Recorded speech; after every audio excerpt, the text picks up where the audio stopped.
Chapter 1. East Sea Baroque Island. The once tranquil and serene life was shattered by a band of invaders' flames erupted across the island, and the air was filled with anguished cries and the brutal sounds of slaughter. The peaceful village transformed into a living hell. "Ollie, run. Don't worry about me." A man, his ankle pierced by a bullet, shouted in agony for his young and beautiful wife to flee. Tears streamed down Alice's face, yet she refused to leave her husband's side. Not far away, a musket was fired, exploding the man's skull, and blood and brain matter splattered onto the ground. Alice's cries were abruptly silenced, leaving her too terrified to utter a single word.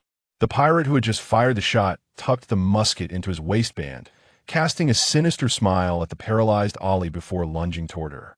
At that moment, in a humble brick house on the eastern side of the village, a young boy lying on the ground suddenly awoke, his head feeling as heavy as if filled with lead. He pressed his left hand against his head and glanced around at the sparse furnishings, his face etched with confusion. "Where am I? Have I been kidnapped to some rural backwater?"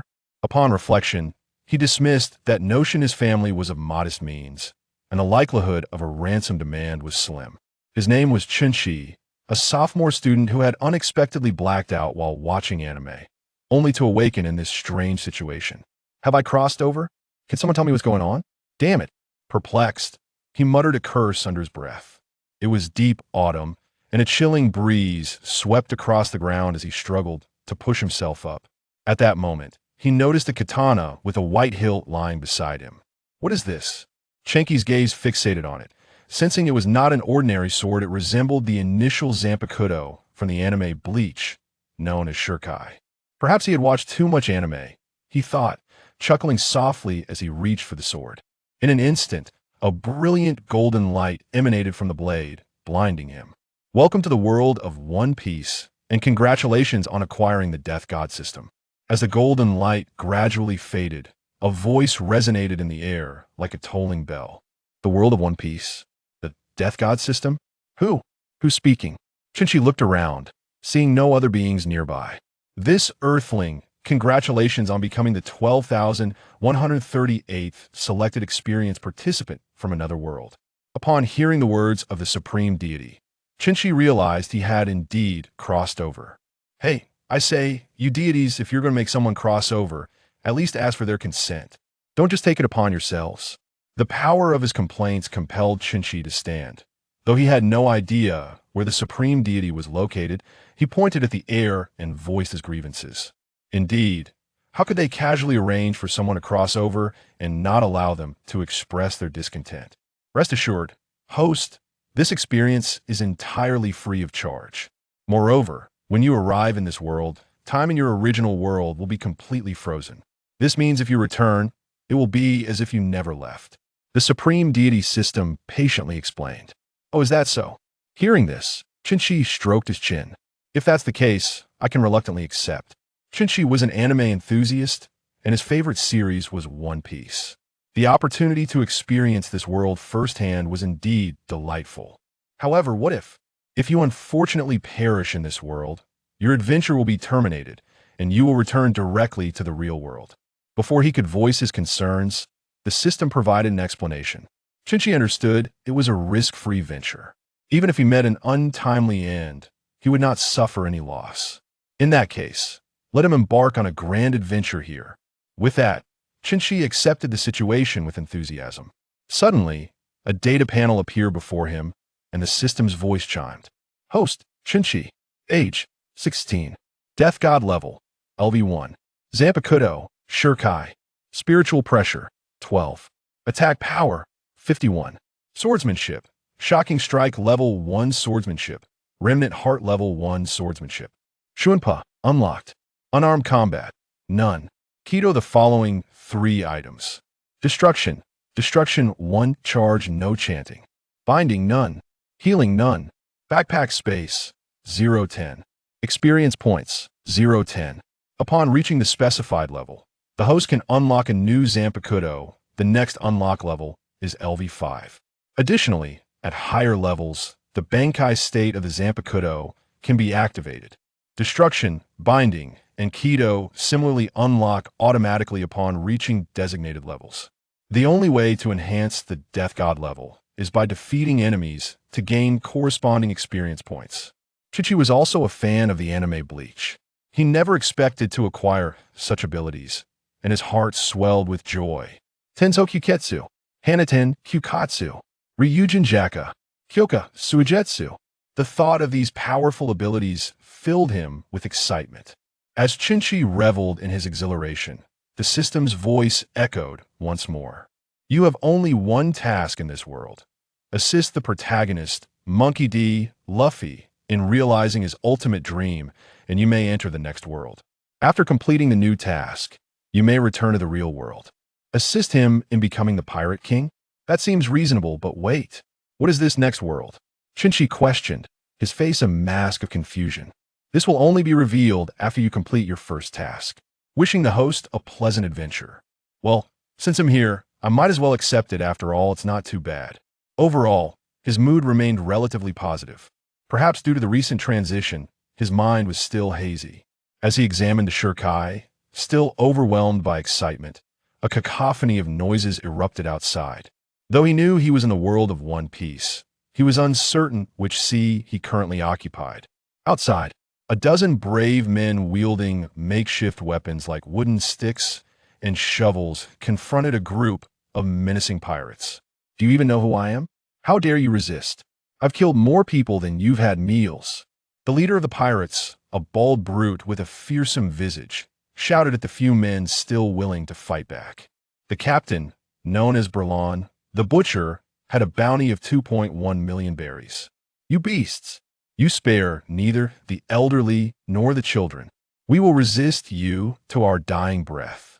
The villagers, filled with righteous indignation, rallied against their oppressors. Huh! I've truly opened my eyes even facing death. You still quack like a duck. Men, kill them. At their captain's command, the pirates launched a fierce attack against the villagers.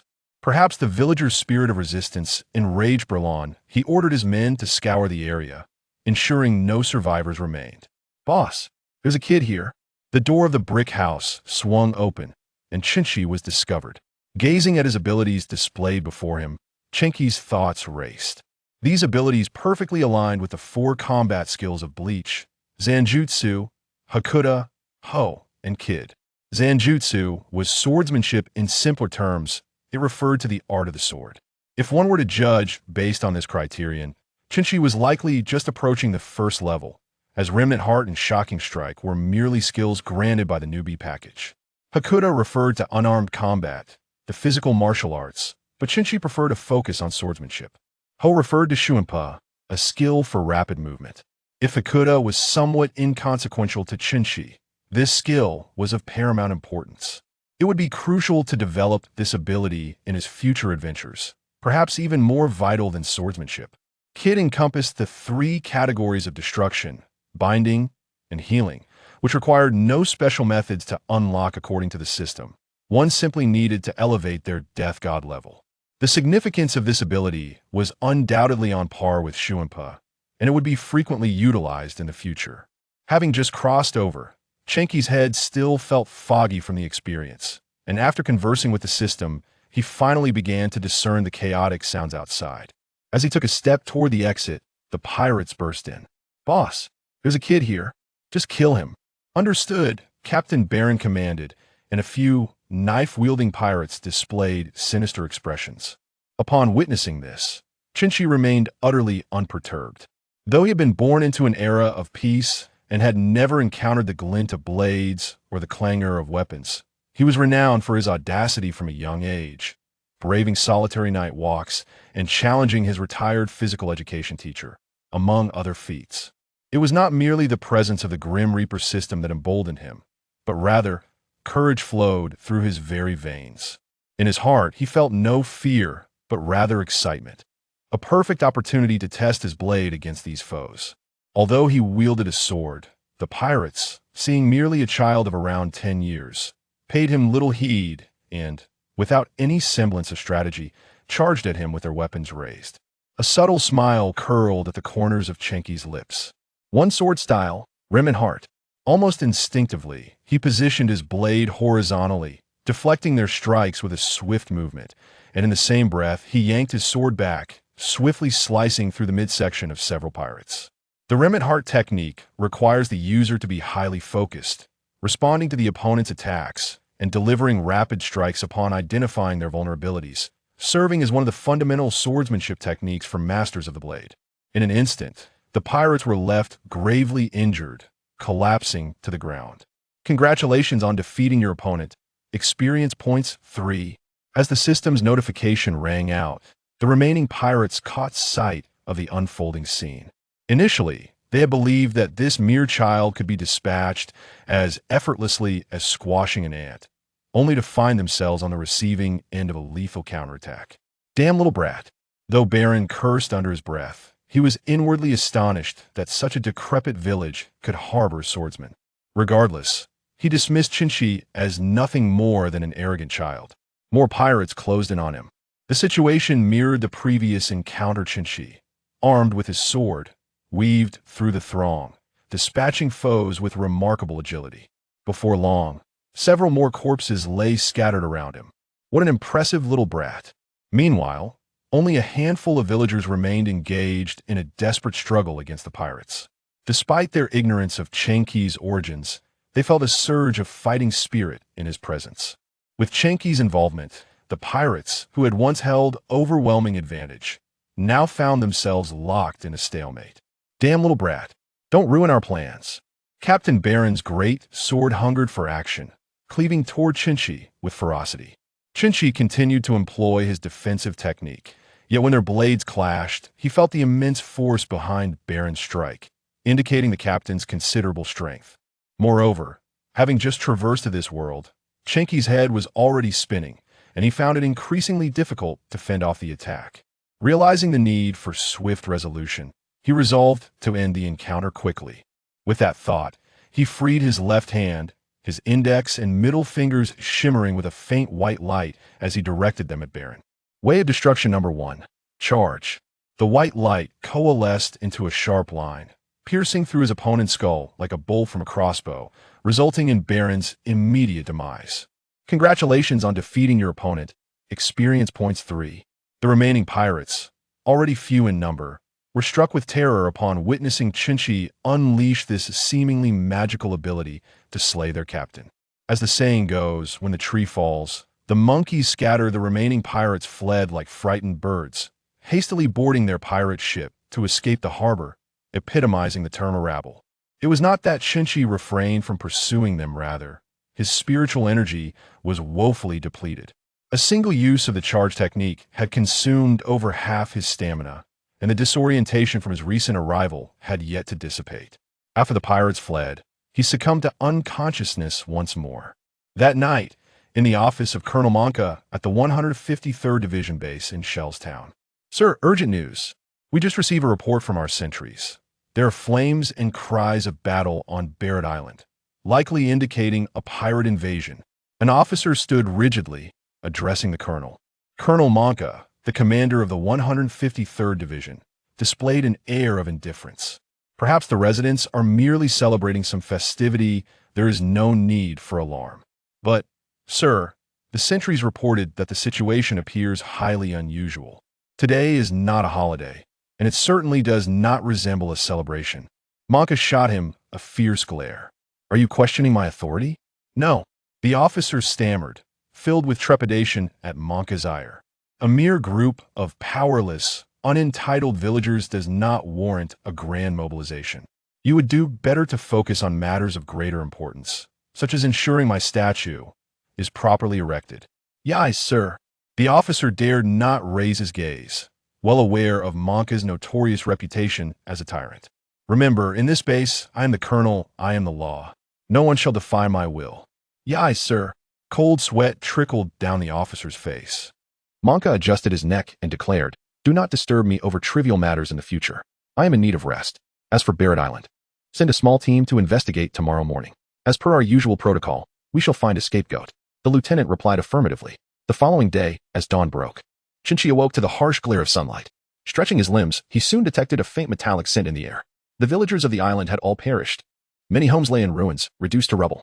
The brutality of Berlin was unfathomable. Men, women, and children alike had fallen victim to his ruthless hand.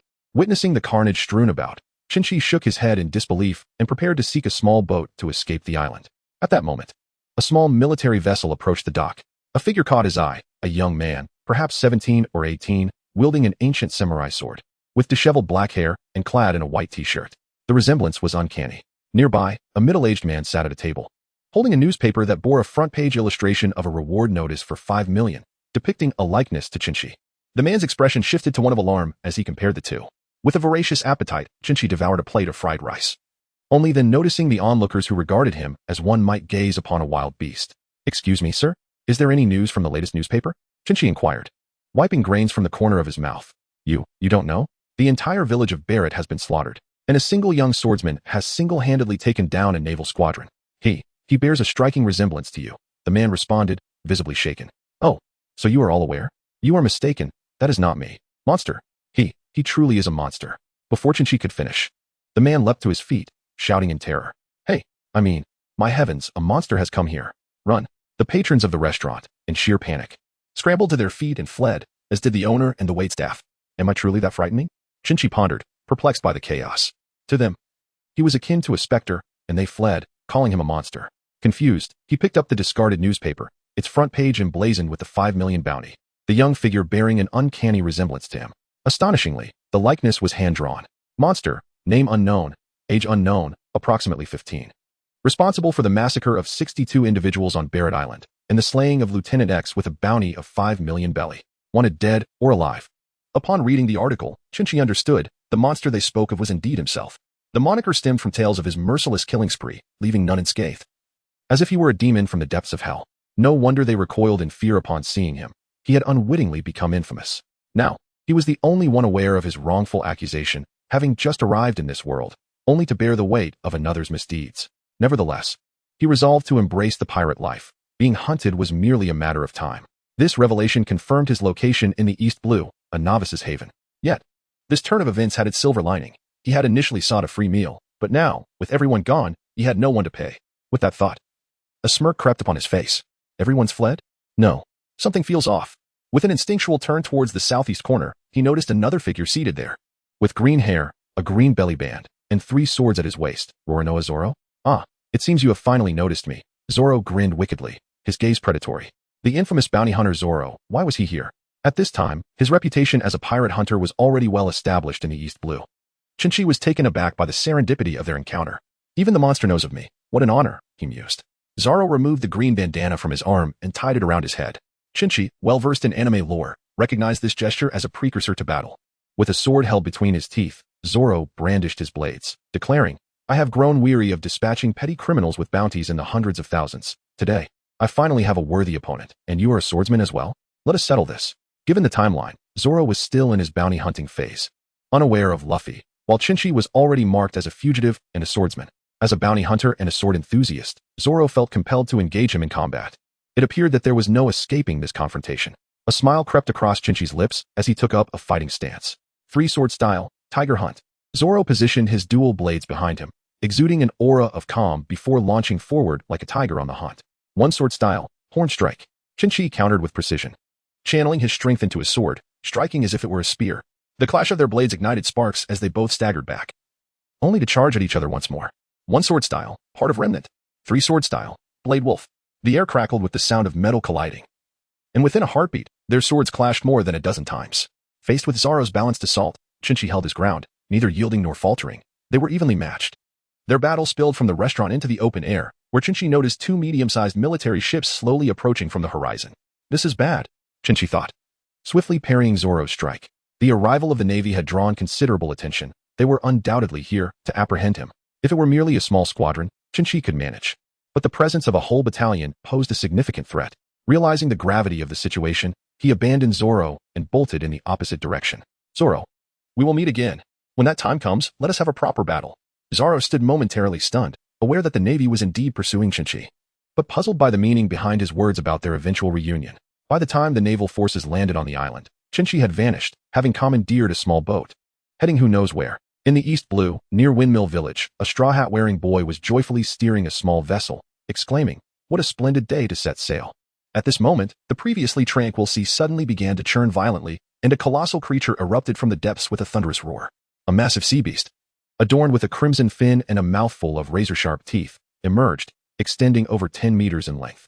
The boy with the straw hat, witnessing this spectacle, displayed no trace of fear. Instead, a confident smile graced his face. The king of the near sea, you have finally made your appearance. Encountering me is indeed your misfortune. Allow me to demonstrate the fruits of my years of training. Upon hearing this, the near sea king seemed to take immense offense. Its gaping maw poised to devour the young boy whole. Gum pistol. The boy's arm elongated as if by magic, delivering a punch that rendered the sea beast unconscious. Now do you comprehend my prowess, foolish fish? After vanquishing the creature, the surface of the sea returned to calm. The boy gazed into the distance, his heart swelling with excitement. First, I must gather 10 companions, and then we shall craft a splendid pirate flag. Thus, it is decided. Onward. I shall become the pirate king. In the East Blue, at a port on an isolated island, aboard a pirate ship, a woman with a face full of freckles, aged and overweight, patrolled the deck wielding a spiked club. The crew fell silent in her presence, paralyzed with fear. She was Alrita the Iron Club, captain of this pirate ship, with a bounty of 5 million berries. To the crew, this elderly woman appeared to be in the throes of menopause. Her temper volatile and unpredictable, a single word out of place could result in her wielding the club against them, instilling genuine terror. She surveyed a somewhat dirty deck and brushed her fingers along the grimy railing, collecting dust. Her fierce gaze landed upon the crew member responsible for cleanliness. The crew member, under her scrutinizing glare, trembled. I apologize, Miss Alrita. We have been diligent in our cleaning efforts. We will do it again immediately, please. Grant us one more chance. Alrita paid no heed to his desperate pleas, raising her spiked club and swinging it towards his face. Please, not like this. I might lose my life. A short, plump boy with round glasses, witnessing this scene, broke into a cold sweat. Kobe, what is the most beautiful thing in this vast ocean? Alrita inquired coldly, her club resting on her shoulder. Kobe scratched his head, his sweat cascading. It is undoubtedly you, Miss Alrita. Therefore, I loathe filth. How could one of my beauty allow a dirty ship to exist? Do you not agree? She cast a disdainful glance at Kobe. If not for your extensive knowledge of the sea, I would not have spared your life until now. Kobe fell to his knees. Why yes, thank you for your mercy, Miss Alrita. Moreover, you are utterly useless. Clean my shoes. She kicked Kobe harshly, thrusting her foot before him. Kobe complied obediently. Furthermore, you must ensure that this place shines without a speck of dust. Otherwise, this iron club will not be forgiving. Why yes, ma'am. The crew, petrified by Alrita's wrath, hurriedly commenced a thorough cleaning, fearing any negligence. None noticed a nondescript small boat approaching. There is a pirate ship here.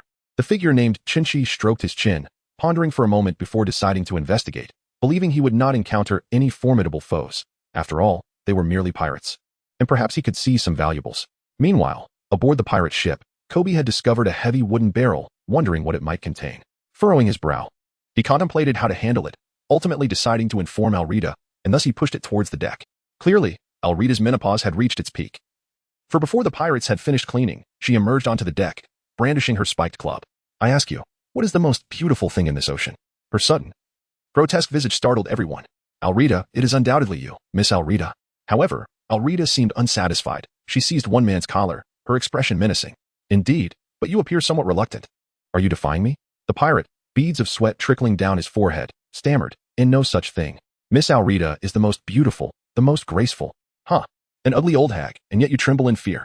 Just as the crew vied to flatter and extol their captain's beauty, an incongruous voice interrupted. Nanny, who dares to speak so disrespectfully of the captain? The crew turned to find a young man with a sword standing beside the mast. This was Chinchi. Who is this? I've never seen him before. Fool, he isn't one of us. How did he get on board? Capture him. As the crew debated, few noticed Alrita's complexion shift from pale to red, then to purple. Ugly? Old hag? Whom are you addressing? Alrita's face darkened, her gaze fixed on Chinchi, instilling a chill of dread in all the crew members, who dared not even breathe. At this moment, whether Chinchi belonged to the ship or how he had snuck aboard became irrelevant. Alrita abhorred being called ugly or old, much like Buggy detested references to his red nose. And anyone daring to utter such words in her presence faced dire consequences. Apart from you, are there any other women here? Ugly is ugly. One must be courageous enough to admit it. Oh, and besides being old and ugly, you're also quite rotund, if you wish to lose weight. I can teach you. I've got remedies. Chinchi appeared blissfully unaware of the peril he was in, smiling broadly, his tone laced with mockery. I'll turn you into minced meat and toss you into the sea to feed the fish. Alrita was enraged beyond description, her shriek echoing as she charged at him. Chinchi remained unfazed, anticipating her move as he raised his sword to meet her.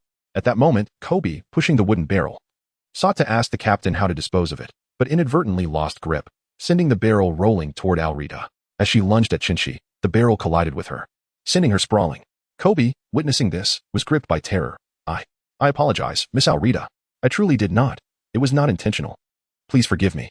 Having just been insulted by Chenqi and then knocked down by Kobe, his current state of mind was beyond description. His gaze resembled that of a starving she-wolf, having gone 3 days and nights without food, as he rose from the deck. Suddenly, with a resounding crash, a wooden barrel burst open as if by magic, revealing a boy wearing a straw hat, who raised his fists and exclaimed dramatically, "Ha ha ha. I've been saved. I thought I was going to die at sea." The unexpected appearance of this figure not only startled everyone present, but also caused Alrita to stumble once more. What is that? Is it a person or a ghost? The surrounding pirates had completely forgotten about Alrita's previous misfortunes. Their attention fixated solely on the boy in the straw hat. He nonchalantly picked his nose and asked, "Who are you guys?" The crowd's heads swelled, their teeth sharpened, as they collectively responded, "That is a question we should be asking you." Such an entrance was indeed surprising. Chinchi was initially taken aback, but soon a subtle smile crept upon his lips as he remarked, "Monkey D. Luffy, I never expected to encounter you here." Luffy's gaze shifted to Alrita, and he pointed at her, exclaiming, "Who is this savage and brutish old woman?" What? At that moment, Alrita was on the brink of despair. She was unaware of the significance of the day, as 2 uninvited guests had arrived on the ship, and this was already the 4th time she had faced humiliation. Kobe stepped forward and firmly grasped Luffy's collar, warning, "Hey, kid, retract your words quickly, or you'll regret it." Kobe was a compassionate individual, even for strangers. He could not bear to witness Luffy meet a violent end. "You wretched scoundrels! You all shall perish here today." Alrita, almost devoid of reason, raised her spiked club and swung it violently towards Luffy's head. "This is bad. I'm going to be killed." With a resounding thud, the club struck Luffy's head. However, he remained entirely unharmed. "My apologies, but that has no effect on me." With a smile on his face, Luffy's arm extended as if by magic. Rubber gun.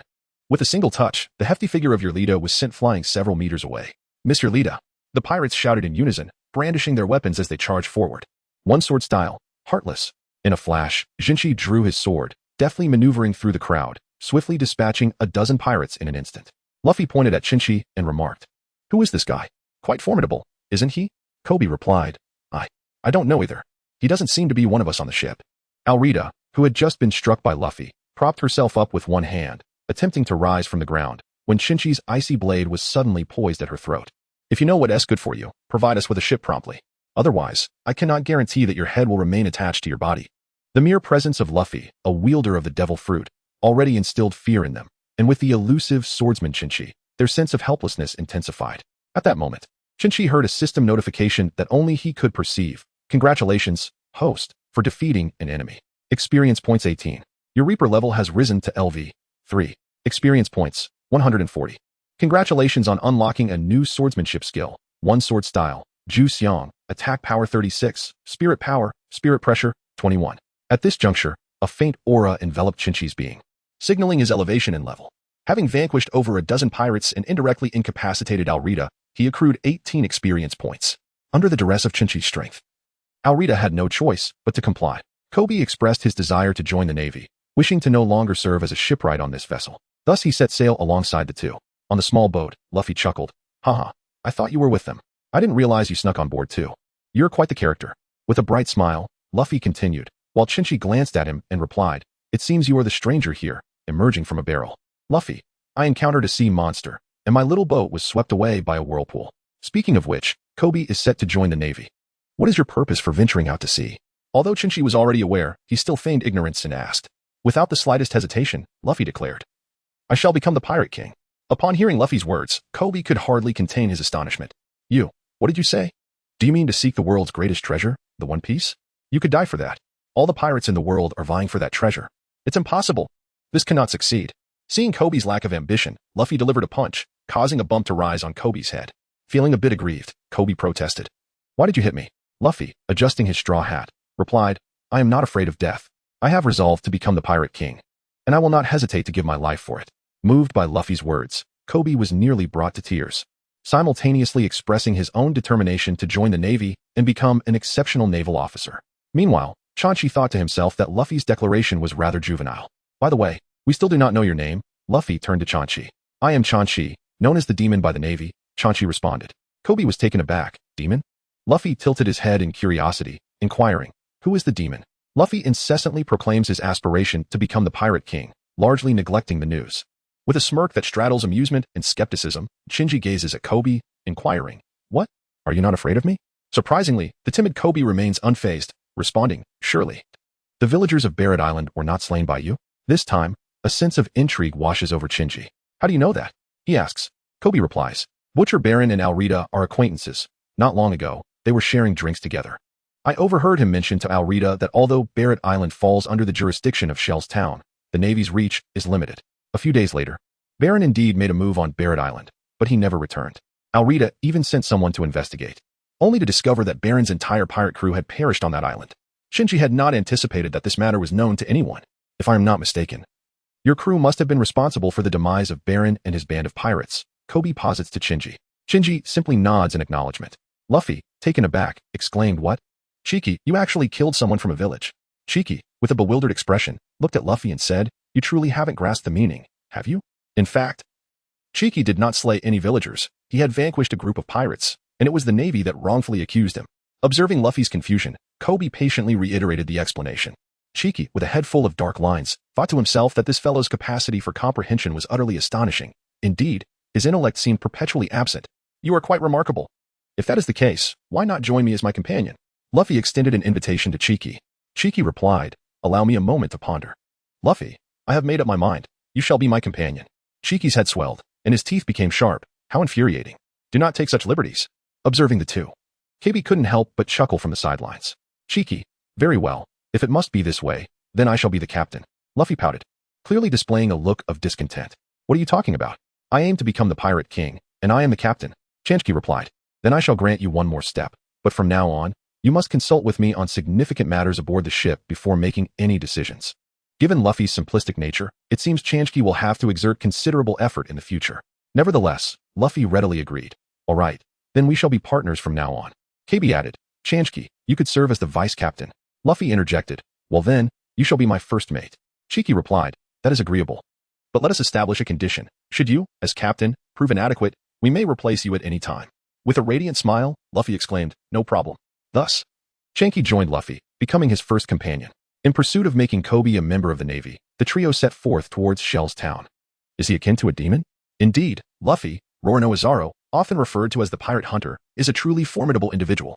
It is said that he resembles a bloodthirsty leopard, having claimed countless bounty hunters under his hands.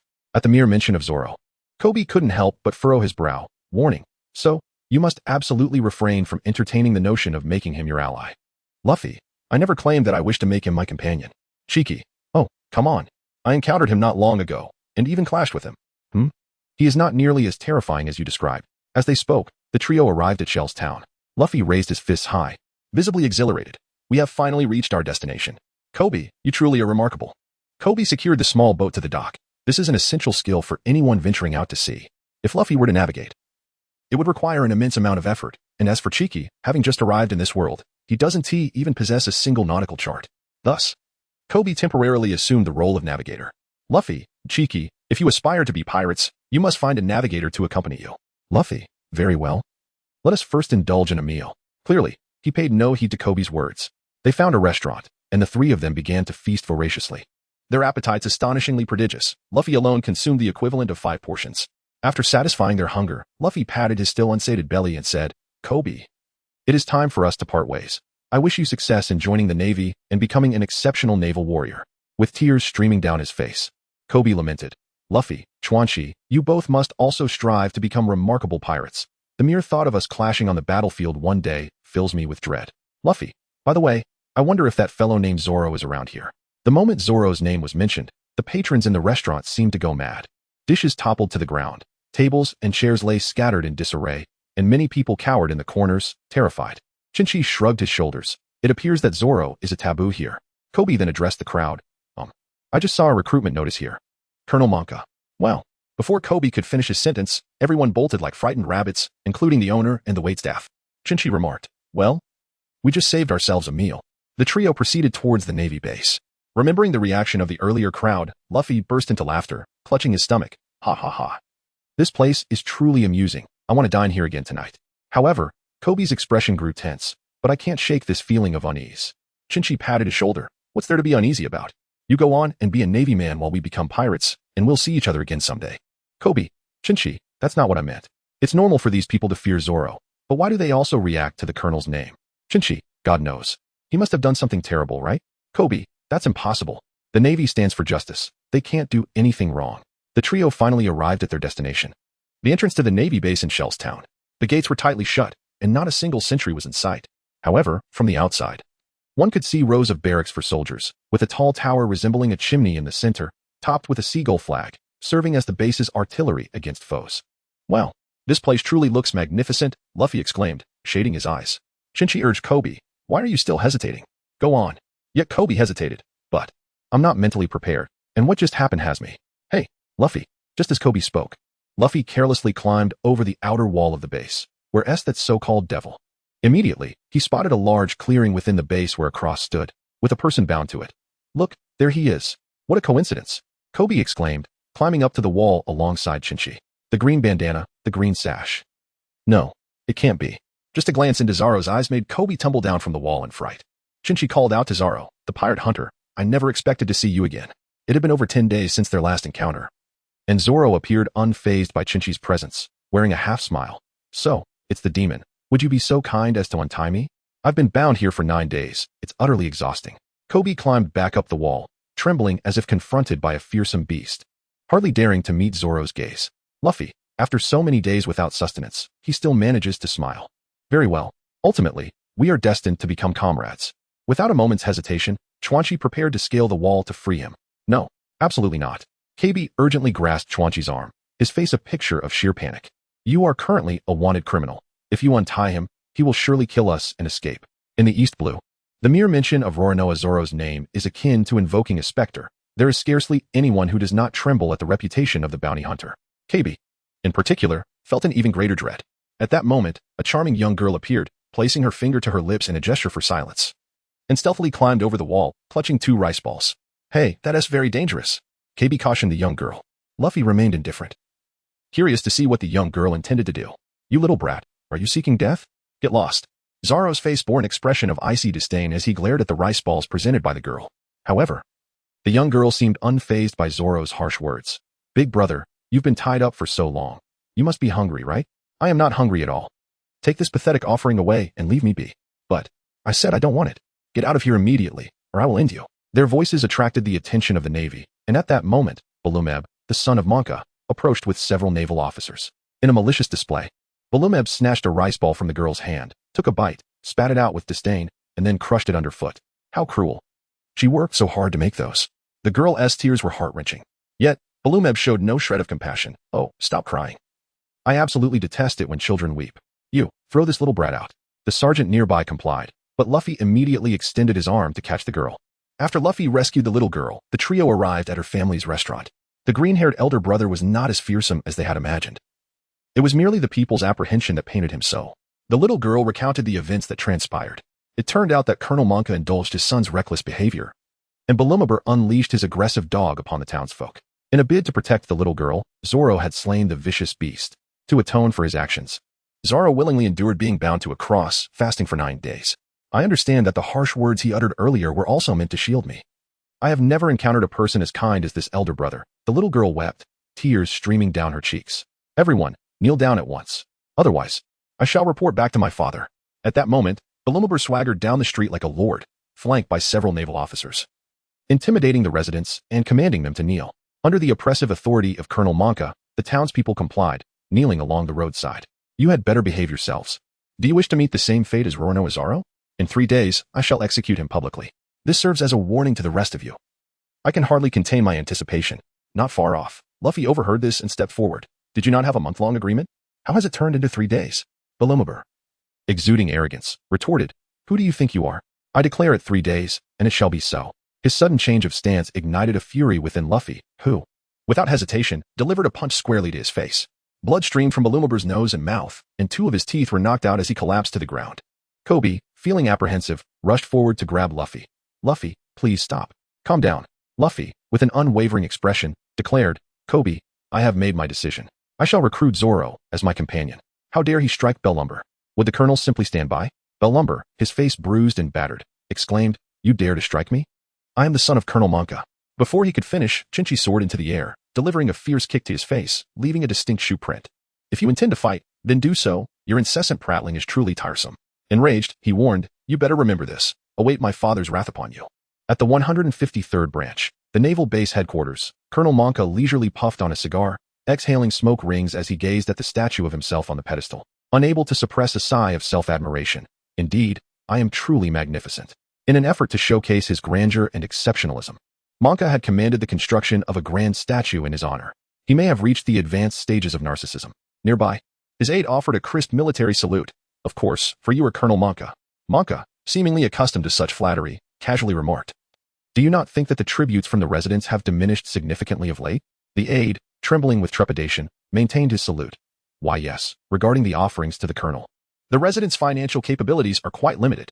Upon hearing this, Monka's expression darkened. It is not merely a matter of economics, but rather their respect for me. Just then, Bellumber rushed in, flustered. Father, I hope you can assist me in eliminating a few individuals. Meanwhile, in the open grounds of the naval base, Luffy and Chinchi had once again scaled the walls to confront Zoro. Why are you here again? Zoro appeared somewhat impatient upon seeing the two. Chinchi replied, I find your use of again quite commendable. However, if we were not to come, you would surely meet your demise. Zoro, perplexed, inquired, Die? Demon, what do you mean by that? Luffy waved his hand dismissively and said, Let us set that aside for now. My name is Luffy, and I shall assist you in freeing yourself from these bonds. Therefore, why not join us as our companion? Zoro appeared somewhat disdainful, retorting, I have far more pressing matters to attend to. Who would wish to accompany you in your misdeeds? Chenqi suddenly smiled. Do you truly believe you are still regarded as a virtuous individual? Nowadays, when people hear your name, it is akin to hearing the tiger has arrived. Zoro chuckled as well. Is my reputation truly worse than yours, demon? I am indifferent to the opinions of others. I have never acted against my principles, nor shall I ever do so in the future. Therefore, I will not join you in your piracy. Luffy, unfazed by the circumstances, declared, I have made up my mind. You shall become our companion. Zoro, with a puffed-up demeanor, retorted, Do not take such liberties. This was reminiscent of the strategy employed when forcibly bringing Chopper aboard. Chopper then inquired, By the way, where are your 3 swords? I am bound here, so naturally. They have been taken from me, came the reply. Very well, we shall assist you in retrieving them. What? Luffy interjected, If you wish to reclaim your sword, you must agree to become our companion. Zoro's head swelled with indignation, saliva flying as he exclaimed, How utterly devious of you. Luffy, that fellow, is not only single-minded but also possesses an incredible thick skin, utterly oblivious to the situation. As he and Chenqi dashed towards the base, Zoro could not help but exclaim in disbelief, What a pair of fools. Meanwhile, atop the platform within the base, the grand statue of Monka had finally been completed. Monka sat at the base of the platform, commanding the soldiers to hoist the statue upright with ropes. Yes, just like that, pull it up. As the statue gradually rose, Monka stroked the iron axe on his right arm, feeling an unparalleled sense of pride, though its origin was unclear. Just as his vanity reached a peak of satisfaction, his son Baroque approached, shouting, Dad, they've beaten me to this state. Aren't you going to avenge me? You've never slapped my face, not once. Observing his son's commotion, Monka's expression was colder than ice. Do you know why I've never hit you? Of course, it's because I am your son, Baroque replied, as if it were self-evident. You are correct, but there is a prefix to that. Monka stood up. You are simply a worthless son not worth my effort. Baroque expected a heartfelt sentiment from his father, but instead, a punch sent him flying, crashing hard to the ground. Baroque's face swelled even more, yet Monka felt no remorse. Rather, he seized his son by the collar and lifted him up. Why should I avenge you? You may exploit my authority, but don't expect me to fight for you. Remember this well. It is your father who is great, not you. Though Baroque was his biological son, to Monka, he was merely a familiar stranger. Even if his son were to be beaten to death in the streets, Monka would harbor not a trace of compassion. I say, are you foolish? How could his sword possibly be up on the platform? Chenqi remarked as he followed Luffy, who continued to charge towards the base. There isn't a single Navy soldier down below. This is the only way to go. Luffy pouted. Reluctantly, Chenqi trailed behind as Luffy barreled up. Atop the platform, the soldiers were straining to raise Monka's statue. Put your backs into it. Almost all the soldiers were present, laboring fiercely. Oh, there's a sound up top, Luffy exclaimed, extending his arm and inadvertently grasping something. The elasticity of his rubber body propelling him upwards. Chenqi followed him up the stairs. It turned out Luffy had latched onto Monka's statue, launching himself onto the platform. Good heavens, what is falling? What on earth? The Navy soldiers gasped as they spotted the elongated arm atop the statue's head, unable to suppress their cries. Amidst the astonishment, their grip weakened, and the ropes slipped from their hands, causing the entire statue to topple backward with a resounding crash, shattering into 2 pieces. The crowd was instantly petrified. I'm terribly sorry. Luffy waved his hand apologetically. Chenqi arrived and, upon witnessing the chaos, realized the mishap had occurred. Seize them. I want them dead. Monka screamed hysterically. Yes, understood. The soldiers replied. Barumabur seized the moment to incite further chaos, pointing at the two. Dad. It's those two who beat me. You must make them pay dearly. The Navy, following orders, surrounded Luffy and Chenqi, who fought back as they attempted to escape, swiftly entering the office area within the tower. Meanwhile, a sentry atop the tower spotted Kobe desperately untying Zoro's restraints on the open ground. Monka, witnessing this scene, was seething with rage. Those damn traitors. I will eradicate you all. On the ground, Zoro noticed the Navy was in disarray and urged Kobe. Vivy found us. You need to escape. No, I must help you untie the ropes, Kobe insisted. Don't worry about me. As long as I endure for a month, I'll be fine. That foolish son promised me, Zoro reassured him. Kobe adjusted his glasses. They won't spare you. In 3 days, you will be executed. He never intended to keep his promise, which is why Luffy and Chenqi gave him a good beating. No, it can't be. If not for Kobe's words, Zoro would have remained blissfully unaware. So please, once the ropes are off, hurry to assist Luffy and Chenqi. Do not even think about escaping. You two traitors, prepare to die. Just as Kobe and Zoro were conversing, Monka and a troop of Navy soldiers had already arrived, surrounding them. Surround the base. Do not let the other two intruders escape, Monka ordered. Understood. He then turned to Zoro. Do you four intend to incite a rebellion? Roronoa Zoro, your name is well known. But do not underestimate me. Your strength is insignificant before my power. Ready. Monka gestured, and the Navy soldiers raised their rifles, loading bullets into the chambers. The cold, dark muzzles aimed directly at Zoro and Kobe. Faced with impending doom, Zoro's eyes displayed profound shock. It was not fear that gripped him, but the realization that he had unfulfilled dreams and a promise to keep with someone. Damn it, I have things to do. I cannot die here. As the rifles pointed at him seemed to herald his demise, Monka commanded, fire. Just as despair washed over the two, Luffy and Chenqi leapt down from above, positioning themselves in front of them. Luffy stood at the forefront, deflecting all the bullets. Hey, Luffy, you. Completely ineffective, ha ha ha. Just when everyone believed Luffy's life was at an end, the bullets astonishingly rebounded. Aside from Chopper, no one here knew he was a user of the gum-gum fruit.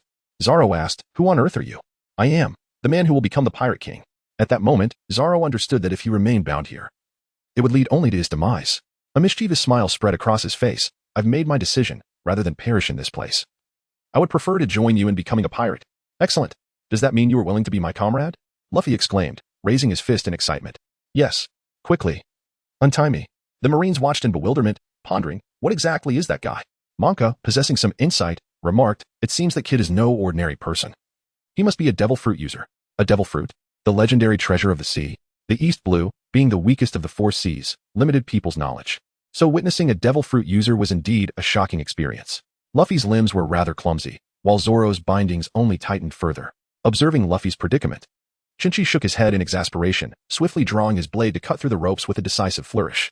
Since bullets were of no consequence to him, he opted for the sword. Remember, those who defy my commands shall meet their demise. Monka bellowed, and the Navy surged forward, brandishing their swords. Unbound, Zoro resembled a dragon unleashed into the ocean, effortlessly wielding 3 swords, single-handedly confronting the Navy's onslaught. Dare to move, and you shall perish beneath my blades.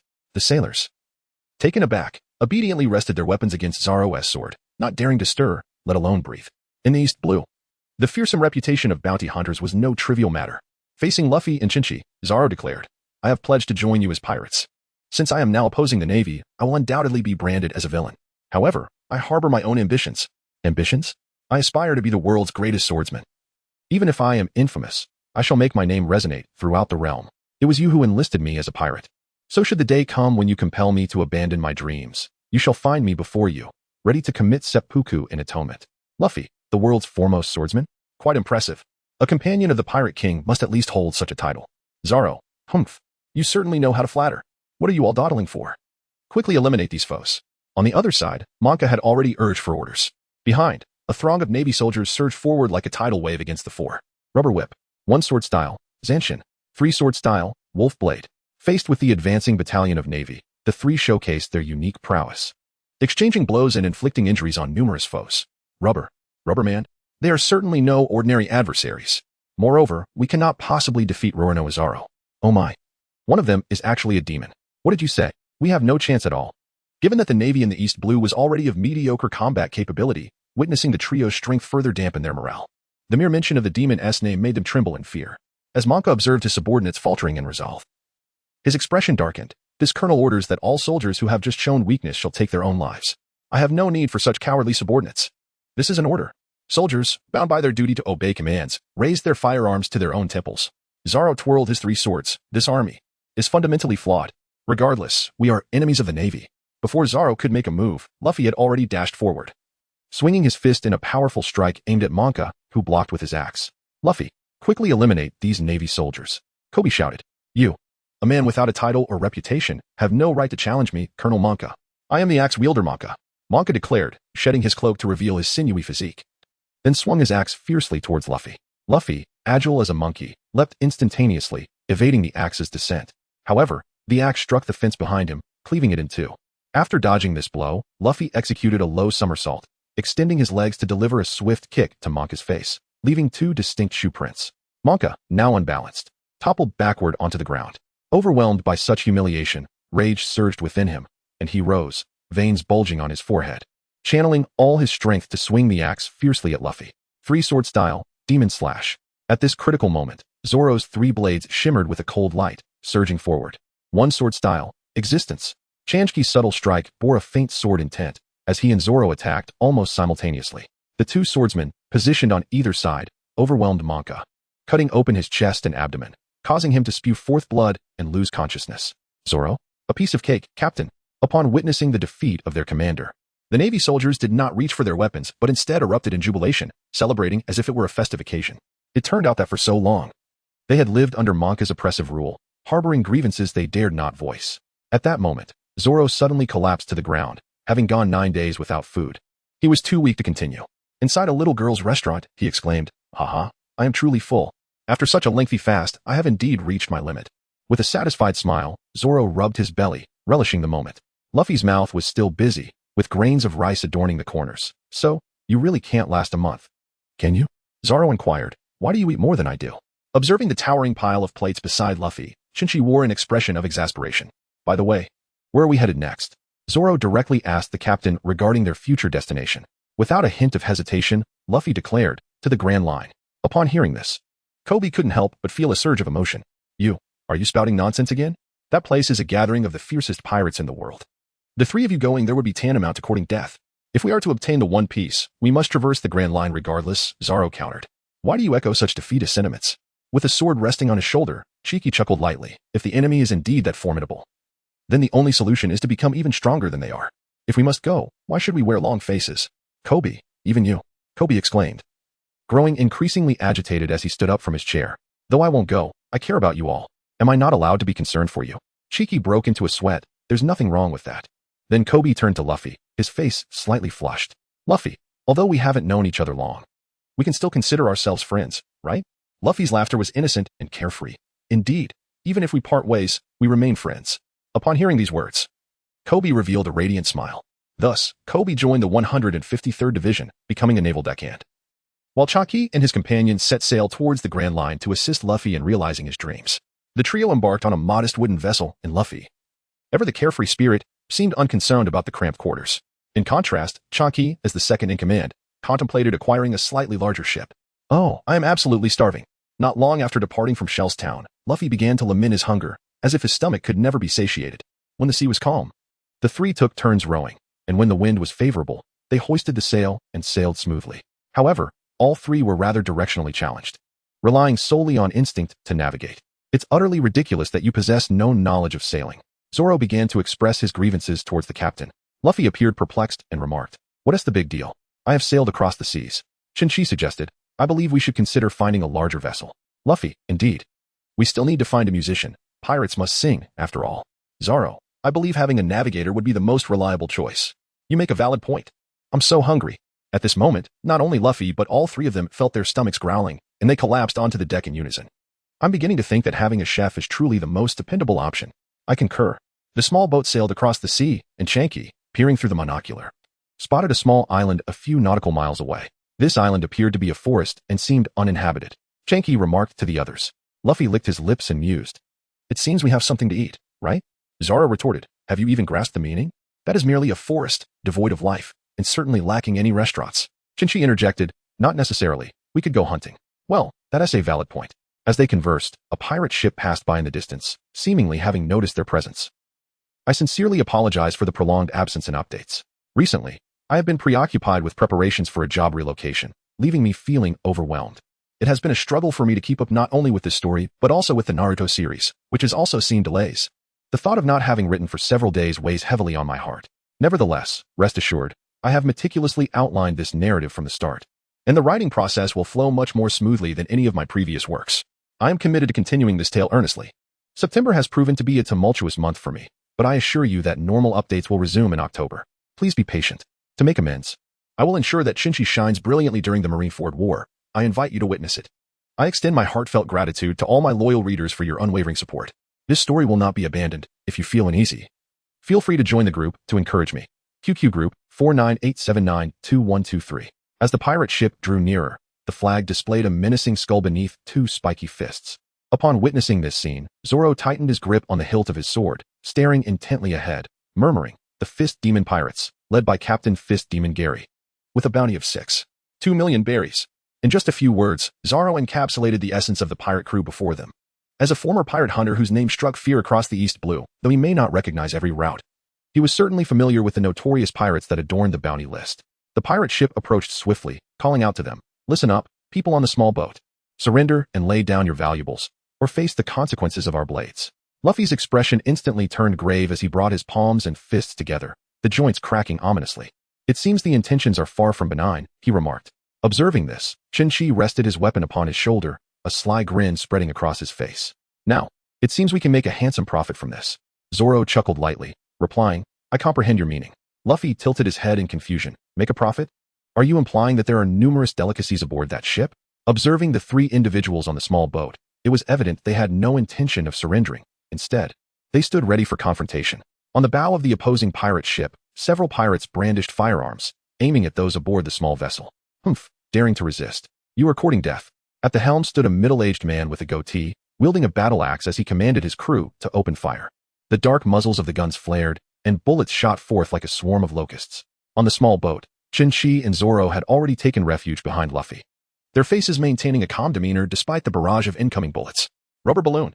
Luffy's body rapidly expanded, forming a formidable barrier of flesh before Chenqi and Zoro, effectively thwarting all incoming bullets and even rebounding them. This rubbery shield was invulnerable to bullets and cannon fire, available for merely 998, ready to be taken home. The pirates who had just fired from the ship's bow could hardly have anticipated such a turn of events. The rebounding bullets claimed the lives of 8 out of 10, leaving the bearded man in a state of bewilderment. That individual was indeed a user of a devil fruit ability. The remaining pirates, witnessing this spectacle, began to stir in disarray. Zoro unsheathed his sword, leaping onto the enemy vessel with 2 swift strides, where his blade met only flesh and blood. Chenqi followed closely behind, dispatching several pirates with ease. Their robbery had turned into a debacle, inciting the ire of the bearded captain, whose mustache bristled with rage as he brandished his battle axe, fixated solely on Zoro. At this juncture, the pirates aboard the ship had suffered significant losses, and the captain, who had initially dismissed the trio, finally emerged from the hold. Captain Gary, known as the Fist Demon, was now visibly furious. "I merely closed my eyes for a moment, and look at what has become of my ship. You worthless lot." "Why yes, Captain. I'm so sorry." Wah. In the face of these formidable pirates, Luffy fought with unyielding ease, delivering punches as effortlessly as one might knead dough. Luffy stood facing his opponent, while Gary's face was etched with fury. Observing his comrades being ruthlessly beaten by the trio, he instinctively tightened the thorn-covered gloves on his hands. Luffy gazed in astonishment, exclaiming, "Wow, your fists are adorned with so many spikes. It's truly frightening." Upon hearing his words, Gary chuckled wryly. "It is indeed a waste for a fool like you to consume a devil fruit." With that, he swung his fist, unleashing a fierce sound that sliced through the air, striking forcefully towards Luffy. Luffy, undeterred, instantaneously elongated his arm and declared, "Gum Gum Pistol." The 2 fists collided with equal force.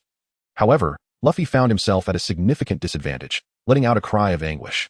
The spikes on Gary's boxing gloves were forged from cast iron, exceedingly sharp, and unlike bullets, close-range attacks inflicted direct harm. Blood trickled down Luffy's fist. "That hurts terribly, you scoundrel."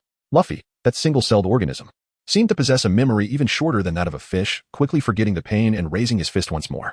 At that moment, a figure suddenly appeared, standing before him, wielding an ancient white battle knife. It was Chinchi. "Captain, if you perish, we shall have no one to traverse the Grand Line. And neither Zoro nor I have any interest in the One Piece."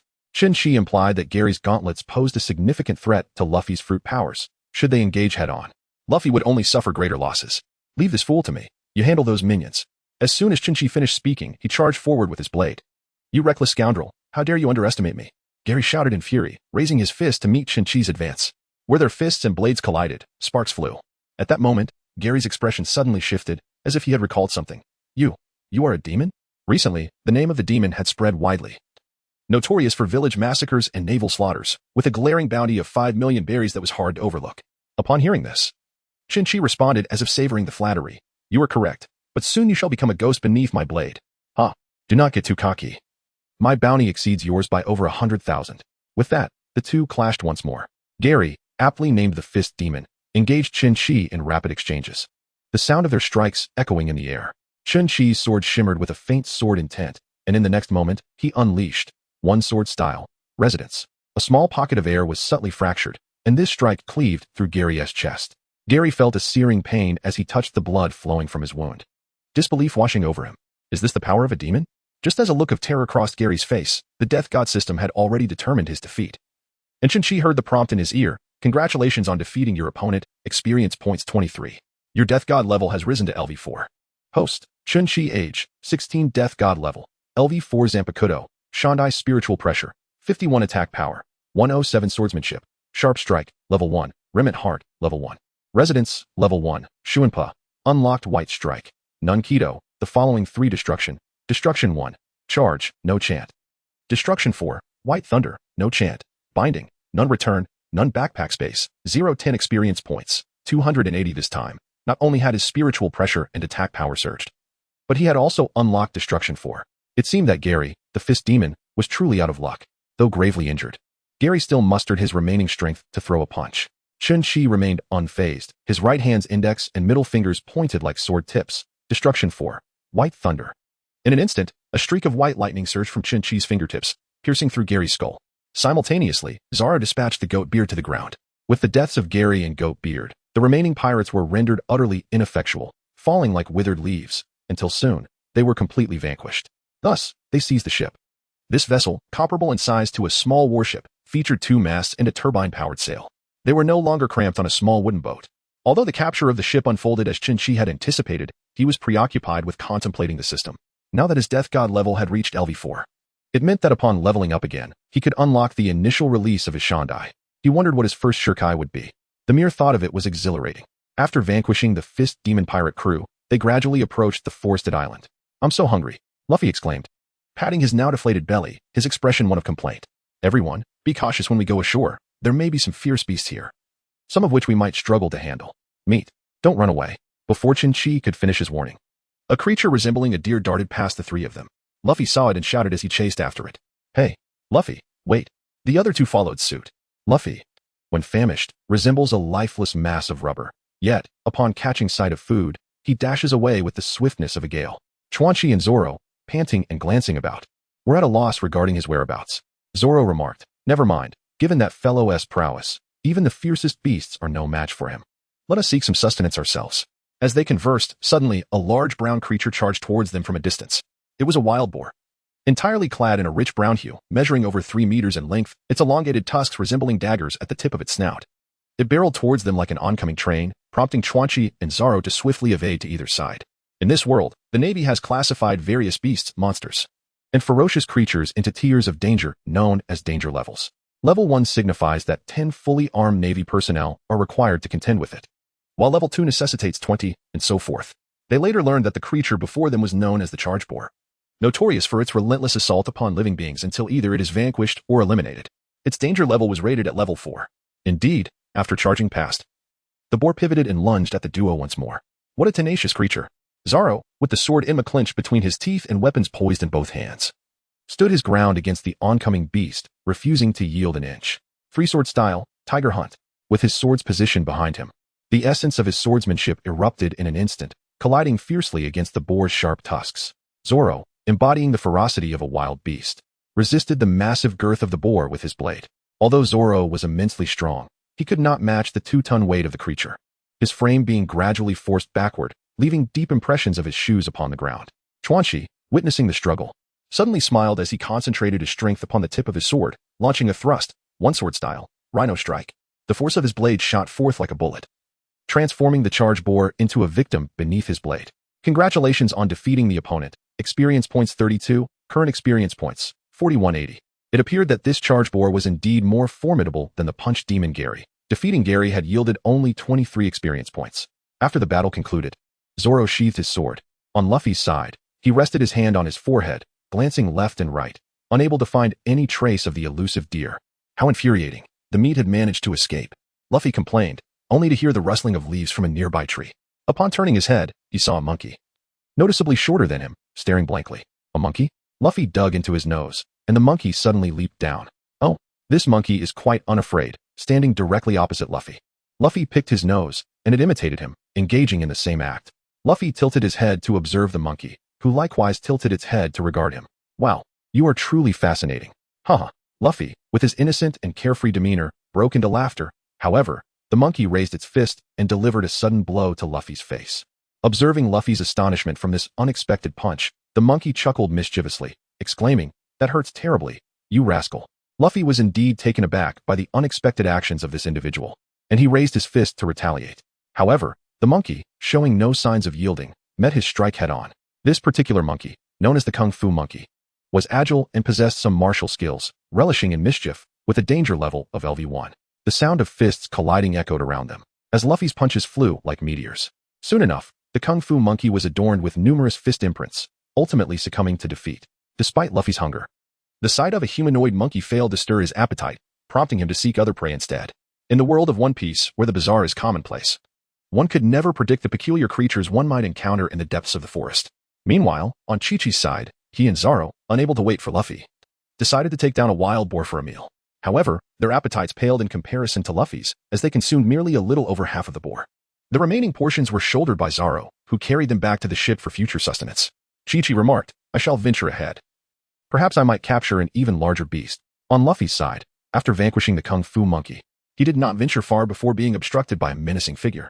This monkey bore a striking resemblance to the one he had just defeated, save for a tuft of fiery red fur atop its head. Standing over 2 meters tall, it was twice the size of an ordinary Kung Fu monkey. Known as the Kung Fu Monkey King, it is said that one such king emerges for every 1,000 Kung Fu monkeys, with a danger level of LV8. The expression between the king's brows bore little resemblance to that of an ordinary monkey. Instead, it resembled that of a sovereign beast. This analogy, however, was fitting.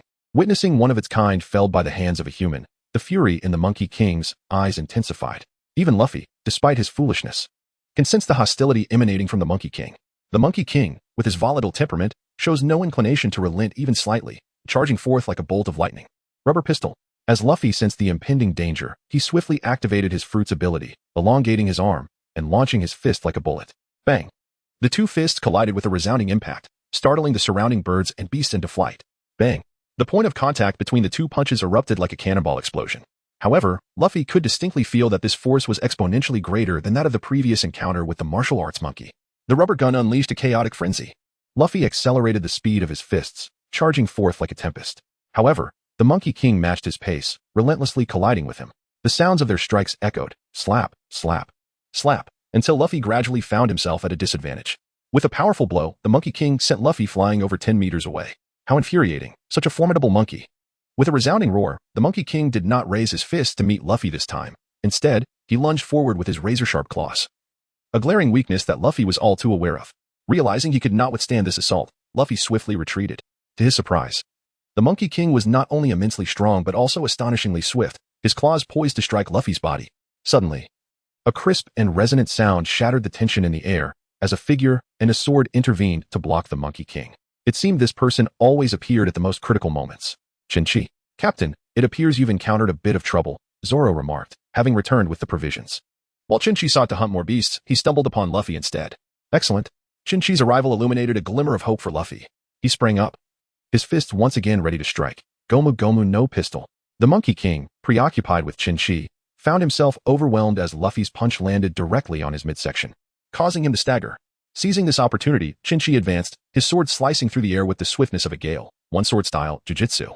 The initial strike unleashed a fierce sound that cleaved into the Monkey King's left flank, eliciting a roar of agony from the beast.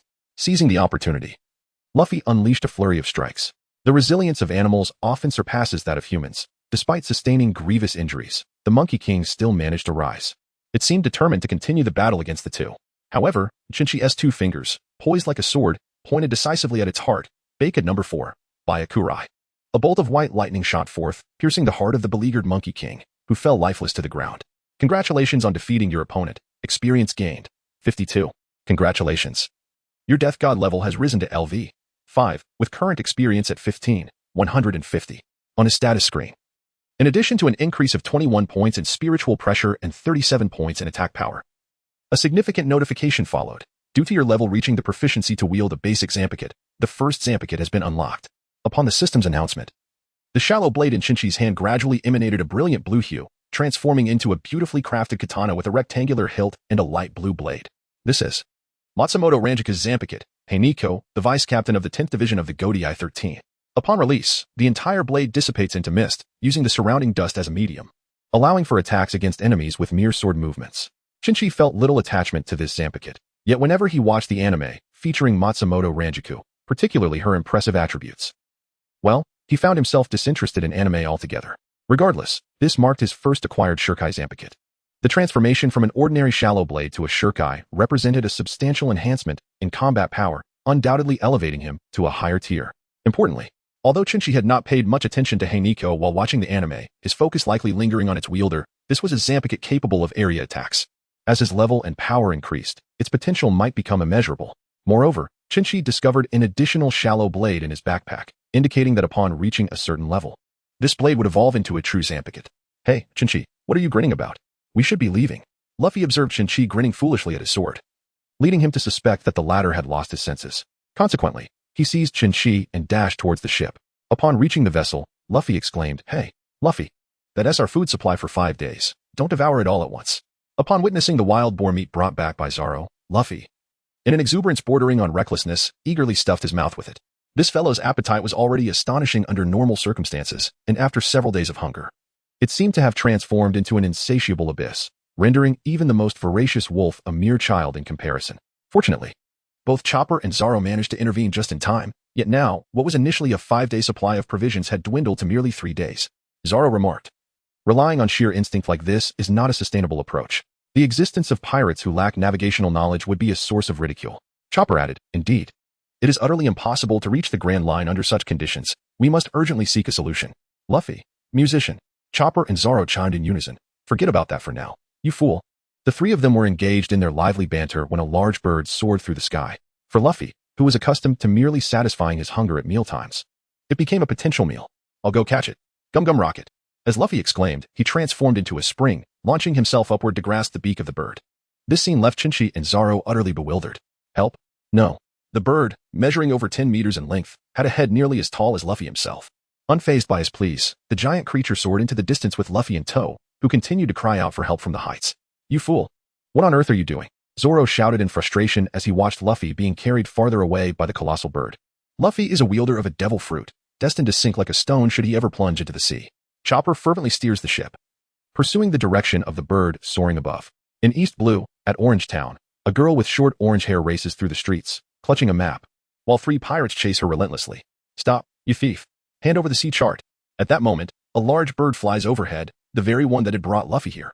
Suddenly, an unexpected cannonball erupts in a deafening roar, striking the bird mid-flight and sending it plummeting. The bird, gravely injured, crashes down, and Luffy falls right in front of the orange-haired girl and the 3 pirates pursuing her. Startled, the 4 of them freeze. Nami, however, swiftly continues her escape, while the 3 pirates glare menacingly at Luffy. "Where the hell did you come from? Why are you meddling in our affairs?" The leader, a burly pirate, wastes no time and swings a fist toward Luffy's head, sending his straw hat flying. This provocation ignites Luffy's fury. With a flurry of punches and kicks, he swiftly overpowers them, catching his hat mid-fall. "This is my treasure. You shall not lay a finger on it." To Luffy, that hat holds greater significance than his own life. The 3 pirates lie defeated, and not far away, the orange-haired girl remarks, "I didn't expect you to be this strong." This girl, with her vibrant locks, is Nami. "I specialize in pilfering pirate treasures. Collaborate with me, and you shall reap great fortunes." Perhaps impressed by Luffy's formidable display, Nami proposes. Not interested. Luffy's expression was utterly indifferent as he turned to leave. "Hey, wait a moment." Nami hurriedly followed him, inquiring, "By the way, what kind of hat is that? You were quite upset just now when it got damaged. Is that hat particularly expensive?" Luffy extended his hand towards the top of his head, exclaiming, "This is my treasure." "Oh, treasure? Is it filled with gems? Or perhaps a treasure map?" Nami appeared to be quite intrigued by Luffy, persistently inquiring. "You're so annoying." "I'm very busy," Luffy retorted, though his expression betrayed no disdain. Inside a tavern in Orange Town, Dozens of pirates were seated, with a clownishly dressed figure occupying the prominent seat. It was Buggy the Clown, with a bounty of 15 million berries. Buggy cast a dark glare at the three pirates who had just failed to capture Nami, growling, "Haven't you caught that thief yet?" One pirate, sensing the captain's displeasure, stammered, We are currently in pursuit. Please be patient, Captain Buggy. You make it sound simple, but that map is crucial for my journey through the Grand Line. Now is the perfect time to enter the Grand Line." Another pirate interjected, "I sincerely apologize, Captain. That girl is exceedingly cunning, and in a moment of distraction." The map was. Before he could finish, Buggy's face darkened further with rage. "What did you say, Captain? Who are you calling big-nosed?" "I didn't say that." "Ah." The pirate was swiftly knocked to the ground by Buggy's punch, left in a state of confusion. However, the ordeal was far from over. As Buggy hoisted him up, "Do you think my proud nose is a source of amusement? How dare you mock me?" The pirate's face was etched with terror. I never said that, Captain. How dare you claim my nose is big and red? Suffer and perish." The pirate quivered in fear. "No, Captain. I never said such a thing." Buggy was uninterested in his protests and tightened his grip around the pirate's neck, lifting him slightly off the ground, leaving him gasping for breath. This scene had unfolded more than once, and several other pirates had already readied a cannon, aiming it at the unfortunate pirate. With a resounding boom, a massive explosion engulfed the hapless soul in flames. Meanwhile, Luffy and Nami had arrived at a small shack. "First, I will steal Buggy's treasure from here, and then venture into the Grand Line to acquire even more riches," Nami declared resolutely, outlining her plan. "So, do you want to partner with me for a grand fortune? With your strength, you would certainly be of great help, and the reward will be generous." Luffy, with a charmingly naive expression, asked, "Do you possess extensive knowledge of navigation?" "Indeed. Do not underestimate me. When it comes to maritime knowledge, I would not concede to anyone." Nami's face radiated an unmistakable confidence as she spoke of navigation. Upon hearing this, Luffy joyfully raised his hands, exclaiming, "Wonderful. I was just planning to venture into the Grand Line. Is that true?" "Indeed. Then you shall be our navigator and join us as pirates." Upon hearing this, Nami's expression drastically changed. "Absolutely not." "Huh? Were you not agreeable moments ago? It turns out you are a pirate. I refuse. All that I said earlier is retracted. I shall not cooperate with you." "But why? In this world, what I detest most is pirates. What I truly cherish are money and oranges." Luffy appeared not to comprehend the previous words, exclaiming, "Hey, come be our navigator." "Silence. You wretched pirate. When I say no, it means no," Nami retorted. Yet her eyes began to dart around mischievously. Before long, she amended her stance, saying, "Oh, very well, given your earnest demeanor. I might consider it. Provided you agree to my terms. Luffy, it would be marvelous if you could join us. What would it take? Accompany me to meet Buggy, and beyond that, you need not concern yourself with anything else." Luffy, being rather straightforward, did not hesitate to agree with Nami, exclaiming, "All right, let's go. Where is Buggy?" Nami, taken aback by Luffy's prompt acceptance, quickly grabbed a rope and accompanied him. "What are we going there for?" Luffy inquired. "Well," Nami began, suddenly launching an attack from behind and binding him with the rope. "Hey, what are you doing?" Luffy exclaimed, astonished as his hands and feet were restrained. Nami led him towards the lair of the clown Buggy.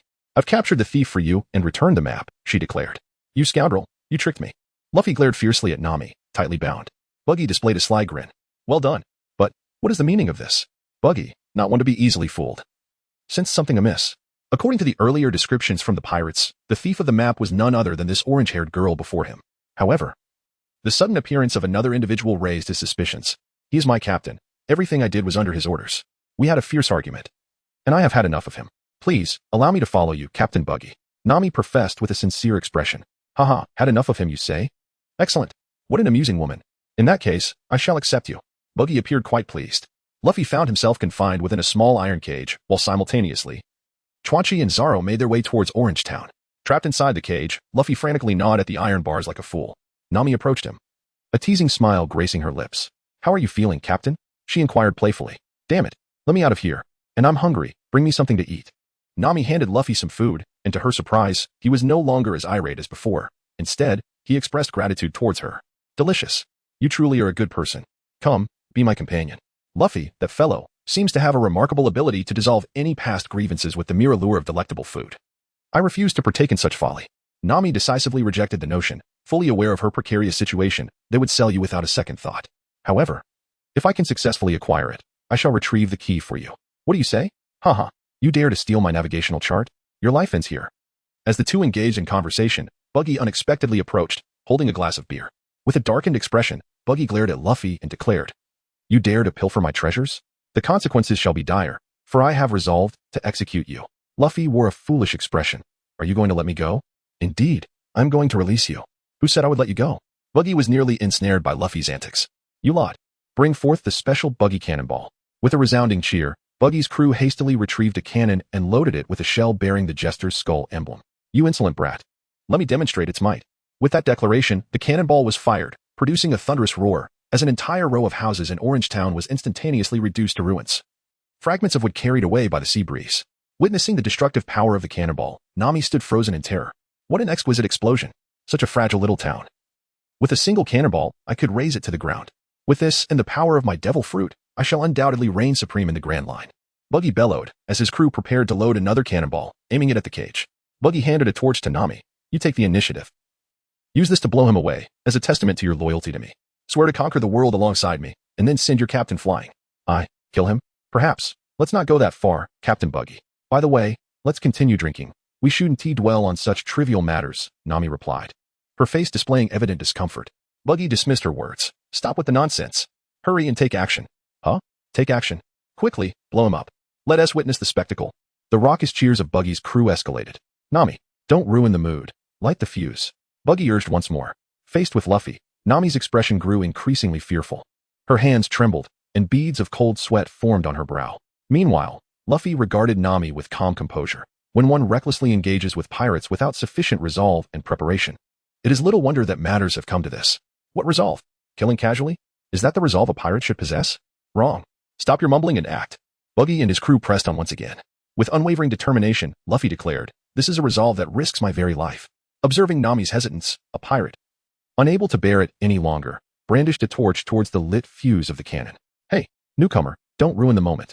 Can't you even light a fire? It should be like this. Suddenly, with a swift strike, Nami delivered a blow to the back of the pirate's head, sending him staggering. What?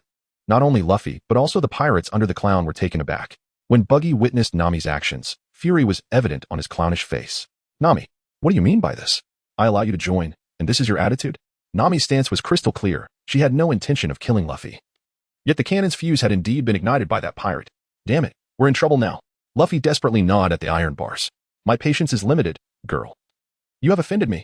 Kill them all. Buggy commanded, and the pirates charged forward with blades drawn. How could Nami possibly withstand their onslaught? It seemed she was on the verge of being overwhelmed by their attacks. Suddenly, two figures emerged from either side, sending the pirates flying. Chopper. Zoro. Upon seeing the two arrive, Luffy's face lit up with joy. You, as captain, truly are a handful, Chopper remarked. Last time you were taken by Big Bird. And now you're caged again. What are you playing at? Upon hearing Luffy call their names, the pirates were filled with dread. Oh, he calls that guy Zoro? And the other one is Chopper? The pirate hunter, and the demon. The notoriety of the duo instilled fear in the hearts of the pirates. Buggy approached. An air of disbelief surrounding him. Are you truly Roronoa Zoro? Here to claim my head? Zoro replied nonchalantly, not interested. I've ceased being a pirate hunter. However, I am quite intrigued by you. If I were to kill you, my fame would surely soar, and perhaps I shall deal with that so-called demon as well. You want to understand our strength until you see it for yourself. Zoro glared at Buggy without a trace of kindness. Buggy, with a sinister grin, brandished 4 throwing knives in each hand as he charged forward. If that is how you wish to proceed. Zoro, with the Wado Ikemanji clenched in his mouth, assumed an aggressive stance. 3-sword style, onigiri. The blades converged, and Zoro propelled himself forward with the speed of the wind, instantly dismantling Buggy's body, which fell apart in several segments. Wow, that guy is truly weak, Luffy exclaimed upon witnessing Buggy's swift defeat.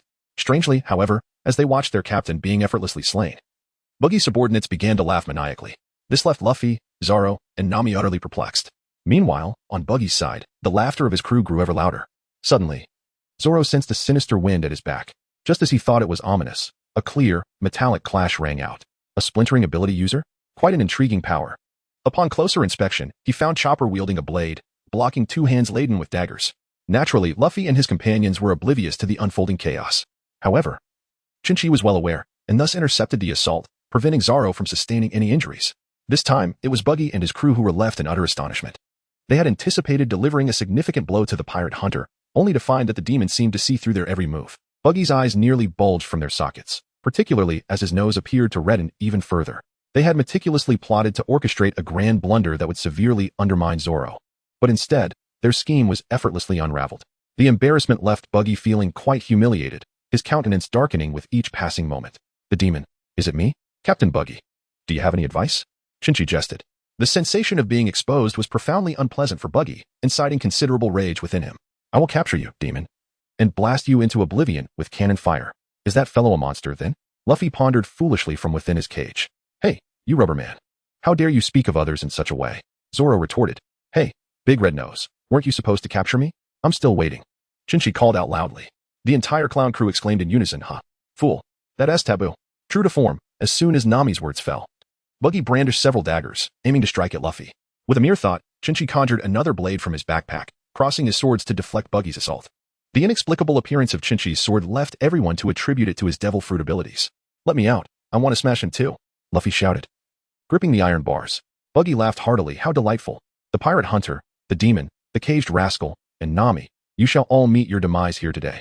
Luffy, we shall not perish in a place like this. Buggy raised his arms. How can you possibly defeat me under such circumstances? Brothers, let us all share a laugh. Ha ha. Indeed, it is not merely boastful words from Buggy. Luffy is trapped in a cage. Nami's combat prowess is nearly negligible, and the two swordsmen, Chopper and Zoro, are utterly powerless against Buggy, the bane of swordsmen. Moreover, Buggy commands a following of over 100 men and possesses 2 capable subordinates. It certainly appears to be the case. Though Luffy often appears foolish to the point of exasperation, he possesses the uncanny ability to make astute decisions when it matters most. Zoro, Chopper, you must flee. Yet, Nami seemed perplexed by Luffy's command. After all this effort to save you, you tell them to escape? What will you do? Meanwhile, Chopper valiantly defended against the relentless assaults of the clown, while Zoro, after a moment of hesitation, chuckled and replied, Understood. With that, Zoro hoisted the cage onto his shoulder and shouted to the others, Chopper, stop fighting. Run. Roronoa Zoro. You shall not escape. Bellowed the pirate captain. Men, capture them. Yes, sir. The pirates surged forward, but Chopper provided cover as the 3 retreated, astonishingly breaking free from Buggy's encirclement and finding refuge. The sight of the 4 escaping right under his nose sent Buggy into a furious rage. These damned fools dare to underestimate me. How outrageous. Do you know who I am? The assembled pirates responded in unison. You are the illustrious Captain Buggy. Buggy's face twisted into a sinister grin.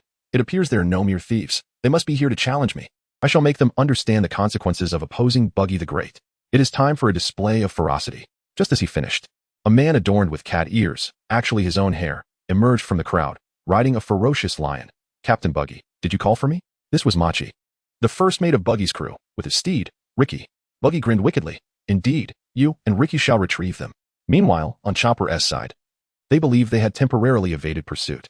Chopper and Zoro trudged forward with the cage, while Luffy continued to gnaw desperately at the bars. Chopper remarked, I forgot to mention, I've learned a new technique that might allow me to contend with Buggy. Then why didn't you use it earlier? Zoro inquired. In the heat of the moment. I completely forgot. Chopper admitted. Nami interjected, now is not the time for this discussion. We need to find the key and open the cage. Luffy, truly. Our navigator is remarkable. Nami retorted angrily, I am not. Humph. Just as the group was conversing, a ferocious roar echoed throughout the alley, startling Nami into silence. It seemed that their allies had arrived. Machi, riding Ricky, charged in without hesitation, heading straight for the cage. The 3 were caught off guard, pushed aside as Ricky's claws violently shredded the cage. Luffy. The trio cried out in desperation. However, to everyone's astonishment, not only was Luffy unharmed, but the cage had been torn apart. At last, salvation had arrived. Newly liberated, Luffy clenched his fists, feeling a considerable sense of relief. Humph. Don't think that simply emerging from the cage means you're safe. Your nightmare has only just begun, kid. Luffy, Chenqi, Zoro, step back. Allow me to handle this peculiar individual. Do not flaunt your arrogance before me. Machi bellowed, commanding Leaky to unleash its menacing claws upon him. Humph. Luffy's arm spun rapidly, coalescing into a twisted form, before he fiercely struck down upon them. Rubber hammer. The sheer force of the blow sent the lion staggering, and Machi was unceremoniously thrown from his mount. Witnessing Ricky being rendered unconscious by the impact, Machi burst into tears, exclaiming, Ricky, who on earth are you? Have you, like Captain Buggy, consumed a devil fruit? Well, very well. I shall grant you any treasure you desire, and in addition, I must apologize. I am truly sorry. Overwhelmed by Luffy's displayed prowess, Machi was utterly disheartened. Luffy paid no heed to his nonsensical chatter. With a single punch, he sent Machi crashing to the ground. At that moment, Buggy arrived with a large entourage. Nami exclaimed, they actually came. They absolutely cannot get away with this for attacking first mate Machi. Chopper casually cleaned his ears and remarked, the big-nosed one is back again. Nami interjected, hey, I told you, that's a taboo. Buggy, unable to tolerate any remarks about his nose, commanded, fire the specially designed Buggy bombs at them. Upon his order, the pirate crew swiftly set up cannons, aiming their barrels at the 4. Chopper and Zoro seemed to have grown accustomed to such scenarios, instinctively taking refuge behind Luffy, while Nami kept her distance. The cannonballs shot forth, and Luffy inhaled deeply, his belly swelling rapidly. Gum Gum Balloon. His inflated stomach promptly deflected the cannonballs back, causing them to explode amidst Buggy's crew. Luffy donned his straw hat, exclaiming, "Excellent, the number of enemies has significantly diminished." Nami, her head nearly swelling and teeth sharpened, questioned in astonishment, "Who on earth are you? Must you frighten us so?" Meanwhile, Buggy and Kabeji utilized their comrades as shields to evade the onslaught of cannon fire. It was then that the members of Buggy's crew realized that Luffy was indeed a devil fruit user. Kabeji mounted a unicycle and charged towards Luffy, proclaiming, "Kabeji the Jester, chief strategist of the Buggy Pirates, has come to claim your head." With a resounding clang, Zoro intercepted Kabeji's assault with his sword, asserting, "If swords are to be drawn, allow me to be your opponent." Kabeji's expression darkened ominously. "What an honor, Roronoa Zoro. Should I manage to slay you, my name would echo throughout the East Blue." Zoro replied, "I fear it will not be as effortless as you envision." "Is that so?" Kabeji grinned wickedly, juggling fire. Suddenly, flames erupted from Kabeji's mouth, catching Zoro off guard as he hastily raised his sword in defense. Seizing the moment, Kabeji struck at Zoro's waist, eliciting a pained grunt from him. What a despicable trick. Attacking before the dialogue is concluded. Nami, unable to bear the sight, looked on in dismay. Juggling. Steam murder. Kabeji spun his sword rapidly, stirring up clouds of dust. Although Zoro had been wounded, he seemed unperturbed, dismissing the theatrics as mere dust and smoke. However, as the haze thickened, Kabeji launched a side attack, and with little defense. Zoro attempted to block with both swords, only to find Kabeji's foot aimed at his previous injury. Zoro grunted again in pain. Kabeji reveled in his triumph, resting his sword on his shoulder and swaying his unicycle, taunting, "What's the matter, Roronoa Zoro? A man should not whimper like that. It truly embarrasses me." While Zoro, as a swordsman, valued honorable one-on-one duels, Kabeji's treachery compelled Chopper to intervene, brandishing his sword. "Zoro, stay back. This is my fight." Zoro insisted, lying on the ground, determined to resolve the matter himself. Even at this juncture, he clung to his pride, embodying the resolve of one destined to become the world's greatest swordsman. Chopper hesitated, recognizing Zoro's unwavering determination. "You fools, anyone daring to oppose the Buggy Pirates is doomed to failure. Prepare to perish, Roronoa Zoro." Kabeji charged forward on his unicycle, wielding his sword with speed. Unexpectedly, Zoro sprang to his feet, countering Kabeji's advance with a powerful strike that sent him reeling. This display left Chopper and the others momentarily stunned. "You despicable fiend, do you take pleasure in targeting my wounds?" Zoro remarked, unexpectedly slashing his own injury. This shocking act astonished everyone present, including Kabeji, who was taken aback. To outsiders, Zoro might appear mad, yet this was his declaration of resolve. Kabeji, now flustered, stammered, "What do you intend to do?" "My goal is to become the world's strongest swordsman, and I shall not yield to anyone who dares to call themselves a swordsman." Zoro, bloodied yet resolute, bit down on his sword, declaring, "Let me illustrate the profound difference between us." Luffy, standing by, exclaimed with childlike wonder, "Wow, that's so cool." Kabaji's expression darkened considerably. "Is this Roronoa Zoro? How dare he underestimate me? I cannot afford to be defeated by someone who merely claims to be a swordsman." Kabaji declared, "I see, a strong resolve indeed. However, rest assured, if I manage to defeat you while you are so gravely injured, it will serve as testament to your prowess." Zoro scoffed in response, "You have it all wrong. If I were to succumb to such minor injuries and fall to a petty character like you, how would I ever navigate the world of swordsmen?" Kabaji's face flushed with anger, alternating between shades of green and purple. You insolent fool. Don't get too cocky. Allow me to showcase my most formidable juggling technique, Roronoa Zoro." With a near roar, Kabaji lunged at Zoro. Acrobatics. Divine Wind 100 tops. 100 spinning tops soared toward Zoro, aiming to disrupt his stance. With swift strikes, Zoro cleaved through the tops, rendering them into pieces. Acrobatics. Mountain climbing. Kabaji then ascended vertically into the sky atop a unicycle. Acrobatics. Summer fireworks. Wheel of fatality. He gripped his sword tightly, descending toward Zoro from midair. Zoro deftly sidestepped, leaving Kabaji to miss his mark entirely. Enough. After evading the attack, Zoro appeared somewhat disheartened. Observing this, Kabaji laughed triumphantly. "Ha ha ha. So, are you finally ready to concede? It's only natural to be defeated by someone as formidable as me." Zoro lifted his head, glaring fiercely at him. "What I mean is, I have had enough of your trivial antics. Humph. I shall grant you a swift end and reveal to you the true essence of my swordsmanship." As Kabaji charged forward with his blade, Zoro prepared his three swords, three-sword style, demon slash. In an instant, the three blades intertwined and sliced through Kabaji's chest. Kabaji bellowed, "Kabaji, how infuriating. Who would have thought that our Buggy Pirates would be bested by such thieves?" Zoro removed his bandana, declaring, "We are not thieves, we are pirates." "Luffy, Chopper, I shall take a brief rest." Luffy, "Very well, rest now. We shall take it from here." Buggy, in a fit of rage, "Damn it, you scoundrels. So you are pirates after all. Luffy, with his hands on his hips, declared. Indeed, so hand over the sea chart at once. Buggy, with a sneer of disdain, retorted. So this is your objective? Humph, what purpose do insignificant nobodies like you serve on the Grand Line? A sightseeing tour, perhaps? Luffy, I aspire to become the Pirate King. Buggy was momentarily taken aback, then erupted into laughter. Ha! You think you can become the Pirate King? If that were the case, I would become a deity. You are truly lost in a daydream. Only I possess the ability to acquire the world as treasures. You are quite the chatterbox. Cease your prattling and prepare for battle. As Luffy spoke, he assumed a combat stance. Do not be so brash in your words. You rubber-headed fool. That straw hat reminds me of that scoundrel Shanks. Shanks? Do you know Shanks? Upon hearing Shanks' name, Luffy's interest peaked. I do. What of it? Where is he now? Buggy stroked his chin, pondering. Who knows where he is? Whether one claims to know or not, it remains a mystery. Luffy, what nonsense are you babbling over there, you scoundrel? If you truly wish to know, I could reveal it to you, but only at the moment of your demise. Buggy brandished a sharp dagger, questioning whether your rubber could withstand bullets, let alone this blade. It cannot. Chenqi, fool. Such matters should not be disclosed to the enemy. Splintering pancake. With a sinister grin, Buggy unleashed his arm, wielding the blade as it swept toward him.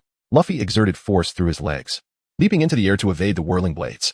Buggy's expression turned sinister. Suspended midair, your body must be difficult to control, isn't it? With that, he detached both hands from his arms, using them to target Luffy, as if he were a living target. Haha, your imagination is quite fanciful. Luffy focused on a nearby pillar, swiftly extending his arm to grasp it, then propelled himself forward with elasticity, narrowly dodging Buggy's assault once more. Buggy smirked. Your superpower is rather intriguing, and so is yours. Seizing the momentum, Luffy hurled his fist towards Buggy, exclaiming, rubber pistol. Luffy's fist swung fiercely, but Buggy easily dodged by tilting his head, raising a dagger with a cunning expression on his face. Your outstretched arm is full of flaws. Just as the dagger was about to slice into his arm, Luffy had already grasped the nearby pillar, propelling his entire body towards Buggy. Gum Gum Rocket. Seeing the danger, Buggy halted his strike. Chop Chop Escape. His body fragmented into several pieces, scattering like disassembled parts in all directions, evading Luffy's rebound attack. Due to inertia, Luffy crashed into a wooden house, reducing it to ruins. At that moment, Nami, hiding in the shadows, observed them intently. She had never witnessed a battle between devil fruit users and thought to herself, what a terrifying fight, it feels almost like a dream. When Luffy emerged from the wreckage, Buggy aimed his dagger-filled hand at him. Chop Chop Cannon. This time, Luffy was caught off guard, and 2 gashes were sliced into the skin beneath his temple. The assault was not over. Buggy's other dagger-wielding hand lunged toward Luffy's heart. With a crisp sound of steel, Chenqi finally made his move. Captain, this could take forever. Let me handle it from here. However, the sword couldn't harm that fellow. Chenqi smiled. Have you forgotten what I said earlier? I have a new technique I wish to try. All right, I understand. With Luffy temporarily retreating, Chenqi took action, prompting Buggy to scoff. Foolish demon, do you really think a mere swordsman can defeat me? Are you courting death? Ren-nosed fool, if you're going to fight, then do it. You talk too much. Chenqi replied coolly. Buggy's fury was reaching its peak at Chenqi's repeated jabs about his nose. I will kill you. One sword style. Cut. Chenqi declared, his blade radiating with intent as it hurtled toward Buggy. Idiot. Buggy did not even flinch, allowing the strike to land, and indeed, his body was cleaved. Yet it had no effect. Chop Chop Flying Knife. Buggy unleashed his hands, attacking Chenqi. Anticipating this, Chenqi swiftly pivoted, altering his sword's trajectory. One sword style. Rhinoceros Strike. The force concentrated on the blade, thrusting out like a spear, clashing with Buggy's daggers, igniting sparks. Way of Destruction 1. Charge. Seizing the moment, Chenqi unleashed a slender white beam from his fingertips. Buggy quickly retracted his hand, but the minute shockwave pierced the ground, leaving a small hole. Demon. It seems I underestimated you, Buggy admitted. Enough of the warm-up, Chenqi declared. Stop your theatrics and witness how I execute you. Chenqi coldly aimed his blade at Buggy. That you are a notable pirate in the East Blue, today, you are outmatched. Little brat, don't boast. Before Buggy could finish, he noticed Chenqi's blade fading to a nearly transparent hue. Panic set in. Something feels off. Whisper. Gray cat. With that, Chenqi's sword transformed into a mist, leaving only the hilt in his grasp. What is that? Luffy, observing from the side, felt astonished. Meanwhile, Buggy found himself enveloped in a cloud of dust. My entire blade has turned to grains of sand, wherever the dust settles. A swing of the hilt can cut through it. Consider this mist as my sword, Chenqi proclaimed as he swung the hilt. Buggy looked around, bewildered. In an instant, the surrounding dust seemed to come alive, coalescing toward him. The first contact was at his arms, and in the moment the blade swung, Buggy felt a sharp pain. Nami, watching from the shadows, was taken aback. Goodness, what power does Chenqi possess? It's even more mysterious than Luffy's abilities. A swordsman can actually harm Buggy? It hurts. Damn you, demon. Buggy cried out, showing clear injury on his arms. The smoke formed by Chenqi's sword was not merely a strike. It felt akin to being pricked by countless needles. Chop chop pancake. Buggy's arms again separated, and the sharp blades whirled toward Chenqi. Chenqi, anticipating this, summoned the dust into a small shield, easily deflecting the assault. Don't get too cocky. How could I, with a bounty of 15 million, lose to someone with a mere 5 million? Buggy, seemingly flustered, concealed blades in his feet, detaching his limbs, as glimmering edges launched from all directions toward Chenqi. A sly smile crept onto Chenqi's face. In that case, you were merely digging your own grave. He manipulated the sand, ensnaring Buggy's limbs and body, rendering him nearly immobile. Well done, Chenqi. As Luffy observed Buggy being restrained, he stepped forward, extending his arm. Rubber gun barrage. No. Please, no. The sound of slaps echoed as Buggy's body was struck over 100 times, collapsing like a lifeless dog, his limbs and torso scattered chaotically across the ground. At that moment, Nami, with a mischievous grin, took the opportunity to stuff Buggy's dismembered form into a bag, sealing it tightly. When Buggy eventually reassembled, he was left with only his limbs and head joined together, a sight so comical that even Chopper couldn't contain his laughter. Damn you, thief. Return my body. Buggy shouted furiously. Luffy grinned mischievously and exclaimed, Die Buggy, Gum Gum Rocket. He stretched his arms backward and then propelled them forward with tremendous force, sending Buggy soaring into the sky, landing who knows where. With Buggy defeated, his treasures and navigational charts fell into the hands of Luffy and his companions. Hey Zoro, let's go. Luffy called out. Have all the enemies been vanquished? Zoro yawned, rubbing his sleepy eyes. In Zoro's view, defeating foes seemed a matter of course. He had faith in Chopper and Luffy's prowess. Yes, they're all done for, and we Vivy secured the charts. All right, let us be on our way. Thus, Nami joined Luffy's crew. What did you say? You didn't take the treasure? Nami's furious voice echoed aboard the ship. I don't know where I left it. Luffy replied nonchalantly. We're heading to the Grand Line. Having the charts should suffice, right? You fool. Do you have any idea how much it's worth? Nami fumed, pushing Luffy against the ship's edge. That treasure is worth over 10 million berries. 10 million. And you dare say it's useless? Stop it. I can't swim. Then why didn't you take it yourself? I thought I gave it all to you. I forgot. Okay, you idiot. Luffy and Nami were bickering, while Chopper and Zoro stood by, laughing incessantly. Such a hasty situation. Nami, stroking her chin, couldn't help but exclaim. What is happening? To embark on the Grand Line in such a manner. Luffy, indeed, it is simply unbearable without meat. I never mentioned food. Zoro, reclining leisurely on the deck, remarked, a lack of wine makes the situation even more uncomfortable. Chenqi mirrored Zoro's posture. Yes, if only we had some wine and meat. It would be perfect. Nami's forehead creased with a small vein. Stop fixating solely on food and drink. What I mean is that the Grand Line is exceedingly perilous. There are countless treasure seekers, and their ships are undoubtedly formidable. In contrast, our vessel and crew are rather inadequate. Nami's assertion holds merit. Although Chenqi and the others have commandeered the ship of the Fist Demon, it may still fall short for the challenges of the Grand Line. Luffy tilted his head and asked, what are your plans? Nami unfurled the sea chart and replied, if we head south from here, there is a village. Let's go there first and see if we can find a sturdy ship. That would be even better. Luffy raised his fist triumphantly. There's meat to eat. In the East Sea, at the village of Westboro, a young man with a long nose stood at the village entrance, gazing out at the boundless sea, and couldn't help but exclaim, a new day is upon us.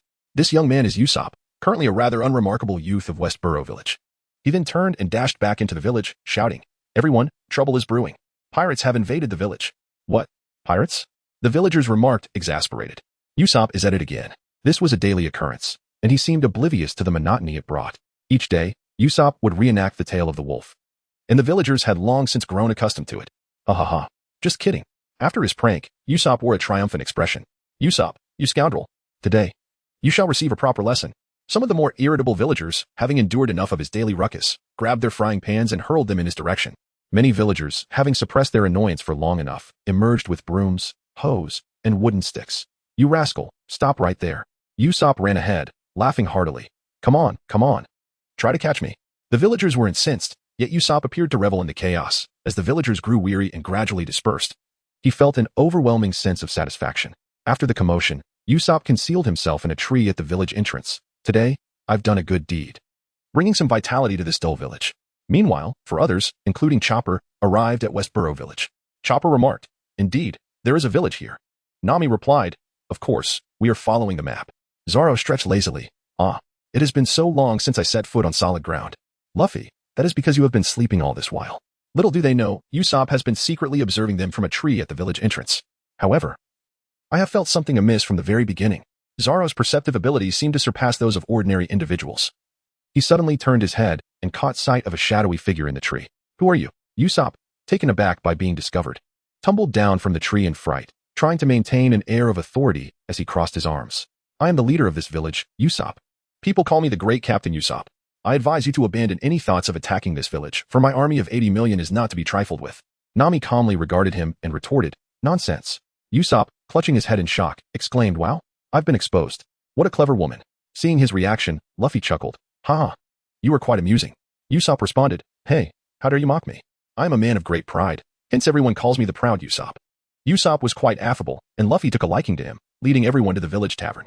So, you were searching for a grand ship and companions? Usopp exclaimed, enlightened by what Chopper had said.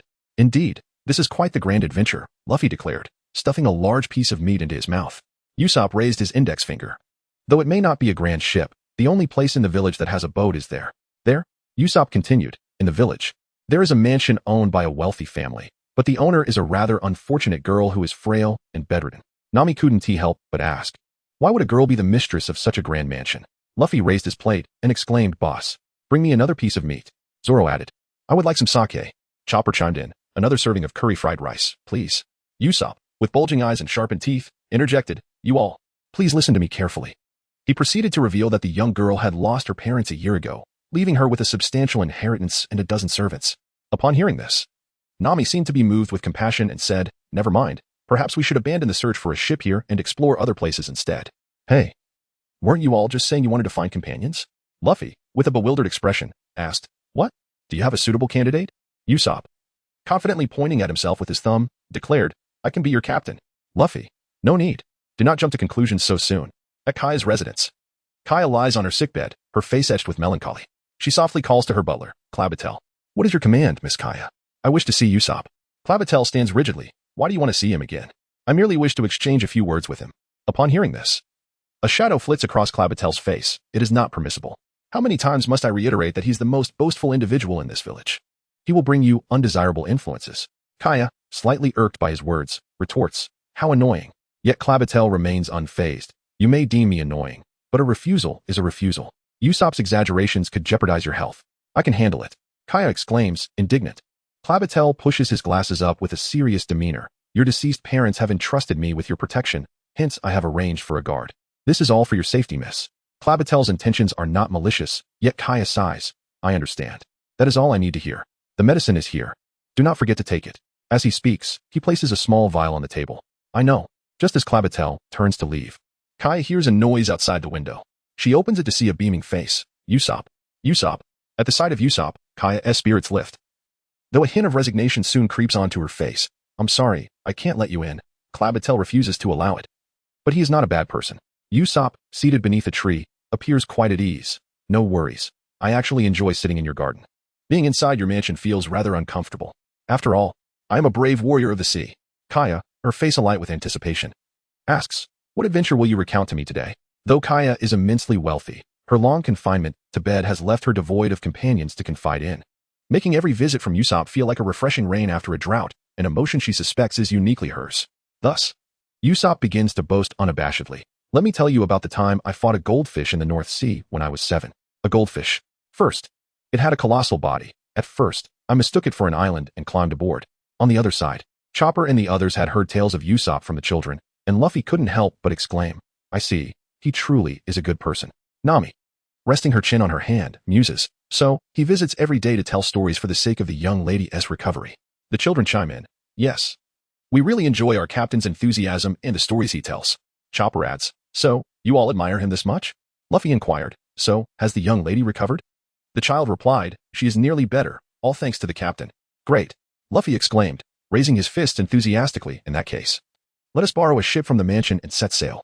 Nami shouted, no way. Didn't we just say we wouldn't go? Yet, how could she possibly deter Luffy? This single-minded fellow? Outside the grand mansion of Kaya, the gates were firmly locked. Is anyone there? We wish to borrow a ship. Chopper and his companions called out loudly at the entrance. Come on, let us go in. Before anyone could react, Luffy swiftly climbed over the gate, his speed leaving everyone astounded. Chopper couldn't help but admonish him. Hey, is that really how you greet someone?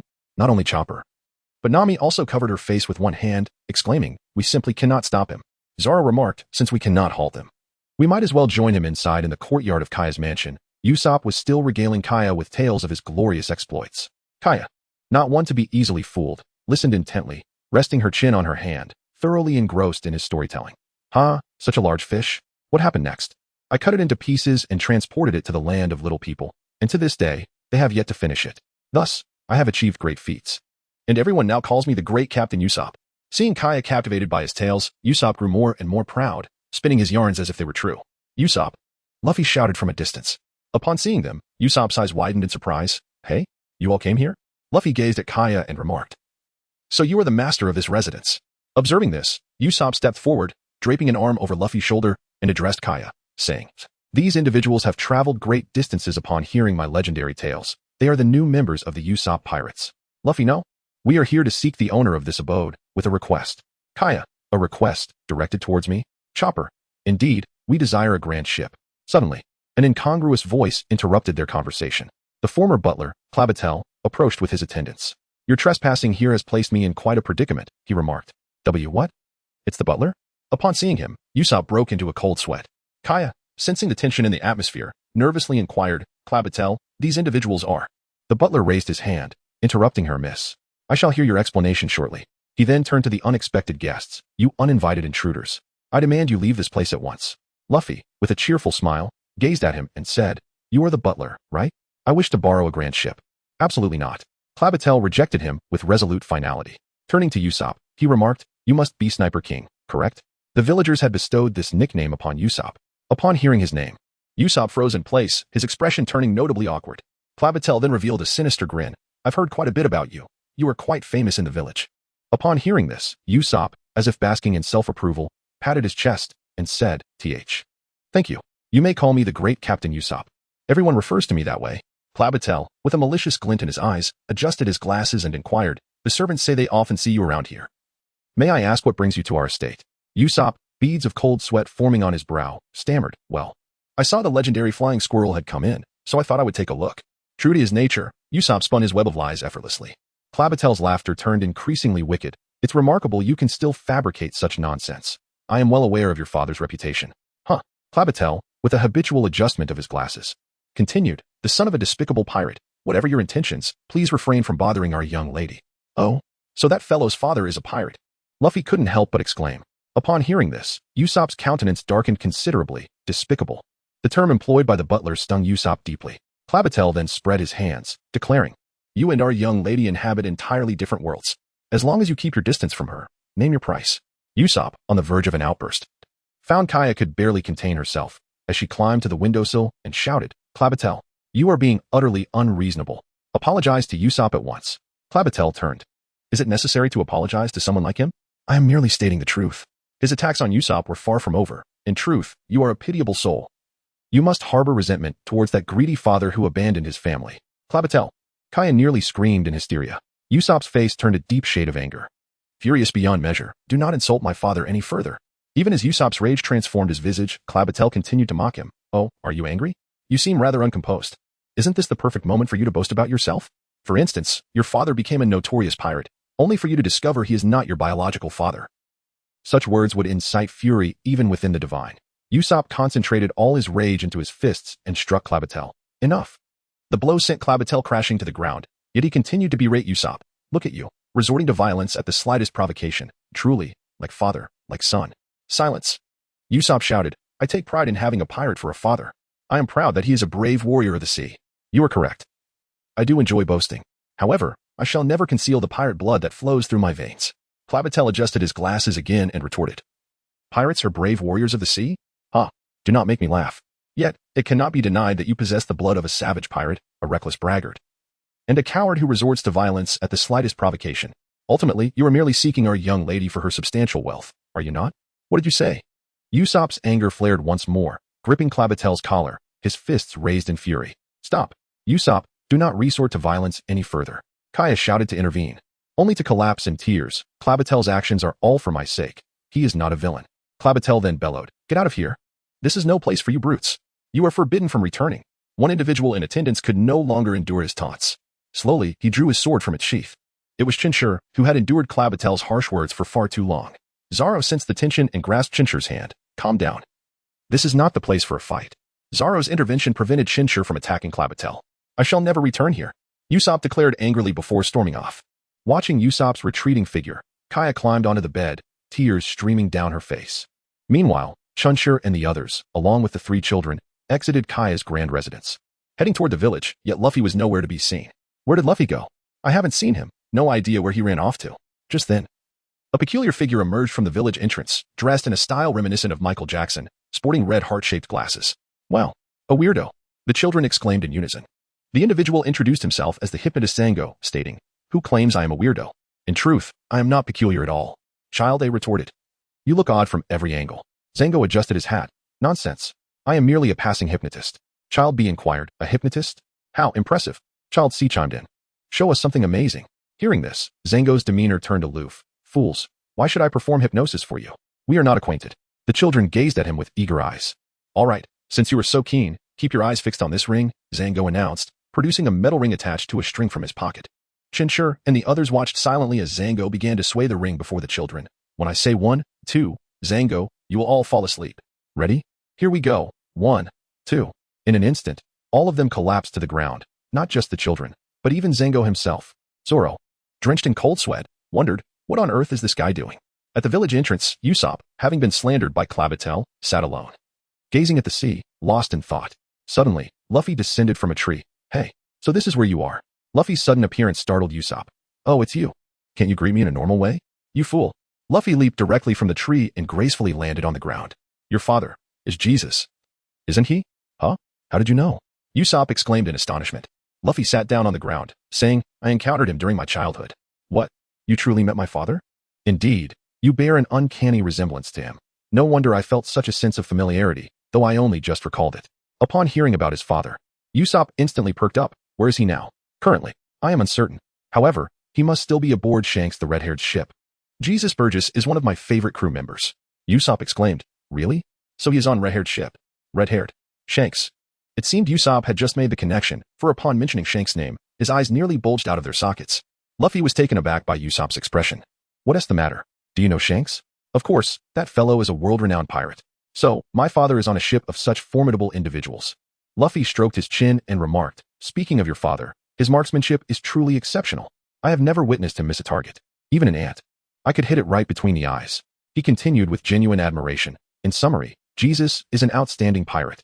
Upon hearing such words, Usopp felt his spirits lift considerably. "As I mentioned earlier, I deeply admire my father. The butler's words were indeed a severe blow to my pride." Luffy clasped his hands over his chest and remarked, "Indeed. I too harbor a disdain for that individual. By the way, you won't be visiting that mansion again, will you?" Usopp sighed. "Who can say? If that butler is willing to humble himself and acknowledge his mistakes, I might reconsider." Luffy foolishly pointed at the cliff below and asked, "Are you referring to that butler?" "Yes, that very butler." "Nani, why is that fellow here?" Upon spotting Clabatel alongside a peculiar individual adorned with heart-shaped sunglasses, Usopp's eyes nearly bulged out of his head. The two hastily crouched down. Luffy exclaimed, "There's even another person by his side." Usopp replied, "I've never seen such a person before. Who could it possibly be?" At the base of the cliff, Clabatel adjusted his glasses and said, on a serious note, "Is the plan proceeding smoothly?" "No problem, we can assassinate the lady at any time." The two atop the cliff were taken aback. "What? Assassinate?" Back at the cliff's base, Clabatel's expression darkened. "Please refrain from using such unpleasant terminology like assassinate." Zango, somewhat embarrassed, quickly corrected himself. "I meant an accident." "An accident, Captain Kuro." Clabatel retorted. "That name has been discarded for 3 years. Do not address me as such. Remember, you are the captain." It was revealed that Clabatel was none other than the notorious East Blue pirate, Kuro, who had vanished 3 years prior. Usopp, listening from the cliff above, felt a chill run down his spine. "Wait, I've heard of Kuro, but I thought he was executed by the Navy 3 years ago." Meanwhile, the two below continued to discuss their scheme.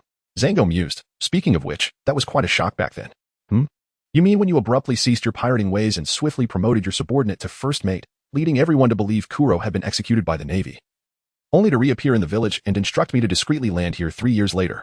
Your plots always succeed. I can cooperate. And the reward should be substantial, right?" Zango exclaimed animatedly, resembling someone with hyperactivity. Kuro replied, "Certainly. Once the plan succeeds, you will receive your due share." Zango smirked slyly.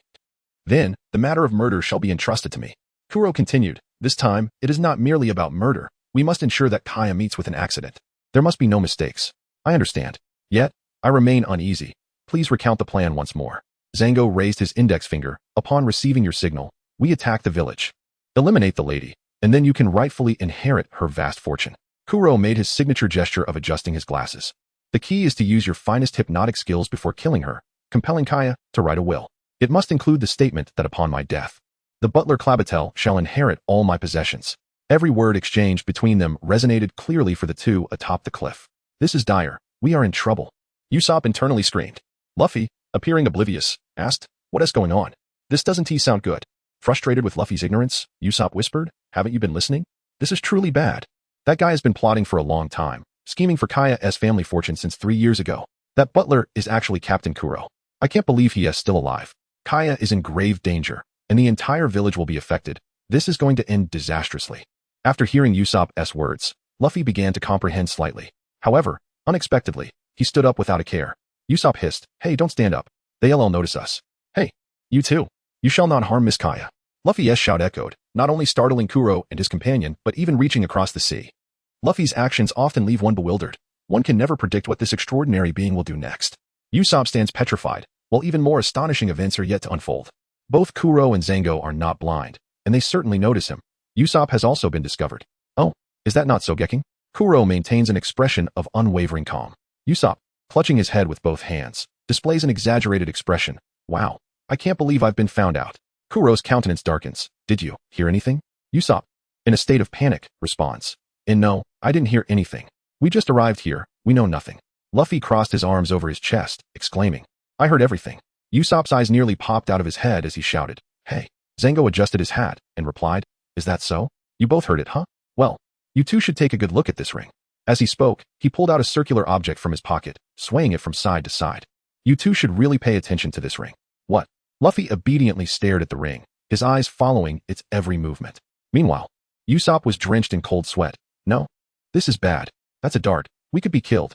On the count of 1, 2, Zango, you will fall asleep. He began. Just as Zango's words hung in the air, Usopp threw himself to the ground, clutching his head and trembling. Hide quickly, or we will lose our lives. Zango. Indeed. Luffy felt his eyelids growing heavier and, swaying unsteadily, he tumbled off the cliff. Being rubber, he was unharmed. However, Zango himself succumbed to slumber. Kuro delivered a resounding slap to awaken him. Watching Luffy tumble down the cliff, Usopp was filled with dread. How despicable. You actually killed him. Usopp was unaware that Luffy was a rubber man. Kuro and the others also believed Luffy was dead.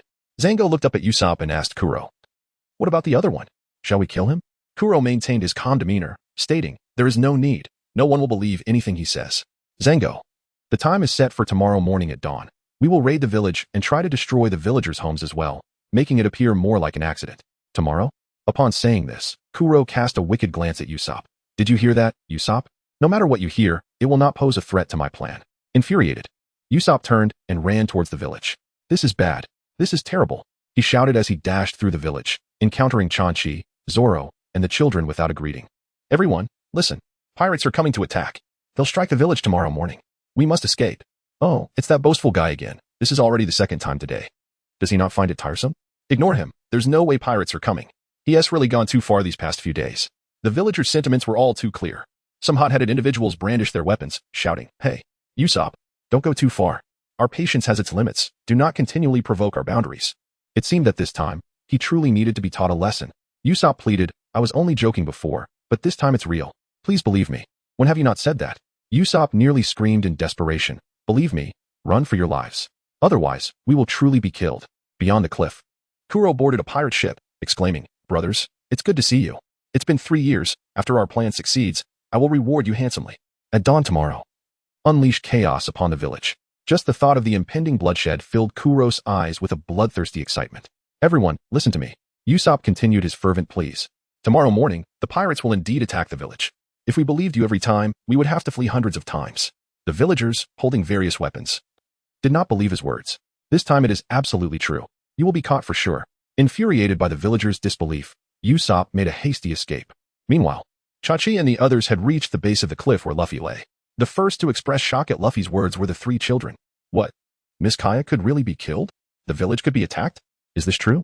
Straw Hat Brother? Luffy, indeed, that is what they say, and it cannot be wrong. Chinchi, then why are you here? Luffy tilted his head, wearing a puzzled expression. It's strange. I believed I was on the edge of a cliff. Yet somehow I fell down. If only Luffy's mind could pivot, even Buggy could surpass the four emperors. Nami, with her arms crossed over her chest, appeared to have an epiphany. So that's it. No wonder your captain rushed into the village in a fluster. Thankfully, we were forewarned of this news. Knowing it means we are safe, right? The enemy is truly foolish. No. This is bad. Luffy suddenly exclaimed, his expression one of alarm. Luffy has always been single-minded, approaching everything with a carefree attitude. It is rare to witness him in such a state, except when his straw hat is damaged. The situation appears to be quite grave. Everyone gazes at him with solemn expressions, cautiously inquiring, what is the matter? Luffy wore an exaggerated expression, his demeanor grave as he exclaimed, hurry and buy some meat. If you don't, the butcher might just run away. Chopper, Zoro, and Nami each delivered a light punch to his head. It hardly hurt such trivial matters, and you make such a fuss. We thought something serious was happening. Within Kaya's grand mansion, Usopp, panting heavily, climbed over the wall and arrived beneath Kaya's window. Upon seeing Usopp, Kaya appeared to recover from any ailment. Usopp, how wonderful. I was beginning to think you wouldn't come. Usopp's face was a portrait of urgency. Kaya, we must flee at once. Your life is in danger. What? What do you mean? You've been deceived. That butler of yours is actually a pirate. Kaya responded, wait, what are you joking about? Clabater can't possibly be a pirate. This is no jest. I heard it with my own ears. I listened to him and his accomplices conversing by the seaside. Usopp divulged Clabater's true identity and their sinister plans. Kaya's expression turned to one of disbelief. Usopp, what are you saying? Usopp continued, tomorrow morning. His accomplices will launch a surprise attack on you. They intend to kill you. That man is truly wicked. You must flee for your life. To Usopp's surprise, Kaya became infuriated. Enough. Usopp, I misjudged you entirely. What? Please, don't retaliate against others. I also felt terrible about what Clabater said regarding your father. It was indeed excessive, but you can't resort to such lies as revenge. I never imagined you were capable of this. As Kaya spoke, her disappointment deepened. The stories you tell are always filled with dreams and delight. They bring me joy, and I cherished your fabrications. But for you to utter such words today is utterly unacceptable, Usopp. No, that's not it. You're mistaken. Kaya's tears of disappointment flowed freely. I truly am not seeking revenge against that butler. Usopp hurriedly defended himself. Outside, the guards had already heard the commotion and approached, seizing Usopp's arms from either side. Rest assured, we shall escort this scoundrel out. Let go of me. Usopp bit down hard on their arms, causing the guards to yelp in pain and release him. You vile creature. One guard brandished a firearm, aiming it at Usopp. Don't move. Quiet. Don't obstruct my path. Usopp pulled a slingshot from his pocket, launching 2 stones that felled the guards. Stop it, Usopp. Kaya shouted. Please, Kaya, trust me this once. Before the butler returns, we must flee this village. Usopp's expression was earnest, a stark contrast to his usual playful demeanor. What has happened to you? You seem nothing like your usual self. At that moment, the villagers arrived. There he is. Usopp has entered the mansion, feeling a pang of dread as the villagers approached. Usopp declared, in that case. He grasped Kaya's wrist firmly. I will have to drag you away. Kaya, taken aback by Usopp's actions, screamed, No, let go of me. Regardless, come morning, you shall learn the truth. Please, trust me just this once. Overwhelmed, Kaya slapped Usopp across the face, tears streaming down her cheeks. You are the real villain. You scoundrel. Release the lady. At that moment, the cat-eared butler appeared, gun in hand. Without hesitation, the butler fired, striking Usopp in the arm. Usopp, wounded, fled in a panic. Kaya, overcome by emotion or perhaps shock, fainted. The cat-eared butler caught her. Miss Kaya, please compose yourself. As dawn approached, Zango would lead an assault on the village. Contemplating these grim thoughts, Usopp walked despondently along the village path, glancing back at the town, tears spilling from his eyes. Though he often boasted and irritated the villagers, his love for the land that nurtured him ran deep. The thought of the villagers and Kaya suffering at the hands of pirates filled him with despair. Hey, Usopp. At that moment, Luffy and the others approached. Usopp wiped his tears. It's you all. Wait, is that Luffy? Usopp gasped in disbelief. You're still alive? He had thought Luffy had perished after falling from the cliff. Luffy wore a dazed expression, as if awakening from a slumber. The moon shone brightly amidst the sparse stars. 4 figures stood before Usopp, who sat upon a rock, burdened with a heavy heart. It is entirely my fault for having deceived so often in the past, resulting in the deep-seated distrust from everyone around me. How naive I have been. Even when my hand is struck by bullets, even when I am pursued by a broom, this is still the village that nurtured my growth. I cherish this village. I yearn to protect everyone. I cannot bear the thought of watching innocents being slain. As he spoke, Usopp broke down into tears, reminiscent of a child. Luffy stretched his limbs, exuding a fierce determination. All right, we shall aid you. Nami formed an okay gesture, but let it be known in advance. All the treasures aboard must belong to me. Usopp, somewhat incredulous, questioned, Are you truly willing to fight alongside me? With a slight smile, Chenqi rested his Zampakuto on his shoulder. The enemy's numbers are rather overwhelming, and your expression betrays your fear. Upon hearing this, Usopp became indignant. What are you saying? Me? Afraid? Don't be ridiculous. I am the courageous warrior of the seas. The great Captain Usopp. Just after boasting, the four noticed his legs trembling uncontrollably. They regarded him with peculiar glances, causing Usopp's head to swell. What are you staring at? Our opponent is Captain Kuro. It's only natural to feel fear. Zoro then looked at him and remarked, we do not pity you. We assist you because we recognize your worth. Luffy, with a solemn expression, remarked, who would act out of sympathy? You truly are. Usopp, upon hearing this, was deeply moved. Meanwhile, within the grand hall of the Kaya residence, the cat butler relayed the events of the day to Kuro. Adjusting his tie, Kuro expressed his surprise. I never expected such incidents to occur in the village while I was in town. That Usopp truly is infuriating. The cat butler shrugged, indeed. And he even claimed you were a pirate. One need not possess intelligence to lie. Kuro adjusted his glasses and chuckled, precisely. His gaze fell upon a beautifully crafted box on the table. Curious, he picked it up and inquired, what is this? The cat butler replied, oh, this is a gift from the young lady. Tomorrow marks your 3-year anniversary here. Kuro opened the box to reveal a pair of gleaming new glasses. The cat butler continued. She noticed your glasses often slipping down, so she had these custom made for you. What a considerate and gentle girl. However, Kuro dismissed the gesture entirely, carelessly tossing the glasses to the ground and shattering them underfoot. The cat butler looked on in utter astonishment. Wait, Kuro. How could you destroy the gift from the young lady? Kuro's expression darkened, resembling a specter from the netherworld. Gift? I would accept one, but not these glasses. I demand the entire mansion. The cat butler was taken aback, unable to fathom such an audacious demand. Kuro advanced menacingly, declaring, given the circumstances, I need not continue this charade, for in just a few hours, everything here will change. With that, he flung several daggers toward the cat butler, who fell to the ground, blood gushing from his mouth. At the eastern port, a single sloped path lay before them. Slick with oil, a necessary route for those entering the village from the east. It was evident that this was Usopp's handiwork. This would render it exceedingly difficult for the enemy to ascend, perhaps even impossible. Nami pointed at the slope. It's clever of you to think of this. But we must also be careful not to slip down. Otherwise, we would fall right into the enemy's hands. Usopp crossed his arms with a proud demeanor. Naturally, I have absolute confidence in my cunning and slingshot skills. At that moment, the sun cast its golden rays upon the sea, sparkling like a myriad of jewels. The five stood resolutely, facing the dawn, prepared to confront the impending enemy assault. A pirate ship with a black cat figurehead approached the waters. Brothers, let us disembark. Wreak havoc upon the village and storm the mansion. They roared. Meanwhile, on the side of Chinchi, they waited for some time without any sign of their comrades. They haven't arrived yet? He pondered. Surely they haven't overslept? Nami placed her hand to her ear. I think I hear shouting from the north. Usopp paused. The north? Nami listened intently. Yes, I truly hear it. Zoro questioned. What is going on? Chenqi speculated. You must be mistaken about the location. Usopp held his head with both hands. The north. There seems to be a landing point there. Since this is where we agreed to meet, I assumed they would launch their attack from here. Luffy felt a pang of urgency. We must hurry, or they will invade the village. Where's that place? Usopp gritted his teeth. Run north from here, and in 3 minutes, we will arrive. The terrain is similar to this, with a slope like this one. Just as Usopp finished speaking, Luffy, filled with anxiety, turned and sprinted away. Meanwhile, Nami's heart sank. Oh no, our ship is also to the north. Our treasure will be stolen. Usopp clutched his head in frustration. Damn it. All my meticulously planned lubrication operation has gone to waste. Chopper interjected. Stop talking and hurry. Luffy has already set off. We must follow suit. Zoro and Chopper, being slightly quicker, took the lead, with Usopp and Nami trailing behind them. Luffy was the first to set sail, followed by Zoro and Chopper, yet it was Usopp and Nami who arrived first. Such occurrences defy scientific explanation. Even Usopp felt a flutter of anxiety, pondering why the Straw Hat and the two swordsmen had yet to arrive. Standing atop a slope, Usopp and Nami gazed down at the throng of pirates below. The leader, Zango, proclaimed, You are the one who eavesdropped on our conspiracy, aren't you? Speak. What do you intend to do now? Summoning his courage, Usopp shouted at the pirates below, I warn you, if you do not retreat this instant, my army of 100 million will obliterate you. Wow, what? 100 million? Incredible! Zango was momentarily convinced. A nearby lackey remarked, Captain, that is obviously a lie. Another added, Captain, you are too gullible. Usopp thought to himself, oh no, I've been found out.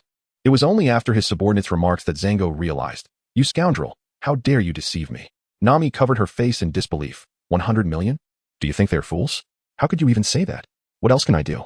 Luffy and the others are still not here. I must intimidate them for now. Those 3 idiots must have lost their way. Faced with the 100 or so pirates glaring hungrily from the opposite slope, Usopp declared with feigned seriousness, You go and deal with them. I will cover you. Nami retorted, How could I possibly fight off so many? Usopp, trembling, exclaimed, Don't think you can bully me just because I am a man. My legs are shaking with fear. See, Nami cried. I'm about to cry from fear. Usopp countered. Where? You don't have a single tear. Not wanting to hear any more of their banter, Zango ordered his crew to charge like a pack of wolves. Startled, Usopp quickly retrieved a black spike from his bag. A weapon with multiple sharp points that would inflict pain upon contact. This weapon was known as the Hell's Spike Nail. Ouch, that hurts. The spikes scattered across the ground, causing the pirates to stumble and cry out in pain. However, some pirates managed to evade the spikes and charge forward unabated. Get out of the way, shouted the foremost pirate, brandishing a stone hammer, which he brought crashing down upon Usopp's skull. Usopp was struck hard, blood streaming down his face. Nami gasped, covering her mouth in shock. The pirate with the stone hammer continued onward, only to have Usopp grasp his pant leg from the ground. Let go, you scoundrel, the hammer-wielding pirate yelled. Despite being unable to stand, Usopp's face remained resolute, gripping the pirate tightly. Yesterday, I merely told a lie as usual. Thus, today, I shall remain calm as ever.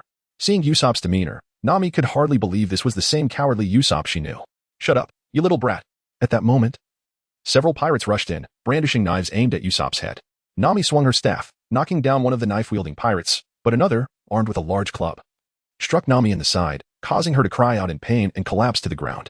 Meanwhile, a swarm of pirates had bypassed the spikes and was steadily ascending the slope, their faces twisted with malice, ordering their comrades to finish off Usopp and Nami. The two closed their eyes in despair. Suddenly, three figures appeared from nowhere, swiftly sending the pirates flying. Huh? Usopp and Nami were taken aback. Captain Zango, what is happening? You never mentioned there were others in the village. The Black Cat pirate crew began to stir with confusion. It turned out that Chopper, Luffy, and Zoro had finally arrived. Luffy, with an expression of exasperation, shouted at Usopp, you scoundrel. You keep mentioning the north, but fail to specify which direction it is. Usopp gazed in disbelief at the defeated pirates strewn across the ground and looked at Chenqi and the others, realizing, so, you were truly formidable. Chenqi rested his Zampakuto on his shoulder and remarked, this is hardly anything. Their leader has yet to make an appearance. Nami interjected, you three are quite slow. Why did it take you so long to arrive? Luffy continued to shout at Usopp, you were unbelievable. You kept insisting on heading north without clearly indicating where north is. Usopp, veins bulging, retorted, you, of all people, should remember that I distinctly saw your confident demeanor as you bolted ahead. Luffy, I merely ran out of instinct. Usopp, who knows you? While they were bickering, Zhang brandished a circular saw towards the fallen pirates and declared, behold this ring. Upon my count of 1, 2. Zhang, you shall be endowed with strength, and your wounds will mend. As he spoke, Zhang swung the ring from side to side. 1, 2 Zhang. The pirates fell under Zhang hypnotic spell, their forms seemingly transforming in an instant, unleashing feral roars that echoed through the air, their previously inflicted wounds appearing to heal instantaneously. Some pirates, emboldened, shattered nearby rocks with a single punch. No. Could it be? Just moments ago, they could barely stand, and now they Nami murmured. Such terrifying strength. Zoro gestured towards the back. You all head back. We shall handle this. With that, Zoro unsheathed his sword. Hey, Luffy, chopper. Luffy, woo, Luffy. It turns out that Luffy has also fallen victim to the hypnosis. Only a simple-minded fellow would so easily succumb to someone else's enchantment. Yet, despite being under hypnosis, Luffy seems capable of discerning friend from foe. He shouts as he charges into the crowd of pirates. Rubber, gun barrage. Instantly, countless shadowy fists fill the air, raining down upon the pirates like droplets of rain. Those pirates caught in the onslaught fall to the ground, the outcome no different from before.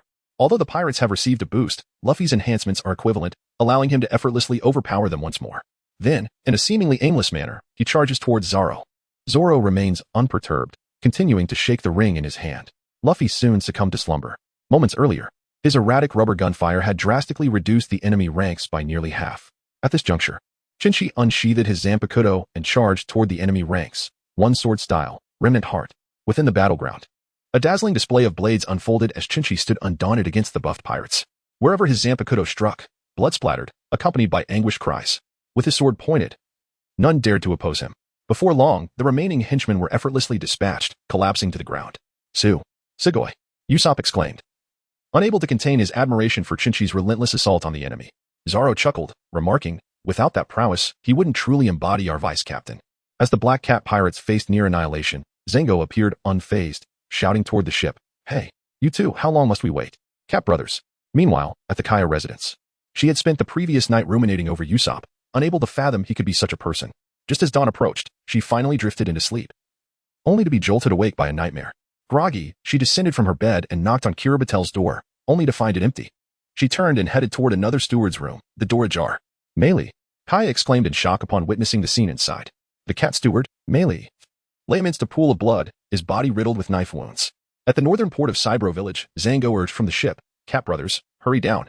After persistent calls, two figures finally leaped from the vessel. One was portly, named Bucci, and the other lean, named Sam, both adorned with sharp cat claw gloves. "We're here. Did you summon us, Captain Zango?" Zango pointed toward the ramp. "We must traverse that path. I expect you two to eliminate those troublesome foes." To his surprise, both displayed a timid demeanor. Sam repeatedly shook his head. "No, we possess no strength, right, Bucci?"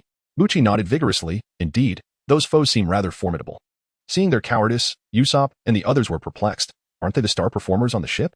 Nami remarked incredulously. "They are terrified." Zoro observed silently. Unbeknownst to them, the peculiar duo was merely feigning weakness, but Chinchi was well aware. Thus, he once again unsheathed his Zampakuto. Zoro stepped forward, pressing the blade back into its sheath. "You've already dispatched so many. Leave these two to me." Not only was Zoro a sword enthusiast, but also a martial arts aficionado. And having witnessed Luffy and Chinchi's vigorous combat, he felt a yearning to engage. Sam spread his hands. "We're merely here to watch the ship." Bucci, devoid of spirit, added, "We can't be of any help on the battlefield." Zango, unwilling to entertain their procrastination, urged Sam, "Quit stalling. Get moving." Sam still hesitated, dragging his feet. "Hurry up." Zango insisted once more. "I understand. No need to be so fierce. I'm going." Sam reluctantly approached, resembling a child on the verge of tears. Chinchi whispered a few words to Zoro, who merely nodded in response. You scoundrel, I'll claw you to death." Sam rushed forward, his voice tinged with desperation and a hint of a sob. Zoro remained unfazed, focusing intently as he swung his sword. A resounding clash echoed as the sword met the claws. To Sam's surprise, his ruse had been discovered. He had feigned fear to catch his opponent off guard. Yet Zoro seemed to be prepared, his claws failing to inflict any harm. Chinchi had discreetly informed Zoro of their charade, prompting Zoro to remain vigilant. Damn it, Sam seethed, feeling the sting of being unmasked, and retaliated with greater ferocity. While Zoro accelerated his own strikes, the air filled with the sound of clashing metal. Flying cat kick. Just as the two battled fiercely, Bucci could no longer contain himself and launched a kick towards Zoro from the side. Caught off guard, Zoro was about to be struck when a beam of white light surged forth. Way of destruction 1. Charge. The white light struck Bucci, enveloping him in a faint haze of smoke. "You think you can double-team us? Don't be so naive," Chinchi remarked coolly. "You little brats. How dare you underestimate us?" "The Cat Brothers." Bucci roared in anger. As dawn broke, a figure approached, shouting at the pirates. "You worthless fools haven't yet breached the village." It was none other than the former captain, Kuro, who had come to check on the pirates' progress. Observing the disarray of his crew on the ramp, he noted Zango directing the battle, the injured Usopp and Nami, the slumbering Luffy, and the ongoing skirmish between Zoro and Chinchi against the Cat Brothers. "You've allowed these children to thwart you. It's a disgrace to the Cat Pirates." Kuro's expression darkened. Upon seeing Kuro, Zango's face betrayed a hint of fear. "But you said that even if we let that kid go, it wouldn't matter." Kuro's expression soured further. "What does your previous statement matter now? I expected these kids to be easily dispatched, yet your incompetence exceeds my expectations. I refuse to hear any excuses." At Kuro's words, Sam and Bucci bristled. "Kuro, how dare you call us incompetent?" Sam retorted, revealing his sharp claws. "You were indeed formidable, but that was 3 years ago," Bucci chimed in. "While you've sat idle these past 3 years, we've raided countless villages and battled numerous strong foes." Usopp and Nami observed quietly as the infighting unfolded. "So, do you think you can still defeat us, the Cat Brothers? Prepare to meet your end, Kuro," Bucci proclaimed, as the Cat Brothers abandoned their engagement with Chinchi and Zoro, launching a collective assault on Kuro. Swish! Their sharp claws slashed through the air, but the two were left grasping at thin air. "What did you just say? About killing whom?" When the crowd beheld Klo once more, he had appeared behind the Catman brothers. In the brief moment of their astonishment, Klo's arms had already draped over the shoulders of both men, and as the icy blade glided towards their throats, a chill of terror enveloped them. "You are correct. My body is indeed less agile than it once was, yet after 3 years of recuperation, my temperament has markedly improved." A profound chill then swept across Klo's visage. "I grant you 5 minutes. Should you fail to eliminate them within this time frame, you shall join them in their grave." His voice resonated like that of a judge from the depths of the abyss, leaving no room for dissent. The Catman brothers, having witnessed Klo's overwhelming prowess, surrendered entirely. They turned their attention once more to Chinchi and his companions. If they could vanquish them, they would be able to traverse the slope. Indeed, how could these wretched little imps possibly rival us? We need not even 5 minutes. We were merely toying with them before. 5 seconds will suffice. Perhaps cowed by Klo's ominous presence, the brothers' eyes glimmered with a fierce resolve. "Chinchi, step aside." Today, you have garnered enough attention. I must personally defeat these two." "Understood." Chinchi retreated, and Zoro assumed a combat-ready stance. "Catman brothers, I entrust this to you. Ensure you eliminate them within 5 minutes." The pirates behind the Catman brothers shouted fervently. for this battle would determine their fates, hence their palpable anxiety. As the Catman brothers charged forth, Zoro, with the sword Wado Ikemanji clenched between his teeth and twin blades poised behind him, emanated a subtle aura of swordsmanship, three-sword style, tiger hunt. Zoro struck with the ferocity of a steel claw, effortlessly shredding through the attacks of Sam and Buggy. In an instant, they bore numerous wounds, collapsing to the ground. With a single blow, the Catman brothers were incapacitated. That is, the pirate hunter, Roronoa Zoro, victorious. Zoro directed the tip of his blade at Klo. Rest assured, I will eradicate you all long before 5 minutes elapse. Despite having dispatched the Catman brothers, Klo regarded Zoro with disdain. Spare me your prattle. 3 minutes remain, and I shall commence my slaughter. Enough. Kralbatel. A high-pitched cry echoed, belonging to the spirited Kaya. Kaya, what brings you here? Usopp, gritting through pain, managed to rise. Klo adjusted his glasses. Miss Kaya, your presence is quite unexpected. Kaya retorted angrily. Mary has informed me of everything. Oh, that fellow is still alive? I had presumed him dead. You are not Kralbatel. Klo smirked. I was never he. Not wanting to endure any further banter between her and Klo, Usopp urged Kaya to flee. Yet, Kaya remained steadfast, addressing Klo, Kralbatel. I offer you all my possessions. I implore you, spare the village. Klo scoffed. Ah, miss, I believe you are mistaken. I desire more than mere wealth. I seek a life of ease. A life of ease? I have grown weary of the constant violence. My intricate scheming to gain your family's trust was all for this day. I wish to avoid trouble, hence the pirates' unexpected assault on the village. Please ensure you leave a farewell note before you perish.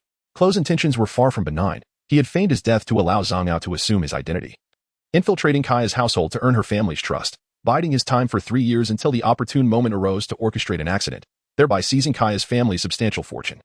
And a life of comfort. In the realm of pirates, the most astute was Shank's first mate, Ben Beckman. By that measure, Klo was ranked just behind him, earning the moniker Master of Schemes. As Klo concluded his speech, Kaya drew a gun from her clothing, aiming it at his head. Leave the village at once. At the sight of Kaya's resolve, Klo erupted into laughter. I never anticipated how strong you have become over these past 3 years. Speaking of which, much has transpired during that time. We sailed together, strolled through town. I cared for you tirelessly when you fell ill, and I endured considerable hardship to bond with you. All for this day, to kill you. Klo. Hearing Klo's words, Usopp could no longer restrain himself and threw a punch. Yet how could he possibly land a blow on Klo? In an instant, Klo had moved behind him. By the way, Usopp, we have an unresolved score to settle. Klo was not one to forgive easily. Usopp's previous offense was not forgotten. Zhang Ao, Klo called, and Zhang Ao promptly responded. Captain, I shall deal with this brat, Usopp. Now, you capture Kaya and proceed with our plan. Once it is accomplished, eliminate her. Way of destruction number 1. Charge. As Klo's words fell, a powerful shockwave, the size of a thumb, surged towards him from a distance. Fortunately, Klo reacted swiftly, raising several daggers to shield himself. Although he deflected the shockwave, he stumbled and fell to the ground. You talk too much. If you intend to fight, then do so. I've been tolerating you for far too long. In his frustration, Chinchi blurted out, momentarily forgetting his usual demeanor. Meanwhile, Luffy, still ensnared in a hypnotic state, remained unresponsive. And Chinchi's outburst served as a declaration of war against Klo. On another front, Sam lay gravely injured and unconscious, while Buggy, with his considerable bulk, managed to withstand Zoro's strike and, still conscious, implored Zhang Ao for hypnosis, which Zhang Ao promptly provided. With a thunderous roar echoing through the void, Buggy's hefty form leapt into the air. Oh no, that is. Zoro raised his gaze, realizing the target of the plummeting mass was none other than himself. Cat's killing move, flying cat leg. Like a meteor descending from the heavens, Buggy crashed down upon Zoro, who narrowly evaded, leaving behind a shattered rock where he once stood. Without granting Zoro a moment's respite, Buggy extended his claws, sharper than before, lunging at Zoro. Zoro crossed his swords in an X formation, repelling Buggy's assault. The two became locked in a stalemate. You have successfully enraged me, boy. Klo adjusted his glasses, revealing a chilling intent to kill. Moreover, the 5 minutes are up. Not just you, but everyone present shall perish. Chinchi rested his Zampakuto upon his shoulder, a sudden grin spreading across his face. Are you so fond of posturing and boasting? Just based on your capabilities. TSK, it seems quite precarious. Veins bulged on Klo's forehead. What did you say? It appears you are not only a braggart, but also somewhat hard of hearing. Chinchi jested, provoking Kuro into a furious rage, which was precisely the outcome Chinchi sought. Without hesitation, Kuro swiftly closed the distance, appearing before Chinchi. Chinchi's gaze sharpened, tracking Kuro's movements, and then he countered with a blade, the clash of their weapons resonating with a metallic clang, sparks igniting in the air. How could you perceive my steps? Kuro demanded. It's merely instinct, Chinchi replied. Do not revel too much in your triumph. Kuro unleashed a flurry of short blades, the air shimmering with cold glints as they collided once more. However, Kuro's force paled in comparison to Chenqi's, and he was once again thrown to the ground. Kuro's techniques repeatedly faltered. His silent steps seemed futile against this young adversary, bruising his pride. I cannot believe I, a mere child, have been insulted by you. Prepare to witness my true terror. Spade, one pirate exclaimed, observing Kuro's stance. Is he preparing to unleash that move? Just for that kid? Another questioned in disbelief. No, it can't be.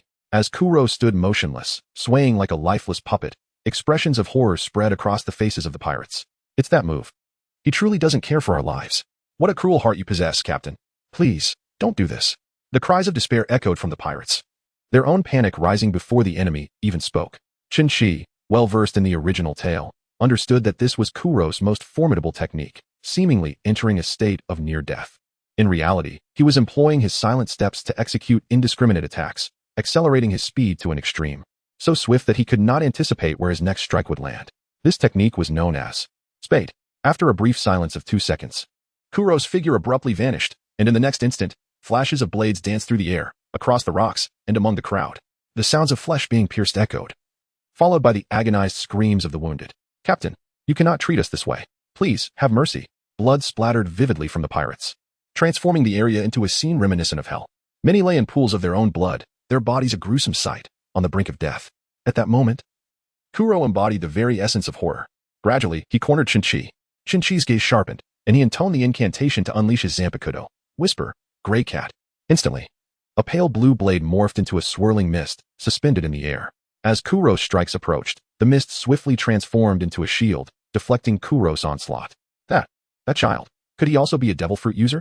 Some murmured in awe. Incredible, even the lightly injured pirates remained transfixed by the spectacle of Chinchi's displayed abilities, gasping as he thwarted every one of Kuro's assaults. Despite Kuro's countless slashes, not a single hair on Chinchi was harmed. I believe you've had your fun, haven't you? Chinchi mused, gathering the mist into a larger blade that descended upon Kuro's chest. Blood erupted unexpectedly, and Kuro collapsed, revealing himself once more to the onlookers. The mist gradually coalesced back into the hilt of the Zampakuto, returning to its ordinary form. Kuro lay on the ground, his glasses shattered, disbelief etched across his features. Who on earth is this child? Meanwhile, Zoro dispatched the rampaging Buggy with a 3-sword style, while Usopp knocked down Zhang Ao with his ultimate attack, the Gunpowder Star. As Luffy gradually regained consciousness, he wondered, what has happened? Looking around, he found the battlefield in utter disarray. The detestable villainous Butler had also appeared, and Luffy declared, I will defeat you. His focus narrowed onto Kuro, and with determination, he aimed at him, his arm extending. Gum. Rocket. Just as Kuro struggled to rise after sustaining severe injuries, Luffy struck him in the abdomen, rendering Kuro unconscious in an instant. With Kuro defeated, the system's notification echoed in Cheeky's ears. Congratulations on defeating your opponent. Experience points gained. 420. Your Soul Reaper level has risen to LV8. Experience points. 305 for 100. Congratulations on unlocking new swordsmanship skills. 1 sword style, Headwind, 1 sword style, Extreme Slash, and a new Keto technique. Way of Destruction number 11. Host, Cheeky age, 16 Soul Reaper level, LV8 Zampakuto, Grey Cat, Shallow Strike Spiritual Pressure, 135 Attack Power, 206 Swordsmanship, Sharp Strike, level 1, Residual Heart, level 1. Situational Strike, level 1, Headwind, level 1, Extreme Slash, level 2, Shuanpa, Unlocked White Strike, None Keto Techniques. Way of Destruction, number 1, Charge, no incantation, no. 4, White Lightning, no incantation, number 11. Bind Thunder, no incantation, binding techniques, none return techniques, none backpack space, 0-10 experience points, 305 for 100 previously. After defeating the clown Buggy and numerous minions, Cheeky had gained 390 experience points, elevating him to level 7. Now, reviewing the system interface. It appeared he had surpassed a minor threshold. Not only had he acquired his very first level 2 swordsmanship, but he had also unlocked new Way of Destruction skills. Cheeky initially believed that only upon reaching the same level would he unlock techniques of equivalent rank. However, it now seemed otherwise. Regardless, this was undoubtedly another enhancement of his strength. The Black Cat pirates, along with Kuro, were entirely expelled from the village. The village returned to its tranquil state, as though nothing had transpired. Within the village's tavern, Usopp expressed his heartfelt gratitude to the four, saying, "We owe you so much. Without your help, the village would have been doomed." Cheeky replied, "Do not say that. Had you done nothing, we would have been indifferent." Luffy devoured his words. "Indeed, that's true." Nami replied, "Let's not dwell on that. After all, our treasure remains intact." Luffy was voraciously consuming a fish when he hastily choked on a bone that lodged in his throat. He thrust his entire hand into his mouth, tears streaming down his face, yet he was unable to dislodge it. At that moment, Kaya approached. "Hello, Miss Kaya. they greeted her warmly. Kaya responded directly, "Don't you require a ship?" Upon hearing these words, Luffy felt an inexplicable surge of strength and astonishingly extracted the fishbone. His face brimming with joy. "Are you preparing to give this to us?" Subsequently, Koya led them to the seaside. "Well, well," exclaimed Luffy and his companions as they beheld a swift triangular sailboat moored at the harbor. The butler, Mary, stood beneath the vessel with a smile, saying, "Thank you for your patience. Although the design of the ship may appear somewhat antiquated, it is my own creation. This is a triangular sailboat, featuring a central rudder at the stern for swift navigation, and I have named it the Going Merry." Luffy, brimming with excitement, raised his fist in jubilation. "Are you truly giving us this ship?" Kaya, exuding generosity, replied, "Indeed, please take it." Witnessing the enthusiasm of everyone, Butler Mary also expressed delight. "Now, allow me to provide you with a comprehensive guide on the operation of the vessel." The subsequent explanation stretched over 30,000 words. Nami grasped a fair amount of it, while Luffy, of course, understood not a single word. Yet he surveyed the ship with awe. "What a splendid vessel." Kaya, with a beaming smile, assured them, "Everything needed for your voyage has already been placed aboard." Luffy gazed vacantly at Kaya, exclaiming, "Thank you. You are truly reckless." Chopper, feeling a bead of cold sweat trickle down his neck, interjected, "Shouldn't it be thoughtful instead?" Just then, amidst their conversation, Usopp came tumbling down the slope. Tumble? It turned out he was burdened with a backpack twice the size of his own body, crammed to the brim. Losing his balance on the incline, he rolled down like a ball. Kaya exclaimed, "Usopp?" Luffy scratched his head, pondering, what on earth is that guy doing? Zoro, arms crossed, remarked, "In any case, we must halt him, otherwise, he is going to crash into the ship." Thus, Luffy and Chenqi positioned themselves in the direction from which Usopp was rolling down, each extending a foot to firmly plant their size 42 shoes onto Usopp's size 53 face. Thank you," Usopp managed to say, supported by the two, preventing him from tumbling into the sea. He expressed his gratitude once more. Chenqi replied, "It's nothing, no need to mention it." On the shore, a small boat had already come to a stop, revealing that Usopp had long since prepared to embark on his solitary journey as a pirate. Noticing this, Kaya's face fell with evident sorrow. Are you really leaving?" Usopp placed his belongings onto the small vessel, affirming, "Yes, until my resolve changes, I must set sail. Please, do not try to persuade me to stay." Kaya sighed, hesitating to voice her thoughts. Usopp, giving a thumbs up to himself, declared, "When I return, I shall regale you with adventure stories more thrilling than any tall tale."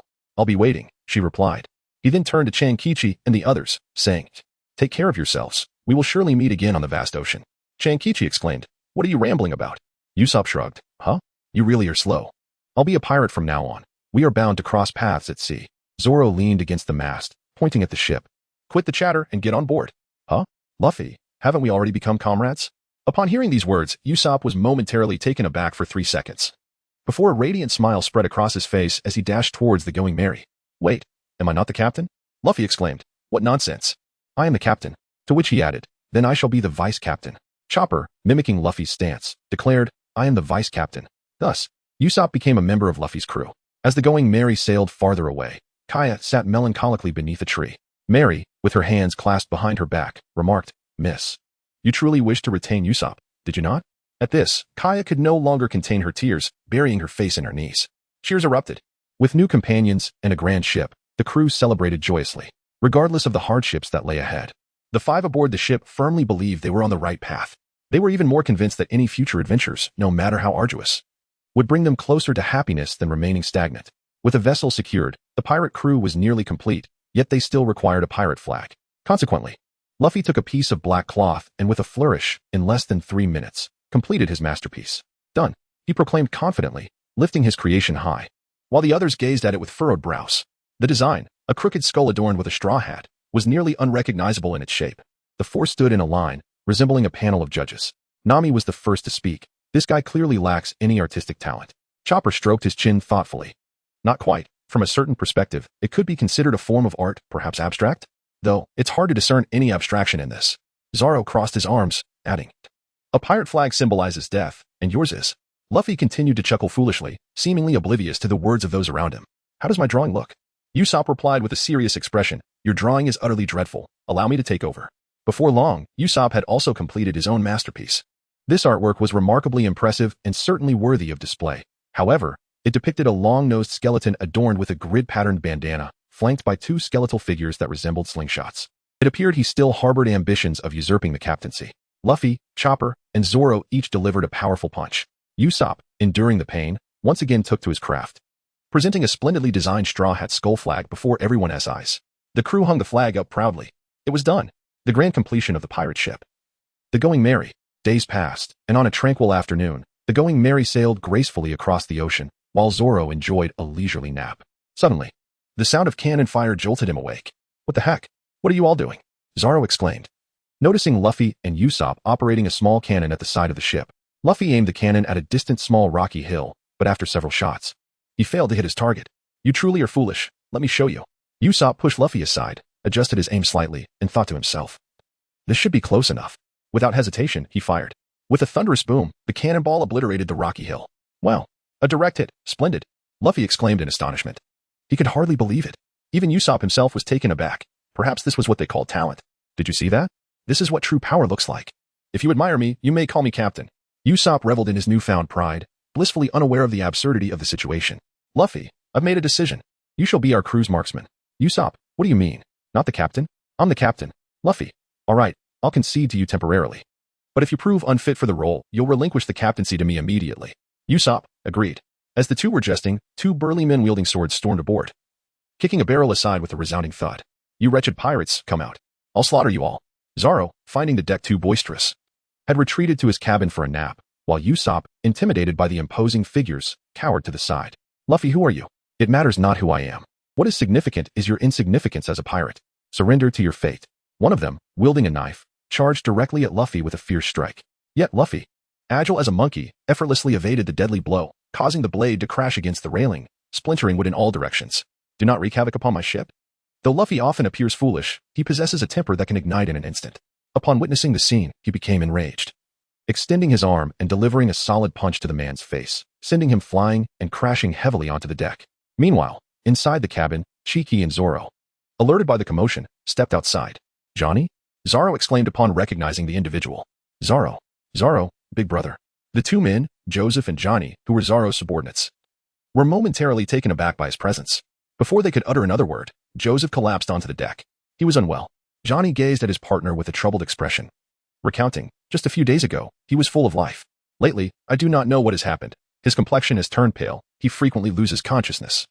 His teeth are falling out, and old wounds have reopened, causing continuous bleeding. We were hoping to rest a bit on that small rocky hill. But suddenly a cannonball came crashing down. Upon hearing this, Luffy and Usopp's mouths dropped open in exaggerated shock. We are truly sorry. They both bowed in apology. Johnny, covering his face, replied, let bygones be bygones. Nevertheless, Luffy and Usopp still felt an overwhelming sense of guilt. In the world of pirates, human resilience is notably robust. Had this occurred in Chenqi's world, a cannonball strike would have surely meant the end for these two. You fools. Nami scolded the group loudly. Huh? Luffy and Usopp responded in confusion. Nami, there's orange juice in the kitchen. Quickly bring it here. They dared not disobey, promptly retrieving the juice and bringing it to Joseph's lips. Usopp held his head while Luffy poured it down his throat. This is scurvy. If we act quickly, he may recover in a few days. Johnny's face flickered with hope. Really? Big sister? Don't call me big sister. Nami then proceeded to explain the condition of scurvy to everyone present. Luffy, with a Navi expression, exclaimed, you are truly impressive, akin to a doctor. Usopp, crossing his arms, responded, I have always believed you to be a capable woman. Nami's head swelled, veins bulging, as she scolded, you lot. Do you possess even a modicum of nautical knowledge? If this continues, you shall inevitably meet your demise. After consuming a generous glass of orange juice, Joseph rejuvenated, brimming with energy and vitality. Subsequently, they stood symmetrically, one resting his chin on his hand, the other with a cigarette dangling from his lips. I forgot to introduce myself. I am Joseph, he said. I am Johnny. We are bounty hunters, pleased to make your acquaintance. A bead of cold sweat trickled down the backs of the 5 individuals. Why, yes, understood. Joseph inquired, where are you planning to go? At this, Luffy licked his tongue, his face alight with hunger as if he were gazing upon meat. We wish to find a chef for the sea, primarily to indulge in exquisite cuisine. Johnny replied, oh, I happen to know of a floating restaurant, though I cannot guarantee whether their chef would be willing to join this vessel. A floating restaurant? The other's eyes sparkled with excitement upon hearing this. Johnny continued, indeed. It should take about 3 days to reach there. However, everyone must exercise caution, for we are nearing the Grand Line, a region rife with formidable pirates. Joseph chimed in. Moreover, I have heard that the formidable Mihawk, whom your brother has been searching for, has also been sighted there. If you do not mind, I can guide you. The prospect of visiting the floating restaurant filled everyone with joy, though no one noticed Zoro trembling slightly. Was it due to excitement? For this journey might lead him to Mihawk? 3 days later. Brother Zoro. Brother Chinjo.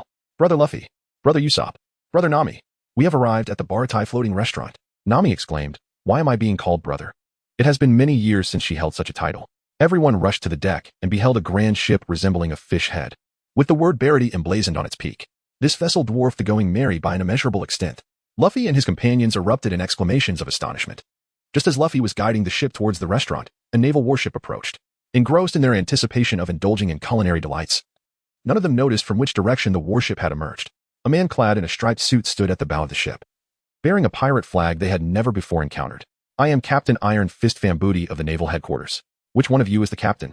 Luffy stepped forward, declaring, I am Luffy, and the pirate flag was just crafted a few days ago.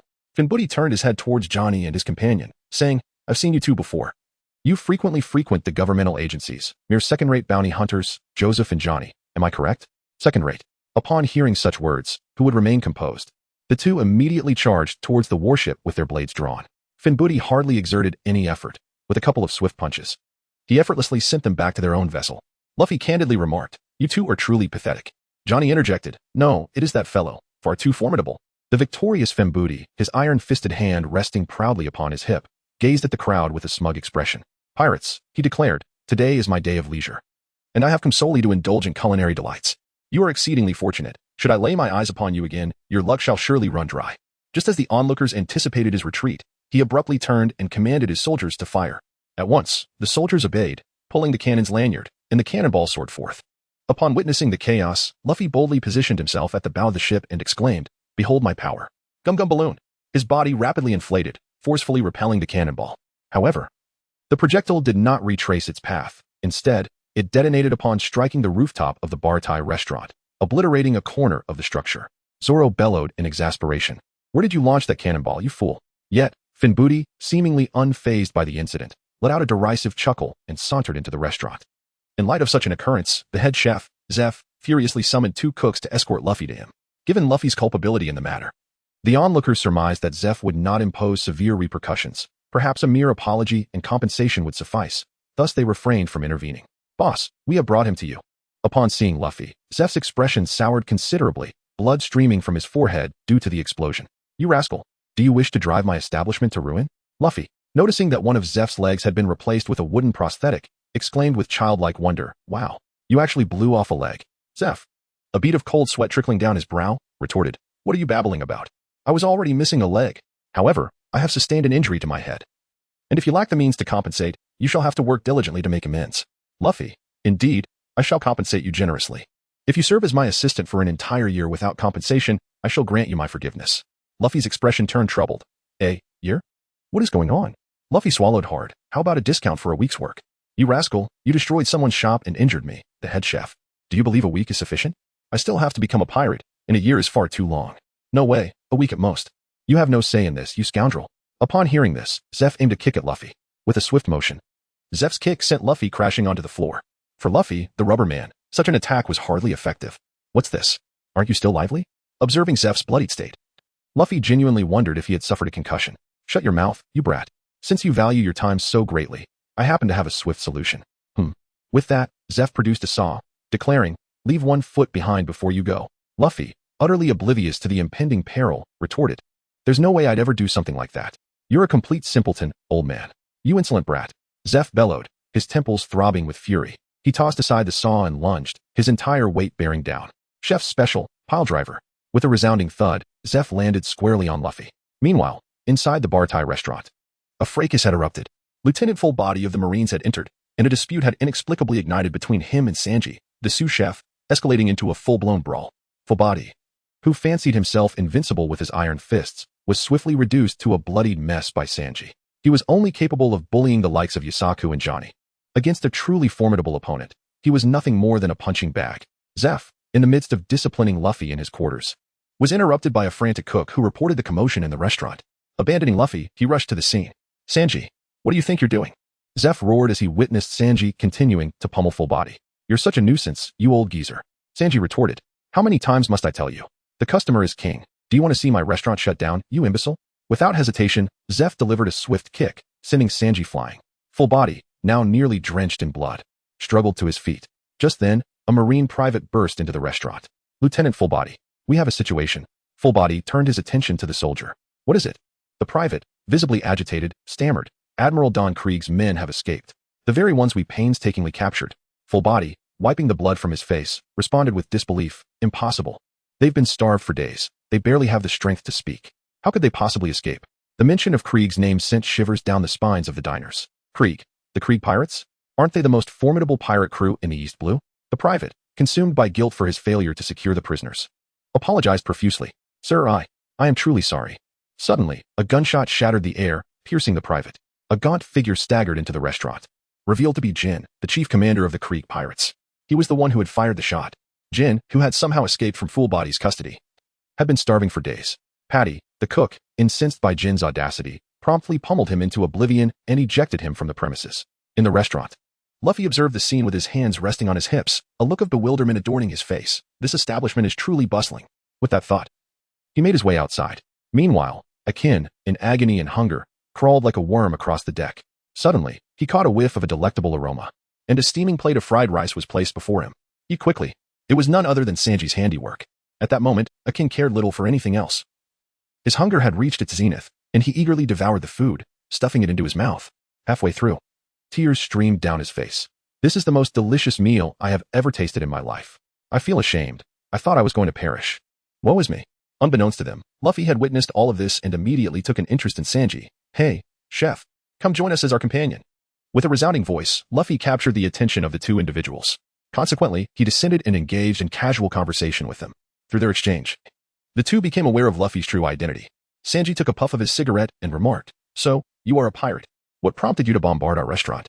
Luffy scratched his head and said, "I apologize. It was entirely accidental." Sanji exhaled a ring of smoke and cautioned, "In any case, I strongly advise you not to act recklessly. That grumpy old man was once the chef of a pirate crew. To him, this restaurant is akin to a treasure." "Oh, so that old gentleman was also a pirate?" Luffy remarked. "You mustn't provoke him. His temper is notoriously volatile." "It matters not. Come, be our chef," Sanji suggested. Without hesitation, he replied, "I must decline. I have compelling reasons to work in this establishment."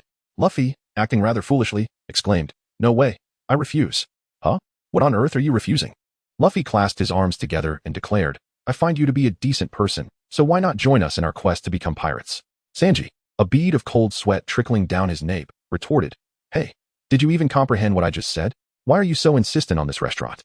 There's no need to disclose that. Did you not ask me to listen to your words?" Sanji's expression darkened menacingly. "What I meant is, you better pay attention to what I'm saying, or I might just kick you to death, you insufferable straw hat." At this, Luffy was infuriated. "What did you say? How dare you belittle my straw hat? Be cautious, or I shall flatten you." Insufferable chef. Observing the escalating conflict between the two, Akin felt somewhat awkward and interjected, May I interrupt you both for a moment?" Simultaneously, they exclaimed, "What?" Akin introduced himself and mentioned that he was a member of the Krieg pirates. Luffy inquired, "Who is Krieg?" Sanji provided a brief explanation, yet Luffy seemed only partially comprehending, likely not grasping the concept at all. Subsequently, Sanji procured a small boat for Akin, who expressed his gratitude before bidding farewell to the two, perhaps in a bid to entice Sanji. Luffy willingly took on the role of a kitchen helper at the restaurant. Donning a white apron, he entered the kitchen and proclaimed, "I am Luffy, the new kitchen aide. I look forward to your guidance." Inside the bustling kitchen, the chefs were in a frenzy, far too preoccupied to acknowledge him. Observing the chaos, Luffy found a chair, crossed his legs, and settled in like a lord. The chefs toiled tirelessly, and after what felt like an eternity, they finally noticed Luffy. Several chefs lined up, their heads swelling in exasperation, and shouted exaggeratedly at him, "If you have nothing to do, hurry up and wash the dishes or mop the floor." "Kitchen aide." "Understood," Luffy replied. Clanging and crashing ensued as he began washing dishes. The resounding sounds of plates shattering filled the air. He managed to break 101 plates after washing 100. Chef Patty could no longer bear it and exclaimed, "Hey, kitchen aide, how many plates have you broken?" With a serious expression, Luffy remarked, "Oh, my apologies, I forgot to count." In exasperation, Patty thrust a broom into Luffy's hands and shouted, "Forget about washing the dishes. Go over there and clean up." Nearby, a chef had just finished preparing some delicacies, and Luffy promptly seized 2 pieces and popped them into his mouth. A thunderous shout erupted from behind. No stealing. Helpless against Luffy's antics, they resorted to making him serve as a waiter, attending to the guests. "Hello, errand boy. I hear you have to work here for a year. Shouldn't we consider changing our pirate flag?" Luffy emerged to entertain the guests, and at that moment, the 4 of them arrived to dine here, subjecting him to a barrage of sarcastic remarks. Luffy's head swelled as he shouted at the crowd, "How could you all indulge in such delectable treats behind my back? This is utterly outrageous." At that moment, Sanji was at another table pouring wine for a guest. He noticed Nami suddenly freeze, her eyes transforming into heart shapes as she approached him, exclaiming, oh, vast sea. Thank you for allowing me to encounter him today. Oh heavens, please continue to mock me, the one lost in love. If I could be with you, I would gladly be a pirate, or even a devil. However, there was just a slight obstacle in our path. Chopper, Luffy, Zoro, Usopp? Nami continued, isn't your greatest obstacle me? Huh? You old geezer? Just as Sanji was about to confess his feelings to Nami, Zeph's appearance seemed to shatter their moment. This is a perfect opportunity. You should become a pirate.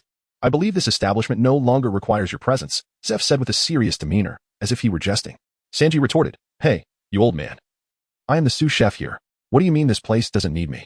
Zeph scoffed. You frequently brawl with male patrons, and your eyes light up at the sight of beautiful girls. Your culinary skills are quite lacking, and the other chefs harbor significant grievances against you.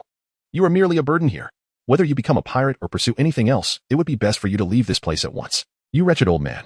After hearing those words, Sanji could no longer contain himself. He lunged forward, grasping Zeph's shirt. I can tolerate anything you say, but you shall not insult my culinary skills. No matter what, I will remain here as a chef. You bastard. How dare you grab my collar? Zeph, increasingly furious, delivered a powerful punch that sent Sanji crashing to the ground. Rising with his hands on the floor, Sanji angrily addressed Zeph, even if you force me out, I will continue to be a chef here until the day you die. As Zeph walked out of the restaurant, he muttered, I want to die. I still have 100 years left to live. Stubborn old man. After Zeph departed, Luffy smiled broadly at Sanji. This is fantastic. He has agreed to let you become a pirate. Sanji's head swelled, his teeth sharpening. Who are you calling a pirate? He then glided like a phantom over to Nami, presenting her with a glass of wine. I sincerely apologize for earlier. As a token of my contrition, I present to you this exquisite sweet wine from Gondomania. Please enjoy it, your highness. Nami beamed. Thank you so much. Sanji immediately assumed a gentlemanly demeanor. No need for thanks. It is my duty. You are truly considerate. Nami remarked. Witnessing this interaction, Usopp interjected, Hey, do you not owe us an apology as well? Be careful. I might accuse you of gender discrimination, you lecherous chef. Sanji, holding a cigarette, responded, Haven't I already served you plain tea? Don't be so ungrateful, you scoundrel. Usopp shot back, Are you looking for a fight? Chopper, come help me teach him a lesson. Chopper waved his hand, You handle it yourself. At that moment, Nami gently caressed Sanji's cheek. Chef Sanji. Sanji's face turned as crimson as a ripe tomato. Why yes. I feel that the dishes here are a bit pricey for us. What do you think? Sanji was already enraptured, his eyes filled with heart shapes. Oh, of course, it's on the house. You are such a wonderful person. It makes me so happy. Sanji appeared utterly enchanted, but when he turned to Usopp, his expression shifted to one of exasperation. You lot better pay the bill. What? Chopper sweat dropped. Are you a witch? Luffy was sipping his drink, a look of utter contentment upon his face, when Sanji, turning around in a fit of rage, delivered a swift kick to Luffy's head, causing him to sputter on his beverage. What are you still doing here, you errand boy? There are plenty of customers. Hurry back and get to work. With that, he dragged Luffy away as if he were a lifeless dog. For the past few days, Luffy had been enjoying a delightful life as a mere assistant at the Baratie restaurant, surrounded by the camaraderie of his friends. However, such blissful days were fleeting. For soon an unwelcome guest arrived at the establishment. A pirate ship approached, its tattered flag fluttering ominously like that of a malevolent sorcerer. It was unmistakable to anyone. This was the flag of the East Sea's most notorious pirate crew, the Krieg pirates. Once the patrons recognized that Captain Krieg had come, chaos ensued. No one could remain seated, each fleeing as if propelled by the very winds of fear. It must be Krieg's ship. Why has he come here? Usopp exclaimed in terror. We should make our escape at once. Luffy, with an innocent and carefree demeanor, remarked to Sanji, What a magnificent ship. Is this akin coming to repay a debt? As the ship of Captain Krieg drew nearer, it became evident to all that, despite its size, approaching that of a large warship, it was in a state of disrepair. Observers speculated that such damage was not the result of human malice. Very few in the East Sea possessed the capability to inflict such ruin upon a vessel. It seemed more akin to the aftermath of a natural disaster. Then, two figures descended from the dilapidated pirate ship.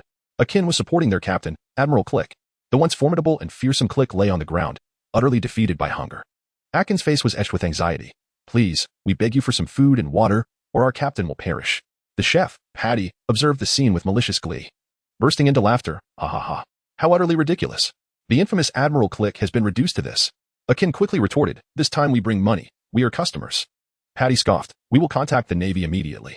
This wretch is too feeble to deserve even a grain of rice or a drop of water.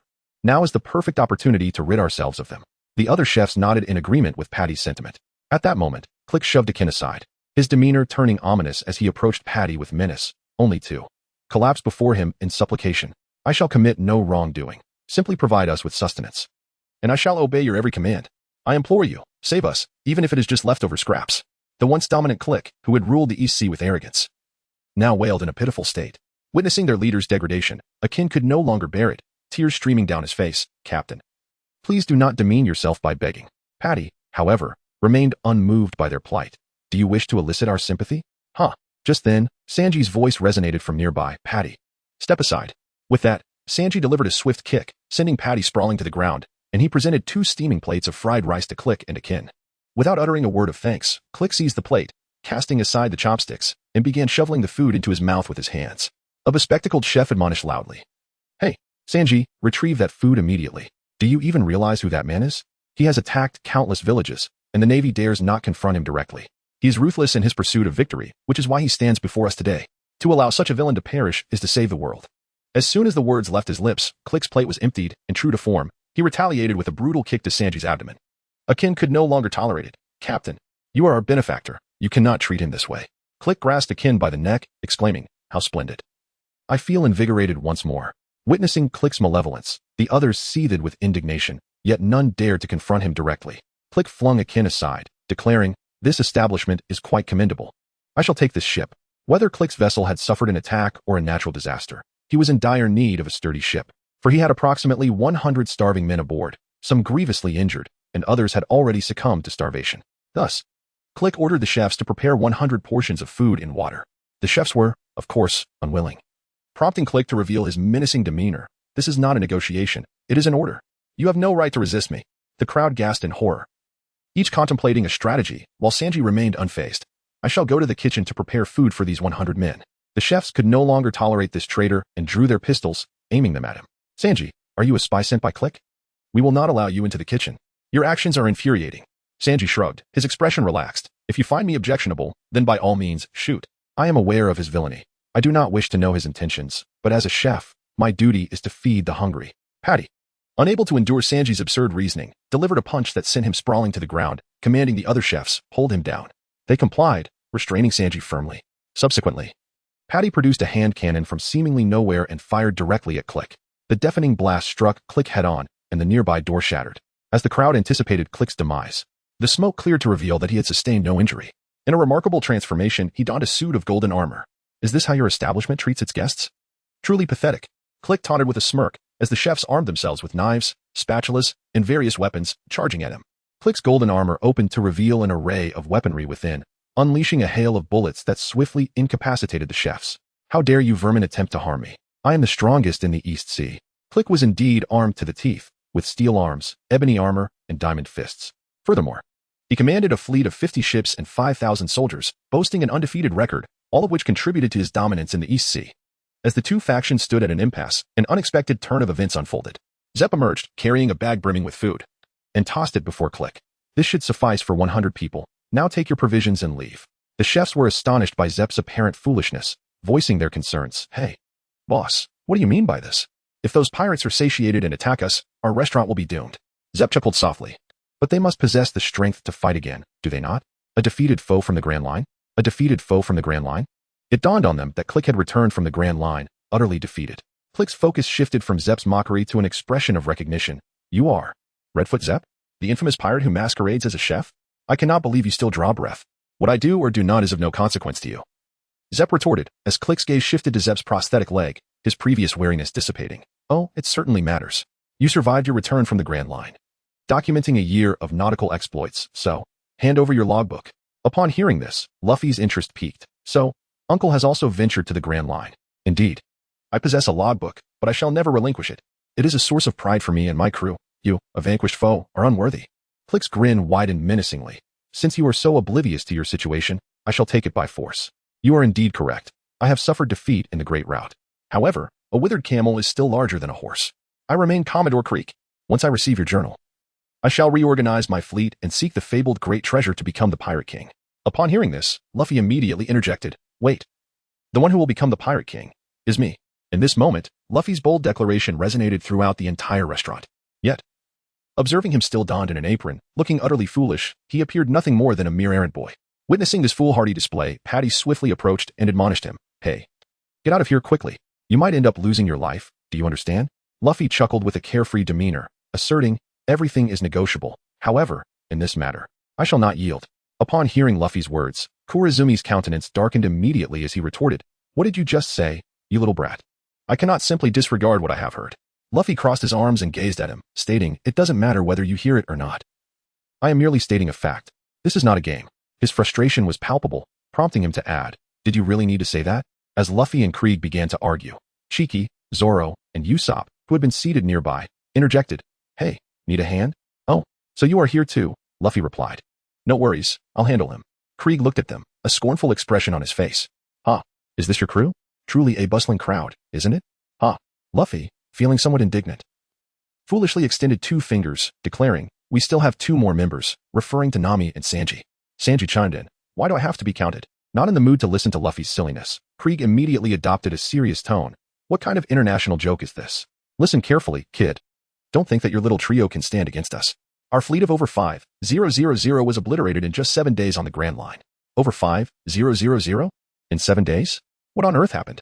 The chefs exchanged looks of deep apprehension upon hearing Krieg's words. Usopp, overwhelmed, began to shed tears. Did you hear that? Over 5,000 fell in an instant. What will become of us? Chenqi, with his sword resting on his shoulder, appeared exhilarated. That sounds quite intriguing. Krieg hoisted the bag Zep had given him earlier and cast a menacing glare at the group. If you wish to survive, abandon the ship and flee far away. My only targets are this vessel and the navigational log. With that, he swaggered away, ordering Ajin to keep an eye on them.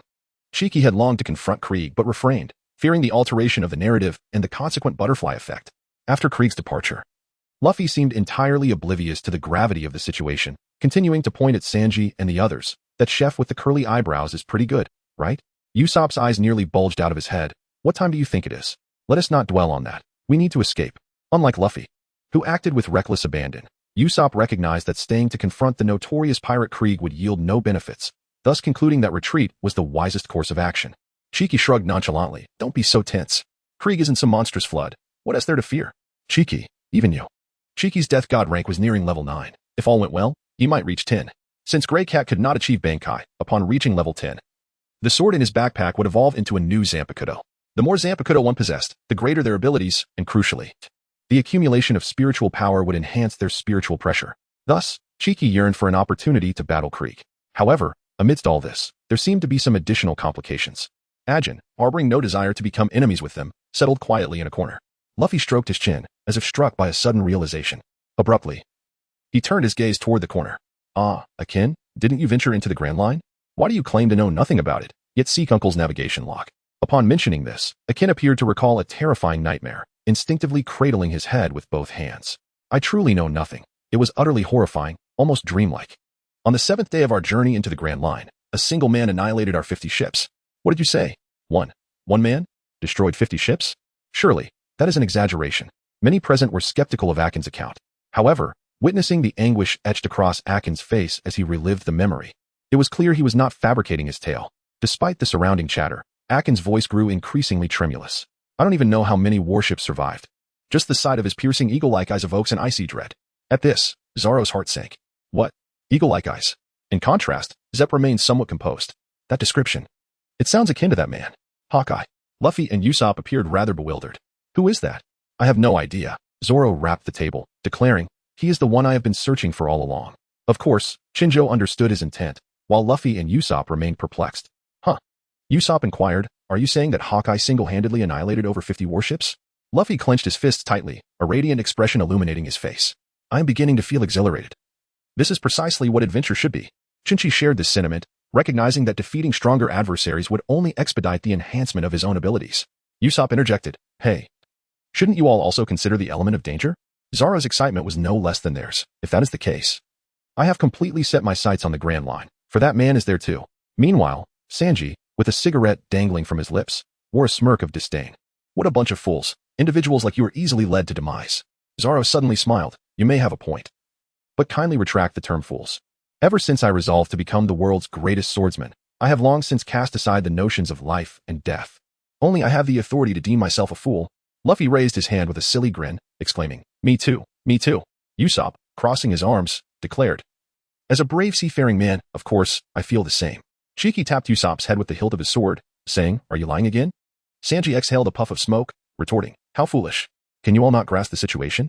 Observing his companions engage in idle chatter, Chef Patty shouted sternly. Outside lies the ship of the notorious pirate captain, Kuro, the most formidable in the East Sea. Can we not devise a means to escape this peril first? Meanwhile, Kuro had already distributed food to his subordinates, who, having gone many days without sustenance, devoured the provisions as if they were a long-awaited blessing, each wishing they had been born with two mouths. Once sated, the pirates seemed to come back to life, raising their fists in jubilant celebration of their survival. Witnessing this, Kuro nodded in satisfaction, a sinister grin spreading across his face as he addressed his crew. Brothers, now that you've eaten, it's time to get to work. Heh.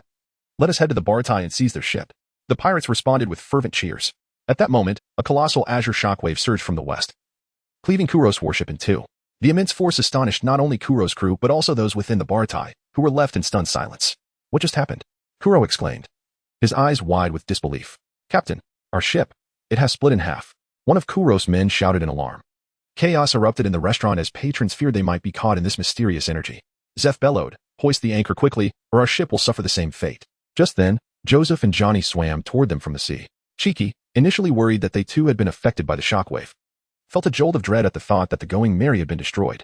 However, the two men revealed that Nami had taken the ship along with all its belongings. The trio's expressions turned to disbelief, struggling to comprehend that the navigator they had grown close to could betray them in such a manner. Only Chenqi remained relatively composed as he recalled the unfolding story. Luffy fixed his gaze upon the vessel, which had not yet sailed far, prompting him to urge everyone to pursue it swiftly. Zoro waved his hand dismissively, questioning the necessity of retrieving such a petty thief. Usopp vociferously countered, emphasizing the significance of that ship. Regardless of what others might say, Luffy maintained a resolute expression akin to that of a determined fool, insisting, I want her to be our navigator, without fail. Upon hearing Luffy's declaration, Chenqi covered his face with his hand, exclaiming, I understand now. What a troublesome captain you are. Zoro, Usopp, let us depart. Brother Zoro, the ship is ready. Although the Going Merry had been stolen, Joseph and Johnny's small vessel remained intact. Usopp inquired, Luffy, what about you? Luffy gestured toward the restaurant behind him, stating that he needed to remain there for a while longer due to some unfinished business. The day had proven tumultuous, with one wave of chaos following another. Just as everyone was preparing to pursue Nami, a small boat resembling a coffin drifted slowly across the sea. For reasons unknown, a powerful presence surged through Chinchi at that moment. Captain, it's the man who defeated our entire fleet, he exclaimed in disbelief. He actually tracked us down here. That scoundrel. Seeing the man atop the coffin, Krieg's expression shifted dramatically. The world's strongest swordsman, Dracula Mihawk, approached like a specter, gliding on his coffin-shaped vessel. Krieg's pirate crew, upon spotting Mihawk, seethed with anger. What grudge do we hold against you that warrants such relentless pursuit? Mihawk merely replied with indifference, I'm simply bored. Are you jesting? One of the pirates, incensed by Mihawk's nonchalance, drew two pistols and aimed them at him, pulling the triggers in rapid succession. Mihawk didn't even glance in his direction. He unsheathed his black blade, Yoru, and pointed its edge toward the incoming bullets. With a subtle tilt, the bullets inexplicably veered skyward. I clearly aimed at you. How did I miss? The pirate's eyes widened in disbelief. It doesn't matter how many times you shoot. His blade altered your trajectory, Zoro interjected, having approached unnoticed. Who are you? The pirate demanded. Zoro ignored the question, instead focusing on Mihawk. I've never seen a sword so supple. Mihawk cast a sidelong glance at him. A rigid sword is not necessarily superior. Zoro then glanced at the wreckage of the ship that Mihawk had just dismantled, a wicked smile creeping across his face. So, you used that sword to cleave the ship in two? Truly worthy of the title, the strongest. The crew of pirates hesitated, murmuring amongst themselves, 3 swords. That guy is Zoro, Roronoa Zoro, the 3-sword style user. Wait, a bounty hunter? Sanji, observing from the restaurant, remarked, so that's who he is. It appeared Zoro was quite renowned in the East Blue. To be honest, Chinchi had anticipated Zoro's fate the moment Mihawk approached. Not only Zoro, but even the combined might of Chinchi and Zoro would stand no chance against Mihawk. Yet, he wished to witness this duel in its entirety, for it would significantly shape Zoro's future. Despite Usopp's insistence to hurry after the Merry, Luffy remained transfixed, his gaze fixed on the impending duel. Meanwhile, Mihawk's gaze sharpened as he leaped onto the battered deck. What a pitiable weakling. If you are truly a swordsman, you should recognize the disparity between us without even engaging. Is your challenge a display of courage or folly? It is for my ambition, Zoro declared, the sword Wado Ikemonji clenched between his teeth, along with a promise made to his friends. To be honest, I never expected to meet you so soon. There is no benefit to this, Mihawk replied. The clash between the world's strongest swordsman and the pirate hunter was set to unfold. Unexpectedly, Mihawk removed a small cross-shaped knife from around his neck, a blade even smaller than a fruit knife, perhaps a mere trinket for his leisure. Zoro's expression darkened. What do you mean by that? I am not a foolish beast that exhausts itself to hunt rabbits. You are merely a modestly famous swordsman here. Understand this. You are in the weakest sea of all, the East Blue. Mihawk emphasized the last part, his tone slightly mocking. I'm sorry, but this is the smallest knife I possess. Disregarding someone has its limits. If you die, don't regret it. Zoro shouted, brandishing his 3 swords and charging forward. Oni. Flash. As the 3 blades intertwined, 3 beams of light sliced through the air, yet Mihawk merely waved his small knife, deflecting Zoro's strikes effortlessly. That seemingly insignificant knife held Zoro's 3 swords in place as if they were pinned down. How is this possible? Just a toy knife. Why is the disparity so vast? The world cannot be so distant. Zoro seethed with frustration, unleashing a flurry of attacks like a tempest upon Mihawk, who parried with his small knife, moving with an ease akin to a leisurely stroll. The air rang with the sound of steel meeting steel. Yet Zoro could not land a blow. What chaotic swordsmanship! Mihawk remarked casually as he blocked Zoro's relentless strikes. What burdens do you carry? After becoming strong, what do you desire? Zoro felt as if struck by 1,000 arrows, yet his skills were inadequate. In the next moment, he was sent sprawling by Mihawk's small knife. Determined to fight, Zoro positioned his 2 swords behind him. Tiger. Recalling Luffy's words, the world's strongest swordsman. Indeed impressive. A partner of the Pirate King must possess such a title. Flash. Zoro charged, but Mihawk's small knife swiftly pierced his heart. The world's number 1. Zoro surged forward, only to be pierced in his right chest. Joseph. Johnny. They cried from the opposite shore. Zoro, brother. Luffy's face was drenched in cold sweat, his grip on the railing nearly crushing it.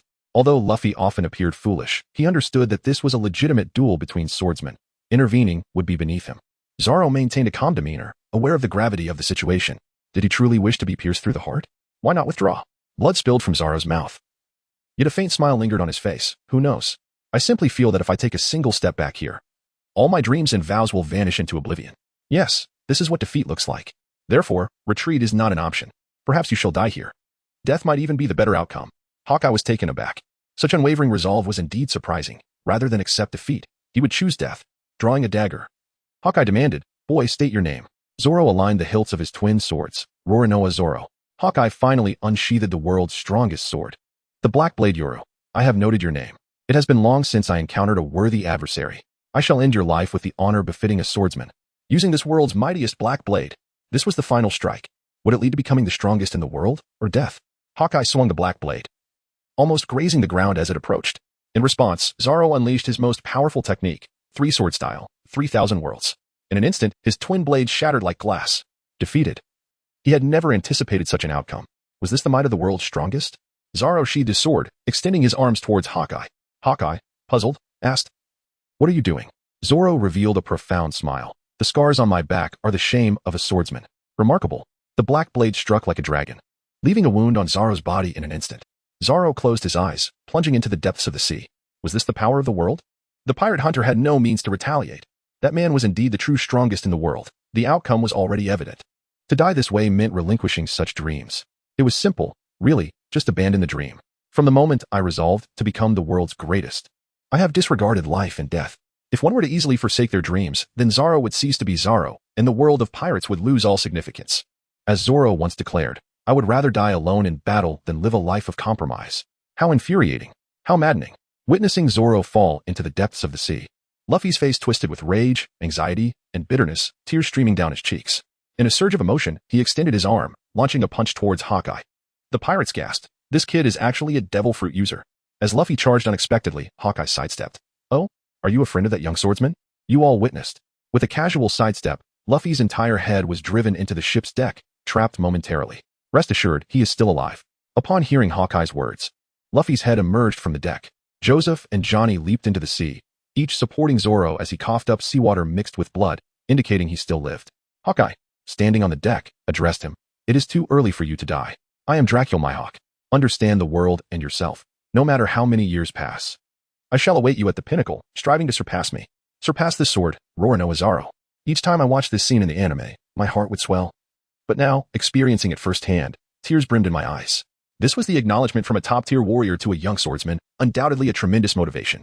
Without Mihawk, Zoro would not have grown as swiftly in his future endeavors. On a small boat, I pulled Zoro from the sea.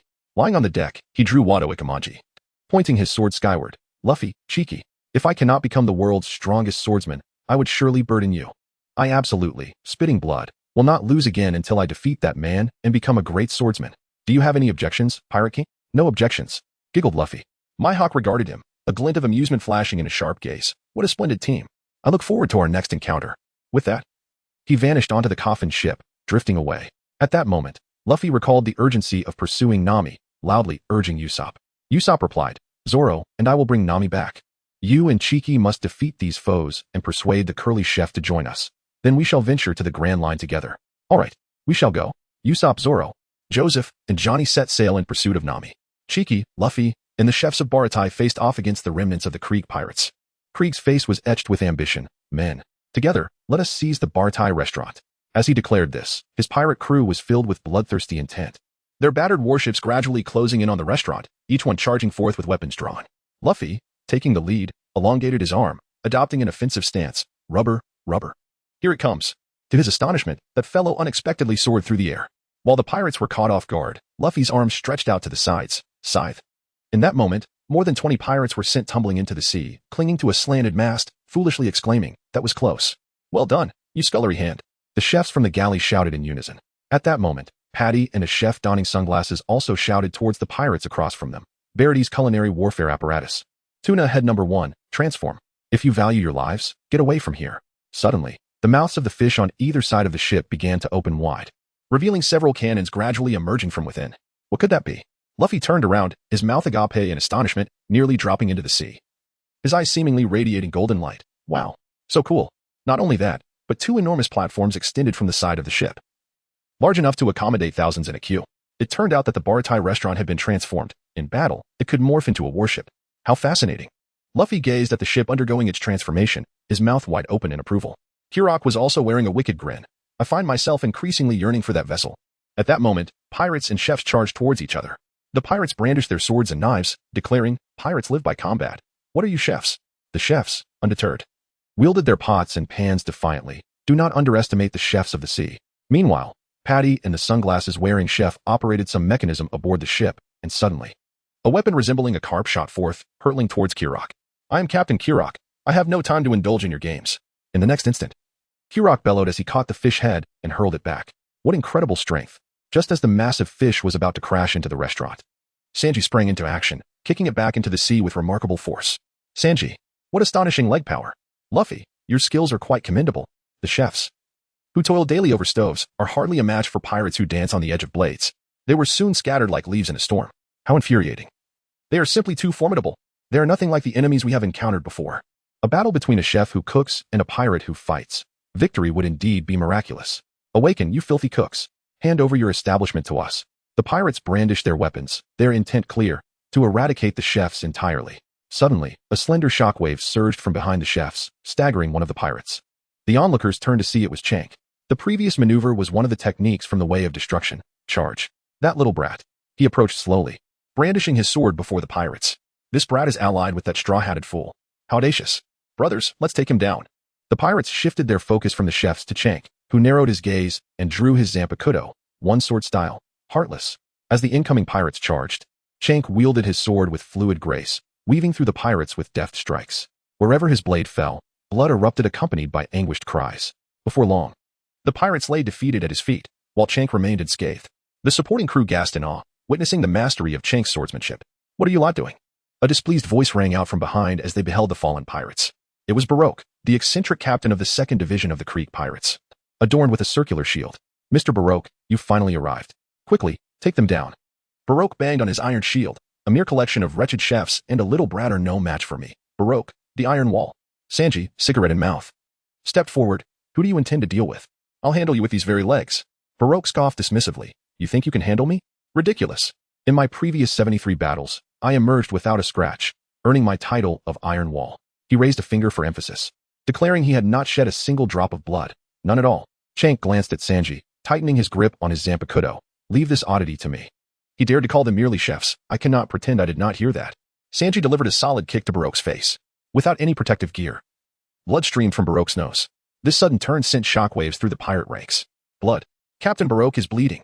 You wretched brat, you've made me bleed. Though it was merely a trickle from his nose, Baroque inexplicably erupted into a frenzy, banging his 2 iron shields together like a cacophony of gongs. Meanwhile, Luffy and Krieg continued their fierce battle. In a brief moment, Luffy caught sight of the unfolding chaos and scratched his nose. What's that guy's deal? Is he having a nosebleed from overheating? This is not the time for distractions. Krieg, noticing Luffy's lack of focus, swung a powerful punch toward him. Captain Baroque, please calm down. The pirates shouted, but Baroque was engulfed in flames as if by magic.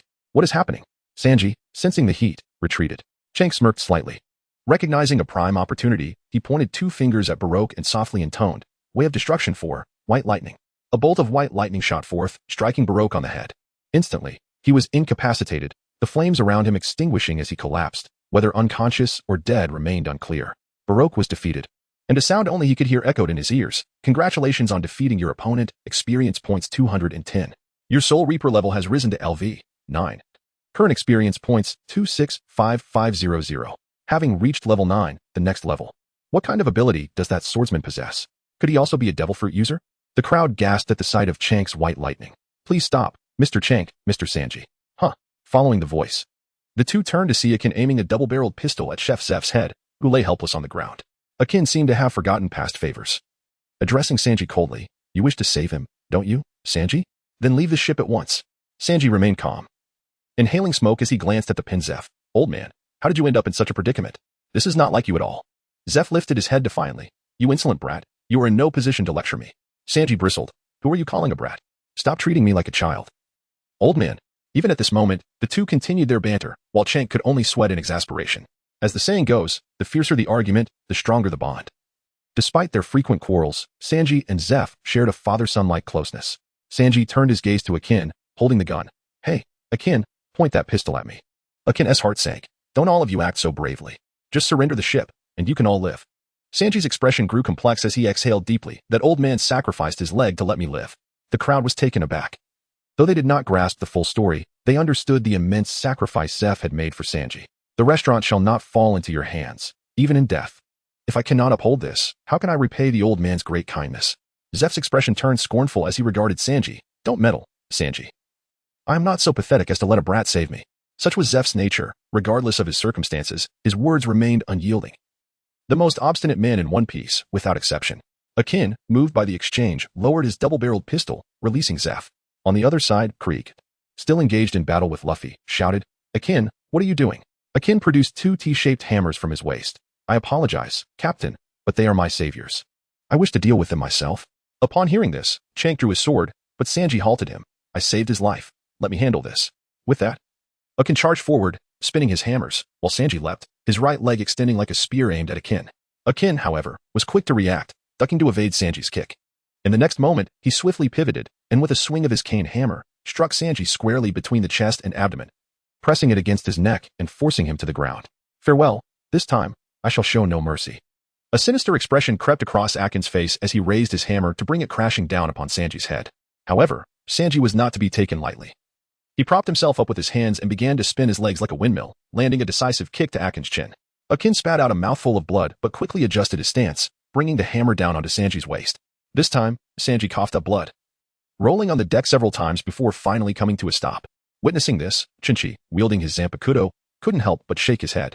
From his previous life watching anime and participating in forums discussing the combat power of One Piece, he knew that Akin's strength was undoubtedly superior to Sanji's. Thus, if Akin did not hold back, Sanji would inevitably be the one to suffer in this brawl. As the battle unfolded, even Clique, observing from a distance, wore a smug expression. "Akin is my most capable subordinate. That is why I appointed him as the captain of my fleet." In the next instant, Akin raised his hammer once more, aiming for Sanji's head. Sanji, now injured and slowed, found himself in a perilous situation. Suddenly, a sharp clang echoed as a finely crafted blade intercepted the hammer. "You, just like that old man, seem to relish in showing off," Chinchi quipped, his Zampakuto's blade halting mere inches from Sanji's head. "Are the Straw Hat companions finally ready to make their move?" Akin smirked, glancing slyly at Chinchi while wiping blood from the corner of his mouth. With this, Akin's opponent had shifted from Sanji to Chinchi. Should he emerge victorious from this clash, he might unlock new powers. As this thought crossed his mind, Chinchi felt a surge of excitement, whispering softly, "Way of Destruction number 11, Thunderclap." In an instant, golden lightning surged along the blade of his Zampakuto, directly transferring to the hammer. Akin cried out in pain, stumbling backward several steps. Not only Akin, but even the recently downed Sanji looked perplexed. "You can actually unleash lightning. Just who are you?" Without offering an explanation to Sanji, Chinchi charged at Akin again, the lightning still crackling along his blade as he struck once more. Despite Akin's formidable martial prowess, he could not withstand the electric onslaught. Narrowly dodging as the blade struck the deck, cleaving a large hole and sending splinters flying. What kind of bastard is this? The onlookers murmured, astonished at Akin's predicament. Damn it. Cleek could no longer contain his frustration upon witnessing Akin at a disadvantage. Just then, as Cleek was scanning the scene, Luffy leaped into action. Unleashing a flurry of blows, Cleek raised his shield to defend, but Luffy's fist pounded against his golden armor, producing a series of dull thuds without inflicting significant damage. Cleek seethed, "You insignificant pests. I am Cleek, the Admiral of the East Blue," he shouted, exchanging blows with Luffy. Meanwhile, Akin, now looking rather disheveled, felt a surge of indignation. Since aligning himself with Cleek, he had dominated the East Blue for years without ever being pushed into such a corner. Overwhelmed with frustration, he grasped his dual hammers and charged again. Chinchi observed and shook his head. "It seems you still do not comprehend," whispered Grey Cat, he intoned, reciting the release command of his Zampakuto. In an instant, the entire blade vanished, transforming into a cloud of dust that enveloped Akin. As Chinchi swung his blade, the particles of dust magnetically gravitated towards him. In a flash, blood erupted forth as countless wounds appeared on Akin's body, causing him to collapse to the ground. Simultaneously, the dust reformed into a complete blade. Congratulations on defeating your opponent. Experience gained, 430. Your Soul Reaper level has risen to LV, 10. Experience, 195800. Congratulations on unlocking a new sword technique, one sword style, armor rending, as well as new Kido techniques, Way of Destruction number 12, Binding number 1, and Binding No. 4. Your level has reached 10, unlocking a second Zampakuto. Upon completion of the system's announcement, Chinchi found himself holding a new weapon, which transformed into an oval pink hilt adorned with plum blossom patterns. This is Flying Plum. Host, Chinchi age, 16 Soul Reaper level, LV, 10 Zampakuto, Grey Cat. Flying Plum, Shallow Strike Spiritual Pressure, 265 Attack Power, 350 Sword Techniques, Sharp Strike, Level 1, Remnant Heart, Level 1, Residence, Level 1, Against the Wind, Level 1. Extreme Slash, Level 2, Armor Rending, Level 3, Shuanpa, Unlocked White Strike, None Kido. The following 3 items Way of Destruction. Number 1, Charge, no chant, no. 4, White Thunder, no chant. Number 11, Thunderclap, no chant. Number 12, Hidden Fire, no chant. Binding, number 1, Seal, no chant, no. 4, This Rope, no chant. Return Path, none. Backpack Space, 210 Experience, 195800. Flying Plum, the Zampakuto of Hinamori Momo. The Vice Captain of the 5th Division of the Godai 13 is a long-range fire-type Zampakuto. Hinamori Momo is the loyal aide of Captain Aizen Sosuke, devoted to him without question. However, in Chinchi's eyes, she is a quintessential fool, manipulated by Aizen yet still willing to assist him. Akin to someone who has been sold yet continues to count the money for the seller. Nevertheless, it must be noted that Aizen's hypnotic abilities are incredibly potent, rendering her a mere shell of her former self for an extended duration. As for the Flying Plum, while not overly powerful, it is certainly not weak, making it well-suited for a novice like Chinchi. It seems the system has been considerate, as it would not grant him top-tier Zampakuto like Mirror Flower, Water Moon, or Flowing Blade, like Fire right from the outset. Progressing step by step is the only way to grow stronger.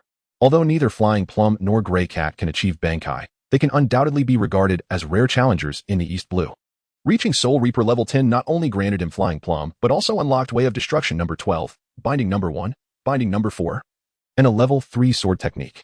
One sword style, Armor Rending, as the name implies, concentrates power and spiritual pressure along the entire blade, enabling one to potentially tear through metal armor with proper application. Way of Destruction No.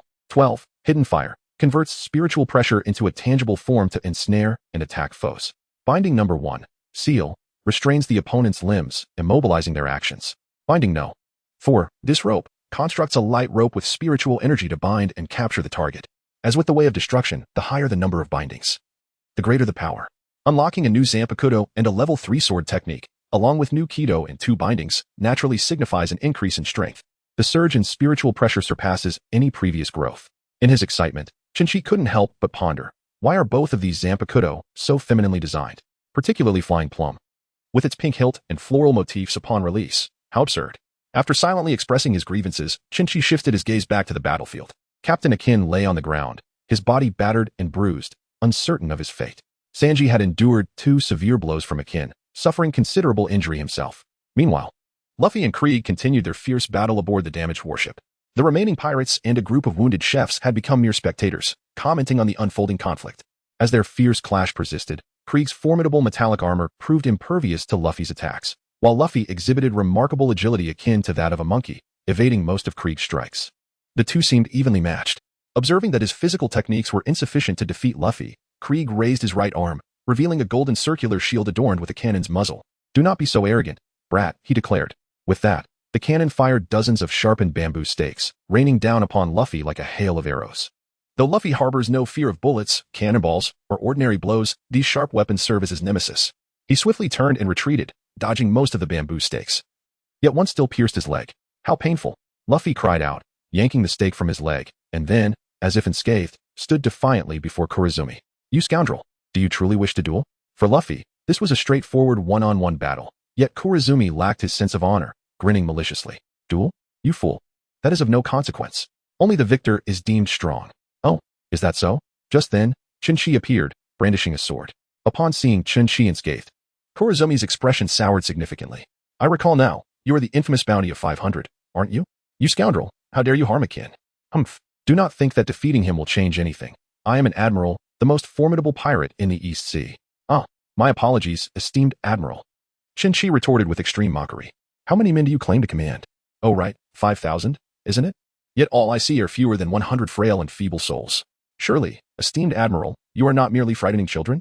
With each word Chinchi spoke, Kurozumi's face darkened further, as though he had dealt himself a resounding slap.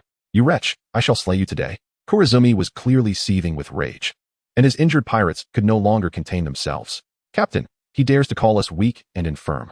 We cannot endure this. Brothers, let us slay him." How could the so-called greatest pirate crew in the East Sea tolerate such humiliation? Without needing Kurozumi to rally them, the pirates brandished their weapons and charged forward. What a foolish endeavor. Chenqi regarded the advancing injured pirates as one would ants, and with a sudden sweep of his sword, he struck at the foremost attackers, one sword style, extreme slash. A flash of blade illuminated the scene, staining not only the deck but even the surrounding waters with a crimson hue, creating a gruesome tableau that froze the pirates behind in their tracks. Chinchi showed no mercy, unleashing a flurry of slashes, and thus, the once defiant pirates fell silent. The world around them grew significantly quieter, leaving Kurozumi as the sole combatant of the entire fleet. As Luffy observed the fierce blows that Chenqi had just delivered, he too found it difficult to restrain himself and rushed towards Krieg, unleashing a flurry of rubber punches. "How many times must I tell you? It's utterly futile." Krieg swung his shield in retaliation, but in the blink of an eye, Luffy altered his approach. Gomu no rocket. His arms extended dramatically backward, then, propelled by their elastic force, swung forward with tremendous impact. The shield resonated with a dull thud, causing Krieg's pupils to constrict as he staggered several steps back, ultimately collapsing to the ground. "You scoundrels, one after another, have truly ignited my fury," Krieg exclaimed, rising to his feet. He adjusted the mechanism on his right arm, revealing a black skull emblazoned upon his once golden shield. The cannon barrel had transformed, no longer resembling its former self. "The price of inciting my wrath is your demise," he proclaimed ominously, preparing to unleash a specially crafted gas shell, MH5. "Brace yourselves." As Krieg extended the weapon, even Chenqi felt a surge of foreboding. He recalled a moment from the original tale when a kin, caught without a gas mask, had nearly suffocated from its effects. This weapon was insidious, a threat that transcended mere physical injuries, regardless of one's strength. With determination, Chenqi charged forward, sword drawn. Aye, extreme slash. In a flash, he swung his blade with all his might, shattering the muzzle of Krieg's cannon. The gas shell unexpectedly slid out of the barrel. Quick as lightning, Chenqi seized the gas shell, preventing it from detonating. "I'll be taking this," he smirked mischievously, clutching the shell. Krieg's scheme thwarted, his expression turned ashen, his fury beyond verbal expression. Casting the gas shell aside, Chenqi pointed a finger at Krieg, binding spell number 1, seal. Instantly, as if by magic, Krieg's hands and feet became affixed together. "You bastard, what have you done to me?" Krieg bellowed in anger, struggling to break free. Yet, moments later, with a resounding crack, he managed to extricate himself. Armed to the teeth and possessing immense brute strength, he wielded these attributes as the foundation of his dominion. "Luffy, that fellow possesses immense strength. How formidable he is. Chinchi, is this truly the time to admire our adversaries? Crick, you insolent brats, do rein in your enthusiasm." As he spoke, he adjusted the mechanism on his right arm, transforming the previously deployed poison gas launcher into a resplendent golden shield. Subsequently, the golden shield released a multitude of sharpened bamboo stakes. "Sing, Grey Cat." Chinchi uttered the initiation phrase of his Zampakuto, as its blade morphed into ethereal smoke and sand, shielding him like a barrier against the incoming stakes. Having just engaged in combat, Crick was certainly not naive enough to believe this maneuver would inflict any harm upon them. He promptly activated a button on his armor, which then transformed into an ensemble encased in numerous menacing spikes, a suit known as the Sword Mountain Cloak. "Brat, no matter how skilled you are in martial arts or swordsmanship, can you breach this armor? My Sword Mountain Cloak is thrice as resilient as the golden armor from before. Come, if you dare." and give it a try. Haha. Krieg cackled arrogantly. Upon hearing this, Luffy, like a fool, raised his fist and charged forward. But Chinchi restrained him, saying, "Hey, those are metal spikes. Are you intent on throwing your life away?" "Luffy, I care not. I shall go and deliver a thrashing." "Chinchi, allow me to handle this." With Luffy's rubber physique colliding against that, it would undoubtedly result in bloodshed and injury, whereas my Zampakuto remains unscathed. In the next moment, Chenqi's gaze sharpened as he channeled his spiritual energy into the blade, wielding a significant portion of his strength to cleave toward the Sword Mountain's cloak, one-blade style, armor splitting. With a resounding clash, the sword's edge struck, cleaving a profound fissure in the cloak, which then radiated outward, creating countless fractures, culminating in its explosive shattering. The chefs observing from the sidelines were left dumbfounded. Chinchi smiled faintly. "You claim your Sword Mountain cloak is thrice as hard as before. I cannot ascertain the hardness of my blade, but it appears to be marginally sturdier than your armor." Krieg gritted his teeth, enraged to the point of speechlessness. Then, from the remnants of the shattered cloak, he retrieved 2 golden rods, joining them together to trigger a mechanism, transforming them into a golden spear, complete with a broad, circular metal tip. "Impudent brats! May you all be reduced to ashes," Krieg declared, swinging the spear with ferocity toward Chinchi. Chinchi deftly leaped aside just as the spear crashed onto the deck, resulting in a thunderous explosion that obliterated the surface. This weapon, the battle spear, was Krieg's most formidable armament. Wherever its tip made contact, an explosion would ensue. Chinchi, undeterred, brandished his blade, his expression unwavering. Suddenly, the gray cat in his hand vanished, replaced by a delicate pink katana. This marked his inaugural use of this Zampakuto. Gripping the hilt, he softly chanted the release incantation, "Bloom." Flying plum. In an instant, the entire blade was enveloped in a pink halo, with numerous petals swirling around it. The blade gradually sprouted 3 branches, resembling 7 swords, while behind Chinchi, an ethereal figure, akin to a fairy clad in pink garments, began to manifest. The scene was so breathtaking it defied description. The chefs, awestruck, exclaimed, "Truly magnificent." The release of Flying Plum caused a bead of cold sweat to trickle down Chinchi's brow. While Luffy, the fool, gazed wide-eyed, his pupils transformed into stars. "Sugoi, a fairy, so beautiful." "Silence, you fool," Chinchi snapped, shifting his focus back to Krieg. He then swung the hilt fiercely, launching a fireball directly at Krieg. With a resounding explosion, the fireball struck Krieg, who, bereft of his armor's protection, was engulfed in flames. Krieg rolled on the ground, desperately extinguishing the fire. Upon rising once more, charred patches marred his body, rendering him a pitiful sight. Rubber, rocket cannon. At that moment, Luffy's elongated arms surged forth, delivering a powerful blow to Krieg's abdomen. The impact forced Krieg to spit out a mouthful of blood, which splashed into the sea. "Congratulations on defeating your opponent. Experience points 450. Death God level LV. 10. Current experience points 645,800. Thus, Krieg was thoroughly vanquished. Yet, within the arena, the anticipated cheers did not erupt. Instead, a brief silence enveloped the crowd, all wearing bewildered expressions. From the onset of the battle, Chenqi had showcased an array of diverse abilities, the sword transforming into smoke and sand, gray cat, unleashing lightning strikes, white thunder, thread of lightning, and igniting flames, flying plum. Alongside various sword techniques, these assaults rendered Krieg and his crew, who had dominated the seas for years, utterly defenseless. It was inconceivable that a mere novice, with a bounty of 5 million berries, possessed such prowess. Who exactly was this remarkable individual? The crowd remained oblivious. In any case, with Krieg's defeat, the Baratie restaurant returned to its normal rhythm. After a day of respite, Luffy and Chenqi rushed into Sanji's bedroom. Luffy wearing an exuberant expression. "Uncle said I was fired, which means I can return to being a pirate." Sanji, with a cigarette dangling from his lips, gazed out at the scenery. "Is that so? Congratulations then." Chenqi stepped forward. "What about you? What are your plans?" Chenqi, of course, was subtly extending an invitation to Sanji. Sanji smiled. "I will remain here until that old man acknowledges my culinary skills. However, one day, I too shall return to the Grand Line." "Luffy, why not join us right now?" Sanji, with a perpetual smile, gazed at them. "Are you familiar with the Blue Sea?" At the mere mention of the Blue Sea, Sanji became more exhilarated than when encountering a beautiful lady, engaging in a lively discussion with Luffy and Chenqi. Little did he know, Zep was quietly observing Sanji, pondering. It's truly foolish how excited he gets at the thought of the Blue Sea. The following morning, the chefs at the Baratie restaurant gathered around the dining table to begin their breakfast when Chenqi, Luffy, and Sanji entered. Sanji looked around but couldn't he find an available seat. "Huh? Where's our spot?" Luffy glanced around, inquiring, "Where's the food?" The chefs wore mischievous grins, replying, "You have no place here. Sit on the ground to eat." The trio, bewildered by the chef's antics, reluctantly settled on the floor and began to partake of the meager offerings. At that moment, Chef Patty approached, holding a bowl of soup, his expression far from pleasant. "Who made the soup this morning?" he demanded. Sanji abruptly turned his head, exclaiming, "Ah, that would be me." How is it? Quite delicious, I presume. Unexpectedly, Patty hurled the bowl to the ground. How can anyone swallow such repulsive slop? Are you feeding pigs? Sanji stood frozen, his heart struck with an overwhelming sense of betrayal, his countenance darkening. I put considerable effort into that today. It appears your palate is the problem, he retorted. Ugh, it's utterly revolting. What is this swill? Bah, get rid of it. Witnessing this exchange, Sanji could hardly contain his fury. What exactly are you trying to achieve? Patty crossed his arms, casting a scornful gaze. You are merely a chef of hollow reputation. We have tolerated you for far too long. Just then, Zeph entered, adopting a tone akin to the other chefs. What is the matter with this mud-like soup? If this continues, my establishment will inevitably close down. Fueled by indignation, Sanji lunged forward, seizing Zeph by the collar. What are you babbling about, you old coot? How does your cooking differ from this? Fool, spare us your delusions. Zeph's temper flared, and he retaliated with a punch to Sanji's face, sending him sprawling to the ground. To discuss culinary skills with me, you are a millennium too early. Unable to endure their sharp taunts any longer, Sanji fled the restaurant. Outside, he sat with his head down, overhearing the ongoing conversation within. The soup, it's not bad at all. In fact, it has quite a fresh flavor. Meanwhile, as the chefs criticized Sanji, two discordant voices emerged, Luffy and Chopper. The chefs approached the duo, acknowledging, we are well aware of what you both are saying. That was truly terrifying. He was genuinely furious.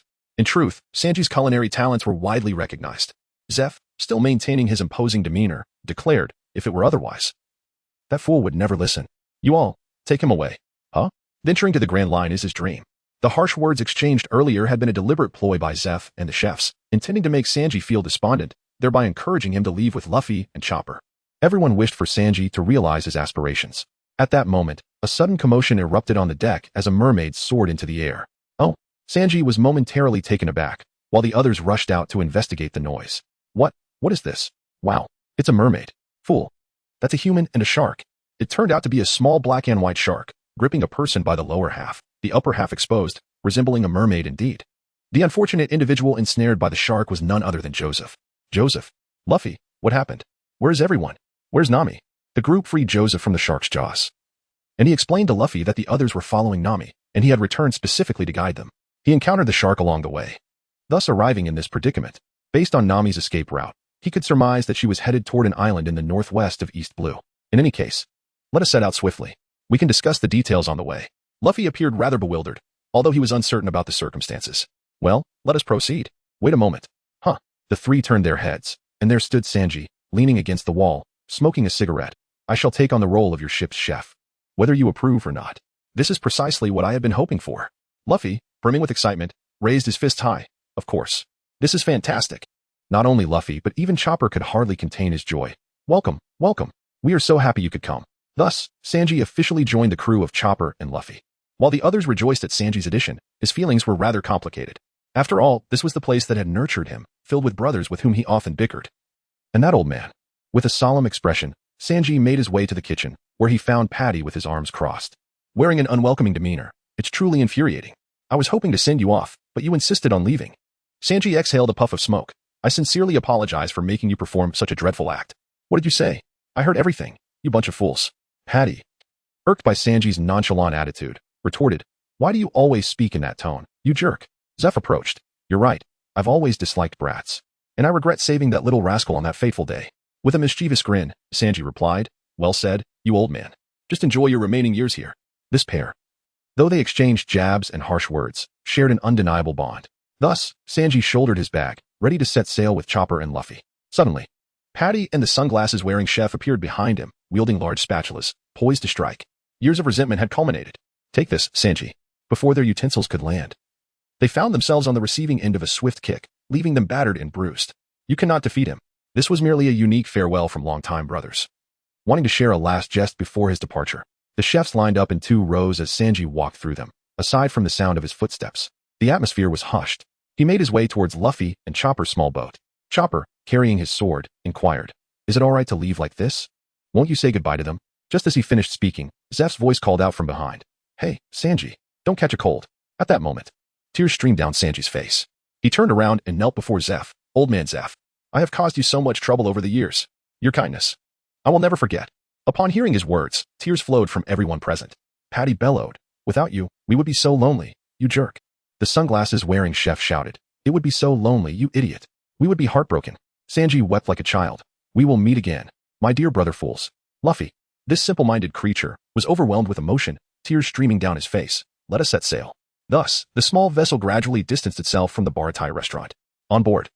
Chinchi turned to Joseph, who was weeping incessantly like a fool, his head adorned with dark lines of frustration.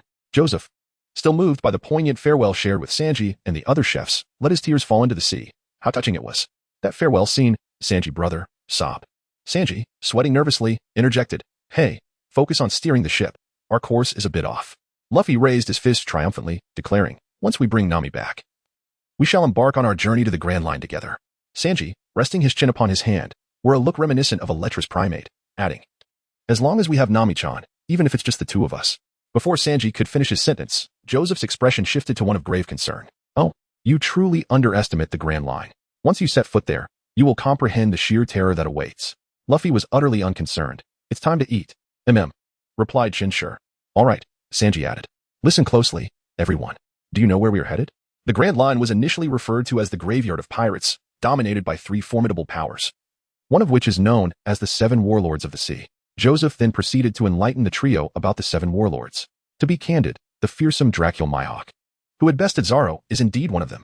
While Chinchi and Sanji maintained their composure, Luffy perched on the ship's railing, his feet rhythmically tapping against each other. His mouth and eyes agape in astonishment. There are actually 7 individuals like that. Sugoi any. Words fail to encapsulate Luffy's eccentricity. Subsequently, Joseph informed them that one of the 7 warlords is Jinbei, the captain of the largest fishman pirate crew. Their destination is Arlong Park, led by a pirate whose name is on par with Jinbei's. The fishman Arlong possesses strength that surpasses even that of Commodore Kuro. Luffy pays no heed to such matters. It's time to eat. Hey, are you all even listening to me? Sanji. Indeed, the most pressing concern is our hunger. Speak up. What do you wish to eat? Luffy, spare ribs. Joseph, stir-fried bean sprouts. Sanji, no problem, I'll handle it. Having a chef is truly wonderful. We need a generous portion of stir-fried bean sprouts. In the northwest of East Blue at Arlong Park, the pirate Captain Arlong sat across from Captain Mouse. Arlong slid a thick stack of bills across the table. This is the money for this month. Please accept it. Captain Mouse's face beamed with delight, resembling a blooming chrysanthemum. Squeak, squeak, you truly understand the ways of the world, so I shall graciously accept. Arlong laughed boisterously. Ha ha ha. Why bother with pleasantries at this moment? Money is the most beautiful thing in this world. Squeak, squeak, you are absolutely right. Arlong leaned back in his chair, exuding a sense of superiority. I despise humanity. But individuals like you, who are sensible, are exceptions. Captain Mouse rose. Well, since the matter is settled, I shall take my leave. It would be disastrous if the patrol found my ship here. You always hurry off. Why not sit down for a drink once in a while? If anyone dares to report us, I shall deal with them. No need for that. I shall take my leave. Shortly after Captain Mouse departed, Nami returned, warmly welcomed by the fishmen. It turned out that Nami was an officer of the Arlong Pirates. At that moment, Zoro and the others arrived outside Arlong Park. Zoro. We've arrived. Is Nami really inside? Johnny and Usopp, their heads peeking nervously over the side of the ship, were apprehensive. Zoro unsheathed his sword, thumb resting on the blade. Shall we charge in? The two immediately stood up. Johnny exclaimed, Why would we do that? Usopp added, We don't have any leads, you idiot. Having not yet recovered from the wounds inflicted by Mihawk, Zoro was eager to act, prompting the two to fear his recklessness. They promptly bound him to the mast with rope. Hey, what are you two doing? Let me go. Usopp approached and patted him. Stop being stubborn, if you shout again. It could cost you your life. As the small boat continued forward, they finally spotted the Going Merry docked not far away. Johnny, holding a map, remarked, This docking location seems odd. It doesn't appear to be Arlong Park. Upon discovering the ship and realizing they were not at Arlong Park, Usopp's face lit up with pride. Haha, leave this to me. I will bring that woman back. Hearing that they were not at Arlong Park, Usopp felt triumphant. Let's celebrate our impending venture onto this land, which I shall dub the Great Usopp Adventure. Isn't it splendid, Johnny? Johnny? As the ship docked. Noticing Johnny's prolonged silence, Usopp turned around to find 5 or 6 oddly shaped fishmen glaring at them. Fishmen? Oh no. Upon seeing the fishmen, Usopp and Johnny turned pale. Their expressions mirroring each other's shock, mouths agape, eyes nearly popping out of their heads. You two fools have gone too far. Zoro shouted from his bound position. The two immediately spun the helm and fled. The fishmen, not blind, noticed their ship. Where did that boat come from? We've never seen it before. A plump and a skinny fishman leaped into the sea and swam towards them. In their haste to flee, they forgot that fishmen could swim. As the two fishmen approached like dragons, Usopp and Johnny, feigning bravery, turned and jumped into the sea. You two scoundrels. Untie me. Only Zoro remained, bound to the mast and shouting curses. The two fled, leaving Zoro alone as the fishmen boarded the ship. The plump fishman looked at the tightly bound Zoro with interest. By your appearance, you must be a prisoner exiled here? The skinny fishman examined his bindings. Those must be the scars left by torture.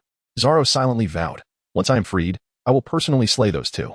Meanwhile, the two fishmen floated in the water, their mouths never idle.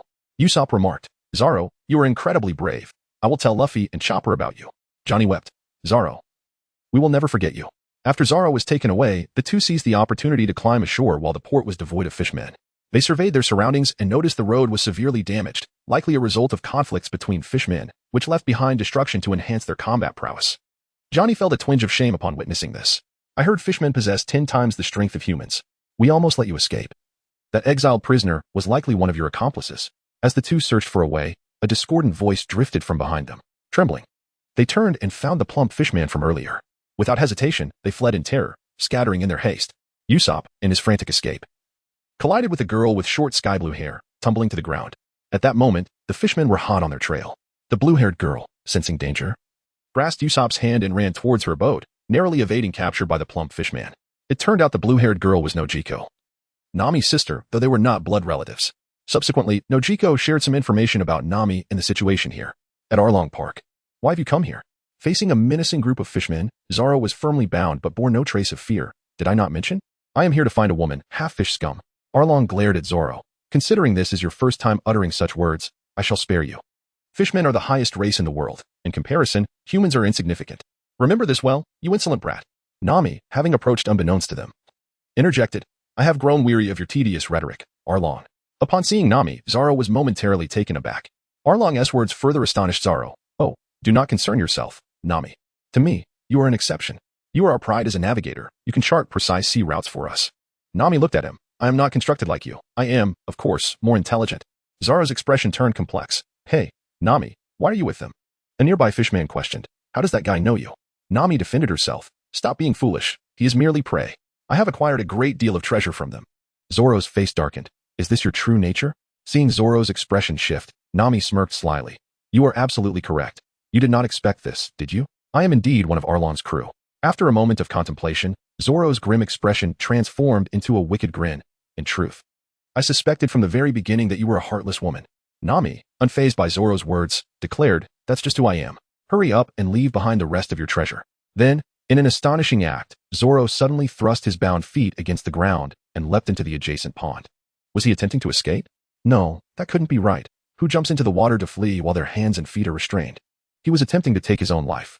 Arlong observed Zoro's plunge with a nonchalant expression, saying, forget about him.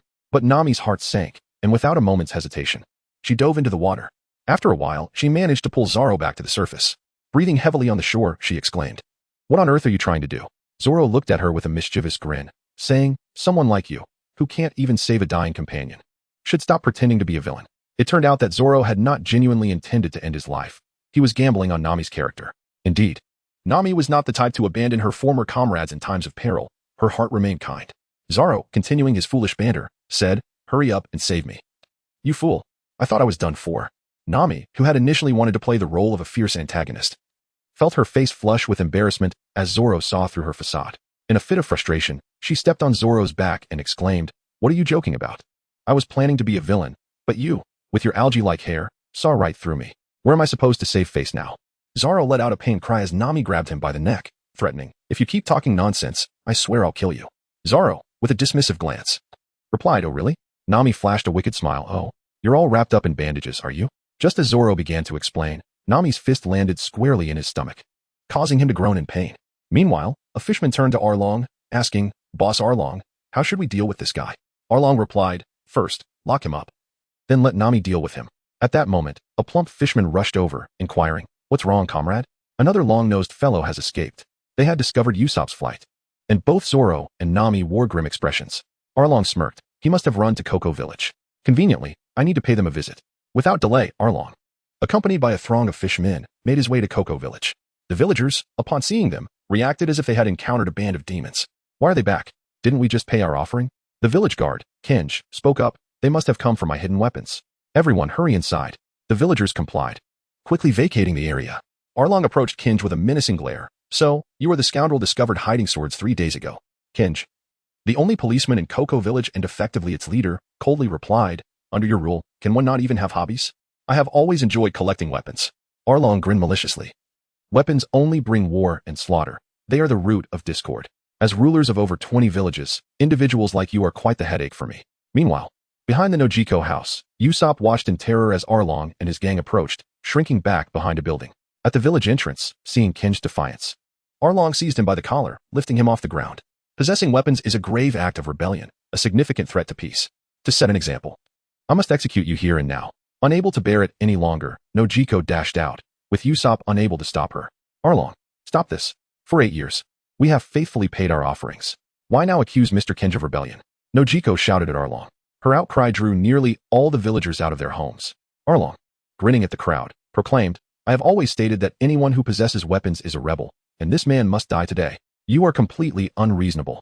Engaging in reason with Arlong was akin to asking a thief not to steal. Arlong's expression grew more cunning. Do you wish for me to annihilate the entire village? If even one dares to act, I will flatten it. His words silenced the crowd, instilling fear, and no one dared to step forward. Kinj, fully lifted off the ground, urged them not to resist, lest their 8 years of endurance be in vain. Arlong, hearing Kinj's words, responded with a satisfied smirk. That is indeed correct. Survival is what matters most. Gripping Kinj's head with his other hand, he violently slammed it against a wooden wall, cackling with madness. All beings are born unequal. Wahaha! You scoundrel! A few hot-headed young men in the crowd could no longer contain themselves and prepared to confront Arlong. However, a bloodied Kinj, struggling to rise, called out, Stop. Do not engage him. Despite his injuries, Kinj spoke up, but Arlong remained relentless, hoisting him into the air. Mark my words, humans, if anyone dares to harbor weapons again, this will be your fate, he declared, lifting Kinj to throw him down. Just then, a fiery lead bullet whizzed through the air, striking Arlong's right arm, causing him to loosen his grip on Kinj. As the crowd looked up to the rooftop, they spotted a long-nosed man in goggles, armed with a slingshot, none other than Usopp. Look, on the roof. Who are you? I am the brave warrior of the sea, Captain Usopp. Usopp? Never heard of him. The whole world fears me. I am also known as the Usopp the Great Demon King. If you flee now, I shall allow you to escape. I have 8,000 subordinates behind me. Upon seeing Usopp, the plump fishman shouted, Boss Arlong, that's the one who escaped. Although Arlong's right arm was scorched and smoking, he remained largely unscathed, his expression darkening. No matter how many of you come, I will annihilate every last one of you. Usopp's eyes widened in disbelief. No, it can't be. The fire star had no effect on him. Arlong bellowed, You lowly humans dare to defy me. As he beheld the furious Arlong, Usopp's visage transformed in terror. In an instant, Arlong advanced with 2 swift strides, delivering a devastating blow that shattered the wooden dwelling into splinters. Usopp, seizing the moment, leaped down and hastily retreated, muttering in a panicked tone, This is perilous. It's utterly terrifying. Capture him. Teach him a lesson. At his command, the fishmen surged forth in a frenzied pursuit of Usopp. It was as though a tempest had arisen beneath his feet, propelling him forward as beads of cold sweat cascaded down his forehead, his expression exaggeratedly fearful. However, the cacophony of shouts from behind grew increasingly insistent. Stop. Don't let him escape. Despite the overwhelming dread coursing through him, Usopp did not forsake retaliation. He swiftly rummaged through his bag, retrieving a projectile, and launched it backward with fervor. Ultimate move, Stinky Egg Star. With a resounding smack, a long-expired egg struck the face of the foremost fishman, releasing a noxious stench reminiscent of sulfur festering in a latrine for 3 days. The fishman, enraged by the affront, bellowed, You scoundrel, I shall flay you alive. Help. Save me. Usopp's anguished cries reverberated throughout every corner of Cocoa Village. It was precisely because Usopp had diverted the attention of all the fishmen toward himself that the villagers were spared from harm, allowing Kyoshi to preserve his life. Meanwhile, on the opposite side, Luffy and his companions had reached the waters near Arlong Park. Sanji had prepared a delectable feast laid out before them, and the 4 were enjoying their meal. Just as they were about to set foot on the island, a colossal manatee suddenly emerged from the sea's surface. Joseph's countenance paled in horror. Oh no, this is a creature from the Grand Line. Luffy, with an expression of curiosity, exclaimed, Is that a cow? It's enormous. Sanji, holding a cigarette, replied, A cow? It resembles a walrus more, in my opinion. A bead of cold sweat trickled down Chenqi's forehead as he remarked, It appears to be a dairy cow, doesn't it? Joseph suddenly seemed to have a revelation and cautioned the 2. It must have been attracted by the food. Hurry and feed it, or we might become its next meal. Upon hearing this, Luffy became indignant. You can hit me, scold me, but dare to take my food? Ha! You must be dreaming. Gum Gum Pistol. With a single punch, Luffy struck the sea cow, which let out a painful bellow. Luffy then emphatically pointed at the sea cow, declaring, Do not touch my food, you scoundrel. Joseph, standing nearby, looked on with admiration, exclaiming, Well done, Luffy. That was impressive. Luffy's punch incited the wrath of the sea cow, which opened its gaping maw, intent on devouring the ship whole. Meanwhile, Nami ventured to the location where Zoro was imprisoned. Seizing the opportunity while the majority of the fishmen were deployed and their defenses were lax, she managed to liberate Zoro. In the waters near Arlong Park, Joseph exclaimed, "This is bad." He has become enraged. Luffy clenched his fist and declared, "It's all right. I'll give it another punch." At that moment, Sanji scolded both Luffy and Joseph, delivering a kick to each of them. "You two fools. Do not strike someone who is starving." Chinchi was rendered speechless. Subsequently, Sanji gently placed a fragrant meal before the sea cow, encouraging, "Eat up." The sea cow, not one to be polite, opened its massive mouth revealing sharp teeth, ready to bite down. However, before it could reach the food, Sanji's previously gentle demeanor transformed into one of rage as he delivered a powerful kick to the sea cow's jaw, exclaiming, "Die, you scoundrel." Having just been reprimanded for his earlier actions, Joseph's temper flared. "What are you doing?" Chinchi stepped forward, gripping his Zampakuto, stating, "This creature aims to consume Sanji as well." Sanji nodded in agreement, confirming that was precisely why he had kicked the sea cow, already aggrieved from Luffy's earlier punch. The sea cow was now incensed by Sanji's assault, letting out a furious roar as it lunged at the ship. With a swift motion, Sanji approached and delivered a fierce kick to the sea cow's neck, causing it to spit out a mouthful of blood. Yet, the sea cow remained undeterred, roaring once more as it charged forward. At this moment, Chinchi did not draw his Zampakuto. Instead, he concentrated a sphere of white light upon his left fist, executing a technique known as the Spirit Burst Fist. The white light surged forth, striking the sea cow, which let out a wretched cry, feeling stars dancing before its eyes. Joseph gaped in astonishment, remarking, "These individuals are truly reckless." However, Chinchi possesses remarkable prowess. The Spirit Burst Fist concentrated a portion of spiritual energy into the strike, with greater spiritual pressure enhancing its might. This technique was a recent discovery for Chinchi, marking his first successful combat technique. With that blow, the sea cow was thoroughly subdued. The group settled upon its back and set off towards Arlong Park. Meanwhile, Arlong had returned to Arlong Park with the other fishmen, having captured Usopp. Upon noticing Zoro's absence, he erupted in fury. The kissing fishman, a Jew, yanked Usopp closer, asking, "Captain, how shall we deal with this one? Shall we execute him?" Arlong glared menacingly. "Killing him will not quell my rage." Usopp, drenched in cold sweat, stammered, "So, you mean to let me go?" "It was merely a jest. Just a way we greet one another in our homeland." "Greetings?" Arlong's expression darkened as he brandished a dagger. "You were allied with that green-haired swordsman, aren't you? Roronoa Zoro's comrade must be eradicated. Wait, help." Arlong seized Usopp, pressing the dagger against his throat. "Do you know? My bounty is the highest in East Blue at 20 million berries. Zoro was a bounty hunter, right? You must have come to claim my head for the reward." Upon hearing this, Usopp's face turned pale, and no such thing. Just then, Nami arrived, witnessing Arlong's dagger poised at Usopp's neck, unaware of the situation. Kirby, arms crossed, observed her. "Nami, you don't appear well." Nami replied, "It seems you still doubt me." "Indeed, it's due to your capricious nature and overly clever mind." Usopp, infuriated to see Nami consorting with the fishmen, shouted, "Nami, I am utterly disappointed. You witch. Luffy never doubted you even after your escape." Nami cast a disdainful glance at him that merely indicates your own foolishness. "What did you say, you scoundrel?" Arlong, noticing the unfriendly exchange, smirked and tossed the dagger to Nami. "Nami, it's time to prove your loyalty. Use this to dispose of him." "What?" Arlong intended for Nami to kill Usopp herself. Nami grasped the dagger, hesitating for a moment, yet her face revealed no reluctance as she lunged it towards Usopp with a sinister smile. "For my own sake, I must do this." In an instant, blood splattered. "Nami, you." Usopp's abdomen was stained crimson, and Nami pushed him into the pond. "Dying in the sea. That should be your fate." Johnny, hiding outside the park's walls, witnessed the scene, tears streaming down his face. "Usopp, my brother, was actually killed by Nami." As Usopp sank into the pond, the fishmen erupted in cheers. Arlong smirked, beginning to trust Nami, especially the fishman who had just been splattered with rotten eggs. "Ha ha ha. Well done. Our revenge has finally been realized." This is what makes Arlong's crew formidable. At that moment, Luffy and Chinchi's group arrived on the sea cow at Cocoa Village, coincidentally encountering Zoro. Zoro, having heard about Usopp's capture at Arlong Park, was on his way to rescue him when he unexpectedly met his comrades. "Usopp has already been killed." A shout echoed from a distance, and upon looking, they saw Johnny. "What did you say?" "Usopp was killed by Nami." Hearing this, the group was left utterly bewildered. After staring blankly for 3 seconds, Luffy's expression instantly transformed into one of fury. "How could Nami possibly kill Usopp? We are comrades. If you keep spouting nonsense, beware that I shall pummel you." Luffy often appears rather foolish, yet this time he genuinely seemed enraged, clamoring to confront Johnny. Chenqi swiftly stepped forward to restrain him. "Hey, you can't blame Johnny for this, can you?" Johnny, in tears, protested, "If you don't believe me, that's fine.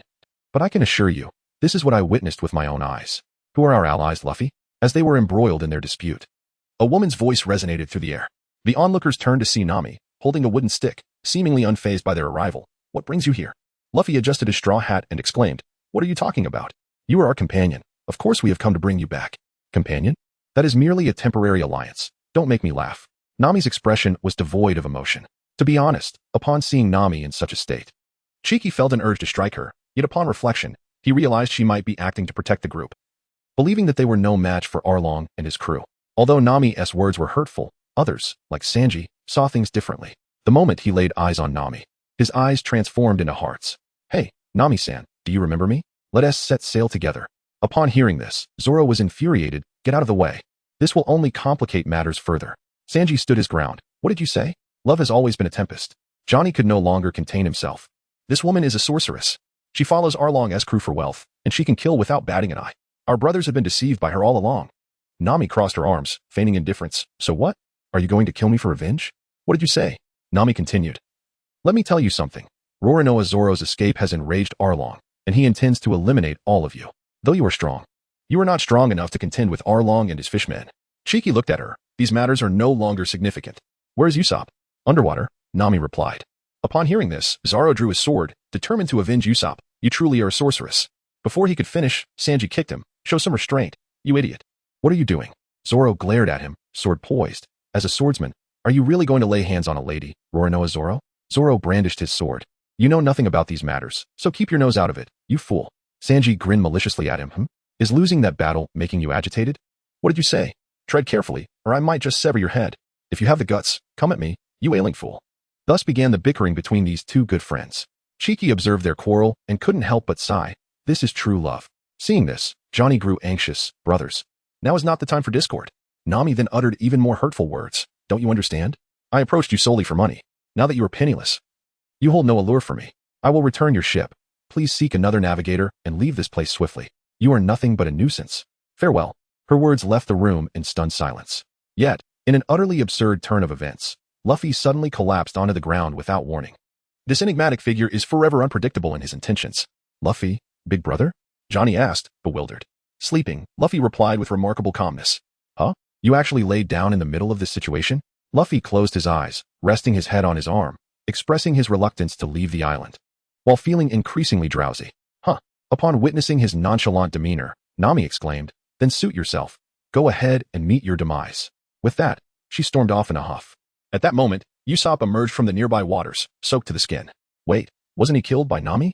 It turned out that when Nami had thrust her knife toward Usopp, she had instinctively placed her hand over her own abdomen, resulting in the blade striking her hand instead of Usopp. The pool was not particularly deep and connected to the ocean beyond, allowing Usopp to be tossed into the water and swim away. Nami had not killed Usopp, she had saved him. As Usopp walked along the path of Cocoa Village, a grave expression clouded his face. If she were truly treacherous, she wouldn't have injured herself to save me. If not for her, I would have been slain by Arlong. Just as he was lost in thought, he fortuitously encountered Luffy and the others. Upon seeing Usopp, Luffy sprang upright, his expression exaggeratedly astonished. "Wow, Usopp, weren't you already dead? Have you returned as a ghost seeking vengeance?" Chopper lightly tapped Luffy on the head with the hilt of his sword. "Look closely. He is very much alive." Usopp, filled with joy at the sight of his friends, began recounting the events. After listening intently, Sanji became immensely animated, raising both fists in the air. "See? The lovely Nami is not at all the person you think she is. You have all misunderstood her. She must be feeling terrible right now." Zoro interjected. "Shut up. What did you say, you stinking seaweed head?" "Seaweed head? Do you believe I want to chop you down right now? I'll kick you to death." Chopper sighed, observing the two bickering once more. At that moment, a multitude of Navy soldiers suddenly flooded into the village, led by Captain Mouse of the 16th Division. Meanwhile, Nami had reached her home. Standing outside and gazing up at the clouds, sighing deeply, just one more theft should suffice. Captain Mouse approached her residence with a contingent of soldiers. Spotting him, Nami crossed her arms defiantly. "I am now a lieutenant of Arlong's crew. Should you lay a hand on me, Arlong and his men will not stand idly by. You are well aware of this, aren't you?" Mouse, adjusting his cap with a sinister grin, replied, "What are you talking about? I don't understand at all. I received a tip-off that you are a thief, which is why I'm here." He continued, "I heard you acquired quite a treasure from the pirates. You must understand that a thief is a criminal, and we cannot simply overlook this. Therefore, all the stolen goods should be handed over to the authorities for safekeeping." With a theatrical gesture, he added, "I mean all the treasures you've pilfered. It should amount to about 100 million berries, right?" At this revelation, a chill ran through her. 100 million berries? How could he possibly know that figure? Before Nami could gather her thoughts, the Navy surged into her home. "Stop right there!" Nami screamed, brandishing a wooden stick and knocking one soldier to the ground. "Nami, Do you intend to resist the Navy? Upon hearing this, the remaining soldiers raised their rifles, aiming at her. Nami, infuriated, retorted, is this truly what the Navy stands for? Arlong has killed so many. Why do you not intervene? Captain Mouse sneered. Stop pretending to be noble, little girl. Ignore her. Continue the search. Nami was no match for such a formidable force and could only allow them to ransack her home. Nami was not foolish. When Captain Mouse mentioned the sum of 100 million, she immediately recognized the mastermind behind it. Nami had made a pact with Arlong. If she could gather 100 million berries to hand over to him, Arlong would grant Cocoa Village its freedom and cease all tributes. If it were not for Arlong informing Mouse, how would he know Nami had hidden such a sum? Her expression darkened as she turned and fled. Luffy lay against a tree, appearing as foolish as ever, observing the commotion in the village as numerous naval officers arrived, yet remaining oblivious to the unfolding events. At that moment, Nami dashed over, and upon seeing her, Luffy stood up with a beaming smile and inquired, "What has transpired, Nami? How may I assist?" Overwhelmed by her dire emotions, Nami seized Luffy by the collar and shouted vehemently, "Why are you still here? This has nothing to do with you. Quickly, vacate this island." With that, she released Luffy and sprinted towards Arlong Park. Luffy was thrown to the ground, rising to brush off the dust from his clothes. Pouting as he gazed in the direction Nami had rushed off. What an attitude. That got. Chopper observed her retreating figure, lost in thought. At Arlong Park, Nami stormed in like a fierce lioness, roaring, "Arlong." Arlong looked at her with a grim expression but remained unfazed. "What's wrong? My esteemed navigator. Your face doesn't look too good. Are you unwell?" Nami glared at him, getting straight to the point. "You told the Marines to come and seize my money. Didn't you?" Nami stepped forward, grabbing Arlong by the collar. "What is going on? Didn't you swear to uphold our agreement at all costs?" Arlong, like a slippery rogue, replied, "When have I ever broken our agreement? Stop pretending. You had the Marines take my money." Before Nami could finish, Arlong's large hand clamped over her face, leaving only her eyes visible. "When did I break the agreement? Go on, tell me." Arlong's grip was astonishingly strong, silencing Nami. And as she displayed a helpless expression, Arlong and the nearby fishmen erupted into malicious laughter. How infuriating. Nami screamed internally, tears streaming down her face. The more she cried, the more the fishmen laughed. It was merely 100 million berries. She could earn it back again, couldn't she? Arlong cackled with wicked glee, tossing Nami to the ground like a ball. Wiping her tears, Nami ran towards the exit, the cruel laughter trailing behind her. In truth, she could have fled from this hellish domain ruled by fishmen, but she would never do so, for if she escaped, the villagers of Kokoyasi would suffer, including her sister Nojiko. As Nami sought to confront Arlong, Captain Mouse had already led his men to seize all of Nami's money, nearly 100 million berries. This money was the fruit of her labor over 8 long years, filled with trepidation and hardship, with many bills stained by blood and mud. The villagers were not oblivious fools. They knew all along that Nami had fought for their freedom by gathering this money. However, they feigned ignorance to protect her. At the entrance of Kokoyasi village, the village officer, Jinzo, gripped his sword, looking gravely at the villagers. "This is where it ends. Everyone, arm yourselves and fight. Let us go." The villagers, fueled by passion, armed themselves with sticks, knives, and various weapons, marching towards Arlong Park. For 8 years, we have endured their insults. But enough is enough. Their tyranny has reached its limit. The fishmen have toyed with our kindness. We shall not forgive them. All villagers, unite with me in battle.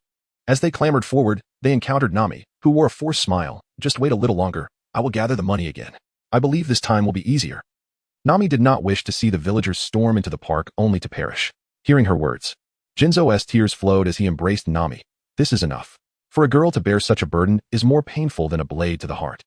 Isn't it? You have fought hard until now." Jinzo held her tighter, acknowledging the toll it had taken on her. Nami then realized that the villagers had known all along about her sacrifices for their sake. Unexpectedly, Nami pushed Jinzo away, pulling out a dagger. "Don't do this. I can't bear to see anyone else get hurt. It will lead to death." Nami drew the dagger not to kill, but to prevent them from recklessly confronting the fishmen. We know, Jinzo's expression turned solemn again as he seized Nami's dagger, blood oozing from his hand. "Do not impede us. Our minds are made up. Move aside, Nami." Nami stood frozen, unable to halt their advance. Jinzo led the charge, raising his weapon high. "Follow me. Everyone, even if we cannot achieve victory, we must show them our resolve." Leaving Nami alone, she collapsed on the ground. Sadness, resentment, unwillingness, frustration, regret, helplessness, despair. Her hopes of safeguarding the villagers of Kokoyasi after 8 years of trepidation had been shattered. "Arlong! Arlong! Arlong!" Nami screamed hysterically, picking up the dagger from the ground to stab her left shoulder, where the Arlong pirate's tattoo lay, blood splattering everywhere. As she prepared to plunge the dagger in again, a hand seized her. It was Luffy. The dagger fell to the ground, and Nami cast a glance at him, her tear-streaked face reflecting her anguish. "What are you doing? You clearly know nothing." "Luffy, I am uncertain. This has nothing to do with you. Didn't I mention it before?" Depart from this island swiftly. Woo-woo. Nami cried increasingly, Luffy, please save me. Luffy's expression grew grave as he placed the straw hat upon her head. Naturally, he stepped forward, calling upon Chenqi and the others, and they headed towards Arlong Park. What manner of beings are the fishmen? They are born with strength tenfold that of humans. Yet, they paid no heed to this disparity. Usopp donned his goggles, Sanji tightened his shoes, while Chenqi and Zoro armed themselves with swords. Without hesitation, Luffy led them towards Arlong Park. Nami covered her mouth, tears streaming down her face once more. Perhaps at this moment she began to grasp the true essence of camaraderie. Before Chenqi and the others set out, Joseph and Johnny, a pair of companions, had already arrived at Arlong Park. Witnessing Nami's agony, they yearned to avenge her. The outcome was predictable. The two were nearly beaten to a pulp, lying on the ground. Although their strength was lacking, their loyalty was unwavering. Arlong, however, deemed them too feeble, unworthy even of execution. At that moment, the park's gate shattered with a resounding crash, splintering like glass and capturing the attention of all fishmen. Joseph and Johnny exclaimed, Brother Chenqi, Brother Luffy. The gate had been cleaved apart by Chenqi's Zampakuto. Luffy clenched his fist and inquired, who is that individual named Arlong? Arlong's expression darkened as he replied, It is I. What brings you here? I am Luffy, came the response. And who might you be? A pirate. As Luffy advanced towards Arlong, he was obstructed by two fishmen who inquired, Where do you think you're going? You must pass through us first. With a fierce retort, Luffy commanded, Don't block my path. Get lost. In the rear, Chopper swiftly dispatched the two fishmen with two decisive strikes, allowing Luffy to press onward. Observing this, Arlong maintained his composure, his expression unchanged, for he harbored a deep-seated disdain for others. What business do pirates have with me? He wondered. Without uttering a word, Luffy delivered a powerful punch to Arlong's face, sending him flying. The fishmen gasped in shock, exclaiming, Lord Arlong, don't make my navigator cry. Luffy's expression was one of fury, starkly contrasting his usual demeanor. You ruffians dare to wreak havoc in this place. Upon witnessing their captain being struck down, the fishmen brandished their weapons and rushed forward. All of you minions, step aside. Sanji's legs moved with the precision of a reaping machine, effortlessly dispatching the fishmen in swift succession. Luffy strides ahead, with Sanji closely trailing behind. Honestly, why the rush? Luffy, regardless, I will not lose. Fool, when have I ever worried about you? I'm just telling you not to hog the prey. Zoro and Chinjo turned to glance at Usopp, who was lingering at the back. You've got quite some nerve to have followed us. Usopp feigned composure. I want to fight too. As they observed Chinjo's crew advancing with fierce determination and formidable strength, the opposing fishmen began to take notice. The pirate hunter, Roronoa Zoro? That long-nosed fellow is still alive. And, is that Chinjo, the demon man Chinjo? Oh, it seems Chinjo has gained some notoriety in the East Blue. Arlong, who had been sent flying by Luffy's punch, wore a grim expression. So you are allied with Nami. What? Are you here for revenge? At this moment, the villagers of Cocoa West Village had gathered outside the park. Who are these people? How could they have sent Arlong flying?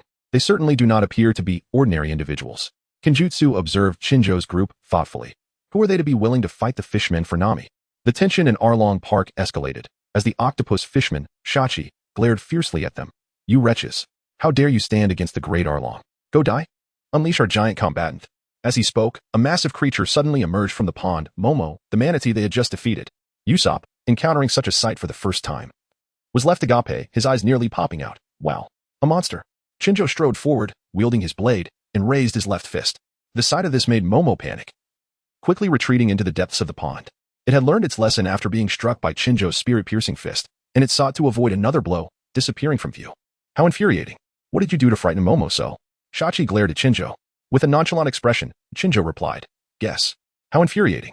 Stop wasting time with them, kill them. The remaining fishmen, unable to contain their fury, charged again. Leave this to me. Luffy, who had somehow planted his feet firmly into the ground, called out to Chinjo while spinning his body, Goma Goma no, windmill. In the next instant, his body spun like a windmill, sending all nearby fishmen flying. It was no wonder he had anchored his feet. This allowed him to stabilize himself and unleash the windmill attack. Only someone of Luffy's caliber could devise such a technique. The fishmen they had just defeated, despite being mere lackeys, were still tenfold stronger than ordinary humans in the Navy. Each would rank at least as a lieutenant or a chief petty officer. Who exactly are these individuals? The fishmen finally adopted a serious demeanor as the officers of the Arlong pirates stepped forward. The swordsman, octopus fishman Shachi, the black belt, soft-boned fishman Kruby, a master of fishman karate at the 40th Dan, and the kissing fishman, Ub, with his lips plastered in lipstick, capable of launching water attacks on his foes. Outside the park, the villagers, who had initially vowed to resist the fishmen to the death, had transformed into spectators. Is there truly someone who can contend with the fishmen? Does such a battle exist in this world? Kruby regarded the humans with disdain. Arlong-sama, please take a moment to rest. If you engage, the entire park will be destroyed. You mere humans, prepare to meet your end. Shachi bellowed as he aimed his trumpet-like mouth at Luffy and the others, unleashing a torrent of ink. 0-degree vision. Black ink. A jet of ink sprayed forth like a high-pressure water cannon, and Chinjo, Zoro, and Sanji swiftly dodged, while Luffy was caught off guard, getting drenched. Whoa. The ink covered him from head to toe. Zoro, idiot. Why didn't you dodge? Hey, get out of the way. Luffy. At that moment, everyone noticed that Luffy's feet were inexplicably entrenched in the ground. You will never understand the world of the Great Ones. Seizing the opportunity, Shachi lifted a stone slab far larger than himself and hurled it towards Luffy with great force. One sword style, shark strike. As the massive stone slab descended upon Luffy, Chinjo stepped forward, gathering a small amount of spiritual pressure at the edge of his sword, shattering the slab with a single blow. Luffy, exuberantly raising his fists, exclaimed, "Wow. Cheeky, splendid job." Cheeky, with a furrowed brow, thought to himself, "It seems we are indeed following a captain of remarkable foolishness." Zoro, Sanji, and Usopp echoed his sentiment. Kirby cast a sidelong glance, remarking, "Among humans, you are somewhat capable, yet you remain oblivious to the prowess of our kind." "Is that so?" Sanji mused, glancing at the fallen fishmen strewn about, a hint of playful mockery glimmering in his eyes. "Indeed, they are quite formidable." Luffy found himself in a predicament, with his feet firmly lodged and unable to extricate himself. Usopp clung to his body, pulling with all his might as if he were uprooting a stubborn vegetable, while Luffy's legs stretched like elastic bands. "Is this not sufficient, Luffy?" Usopp exerted every ounce of strength he possessed, beads of sweat forming on his brow. Luffy, with a dazed expression, was picking his nose, exclaiming, "Why does it feel like it's only stretching and not coming out at all? Are you even taking this seriously? Still not out?" "Nope." Observing the two, who seemed to be jesting, Chinchi appeared utterly bewildered. "What on earth are you guys playing at? This is Arlong Park." Unable to bear it any longer, Xiaoba raised a massive stone slab and shouted at Luffy and Usopp, the two clowns. Well, Usopp, terrified, gaped wide-eyed and desperately pulled Luffy to flee. Just as Chinchi was about to intervene, Zoro circled behind Xiaoba. "Hey, octopus." They seem quite occupied. Perhaps I should entertain you instead." Roronoa Zoro. Xiaoba turned around and swung the stone down with great force, but Zoro swiftly dodged. He drew his sword, confronting Xiaoba. Usopp, relieved by the distraction, relaxed his grip, causing Luffy to bounce back to his original position. "Luffy!" Usopp exclaimed dramatically. He bounced back again. "I am so sorry." The mermaid, a Jew, approached, her temper flaring as she glared at them. "You reckless fools should know better. Is it not too disrespectful to be playing around here?" A Jew's lips, resembling a small cannon, aimed directly at Usopp, who turned pale with fear. "Please spare me." "Humph." A Jew scoffed, unleashing a water bullet from her mouth. Water iron cannon. This was no ordinary water. It was highly compressed within her body, capable of delivering a powerful blow that could even penetrate walls, hence its name. The water cannon shot straight towards Usopp, but Chinchi stepped forward. One sword style, extreme slash. With a single stroke, he cleaved the water bullet into a shower of droplets. Though Chinchi had shielded him, Usopp felt a sense of dissatisfaction. Seizing the moment while a Jew was momentarily stunned, he brandished his slingshot. Ultimate. Fire Star. A fiery lead bullet, resembling a meteor, struck a Jew, igniting rapidly. "Your opponent is me." Huh. Seeing Usopp's boldness, Chinchi felt a twinge of embarrassment for not intervening. "Well then, this fellow is yours to deal with," Chinchi remarked nonchalantly. In truth, Usopp had merely been feigning bravery, not anticipating that Chinchi would truly step aside. "Chinchi, you." A Jew, though singed, quickly extinguished the flames. "Since you wish for death so eagerly, I shall grant your desire." Ah! Usopp felt as though two gusts of wind had propelled him to flee towards the park's exit, with the furious Jew hot on his heels. Within the park, Arlong slowly approached, standing in stark contrast to the two sides. Although Luffy remained stationary, his momentum did not wane. "I shall send you flying." As he spoke, he thrust his fist forward, yet Arlong effortlessly seized his arm. "You don't truly believe you can defeat us, do you?" Sanji retorted. "And if we can?" "Luffy, I initially thought so, you fool. Let me go?" "It was clearly you who got yourself into this predicament." Arlong, without engaging in further conversation, reached directly towards the ground, tearing apart the very patch of earth where Luffy stood and lifting it aloft. Luffy, along with the rock he was holding, was raised high into the air. "This is bad." Zoro and Sanji wanted to advance but were halted by Crocodile and the octopus. Chopper unsheathed his sword and pressed towards Arlong, who, despicably, used Luffy as a human shield, preventing Chopper from landing a blow. "The greatest weakness of the devil fruit must be the sea, right?" Arlong laughed maniacally, throwing Luffy and the rock into the pond. The water was seawater, and upon entering, Luffy found himself utterly powerless. How infuriating. The three were blocked and could not rescue Luffy, even if they reached the water. They would only be at the mercy of the fishmen. Zoro declared, "If we want Luffy back, there's only one way."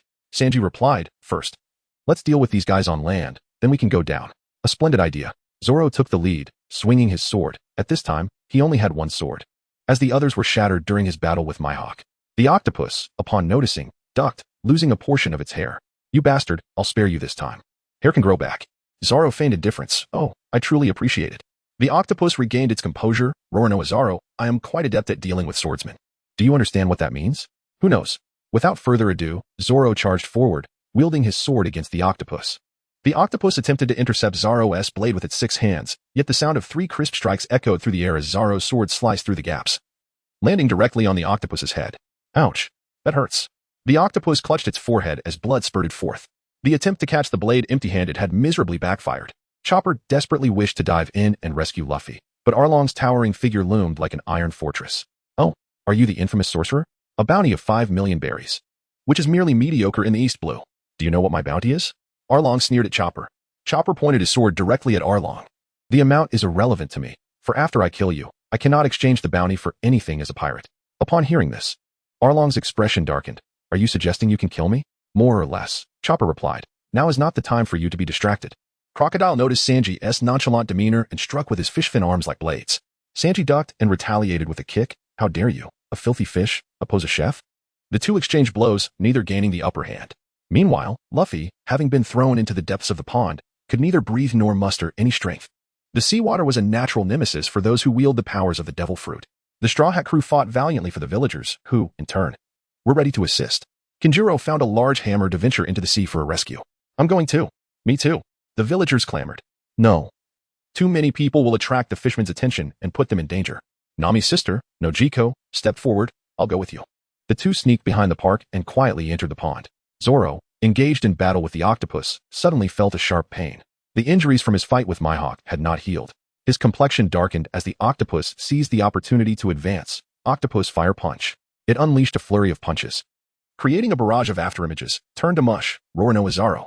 Zoro gritted his teeth against the pain, swiftly maneuvering behind the octopus and throwing it away. You're the one who turned to mush. His strength was remarkable, and the octopus crashed heavily to the ground. However, as Zoro exerted himself, he felt a sharp pain in his chest and fell to the ground. Joseph remarked that injury was indeed severe. Johnny added, Big Brother has been enduring so much. Sanji couldn't help but glance back at Zoro. Worry etched on his face. I knew that guy was fighting so fiercely yet appeared unfazed. What a fool. Crocodile charged forward, 300 shots of the. He lunged at Sanji's abdomen with a powerful punch. Sanji spat out foam, his cigarette falling from his mouth as he was propelled backward. I told you not to be distracted. I am a master of fishman karate, level 40. Crocodile boasted triumphantly. On the other side, despite Zoro's severe injuries, he continued to suppress the octopus. Infuriated, the octopus returned with 6 swords, glaring at Zoro. Do you know that on Fishman Island, aside from that individual, I am renowned as the #1 6-sword style, octopus? Even if the sun rises from the west, you cannot defeat me. 6-sword style? How utterly dull. Zoro replied, enduring the pain as he rose from the ground. I must meet that person again. Even the Grim Reaper cannot take my life before that. Oh, Joseph, Johnny, lend me your swords. Of course, Big Brother. The two threw their swords, which whirled through the air like windmills. You shall perish, Roronoa Zoro. The octopus unleashed a flurry of strikes with its 6 swords, creating a tempest of slashing blades. Watch out, Big Brother. Joseph and Johnny shouted in alarm. As Zoro caught the swords, he danced through the air, deftly evading the octopus's strikes, before his own blade found its mark on the octopus's body. Sword wolf style. With a grace reminiscent of a colorful butterfly, he glided past the octopus, and after a brief pause, blood sprayed forth as multiple wounds appeared on the octopus's chest. Though victorious, Zoro felt the pain intensifying. I want to fall, even from injuries that would incapacitate an ordinary person. I refuse to succumb, even if it could kill me. Meanwhile, Chopper, yearning to rescue Luffy, retorted, Don't be deluded, sorcerer. You cannot hope to defeat the fishmen. Chopper remained silent.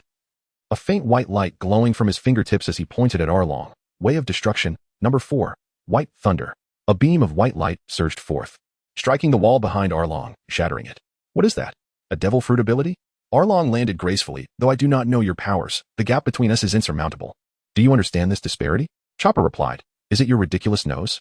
It's the difference in our races, you fool. In the next moment, Aaron conjured a sphere of water in his hand and hurled it towards Chinchi, saying, Great cat.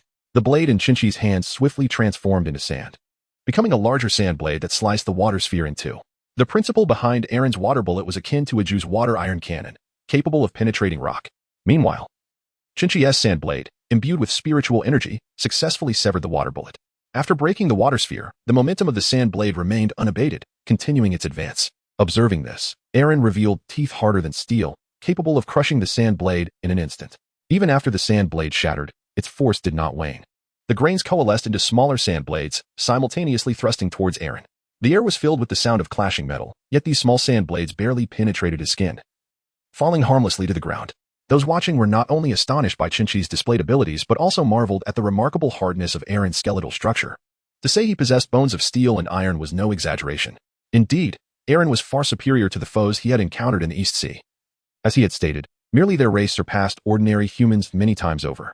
As a shark fishman, he was significantly more formidable than the average fishman, rendering him exponentially stronger than a human. The suspended grains in the air gradually coalesced into blades, returning to a normal state. One sword style, residence. Realizing that the initial release of Grey Cat had little effect on Aaron, Chinchi swung his blade downwards. With a disdainful expression, Aaron opened his mouth and clamped down on the Zampakuto. You think such a trivial attack can harm me? Dream on, demon. As he spoke, Aaron exerted his jaw in an attempt to sever the Zampakuto, but he soon recognized his naivety. A Zampakuto was no ordinary steel. It could not simply be broken. Although Aaron's attempt was in vain, his immense jaw strength prevented Chinchi from withdrawing the blade.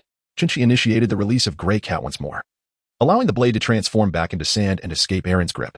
Meanwhile, on Zoro's side, Little 8 was wounded by his sword wolf style, bearing an expression of bitter resentment. How could your 3 swords possibly rival my 6-sword style? Zoro, suppressing his pain, maintained a calm demeanor. You are gravely mistaken. At that moment, Zoro recalled the words of Mihawk. Though I wield only 3 swords, each carries a weight distinct from yours.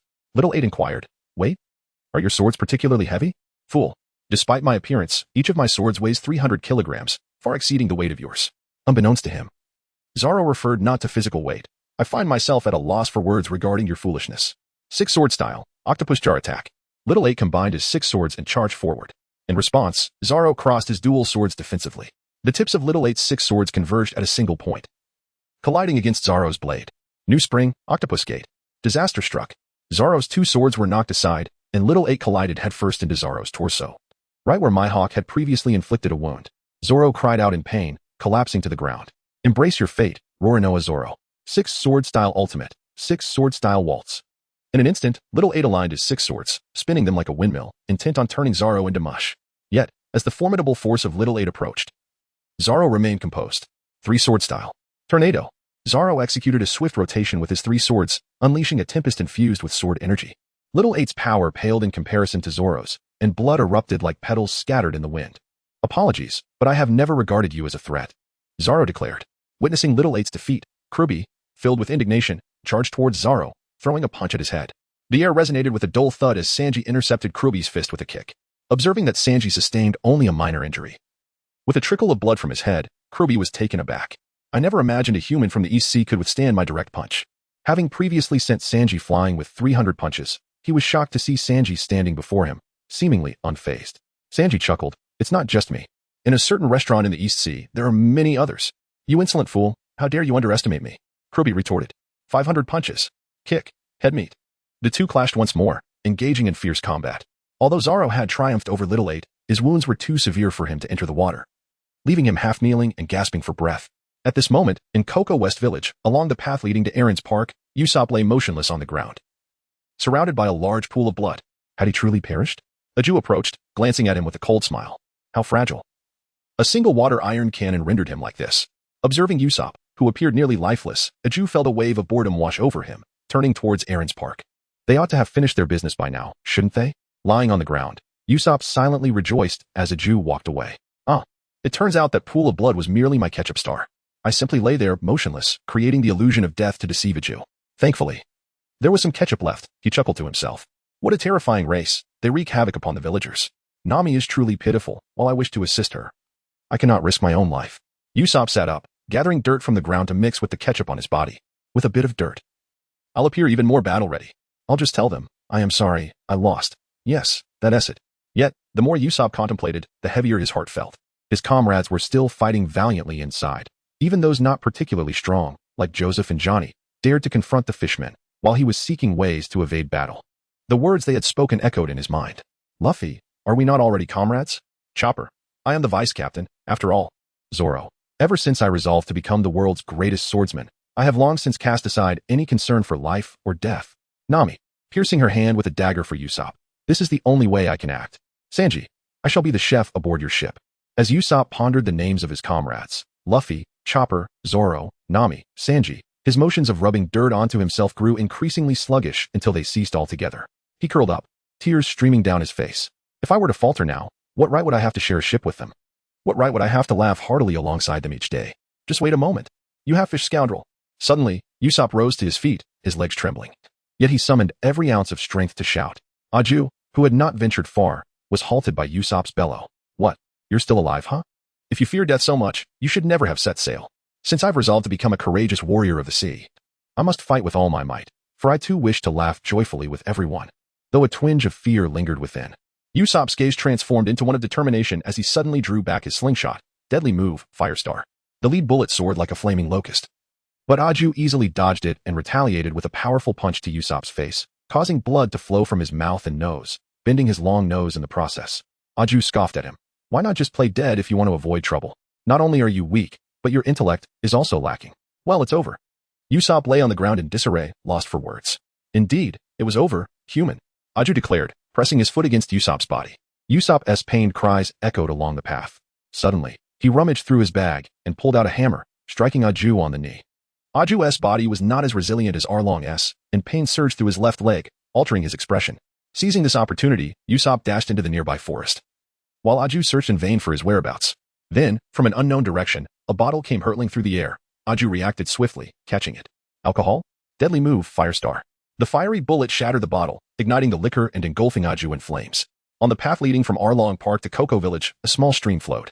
Aju, nearly engulfed in flames, leaped into it, rolling twice to extinguish the fire. You little brat, using such petty tricks. Aju fumed, squatting to drink deeply from the stream, soon filling his belly. If I'm defeated, then death is the worst that could happen. I am already a pirate. Usopp, hidden behind a tree, contemplated, unaware that Aju was poised for action. Water cannon. A massive ball of water, roughly 2 meters in diameter, shot forth, demolishing several rows of trees like a lumberjack. Fortunately, Usopp was not within its range, yet the sight startled him, nearly causing his eyes to pop out.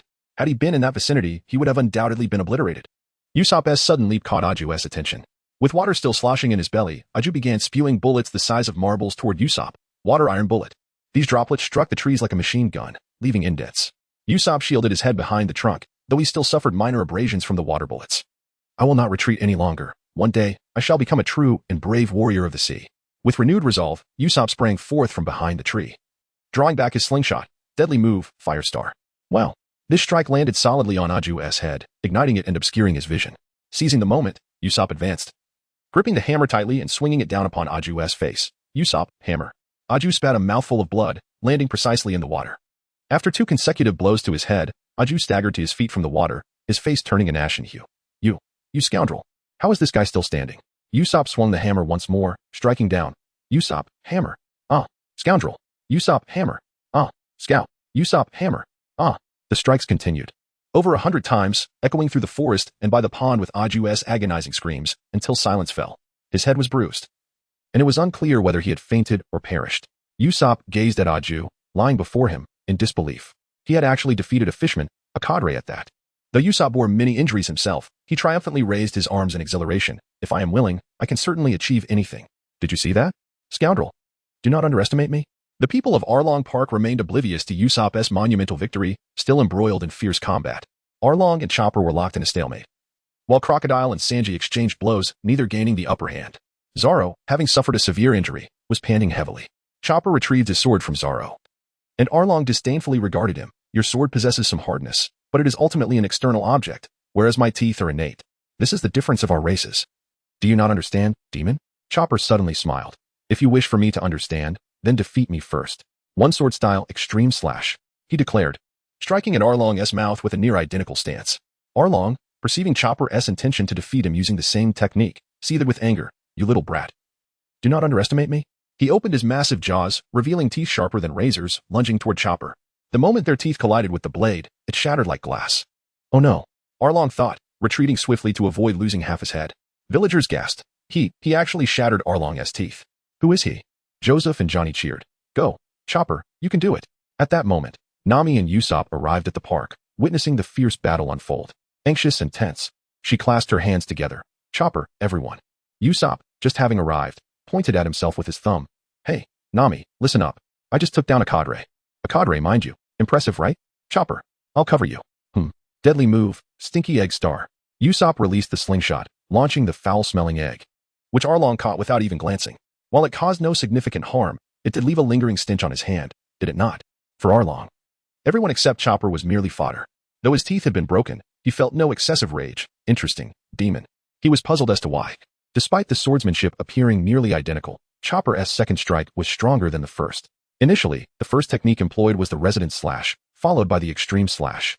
While both belong to the category of slashing techniques and share similar principles, the former is classified as a first-tier swordsmanship, whereas the latter is deemed a second-tier. This distinction underscores their differences. In the next moment, to everyone's astonishment, Arlong's teeth remarkably grew back. In no time, his teeth returned to their original state, shark-like and capable of perpetual growth, even sturdier than before. Not only that, Arlong proclaimed, as he audaciously thrust his hand into his mouth and extracted his entire set of teeth. Astonishingly, they swiftly regrew, allowing for countless repetitions of this peculiar feat. As Arlong spoke, he held the two extracted teeth in his hands, resembling iron pincers, producing a crisp metallic clink with each movement. This is our innate ability. Now you understand, right? The fishmen are truly an exceptional race. Chinchi, growing increasingly impatient, interjected, "What are you rambling on about? I can't comprehend a word." "Humph. Don't be stubborn. Prepare to meet your demise, demon," Arlong declared, brandishing his three iron-like teeth and charging forward with the iron tooth technique. Arlong's speed was formidable, yet Chenqi, gripping his Zampakuto with his right hand, swiftly gathered spiritual pressure with his left, unleashing a powerful punch, spiritual surge punch. The release of this spiritual pressure caught Arlong off guard, and as he neared Chenqi, he instinctively raised his arms in defense. However, even so, he was forcefully pushed back several steps, his teeth clattering to the ground. Arlong, shaken by this inexplicable force, leapt into the pond, not to flee, but to employ a more advantageous technique against his adversary. In the water, the fishman's true strength is revealed. Suspended beneath the water's surface, Arlong cast a cunning glance at Chinchi on land, a sly grin spreading across his face. In the water, you are at a disadvantage, aren't you? Haha. Little did he know, Chinchi, standing at the pond's edge, displayed a more inscrutable smirk. Poor child, once in the water, your plight worsens. With that thought, faint sparks of electricity flickered around his hands. Bakuto number 11, Thunderbolt binding. Upon completion, he plunged his hand into the water, and the electric current spread in all directions. Although Arlong's body was as hard as steel, he could not withstand the onslaught of lightning. He felt an immediate paralysis, an indescribable discomfort coursing through him. As the electricity waned, Arlong managed to leap out of the water. This thunderbolt binding technique can conduct electric attacks through conductive materials such as seawater and metal, amplifying its power significantly. Arlong could never have anticipated that. Despite his prowess in aquatic combat, he would encounter such a formidable counter. Chenqi's spiritual pressure remained limited, but were it to reach a certain level, it could potentially incapacitate Arlong in the water. Who is that guy? How could he render Arlong powerless while submerged? Joseph and Johnny were almost moved to tears with excitement, sensing the hope of victory. Brother Chenqi. Go, Chenqi. Nami silently cheered in her heart. You bastard. Arlong emerged from the water, his demeanor drastically altered. His eyes transformed into narrow slits, exuding a malevolent ferocity. Everyone present noticed this change. Nami felt an unsettling disbelief. I've never seen such an expression before. Sanji, well-versed in such matters, remarked that as the look of a sea king in fury. Fundamentally, fishmen are akin to fish, and with that expression, it seems Chinchi has thoroughly enraged Arlong. You arrogant demon. You dare to be so brazen on my turf. I will kill you today. Arlong bellowed at Chinchi, delivering a ferocious punch. Have you exhausted your tricks, fool? Chinchi taunted, then his gaze sharpened, invoking Bakuto number 4, the rope. He casually traced his right index finger through the air, conjuring a rope radiating white light, which, under his mental control, ensnared Arlong's body. In an instant, Arlong's limbs were bound by this luminous tether, causing him to tumble headfirst as he charged forward. On the ground, Arlong's desperate roars of fury echoed as he struggled to break free from the two bizarre white ropes. His strength was immense, far surpassing that of Krieg, so Chinchi did not believe this technique would contain him. Just as Arlong was on the verge of breaking free, Chinchi drew his Zampakuto. Prior to this, as Arlong erupted in anger, Sanji had narrowly triumphed over Kurubi with a decisive kick, defeating him. The moment Kurubi collapsed, Sanji dove into the water to rescue his comrade. As he swam towards the pond's bottom, he noticed Luffy's head being stretched across the shore, while Kinemon struggled with a hammer to break the rock beneath Luffy's feet. Without Kinemon and Noki, Luffy would likely have drowned long ago. Sanji accelerated towards the rock and delivered a powerful kick. On the shore, Arlong roared, seeing the light rope about to be torn asunder. Chinchi swiftly drew his Zampakuto, one-sword style, armor-rending. The blade shimmered with a faint white glow, spiritual pressure cascading over its surface, striking like a fierce dragon. In the air, a piercing cry of agony resonated as a torrent of blood splattered across the pond, staining it crimson. In that fleeting moment, all other sounds faded from Chenqi's ears, and his system information flashed before his eyes. Congratulations on defeating your opponent, experience points 1200. Your Soul Reaper level has risen to LV12, current experience points, 1, 251, 500. Congratulations, you have unlocked a new sword technique, 1 sword style, Gluttonous Wolf. And new Kido skills, Bakuto number 8, Bakuto number 9. Host, Chinchi age, 16 Death God level, LV, 12 Zampakuto, Ash Cat, Flying Plum. Shallow Strike Spiritual Pressure, 375 Attack Power, 535 Swordsmanship, Rhinoceros Strike, level 1, Remnant Heart, level 1, Residence Phase, level 1, Against the Wind, level 1, Extreme Slash, level 2. Armor Rending, level 3, Greedy Wolf, level 3, Shuinpa. Unlocked Barehanded Combat, Spirit Punch Kido, the following 3 items destruction. Destruction number 1, Charge, no chant, destruction no. 4, White Thunder, no chant. Destruction number 11, Bind Lightning, no chant. Destruction number 12, Hidden Fire, no chant. Binding, Binding number 1, Plug, no chant. Binding number 4, This Rope, no chant. Binding number 8, Repulsion, no chant. Binding no. 9, Strike, requires chant. Return Path, none. Bag Space, 310 experience points. 1, 251, 500 unexpectedly. Defeating Arlong granted 1, 200 experience points. It is noteworthy that when I vanquished Krieg, I only received 430 points. Clearly, Arlong's high bounty in East Blue is well deserved. Such a substantial increase in experience allowed Chenqi to ascend 2 levels, from level 10 to 12, while unlocking 2 advanced binding techniques and a level 3 swordsmanship. 1 sword style, Greedy Wolf. First, concentrate spiritual energy upon the blade, then unleash a powerful strike. Binding no. 8. Repulsion. Create a shield of spiritual energy with the back of the hand, capable of deflecting some physical attacks. Binding no. 9. Strike. Form a red beam of spiritual energy to bind the opponent. Leveling up twice in quick succession speaks volumes about the enhancement of one's prowess. Poor Arlong, struck by Chinchi's armor rending, not only bled profusely from his body, but also from his mouth. If Extreme Slash surpasses Resonance Phase, then Armor Rending undoubtedly eclipses Extreme Slash in skill. Armor Rending, as its name suggests, can tear through an enemy's armor. Even with Arlong's steel-like physique, he could not withstand such a blow. Arlong's encounter with Chenqi signifies his impending doom. The villagers, witnessing Arlong still bleeding on the ground, were left in stunned silence. Had Arlong truly been defeated? The once invincible and tyrannical Arlong had indeed been overcome? For 8 long years, the villagers had lived under his terrifying reign. Was this life of oppression truly at an end? They seemed unable to believe it.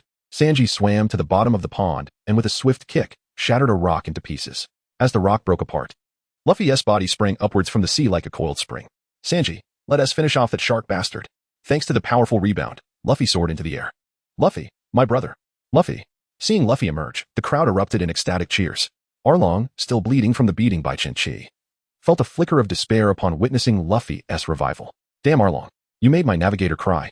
I am going to send you flying. Rubber rubber, battle axe. Luffy bellowed. Extending his legs skyward before it came crashing down with tremendous force. His foot, akin to a war axe, struck Arlong with resounding impact, creating a substantial crater in the ground.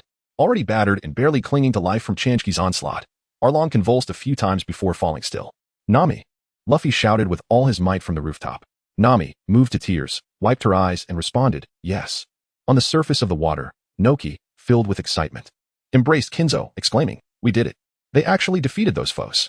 I have been dreaming of this day. The Arlong pirates were utterly vanquished, and the villagers erupted in jubilant cheers. At that moment, Captain Mouse led a contingent of marines to encircle the area. Squeak, squeak, have you finished your little scuffle?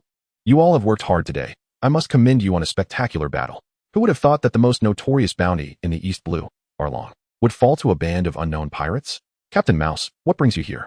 One of the pirates inquired. All the spoils must be surrendered to the authorities. I have taken the treasures from Arlong Park. If you lay down your weapons and comply, I might overlook your piracy. With a wave of his hand, Mouse signaled his soldiers to ready their firearms. Zoro, having just awakened and feeling somewhat refreshed, his mantra being that no matter the injury, a nap would cure it, approached and seized Captain Mouse, causing the Marines to recoil in fear. The East Blue Marines were not as fierce as those from the headquarters or other regions. They were merely individuals clocking in for a paycheck, not inclined to risk their lives. Besides, they were facing the East Blue's famed pirate hunter, Roronoa Zoro, who had just demonstrated his terrifying prowess by defeating a fishman despite his grievous wounds, an extraordinary feat beyond the capabilities of ordinary men. Do not dampen the spirits of our celebration, Zoro declared, tossing Captain Mouse aside as if he were a mere ball.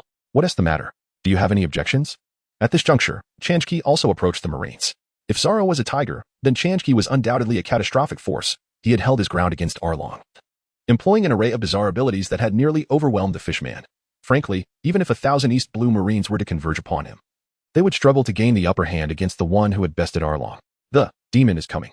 The Marines, witnessing Chenqi's stern demeanor, scattered in fright, akin to a group of kittens fleeing from a lion.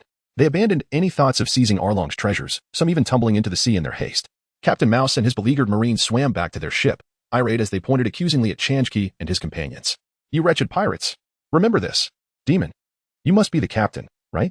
Upon hearing this, Luffy, displeased, leapt forward, declaring, I am the captain. My name is Luffy. I shall become the pirate king. Chenqi, bearing his Soul Reaper's sword, interjected, apologies, but I am the first mate. Very well, you two rascals have provoked my ire, and calamity awaits you. Be sure to remember this. With that, he commanded the Marines to photograph the two, unwilling to linger any longer, and swiftly retreated with his troops. The onlookers watched as the warship sailed away. Sanji, lighting a cigarette, remarked, he said we are in for some trouble. Luffy, hands on his hips, exclaimed, how does he know I will become the pirate king? Chopper retorted, you fool, that is not what he meant. Usopp, with an exaggeratedly large mouth, questioned, hey, what if we really find ourselves in dire straits? Nearby, Sanji observed their playful banter and couldn't help but reflect, who would have thought we were saved by pirates? The villagers, finally liberated from Arlong's oppressive rule, were exuberantly racing about, shouting with fervor, hey, we can't just indulge in our own joy. We must inform the others in the neighboring villages. Arlong has been defeated. Outside a village clinic, Usopp lay against a tree, stating, such injuries typically require a year or two to heal. Sanji, puffing on a cigarette, remarked, and he still insists on moving around. He truly has a death wish. Chopper added, that guy is no ordinary person. Usopp and Sanji chimed in unison, and you still dare to speak of him? Inside the clinic, a village doctor scolded, you fool, with such severe injuries, you only wrapped a bandage around once. Is there no doctor on your ship? The doctor was stitching Zoro's wounds, who grimaced in pain but refrained from uttering a sound. Luffy, with a foolish expression, scratched his chin and mused, being a doctor sounds rather appealing. But perhaps I should first seek a musician. Why? Because pirates must sing, after all. Meanwhile, at the Navy headquarters, in the intelligence management room, a Navy sergeant responsible for registering intelligence received a call from the 16th branch of the East Sea Navy. On the other end of the line, Colonel Mouse nearly shouted, I wish to make a request to headquarters. The sergeant replied, there's no need to raise your voice. I can hear you. Now, listen closely. Chenqi and Luffy, along with his 4 subordinates. Colonel Mouse nearly screamed in a fit of hysteria, while the sergeant diligently recorded, Chenqi, Luffy. They have eliminated the Arlong gang and pose a significant threat. Please issue a bounty for the captain and the first mate. Subsequently, the 16th branch transmitted 2 photographs. Luffy's image displayed a cheerful grin and a wave, along with Usopp's rear view, while Chenqi's photo depicted him wielding a Zampakuto, a cryptic smile adorning his face. Colonel Mouse then relayed additional details about the two to headquarters. That very night, in the village of Cocoa West, the townsfolk celebrated with a grand feast. The village ablaze with bonfires, illuminating the night as brightly as day. They sang, danced, and shouted with exuberance, overwhelmed with joy. Luffy, this fellow, clutched a handful of meat legs, his mouth stuffed with food. Hey, Sanji, where did that cantaloupe go? Zoro remarked, why are your hands all covered in meat? Sanji took a puff of his cigarette. Who knows? The entire village is indulging in a buffet feast. It just appeared from nowhere. I'll go look for it. With that, he hurried off, grasping his bounty of meat. Zoro commented, that guy only knows how to eat. Chinchi mused, our captain is truly one of a kind. Meanwhile, upon hearing the calls of numerous young ladies outside, Sanji was surrounded by a flurry of hearts. Time to have some fun, my darlings. At the village entrance, Usopp stood atop a platform, wielding a megaphone, shouting, I am Usopp, the captain who defeated a fishman officer. Now, I shall showcase my vocal talents. The crowd erupted with cheers. Well done, brother. Sing us a tune. Give me an autograph. Usopp's shout ignited the enthusiasm of his many fervent fans, creating a lively atmosphere. The following day marked the time of parting. The dock was teeming with people, all gathered to bid farewell to Chinchi, Luffy, and their crew. Joseph and Johnny stood side by side, presenting a striking symmetry. We plan to return to our former profession as bounty hunters. We are grateful for the kindness you've shown us during these days. Although we part ways, we look forward to reuniting with you all. Take care. You all take care as well. Though their time together had not been particularly lengthy, and they were merely supporting characters, Chinchi held them in high regard for their true camaraderie. The 5 had boarded the ship, yet Nami was notably absent. Usopp shaded his eyes with his hand. Gazing into the distance, that girl still hasn't arrived. Zoro questioned, could it be that she isn't coming? Chinchi speculated, perhaps she's at home counting her money? Luffy, with a foolish expression, pointed at Sanji and exclaimed, Sanji, you deceived me. I searched high and low for a cantaloupe yesterday and found nothing. Sanji, more irritable than anyone else, felt his head swelling with frustration. Forget about that. Miss Nami coming?" he shouted. At that moment, not far away, Nami was sprinting towards the Going Merry, shouting for Chopper and the others to set sail.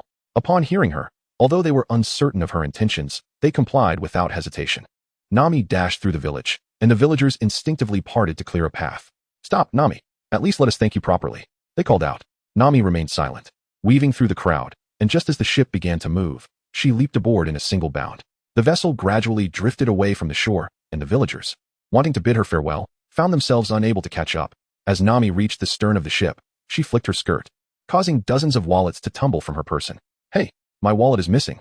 "Mine too. So is mine," exclaimed the villagers in dismay. Nami, holding up a 100-berry note, turned back with a mischievous grin and remarked, "Take care, everyone."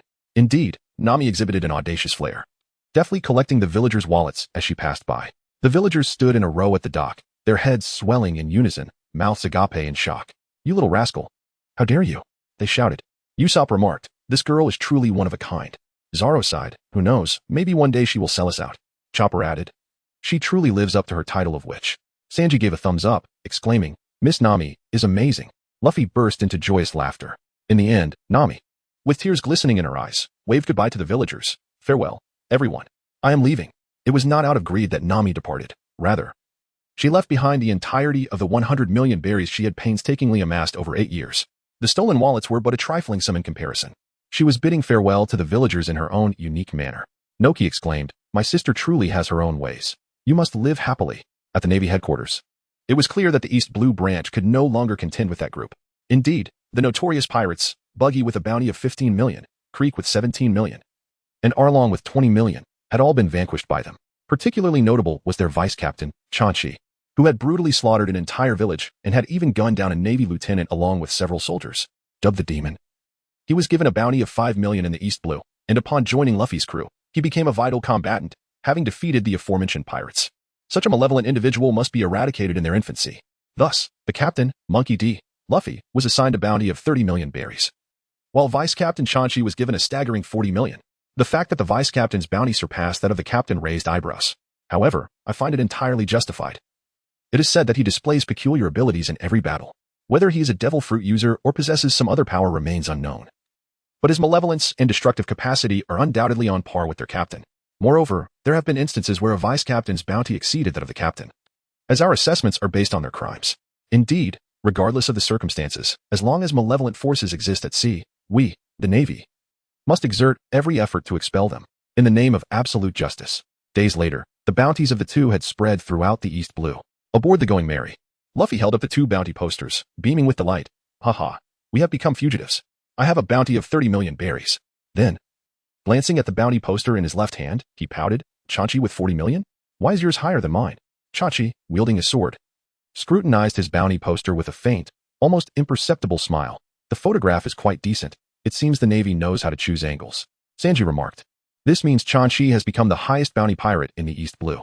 Nami, dripping with cold sweat, interjected, "Does it really matter who has a higher bounty? It seems you fail to grasp the gravity of the situation.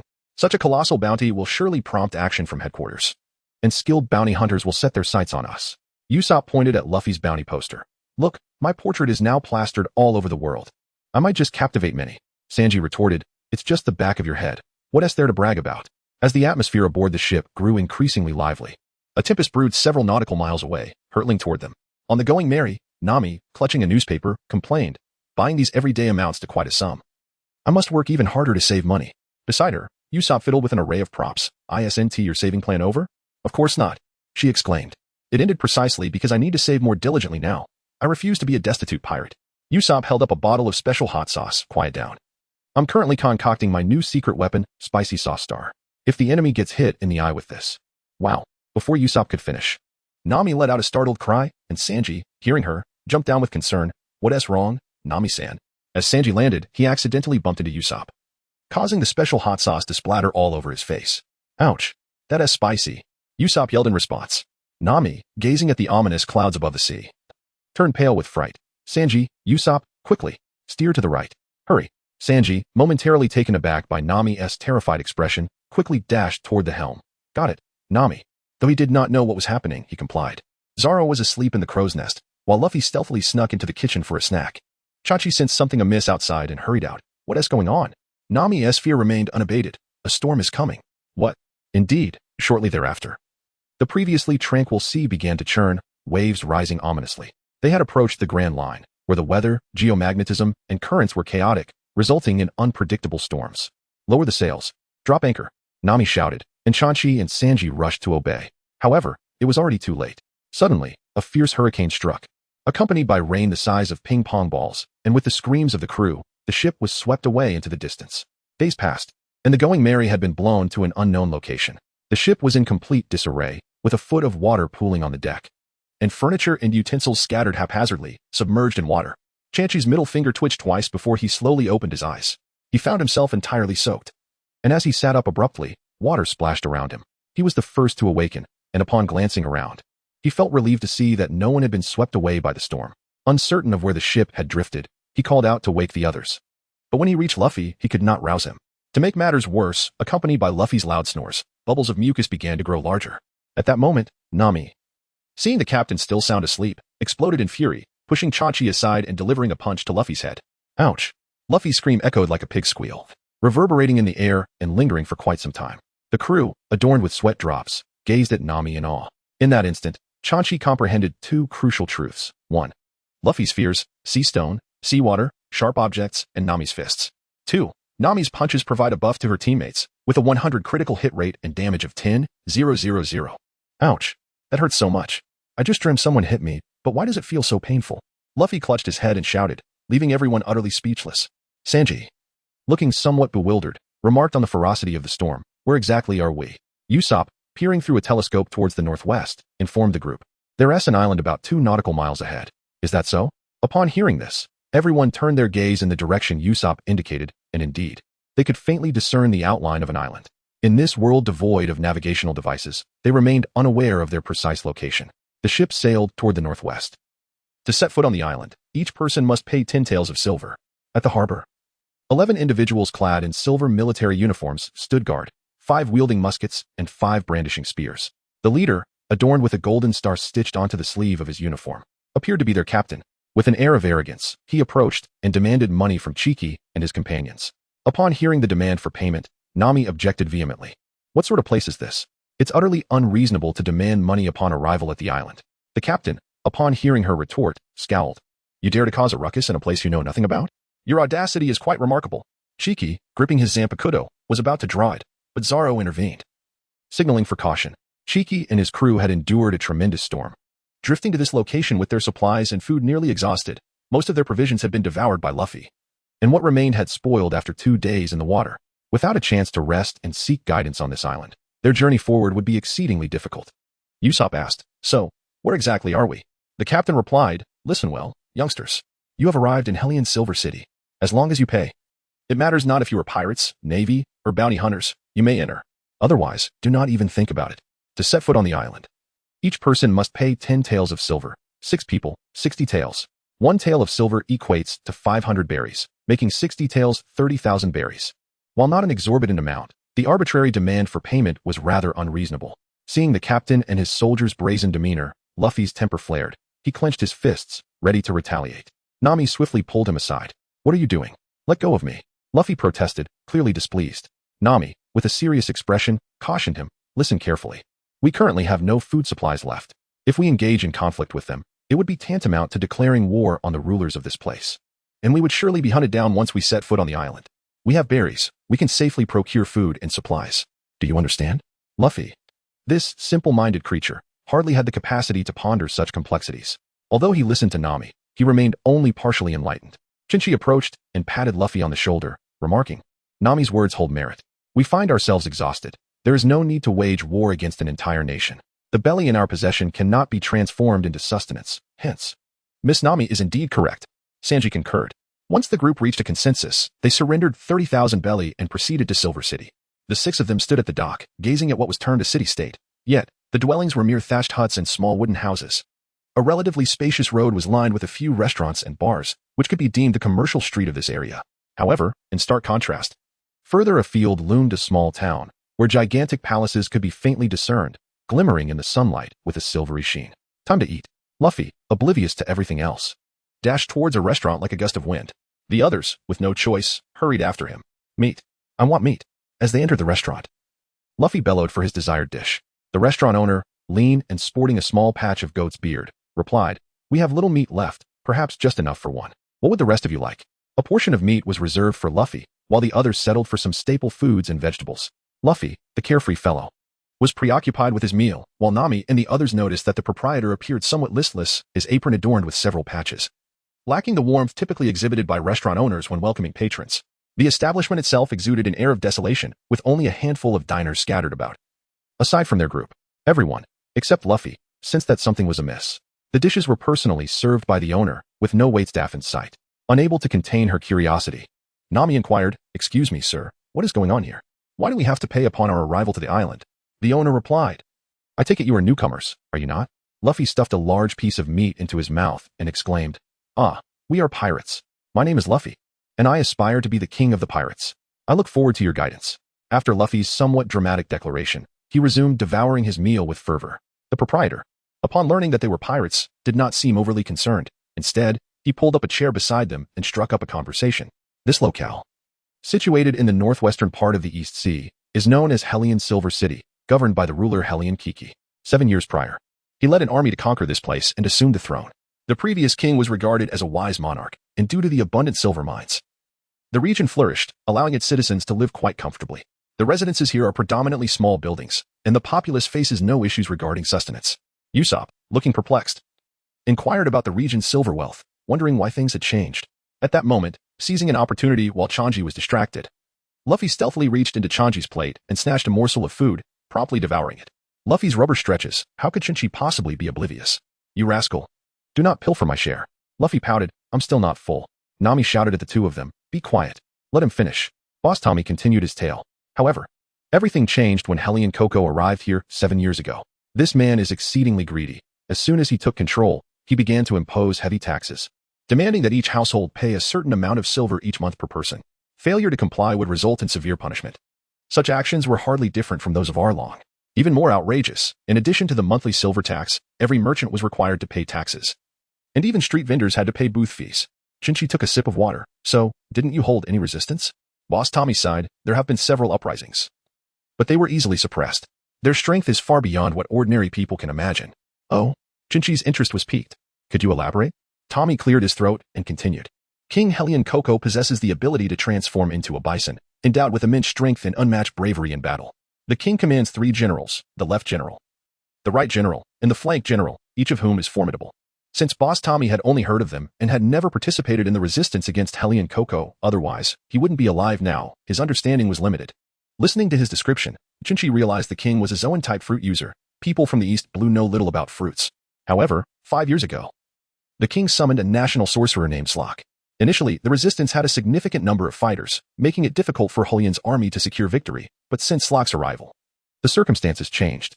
Regardless of how many more resistance fighters there were, as long as Slock was present, Hellion's army would emerge victorious effortlessly, and Sanji interjected, "And what?" As Tommy spoke, his expression darkened. "If the resistance dies in battle, that's one thing, but if they fall into Slock's hands alive, he will subject the captives to horrific punishments." "Horrific punishments," Nami echoed, her expression growing grave. The more Tommy spoke, the worse his demeanor became. After one failed uprising, the resistance realized they could not win and surrendered. They were all tied to wooden stakes in the central square and executed. Upon witnessing the suffering of the captives, Slock even burst into maniacal laughter. The blood of the executed flowed like a small stream, and the bodies were left to dry on the stakes. That Slock is not only powerful but also perverse. He is truly a demon. "Oh?" Chinchi was increasingly intrigued. "Is the national sorcerer Slock really that strong?"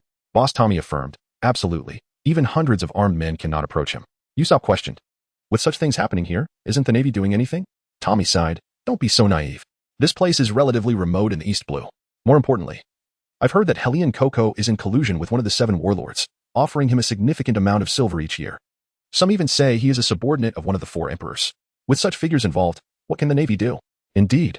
Even Arlong ruled over more than 20 villages for 8 years without any intervention from the Navy, let alone Hellion Coco's formidable background. Sanji coughed on his smoke. "A subordinate of the 4 emperors? In cahoots with the 7 warlords? Are you joking?"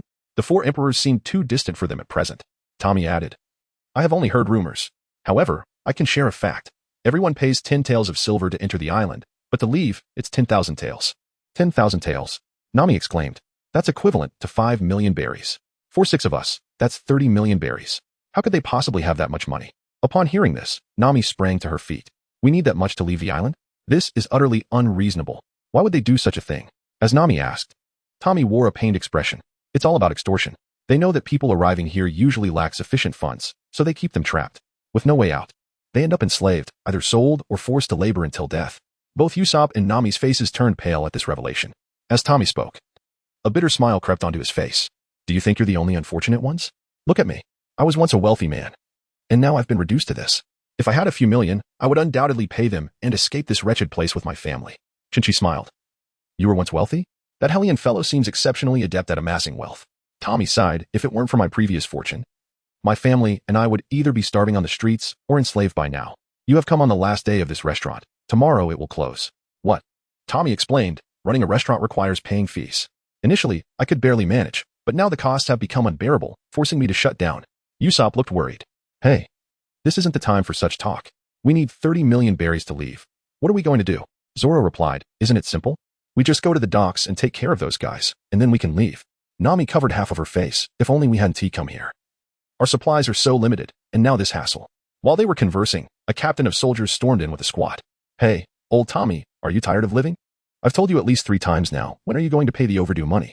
The captain kicked the restaurant door open, finding Tommy's face pale with fear. Upon seeing the captain arrive with soldiers, old Tommy's expression shifted from visible anxiety to an immediate facade of cheerfulness. Oh, you're here. What would you like to eat? The captain retorted. Stop wasting my time. Either pay up or come with me. Hearing that he might be taken away, Tommy trembled. Captain, let us talk this over. Grant me a few more days.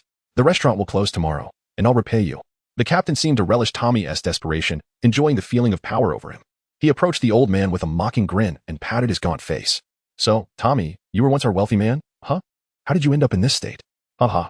The captain laughed arrogantly, his mouth so wide one might think they could see his stomach. Just then, a loud thud resonated, followed by a scream and a series of intense collisions. The captain was sent flying by a powerful punch, crashing against the wall. Shut up. You're disturbing my meal. It was Luffy who dealt the blow. Although he may not have understood their conversation, he recognized that the newcomers were not benevolent. Captain. Upon witnessing the leader being forcefully thrown aside, the soldiers erupted in shouts and surged forward. Do not interfere, Chenqi uttered calmly, unleashing a powerful strike from his left fist that sent the soldiers sprawling to the ground. The remaining patrons in the restaurant had long since fled, leaving Tommy in a state of shock. You all. His mouth agape, Tommy struggled to articulate his thoughts. At that moment, a middle-aged man of average stature appeared outside, shouldering a double-barreled shotgun and accompanied by a troop of soldiers. Initially taken aback by the actions of Luffy and his companions, Tommy's shock intensified as he recognized the approaching figure. It's over. Usopp glanced back at Tommy, inquiring, who is he? Tommy's gaze remained fixed ahead. He is one of the 3 generals under Hellion Kiki. Shackle. There's no escaping today. At this, the captain groaned as he rose to his feet, his eyes lighting up upon seeing Shackle approach, hobbling over with great effort. Go. General Shackle. There is a riot. Shackle disdainfully regarded him. I see that. What are you all doing? You can't even handle a few brats? Get out of the way. With a forceful shove, he knocked the captain down and proceeded to load his weapon. Shackle, aged 42, was a robust figure, notable for his lack of a nose, with 2 large nostrils instead. As one of Hellion Kiki's 3 generals, he held the title of Deputy General. He aimed the dark muzzle of his gun at Chinchi and the others and abruptly pulled the trigger. The bullet shot forth like a meteor, creating a fiery line through the air. Killing move, gunpowder star. Usopp, having loaded 3 times the usual amount of gunpowder, drew back the slingshot to match the bullet's momentum. Boom. The bullet collided with the lead projectile enveloped in gunpowder, producing a sound akin to a small explosion.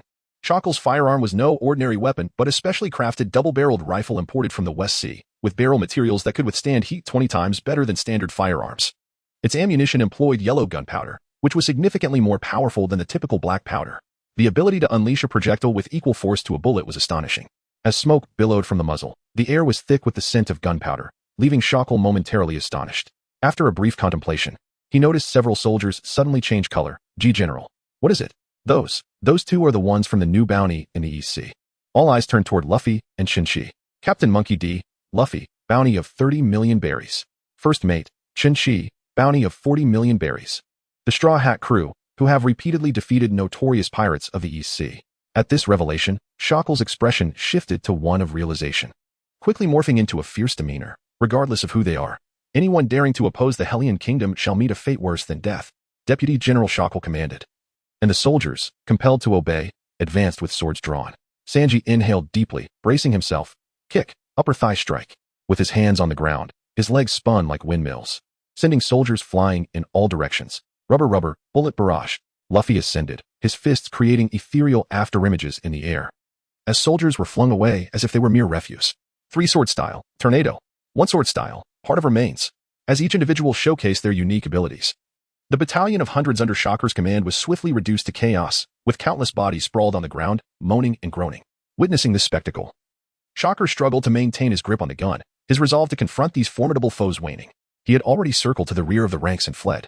Following this fierce battle, the restaurant lay in ruins, a mere shadow of its former self. The proprietor, with a gaping mouth, had inexplicably produced 2 sheets of parchment. At this moment, Usopp appeared somewhat anxious and approached, saying, Luffy, this place seems decidedly perilous. That general will undoubtedly not relent, and moreover, the owner just mentioned that the king here, particularly the royal sorcerer, are no ordinary adversaries. We should seize this opportunity to hastily escape the docks. Before Usopp could finish, the astonished Tommy, pointing at them, wore an expression of disbelief. Luffy turned his head towards Tommy and asked, What is the matter, boss? Are you the ones who defeated Buggy and Arlong, the Straw Hat crew? Luffy clenched his fist and proclaimed, Oh, I am Luffy, pleased to make your acquaintance. The 2 parchment warrants in Boss Tommy's hands were indeed the bounties for Luffy and Chenqi. So, you were Chenqi? He inquired. Indeed, came the reply. The Navy headquarters had disseminated the warrants for the 2 across the East Sea, and their bounties had skyrocketed to the highest in the region. Notably, Chenqi's staggering bounty of 40 million was unprecedented in the East Sea. Such a reward would be considered substantial even in other seas.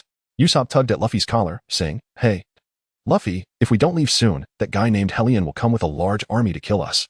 Just as Usopp finished speaking, Tommy suddenly knelt before them, pleading, Please, save us. Nami interjected, Us? Even a terrifying fishman like Arlong was no match for you. You must be strong enough to defeat them. We have truly had enough of their tyranny. Luffy adjusted his straw hat, his expression turning serious. Boss, do you still have any food here? We could pay extra. Upon hearing this, Tommy, the owner, was momentarily taken aback before responding, Of course, this meal is on me. Let me check in the back to see what we can find. Although the restaurant had been reduced to ruins, the kitchen remained largely unscathed. Sensing hope in his request, Tommy hurried to the kitchen. As soon as Tommy left, Usopp turned to Luffy and exclaimed, Hey, does this mean you've agreed to his offer? Luffy crossed his arms over his chest and remarked, Well, the uncle is treating us to a meal. It is only right that we fight on his behalf. I assent it. He is indeed a good man. Usopp nearly shouted in disbelief, but they have an army. Are you even using your brain to think about this? Luffy, with an indifferent expression, declared, No matter how many of them there are, we can simply send them flying. Usopp, seeing that his attempts to dissuade Luffy were in vain, turned to Chenqi and said, Our captain is beyond saving. Vice Captain, what do you think? Chenqi smiled. I find this quite amusing. Chenqi, even you. Zoro yawned. Since both the captain and the first mate have decided, we must comply. Usopp exclaimed, Hey, you guys. Sanji, with a cigarette in his mouth, chimed in. Aren't you aspiring to be a brave warrior of the sea? Surely, you're not afraid now? Usopp lowered his head slightly. That may be true. But we are ultimately challenging an entire nation. Nami, shaking her head while rubbing her forehead, sighed, I truly don't know what to do with you all. Meanwhile, Tommy, the chef, had nearly emptied his kitchen of all ingredients, preparing a lavish feast. Everyone was nearly full, yet Luffy's bottomless pit of a stomach continued to demand sustenance. As the saying goes, one cannot bite the hand that feeds, and Luffy had already made promises. During this time, Tommy busied himself informing the citizens about the situation. Having once been the wealthiest man in the area, he had a good rapport with the townsfolk. The news of Luffy and Chenqi standing up for them spread quickly, igniting hope among the oppressed citizens who had long suffered under Hellian's rule. They expressed their willingness to follow these brave souls into battle against Hellian. Meanwhile, General Shackle returned to the palace in disarray, reporting the situation to the king. Hellian, upon hearing the news, was furious. These brazen fools dare to cause trouble on my turf? However, aware of the bounty notices and the latest reports, he recognized that these individuals were not to be trifled with and personally led his army to quell the uprising. The impoverished citizens, long weary of Hellian's tyranny, had already gathered in response to Tommy's call. Clad in tattered garments and armed with rudimentary weapons, they had long awaited this day. The Straw Hat crew stood at the forefront of the crowd, unaware that their arrival would spark a rebellion. Since the arrival of the National Master Slock, who had ruthlessly suppressed several uprisings with overwhelming force, no one dared to take up arms against the regime, enduring 3 years of oppression. But now things had changed. They could hardly comprehend why the highest bounty pirates from the East Blue would come to their aid, as if a divine blessing had descended upon them. Regardless, this opportunity felt significantly more promising than their previous chances. Even if they were to lose, it would merely mean death, a fate they were no longer willing to accept. The armies of the king and the rebels faced each other. Initially, Hellion had thought he only had to contend with the Straw Hat crew, as the citizens had been subdued 3 years prior.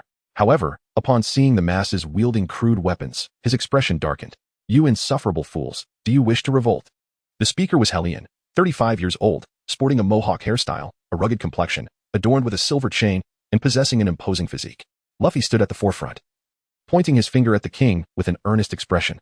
"Hey, Hellion Pippi." Upon hearing this, Hellion's mouth dropped open in disbelief. "I am Hellion Kiki, you fool. Hellion Pippi. You've devoured everyone's food. I'm going to knock you out." Nami, sweating nervously, corrected him. "It's not the food he took, but rather the money. This guy is completely oblivious, and his name isn't Hellion Pippi. You want to knock me out? Don't underestimate me, you punk." Hellion Kiki retorted, refraining from attacking directly and instead waving his hand, instructing his soldiers to charge forward. "Hellion Cici, come here," Luffy shouted, swinging his fists, unleashing a barrage of rubber punches. The soldiers, mere ordinary folk, were no match for Luffy's tempestuous onslaught, sent flying like paper scraps. Observing Hellion Kiki's reluctance to engage Luffy directly and merely commanding his soldiers, the insurgents were invigorated, brandishing hoes, sickles, and pitchforks as they surged into battle. The clash between the king's army and the insurgents erupted into chaos, with battle cries echoing fiercely. "You scoundrels, you've rebelled. Truly rebellious." Leading the king's forces was a tall, slender man in sunglasses and white shoes, seething with rage at the tide of attackers.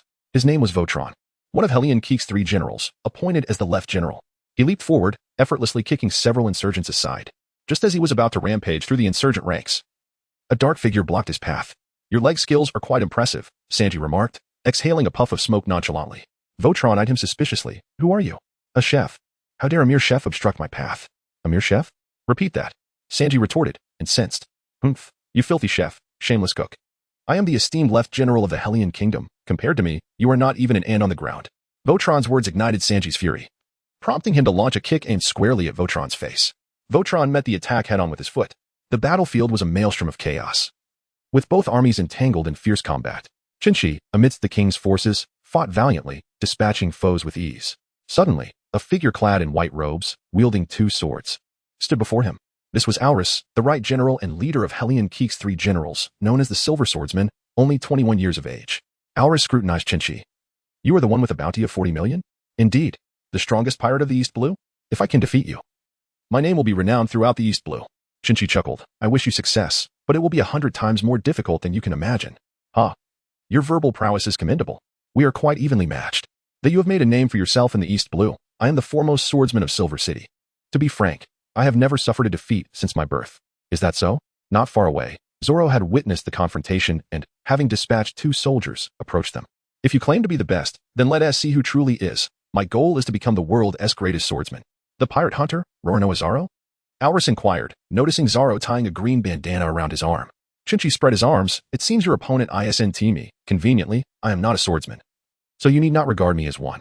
With that, Chinchi charged back into the fray while Zoro engaged Alrita in battle.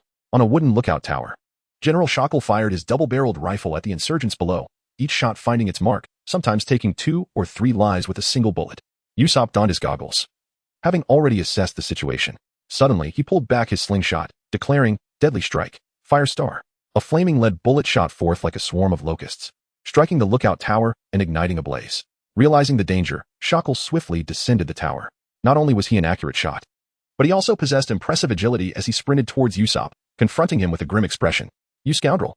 How dare you?" Usopp crossed his arms. "Let me tell you, I am not merely a one-trick pony.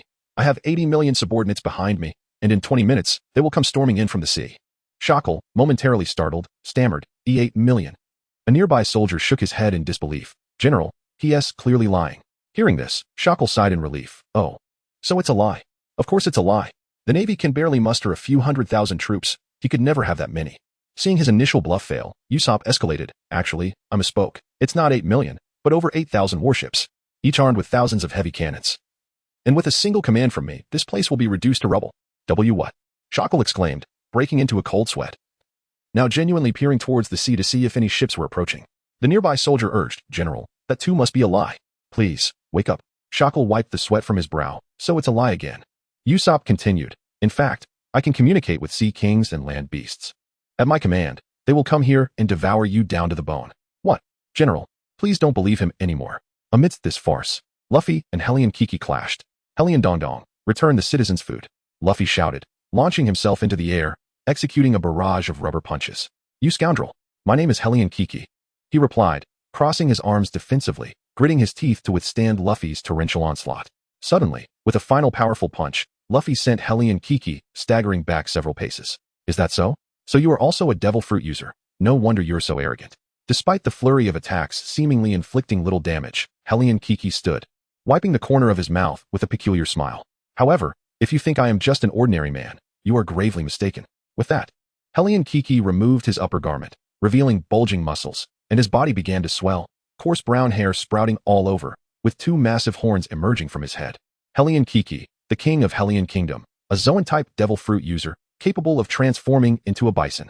At this moment, a full-scale battle erupted within Hellion City. 2 sword style, swallow slash. 3 sword style, demon slash. In the air, 5 beams of sword light sliced through, as Zoro and Alas figures intermingled. The clash of the two was a perfect counterbalance, a testament to their equal might. Almost simultaneously, they turned to face each other, with Alas proclaiming, "Truly worthy of the title Pirate Hunter, you are the first to withstand my strike.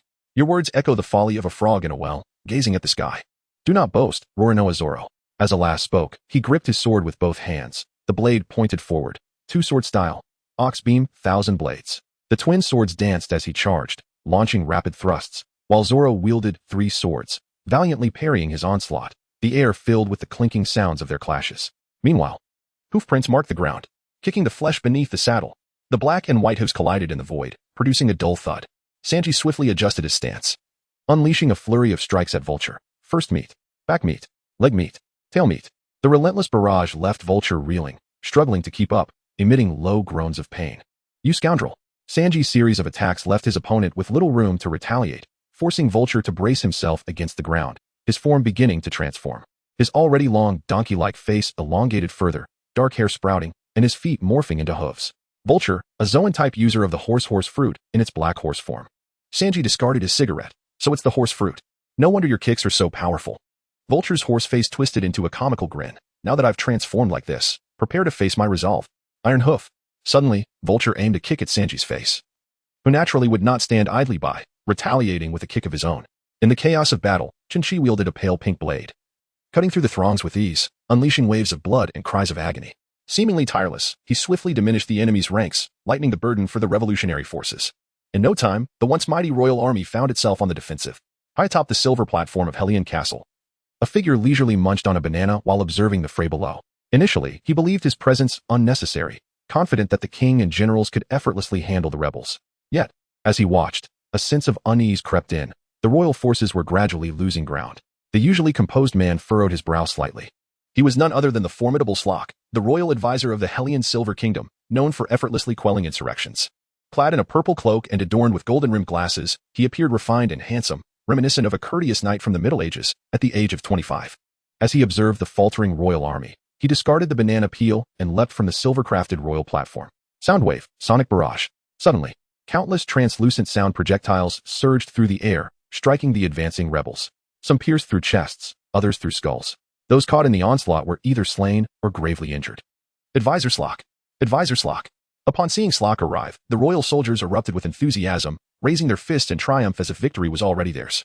Chinchi's gaze was inevitably drawn to him. So this is the advisor the boss mentioned? At first glance, Slock appeared far from villainous, embodying kindness and compassion. A stark contrast to the description given by the boss. Yet, one must not judge solely by appearances. Chinchi scrutinized him closely, finding a striking resemblance to someone else, the ultimate antagonist from Bleach, Aizen Sasuke. At first glance, Chinchi felt as though he had been transported into the world of Bleach. Upon closer inspection, the likeness was uncanny. Aizen's charming smile could make anyone want to embrace him, yet beneath that exterior lay a deviously manipulative individual, willing to resort to any means to achieve his ends. Judging by the current situation and others' descriptions, Slock might not be far removed from such a character, perhaps even more ruthless. Upon noticing Chinchi, Slock appraised him in turn. You are Chinchi? This seemed like the third time someone had posed that question to him today. Indeed. Slock then smiled. The most wanted criminal in East Blue. Have you truly sunk so low as to assist these impoverished rabble? In response, Chinchi, wielding his blade, chuckled. I am merely executing my captain's orders. Slock retorted. To heed a captain with a bounty lesser than yours? How dreadfully dull. Chinchi replied. With your intellect and worldview, I find it difficult to convey my thoughts clearly. Ha ha ha, demon, it seems your verbal prowess is not to be underestimated, Slock remarked, acknowledging the compliment. Without further ado, Slock extended his right hand, palm forward, sound wave, sonic barrage. From his palm, hundreds of small shock projectiles shot forth, all aimed at Chinchi. Unfazed by the translucent sound projectiles, Chinchi thrust his hand forward, emanating a soft golden glow.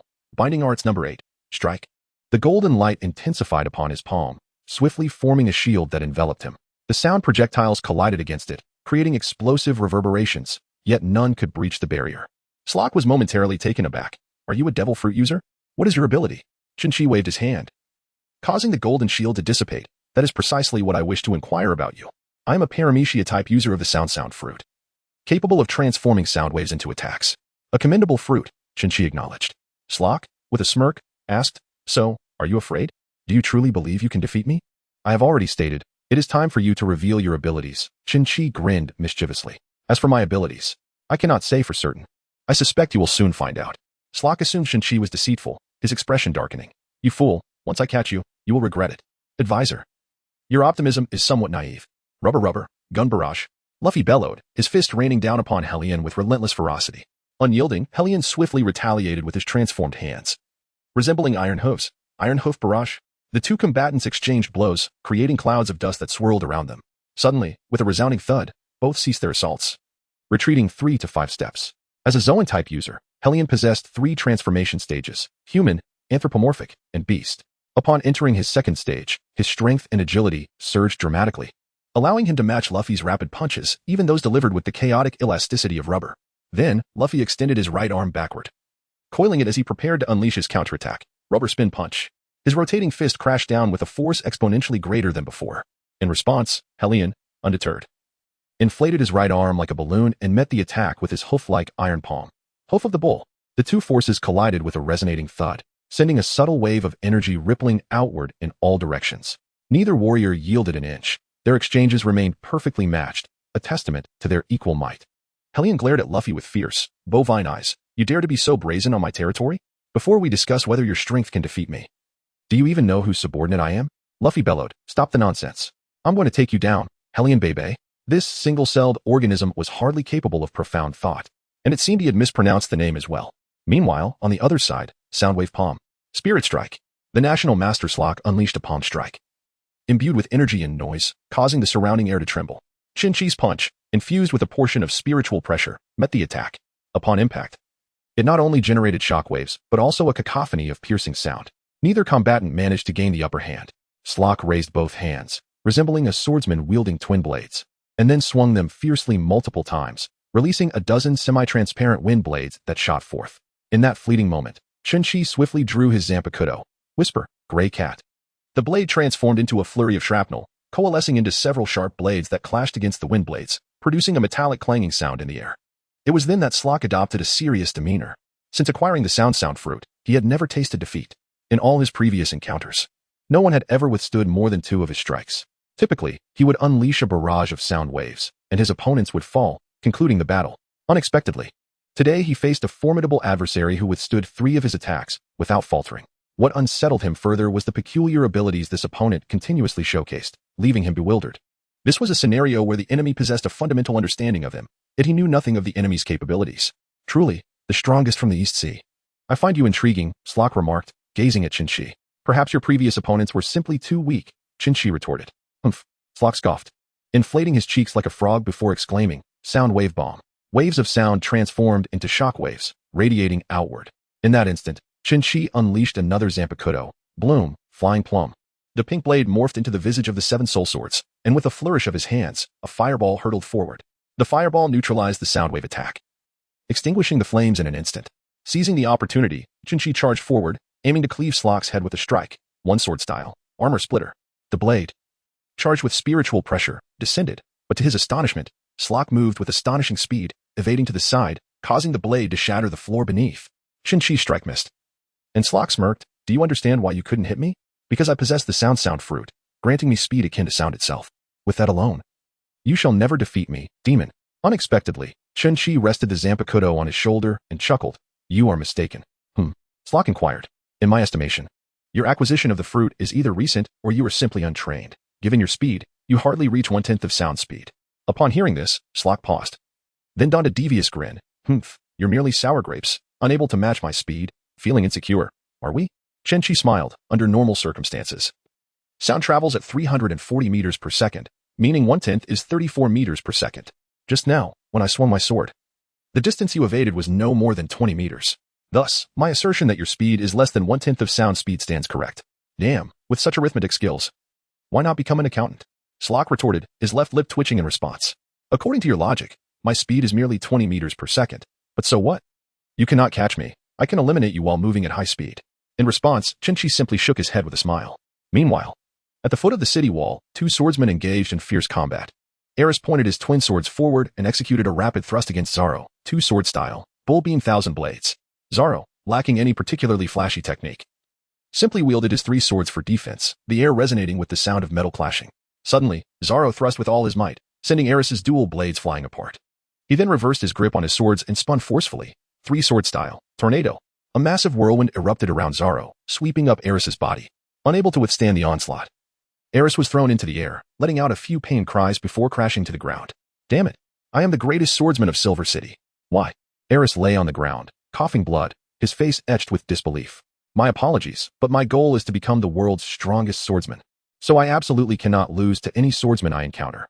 On Sanji's side, Vutlong, having half transformed into a centaur, had exchanged over 20 kicks with Sanji, neither gaining an advantage.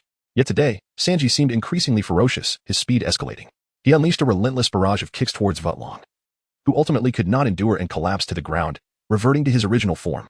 Luffy and Hellion Kiki had been engaged in battle for an indeterminate duration, with Hellion gradually succumbing to exhaustion.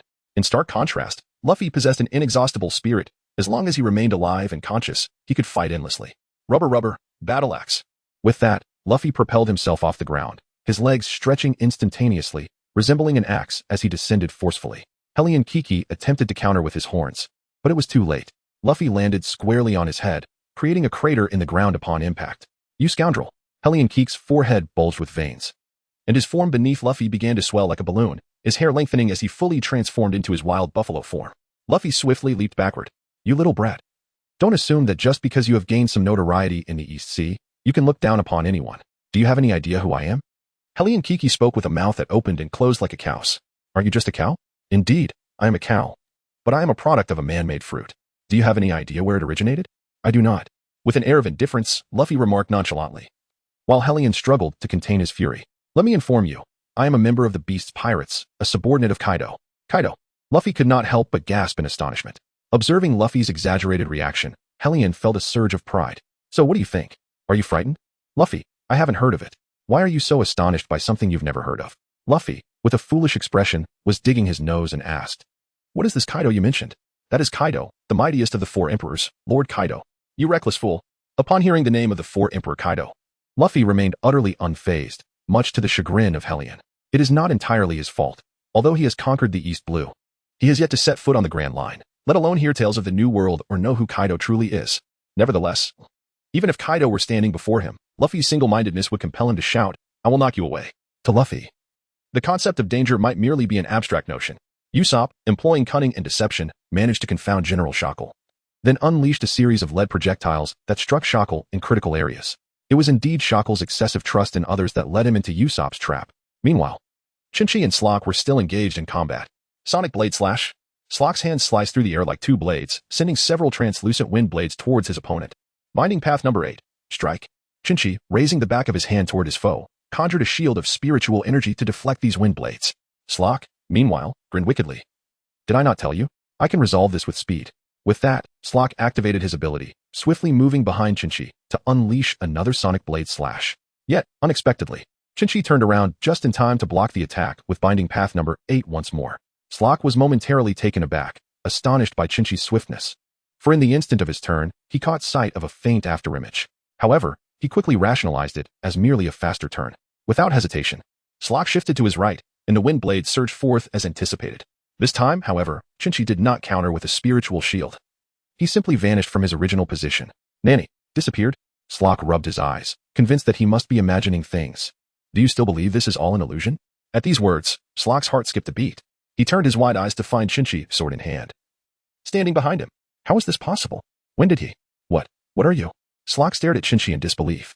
Chinchi smiled faintly. I told you. Your speed is less than 1/10 of mine, and I speak the truth. For my speed is precisely 1/10 of the speed of sound. What? What did you say? You must be lying. Believe it or not, it's hard to explain in just a few words. So stop pretending and face reality, demon. Sonic bomb. Slock bellowed, visibly gathering energy in his mouth and hands, launching it toward his opponent. The first sonic bomb detonated where Chinchi had stood, creating a large crater. And he evaded the second and third in the same manner. Damn it. How is this possible? How can this be? There are many things in this world you do not comprehend, Master National Teacher, Chinchi teased, murmuring something under his breath. Self-destruction, Black Hound of Rondinini. Burn it all away, sever your own throat. As Chinchi spoke, he moved rapidly, tracing a red U in the air, which transformed into a red rope that ensnared his opponent. Seeing the imminent danger, Slock attempted to flee, but alas. Chinchi's speed surpassed his own, Slock at nearly 20 meters per second, while Chinchi at 34 meters per second, and he was ensnared by the light rope. This technique was a more powerful binding skill than binding path number 4, the rope, and it was the first binding technique that required complete incantation that Chinchi had mastered. Binding path number 9, strike. Thus, Slock found his limbs bound by the red light rope, struggling on the ground with a look of terror upon his face. Just as he intended to use the power of the sound fruit to break free, Chinchi's blade was already poised at his throat. Naturally, Slock dared not move. Your fruit ability is indeed formidable, but you have not harnessed it properly. In the world of One Piece, some fruits are stronger than others. For instance, the Tremor fruit is considered the strongest paramecia because of its user, Whitebeard. If it were in the hands of another, it might not wield such immense power. As Chinchi rightly stated, the sound fruit is a powerful fruit. Once consumed, it could dominate the East Blue. However, perhaps Slock's laziness and training has led to his current predicament. Regardless, Slock is undoubtedly the strongest presence in Hellion Silver City, and at this moment, his life rests in Chinchi's grasp. With the blade at his throat, Slock showed no signs of pleading for mercy and instead addressed Chinchi. Wait, demon. Do you know who we are? Chinchi chuckled mockingly. Who? The Animal Kingdom? Hellion Kiki is a cow, and Voltron is a horse. In truth, we are subordinates of the 4 Emperor Kaido of the Beasts. Slock proceeded to divulge the circumstances. It turned out that Hellion Kiki was a member of Kaido's beast pirates, dispatched here to seize the island upon hearing of its abundant silver mines. His oppressive action stemmed from Kaido's decree that Silver City must pay an annual tribute of 500,000 taels, equivalent to 2.5 billion berries. Hellion dared not defy Kaido's orders. Hence, upon arrival, he commanded the extensive mining of silver, driven by both the tribute and his insatiable greed. To be precise, Hellion's avarice transcended mere greed. He longed to sleep amidst piles of silver. In fact, his bed was crafted entirely of pure silver. Not only his bed, but even his palace was predominantly made of silver. One could say he led a life of opulence, indulging in decadence and excess. Moreover, Kaido's crew possessed a fruit provided by the warlord Doflamingo, the horse fruit. Although Doflamingo and Kaido maintained a facade of a business relationship, the reality was rather delicate. With Doflamingo harboring a deep-seated fear of Kaido, Doflamingo would supply Kaido with a plethora of artificial devil fruits, and should anything happen to Doflamingo, Kaido would undoubtedly intervene. Slock laid bare these intricate relationships, implying that should they threaten him, both a 4 Emperor and a warlord would not spare them. Upon hearing this, Chinchi could not help but laugh. If you had said this to me years ago, I might have considered it. But ever since I joined a captain who is utterly foolish, none of this matters anymore. What? What are you going to do? Slock's anxiety heightened as he sensed Chinchi's intentions. Without a word, Chinchi thrust his sword forward. Please, don't do it. If you spare my life, I can make you the Vice National Teacher of Silver City, the Vice National Master. Upon hearing his words, Chinchi halted his swordplay, a smile breaking across his face, for he had never encountered such a title before. No, no, if you are dissatisfied, I shall take on the role of Vice National Master, and you may assume the mantle of National Master. Before Slock could finish his sentence, Chinchi swiftly struck, and Slock met his demise. Congratulations on defeating your opponent. Experience points 4,300. Your Death God level has risen to LV14, with current experience points at 11,203,000. You have unlocked a new sword skill, 1 sword style, Eagle Strike, and a new binding technique, Binding Way number 21. Host, Chinchi age, 16 Death God level, EV14 Zampakuto, Gray Cat, Flying Plum, Shallow Hit Spiritual Pressure, 565 Attack Power, 780 Swordsmanship, Sharp Strike, Level 1. Remnant Heart, Level 1, Residence Phase, Level 1, Against the Wind, Level 1, Extreme Slash, Level 2, Cracking Armor, Level 3, Greedy Wolf, Level 3. Eagle Strike, Level 3, Shuinpa, Level 1, 110 Mach, White Hit, Spirit Piercing Fist Kido. The following 3 items Destruction Way number 1. Charge, without incantation, Destruction Way No. 4. White Thunder, without incantation, Destruction Way number 11. Binding Thunder, without incantation, Destruction Way number 12. Hidden Fire, without incantation, Binding Way No. 21. Red Smoke Escape Binding, Binding Way number 1. Seal, without incantation, binding way number 4. Disrobe, without incantation, binding way no. 8. Repel, without incantation, binding way number 9. Strike, requires incantation, return way, none backpack space. 310 experience points. 11. 203. 000. It appears that Slock was vastly superior to Eren, gaining 1200 experience points upon defeating Eren, as Chinchi experienced a significant ascent in levels once more. Notably, prior to their arrival at Silver City, and even before confronting Eren, Chinchi had been deliberately honing his Shuinpa. Through countless battles and intermittent training, he discovered that his speed was increasing, and he recently unlocked one of the 4 major skills of the Death Gods, Shuinpa. This understanding allowed him to accurately gauge Slock's movement speed to be less than 1/10 of Mach. The system informed him that Shuinpa is divided into 10 levels, improving in tandem with one's strength. Should he reach the 10th level, his speed would be unimaginable. Moreover, leveling up once more would unlock another Zampakuto. As Slock lay lifeless in a pool of his own blood, Luffy dispatched Hellion Kiki with a rubber spear, thrusting his feet forward at the opponent. The king of Silver City, the national master, and the 3 generals were all vanquished by the Straw Hat crew, leaving the disoriented royal army in disarray. Akin to scattered chickens and dogs, as Chenqi and the rebels decimated them. The royal army collapsed like a house of cards, swiftly disintegrating, while the rebels, under the banner of the Straw Hat crew, achieved a resounding victory. This undeniably marked the end of Hellion Kik's 7-year reign over Silver City. The rebels erupted in euphoric celebration, cheering, leaping, and shouting, their voices echoing across the island. They surrounded Chinchi and his companions, hoisting them aloft, tossing them into the air, and catching them, repeating the joyous cycle. Free from Hullion's oppressive and terrifying rule, the villagers held an unprecedented grand feast that very evening. At the banquet, Luffy clutched a large cloth bag filled with nearly 100 kilograms of meat, his stomach resembling a balloon. Yet he still bore the demeanor of a famished wolf, his mouth stuffed with meat. Zoro sat before an array of exquisite brandy, drinking heartily. Usopp boasted unrestrainedly to the townsfolk, while Nami looked on, amused. To his surprise, there were those who cheered him on. Sanji had somehow found himself amidst a gathering of women, hearts glimmering in his eyes, thick in the air. Chenqi sat alone at a distance, gazing out at the sea, lost in thought. The following day, as the Straw Hat crew prepared to depart, they were halted by the townspeople, led by Tommy, who stood at the dock. "You need not see us off. We are bound for the Grand Line," they declared. Tommy implored, "Please do not leave. We have a request." "Please stay and be our king. We are willing to heed your commands." Luffy pointed to himself and inquired, "Us? Indeed, your strength is formidable, and each of you possesses a commendable heart. Should formidable foes arise, we need not cower in fear. We genuinely require leaders like you." Upon hearing this, Luffy promptly declined. What a jest. He still aspired to traverse the Grand Line and become the Pirate King. There was no time to linger in such a place. Naturally, Chopper and the others did not wish to remain here either. They yearned to venture into the Grand Line and explore the vast world beyond, rather than settle in this secluded corner. Except for one individual. Nami, feeling somewhat bashful, remarked, "Well, actually, there is nothing wrong with staying here." No need to inquire. He must have his eyes set on the abundant silver here. Aside from Sanji, who unconditionally concurred with Nami, the remaining crew members expressed vehement opposition. How could the position of a king possibly restrain Luffy? Ultimately, the citizens of Silver City could not persuade them to stay, and the Straw Hat crew continued their journey towards the Grand Line. As they departed, the townsfolk gifted Luffy and his companions some silver along with ample supplies and provisions, which Nami, the steward of the ship's finances, graciously accepted. Since Nami had a fondness for oranges, she had cultivated a small grove on the ship, and Luffy often pilfered from it. Whenever he did, a righteous Blackfoot would emerge to deliver a swift kick. "This is Miss Nami's orange grove. I shall not allow you to harm a single leaf." Luffy, with an air of nonchalance, has once again wandered off to indulge in his mischievous appetites. Sanji, with arms crossed and standing upright, gazes at Nami with hearts in his eyes, declaring, "Miss Nami, I assure you, my defense of love is impenetrable." Nami, glancing at the newspaper, responds, "Thank you, Sanji-kun." Encouraged by Nami's words, Sanji intensifies his focus on safeguarding what he perceives as the defense of love. Not far away, Zoro reclines on the deck, observing Sanji with a smirk. That fool is utterly being taken advantage of. Chenqi sits cross-legged at the stern of the ship, attuning himself to the energy coursing through him. Spiritual pressure, as defined in the realm of Shinigami, refers to the density of one's soul. Much like chakra in Naruto, spiritual pressure represents the energy of a Shinigami.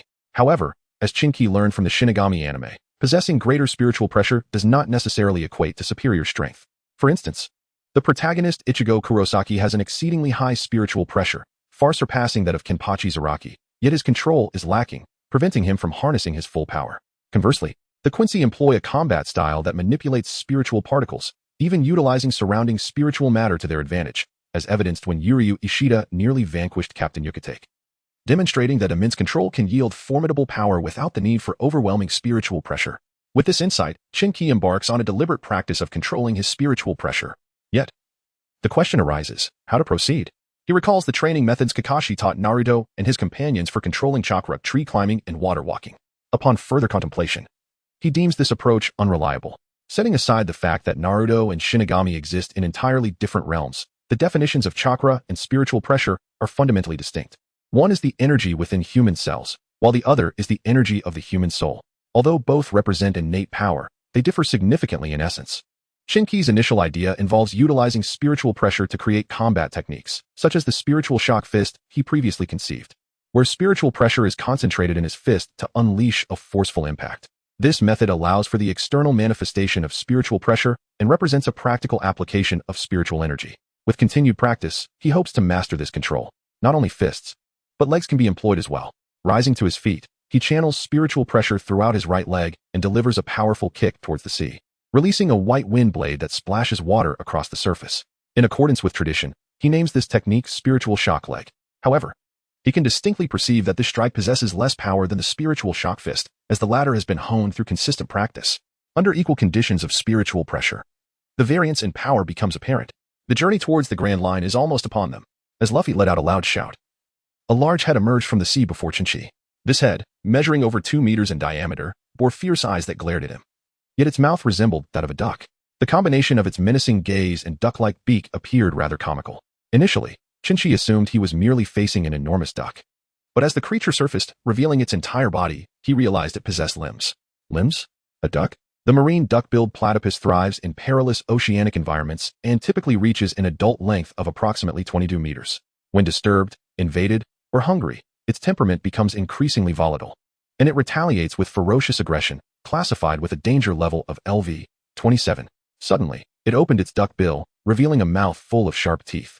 The companions on the ship's bow and deck were taken aback by the sight, particularly Usopp and Nami, who mirrored each other's shocked expressions, hands raised, eyes wide, and mouths agape, even causing bubbles of snot to escape in their fright. Sanji possessed some knowledge of the sea beast, the marine duck-billed platypus. Once it fixates on a target, will pursue its victim with lethal determination, exhibiting extreme violence. Sensing the imminent danger, Luffy, Zoro, and Sanji rushed towards Chinchi's position. Just then, Chinchi thought to himself, drawing his Zampakuto and swiftly channeling a vast amount of spiritual pressure into the blade's edge. He executed a half-moon arc with his strike, one-sword style, greedy wolf. The spiritual pressure surged forth with the blade, and the creature's gaping maw, intent on swallowing Chinchi whole, was instantaneously cleaved in two. Luffy, Zoro, and Sanji, who were rushing to assist Chinchi, suddenly halted in their tracks. Luffy, Sugoi, Sanji, to think it was felled with a single strike. Zoro gazed ahead, lost in contemplation. To be able to sever the head of such a colossal sea beast with one stroke was beyond his current capabilities. Chenqi, what on earth? Zoro looked at Chenqi, unable to discern whether he felt envy or something else entirely. After vanquishing the marine platypus, the system granted an experience boost of 100 points, bringing the total to 22,203,000. The blow delivered by Chenqi was imbued with a significant amount of spiritual pressure, executed with the greedy wolf's group-slashing technique, showcasing immense power. He had expended over half of his spiritual pressure and felt a tinge of fatigue. Following Chenqi's slaying of the sea creature, the crisis was averted, and tranquility returned to the ship. At that moment, Sanji pointed towards the horizon. Hey, I think I see a small island. Nami's expression turned grave. If we can see that island, it means we are drawing closer to the Grand Line. That island is home to a famous town called Rogue Town, often referred to as the town of beginnings and endings. It was here that the pirate king, Joel D. Roger, was born and later executed. Luffy, upon hearing the name of Roger, adopted a serious demeanor. Is this the place where the pirate king was executed? Shall we go? Soon. They arrived at the island, which was teeming with people, bustling in a manner that surpassed any previous island they had visited. Wow, this town is truly magnificent, exclaimed Sanji. It seems I can find some excellent ingredients here. Usopp added, I'll gather some gear to craft weapons. Zoro turned to Nami and said, I have things I wish to purchase as well. Nami beamed, sure, I can lend you some money, but at 3 times the interest. Finding himself devoid of even a single belly, Zoro, in desperate need of a sword, reluctantly borrowed 100,000 belly from Nami. Having no particular agenda, Chopper wandered around the town. As Zoro strolled through the streets in search of a sword shop, he noticed 2 imposing men, nearly 2 meters tall, blocking a girl with glasses and a sword. The first brute spoke, Hey, aren't you supposed to be with your boss today? The second added, Our leader has been thrown into prison by you lot. How do you intend to compensate us? The sword-wielding girl, undeterred by their intimidation, replied, if you remain unrepentant, I am more than willing to engage. The first brute clenched his fists. Are you really ready to face us? You're quite the reckless one. With that, both men drew their swords and charged at her. With a composed expression, the girl unsheathed her sword and effortlessly dispatched the two brutes with a couple of swift strokes. Her movements both graceful and decisive. Miss, you are truly remarkable, came the applause from the surrounding crowd. However, in an unfortunate turn of events, she lost her balance and fell, her glasses tumbling to the ground. As a fellow swordsman, Zoro admired her prowess and approached to retrieve her glasses. She looked up. Her face flushed and stammered. I'm sorry. Thank you so much. Zoro caught a glimpse of her face and felt a pang in his heart. Meanwhile, on a distant island in the New World, a sense of urgency swept through the local pirates upon spotting Mihawk's arrival. They brandished their weapons, clearly agitated. Mihawk, however, remained unfazed. I am not here for you. Where is your captain? The pirates exchanged nervous glances, some hastily retreating deeper into the island, presumably to inform their leader. Mihawk surveyed his surroundings, reflecting on the leisurely nature of his target, who had chosen to camp in such a place. Captain! Captain! A panicked pirate shouted as he ran deeper into the island. Leaning against a tree with a discontented expression was their captain, the red-haired Shanks. What is the matter? He asked. Captain, it's Mihawk. Before the pirate could finish, Mihawk stood beside him, causing the pirate to cower away in fear. Shanks glanced at Mihawk. Recognizing him. It's you. A rare visitor indeed. I'm not in the best of moods. Are you here to settle a score? Mihawk scoffed. What all could we possibly have, one-armed man?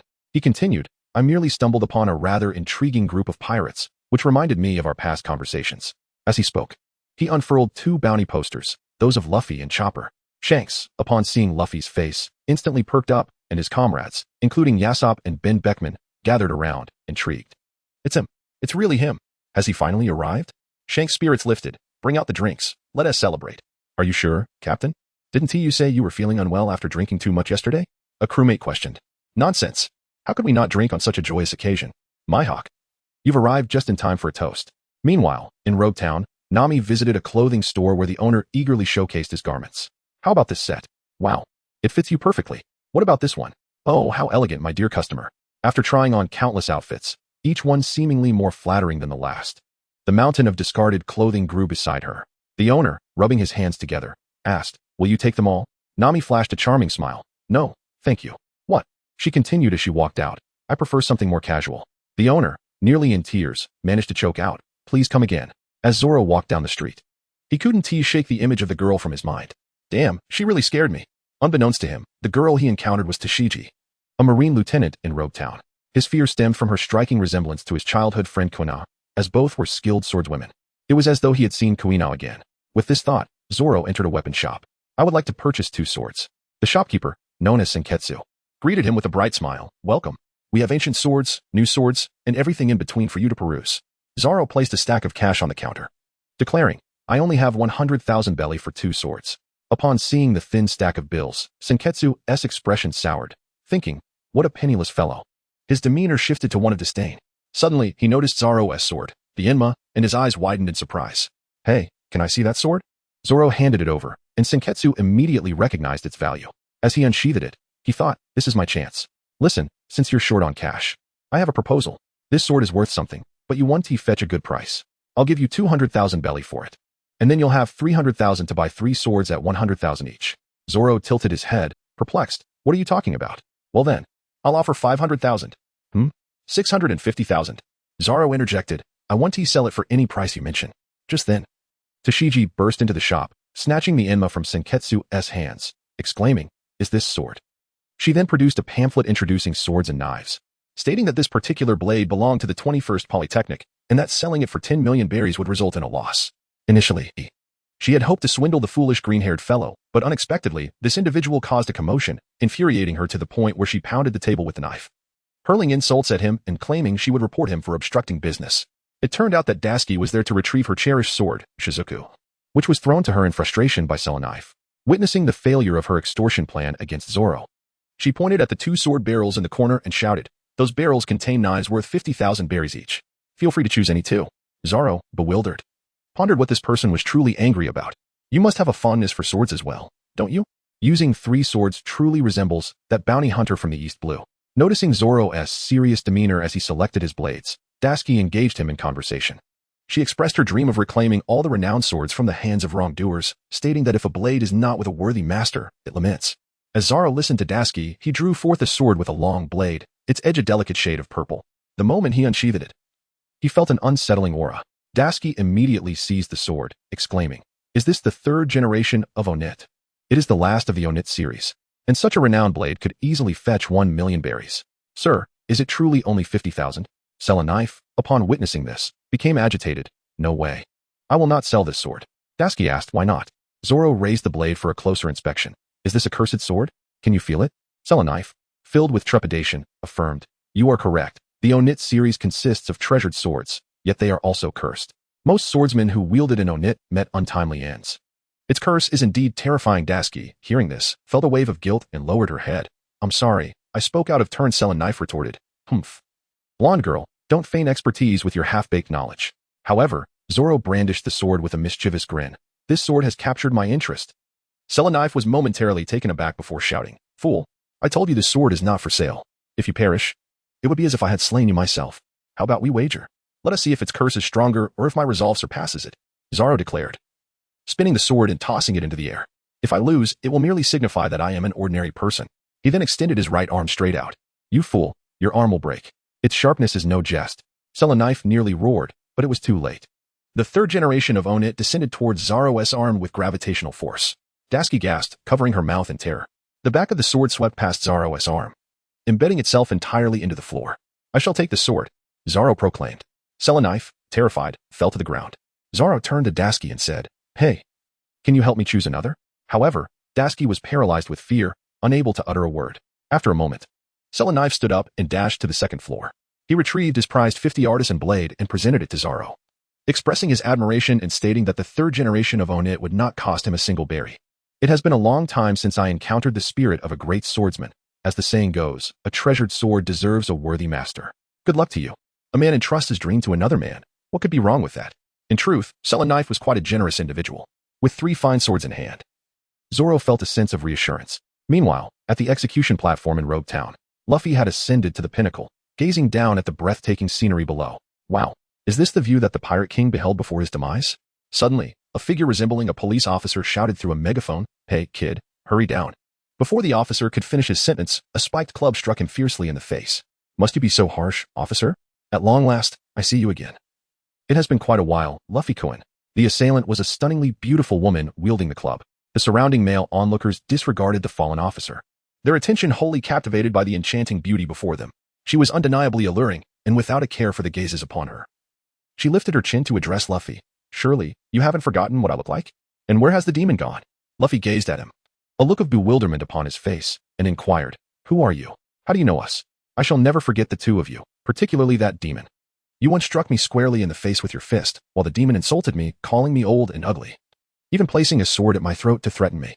The beautiful woman spoke, her hand caressing her flawless visage, causing all the men around her, save for Luffy, to be enraptured. These memories remain vividly etched in my mind, stirring a flutter of emotions within me even to this day. Luffy's mind was a whirlwind of questions. Have I fought you? Did Chinchi really hold a sword to your throat? Who on earth are you? The enchanting lady shrugged her shoulders and proclaimed, "Ladies and gentlemen, who is the most beautiful woman upon these vast seas?" The men nearby eagerly responded, "It is you." The beauty, showing no modesty, replied, "Indeed, it is I. By the way, isn't that fellow Chinchi supposed to be with you? You are quite the chatterbox. Pray, who are you?" No sooner had the words left her lips than several cloaked figures emerged from the ranks, stating, "She is, like us, Lady Alrita, one who bears a grudge against you." Luffy, with a look of utter confusion, exclaimed, "Alrita? Where's that? Isn't he the one? What did you think we were just discussing? You truly are quite slow on the uptake." Luffy scratched his head and exclaimed, "Oh, I remember now, Alrita." However, her appearance seems to have changed. She was indeed the first adversary Luffy encountered after setting sail. Initially an old and unattractive woman with a face full of freckles. After consuming the slippery fruit, she transformed into a strikingly beautiful woman with an alluring figure and captivating features. It is said that even her personality morphed into one filled with charm and seduction. Alrita smiled gracefully, shedding her cloak. "I am surprised you still remember me. However, my lovely visage has not altered significantly." At the very moment Alrita removed her cloak, a multitude of men nearby appeared utterly enchanted, their eyes sparkling with hearts. "You must convey to Chinchi that in order to become my man, he must first defeat the man beside me," Alrita declared, referring to the cloaked figure at her side. Upon Alrita's words, the men around her simultaneously unveiled themselves, revealing their cloaks. Ever since you defeated us, we have longed for the opportunity to exact our vengeance. Driven by this conviction, we have persevered until today. Among them, the foremost figure was Buggy. Luffy, with a nonchalant demeanor, picked his nose and remarked, "Oh, I thought it was someone else. Turns out it's just Buggy." Enraged, Buggy roared, "Fool, how dare you underestimate me? Soon, you shall realize my true prowess." At his command, his first mate, Kabeji, who had mysteriously appeared on the execution platform, swiftly shackled Luffy with a pair of handcuffs. "Well done, Kabeji," Buggy exclaimed triumphantly. With a grim expression, Kabeji glared at Luffy and said, "It's been a while, Rubberman. How is Roronoa Zoro faring?" I see the memory of Zoro's grievous injuries and his subsequent defeat of me still weighs heavily on Kabeji's mind. Luffy's hands and head were securely bound. And despite his struggles, he made no progress. Buggy shouted from the platform, "Now I shall publicly execute you. To die in the same place as the Pirate King must be a great honor for you, wouldn't you agree?" At that moment, Chenqi appeared at the back of the square. Upon seeing Luffy shackled to the execution platform, he rushed forward. Meanwhile, at the Marine headquarters in Rogue Town, Colonel Smoker was idly stacking stones when a soldier rushed in, causing the stones to scatter across the table. A group of pirates is causing a riot at the execution platform. Upon hearing this, Smoker leisurely stood up to get dressed, remarking, "Acting so anxious doesn't bode well. Everyone has their own pace, wouldn't you agree?" The soldier saluted, visibly flustered. I sincerely apologize." Smoker lit 2 cigars and placed them in his mouth. "What was that you just said?" The soldier, still a bit dazed, tried to recall. "Let me think." Smoker interjected. I remember now. There's a disturbance at the execution platform, correct? Send the 1st Division to the docks. The 2nd Division to swiftly surround the square via the nearest street, and the rest should gather at the square and stand by. Understood? Why, yes, sir. As Smoker and some soldiers prepared to quell the pirates, on the street a father bought a 3-scoop ice cream for his 5-year-old daughter, who joyfully ran about, bringing her father delight. Suddenly, the little girl collided with Smoker's trousers, smearing them with ice cream. The father turned pale, panic-stricken. "I'm so sorry, Colonel." Smoker, with a fierce expression, placed a hand on the girl's head, took out a few coins, and crouched down to place them in her hand. "Apologies. My pants devoured your ice cream. Next time, perhaps opt for a 5-scoop instead." The father was left bewildered. A colonel of the Marines, undoubtedly the highest authority in town, wielding the power of life and death, could have easily punished the girl. Yet, he did not. Instead, he apologized and even offered her money. Such a colonel is a rarity, indeed. Had it been another colonel, the girl might have faced dire consequences, or at the very least, received a reprimand to assert the Navy's authority. Smoker, however, was a good man. The father led his daughter home, both cheerful, just as Dasky hurried in. Upon seeing her, Smoker barked, "What are you doing, dragging your feet?" Dasky apologized, explaining she had encountered a green-haired swordsman at a shop selling knives, which had frightened her to the point of trembling. Smoker asserted it was due to her lack of fortitude that she had been so intimidated. Meanwhile, at the execution platform, Chenqi rushed towards Luffy, who was shackled. Alrita was the first to notice him. "Oh, Chenqi, long time no see. It appears you are still allied with this rubbery fool." Her demeanor was flirtatious rather than combative. "Who are you?" Chenqi asked, though he already knew the answer. "Oh, you wretched man, have you forgotten me? I am the heartbroken beauty, Alrita." Chenqi gripped his sword. "Alrita, the woman I encountered in KB? Haha, I'm surprised you remembered. I certainly have not forgotten what you did to me." Chenqi sighed, "Forgive me, but I genuinely forget what I did to you. You called me old and ugly, then held a sword to my neck. Your memory is rather poor. Step aside," Chenqi commanded, unwilling to engage further, as Luffy's life was at stake. "Step aside?" "Certainly," Alrita said, advancing towards him with an alluring gait. "Only if you agree to be my man." "Huh?" Chenqi was taken aback. "Apologies, though you are somewhat presentable now. I still recall your former appearance." "Humph. I prefer powerful men. For a lady of my stature to fancy you is a testament to your strength. Yet you remain so ungrateful?" Alrita continued to tease Chenqi, genuinely attracted to powerful men. With her current allure, she could have suitors lining up across the sea. Yet she found him lacking. As the execution platform grew increasingly precarious, Chenqi decided to seize conversation and dashed forward, drawing his sword. Luffy, shackled and gazing blankly at Buggy, remarked, "This is my first encounter with a death sentence." In response to this perplexing statement, Buggy's mouth gaped wide open, exclaiming, "The one facing death is you." Upon hearing this, Luffy's eyes bulged, and his mouth fell agape in disbelief. "What? Are you joking?" Buggy retorted, "You must be jesting. You dull-witted rubber fool." Having grown weary of the nonsensical banter, Buggy shouted to his subordinates below, "I declare, the execution shall now commence publicly." Meanwhile, not far from the execution platform, Nami distinctly felt the temperature and atmospheric pressure around her plummeting, leading her to surmise a storm is approaching. On the square of the execution platform, Zoro, Sanji, and Usopp arrived one after another, rushing into the crowd upon witnessing Luffy's dire situation. Alrita obstructed Chenqi from advancing, prompting him to draw his sword and strike at her. However, as the blade made contact, it slipped away as if coated in lubricant. After several futile attempts, Chenqi found his weapon incapable of harming her. Alrita, with a mischievous smile, inquired, "What now? Still intent on fighting, Chenqi?" Chenqi, with a flick of his right index finger, conjured a white light rope, declaring, "Binding path number 4. This rope." The luminous cord, as if imbued with life, swiftly coiled around Alrita's form, her body ensnared. A sly grin flickered in her eyes as she lunged toward Chenqi. In an instant, she found herself in his embrace, gazing up at him with sultry eyes. Her face blooming like a peach blossom, asking, "You've bound my body. What are your intentions?" Startled, Chenqi quickly recoiled. Observing his reaction, Alrita smiled seductively, the light rope slipping from her body. "I forgot to mention, shortly after being defeated by Ulad, I consumed the slippery fruit, rendering my body exceedingly smooth. Hence my current state. Are you perhaps intrigued?" Chenqi, rendered speechless by her antics, resolved to end the exchange, teleporting ahead to shake her off. "Chenqi, come back. You can't abandon me," Alrita called out, turning to find him already in front. At that moment, Zoro, Sanji, and the others had breached the square. Yet time seemed to be slipping away. Chenqi neared the execution platform, only to be obstructed by Buggy's first mate, Machi. "Get out of my way. Don't block my path." Chenqi bellowed in fury. "Your captain is about to meet his end. How delightful." Machi cackled. On the execution platform, however, Luffy wore a nonchalant expression, stating, "I'm sorry, please spare my life. Dying in a place like this would be such a waste." Buggy, wielding his knife with a smug grin, replied, "Fool. Are you only now thinking of pleading for mercy? Let me tell you, it's too late. But if you have any last words, now is the time to voice them." Luffy took a deep breath and declared, "I am the man destined to become the Pirate King." The pirates in the audience paused momentarily, then erupted into laughter. "How audacious to make such a proclamation in this place. Prepare to meet your end, you rubber fool," Buggy shouted, swinging his knife down forcefully. "Stop, Buggy," Cheeky bellowed, momentarily startling Buggy. Upon seeing him, Luffy smiled brightly. "Cheeky, come save me." Seizing the opportunity, Cheeky swiftly released his Zampakuto, exclaiming, "Bloom, flying plum." The sword transformed into the form of the 7 soul swords, and with a swift motion, a fireball shot forth, aimed directly at Buggy. Just then, Machi, riding the lion Ricky, charged forward, and the fireball struck them both, obliterating them instantly. Cheeky's heart sank as he thought, "This is bad." The blade hung ominously over Luffy's head, and for the first time, Zoro's face displayed an unprecedented look of fear. Sanji and the others shouted, "Luffy! Luffy!" They rushed forward desperately, but it was too late. Cheeky, Zoro, Nami, Usopp, Sanji. Just as Luffy was about to lose his head, he surprisingly revealed a radiant smile. "I'm sorry, everyone. I'm going to die." Sanji shouted anxiously, "Don't say such foolishness." At that moment, Smoker arrived with his troops, witnessing Luffy's brilliant smile just before his execution. He smiling. As the blade was about to descend, a brilliant flash of lightning struck from the sky, toppling the execution platform. Buggy was charred and unconscious on the ground, while Luffy nonchalantly picked up his fallen straw hat and placed it atop his head, laughing, "Haha, I survived. What luck." The entire scene was left in shock. This could hardly be termed mere luck. It was as if the heavens themselves were safeguarding him. Cheeky sighed. Realizing in his haste, he had forgotten that Luffy's father was secretly aiding him. He had been overly anxious.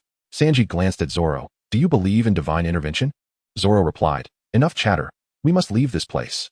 Regardless of the circumstances, Luffy's rescue marked a close call, and they all hurried towards the docks. Meanwhile, Smoker fell into deep contemplation. That straw hat kid had smiled, bearing a resemblance to the late pirate king Joel D. Roger. He looked up at the sky, noticing a favorable west wind, indicating that for Luffy and his crew, the journey to the Grand Line would be smooth sailing. The sudden lightning strike, was it all mere coincidence? It was as if that fellow was under divine protection. Realizing the gravity of the situation, Smoker commanded, "I, Smoker, wager my honor as a Marine colonel. I will not allow that group to leave this island." At that moment, Buggy, his clothes tattered from the lightning strike, awoke amidst the storm. Rising from the ground in a disheveled state, filled with indignation, "That damned rubber nuisance." Upon seeing him awake, Alrita exclaimed, "Buggy, the commander of the Marines, is the White Hunter Smoker." A pirate underling added, "Yes, Captain Buggy, we should escape quickly." In a fit of rage, Buggy punched the underling squarely in the face. "Who are you calling Big Red Nose?" The underling, looking aggrieved, protested, "I didn't say anything." Then, Buggy regained his composure, rallying his crew with fervor, "Don't lose heart, everyone. They cannot escape this island. Let us break through, and then settle scores with that rubber fool." Just then, a massive cloud of smoke enveloped the area, trapping the pirates and solidifying them in an instant, leading to their quick demise. Smoker ordered his men, "Capture them all. I will deal with them upon my return." "Understood." With that, Smoker mounted his amphibious motorcycle and sped towards the harbor. The storm intensified, and Luffy, Cheeky, and the others continued their frantic flight. Suddenly, a sword-wielding girl appeared before them, blocking their path. It was Marine Sergeant Tashiji. Sanji's eyes sparkled with hearts upon seeing her. So you are Roronoa Zoro, the despicable pirate who toyed with me. I will not forgive you. Tashigi shouted with righteous indignation. Sanji, thinking Zoro had wronged her, exclaimed. What did you do to that girl? Zoro replied. I had no idea she was a marine. Tashigi declared, I want my sword, Sandai Kitetsu, back. Then come and take it. Zoro retorted as their swords clashed. You all go ahead. Zoro blocked Tashigi, allowing Luffy and Chenqi to continue forward. Sanji protested. That scoundrel dares to attack a lady. Chenqi tugged at his collar, urging, we must hurry. The duel between the man and woman did not last long. As Tashigi's sword, Shigure, was knocked from her grasp by Zoro and fell to the ground. Tashigi pressed her back against the wall, while Zoro's Kitetsu was planted firmly against her neck. No matter what happens, this sword will not be relinquished. He withdrew his blade from the wall and sheathed it. Saying farewell, I must continue my journey. Tashigi, frustrated, demanded, why don't you kill me? Zoro turned back, indifferent. Is it merely because I am a woman? The strength of a woman may indeed be less than that of a man, but that is a humiliation. I wish to become a man. You could never comprehend this feeling. Moreover, I wield this sword not for play. After her declaration, Zoro's face darkened, pointing at her. Your very existence irks me. Huh. Your face is identical to my deceased friend S. And not only that, your tone just now is eerily similar. Stop mimicking others, you vile woman. Tashigi retorted. Why do you act like a child? I am who I am, and I have lived this way until now. I have no idea what your friend was like. If anyone should be questioning, it should be me. You fool. No, you are the fool. Their argument grew increasingly heated, causing a dozen Marines to hesitate, as if witnessing a newlywed couple squabbling. On the streets nearing the harbor, Smoker had already caught up to Chenqi and the others on his motorcycle. Luffy, who are you? I am Smoker, a colonel of the Navy headquarters. I shall not allow you to escape this island. As Smoker spoke, his hands transformed into smoke, enveloping Luffy's body entirely. Witnessing Luffy's inability to retaliate, Sanji swiftly approached and delivered a powerful kick to the smoke, yet it proved futile. What is happening? Sanji pondered, launching another kick towards Smoker's head, but again, it merely passed through a layer of smoke. Foolish lackey, do not interfere. Smoker glanced at him, his left fist erupting like a jet, unleashing a white smoke projectile. This time, Smoker was unable to resist and was propelled several dozen meters away. Sanji, Luffy shouted, extending his fist rapidly towards Smoker's torso. Smoker's entire form morphed into a smoke veil, circling behind Luffy with a hint of disdain on his face. Is your head truly worth 30 million berries? He seized Luffy's head, pressing it into the ground, then drew the sea stone handcuffs from behind, preparing to deliver a lethal blow. Suddenly, a glimmer of sword light appeared, blocking Smoker's strike. Are you overly confident in your abilities, Colonel? HM? Smoker looked up to see Chenqi, the demon Chenqi, the EC's most wanted criminal with a bounty of 40 million. You are the one who slaughtered an entire village, correct? Chenqi smiled. If you must put it that way, I shall not contest it. A heinous criminal, Smoker declared, tossing Luffy aside, his fist disengaging to strike. White fist. The punch flowed like clouds and water, its power surpassing Luffy's rubber pistol, yet Chenqi managed to deflect it with his blade. Smoker's expression shifted to one of utter astonishment. In the East Sea, there was someone capable of withstanding his punch?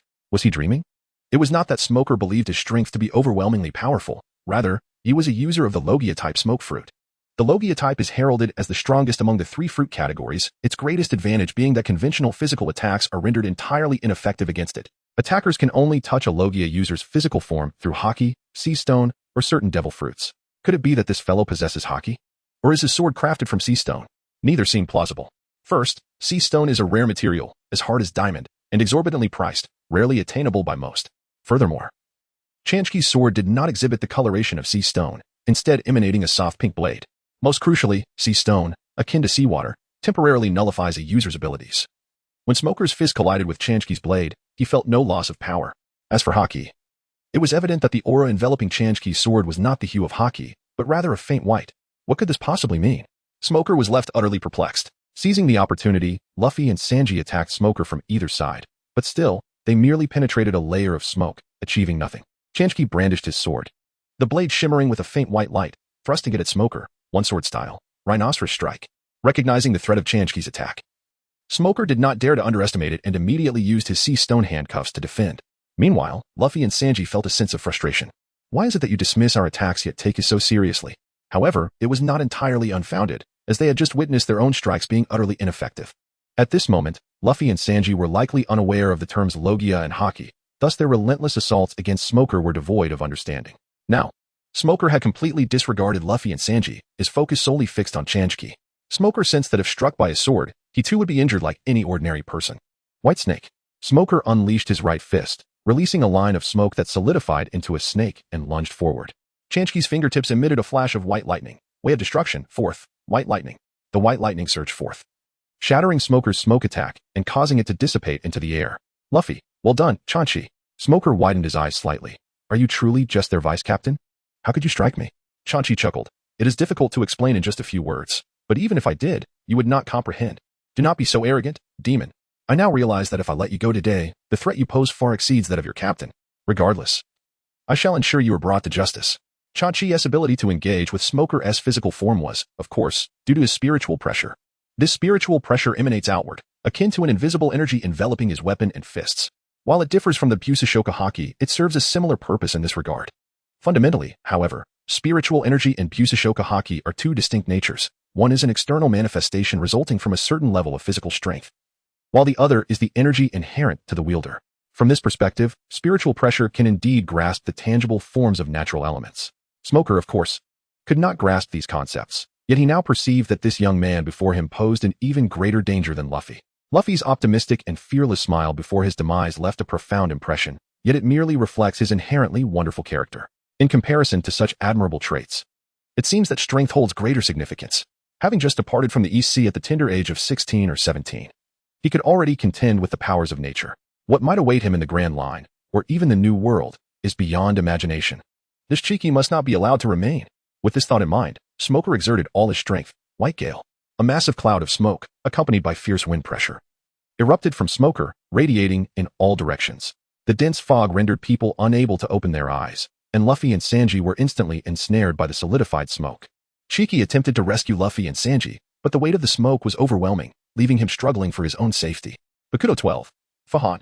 In an instant, two pale red orbs of light appeared between Chenqi's palms, gradually transforming into beams that radiated outward. Suddenly, several net-like red rays emerged around Chenqi, effectively blocking the encroaching smoke.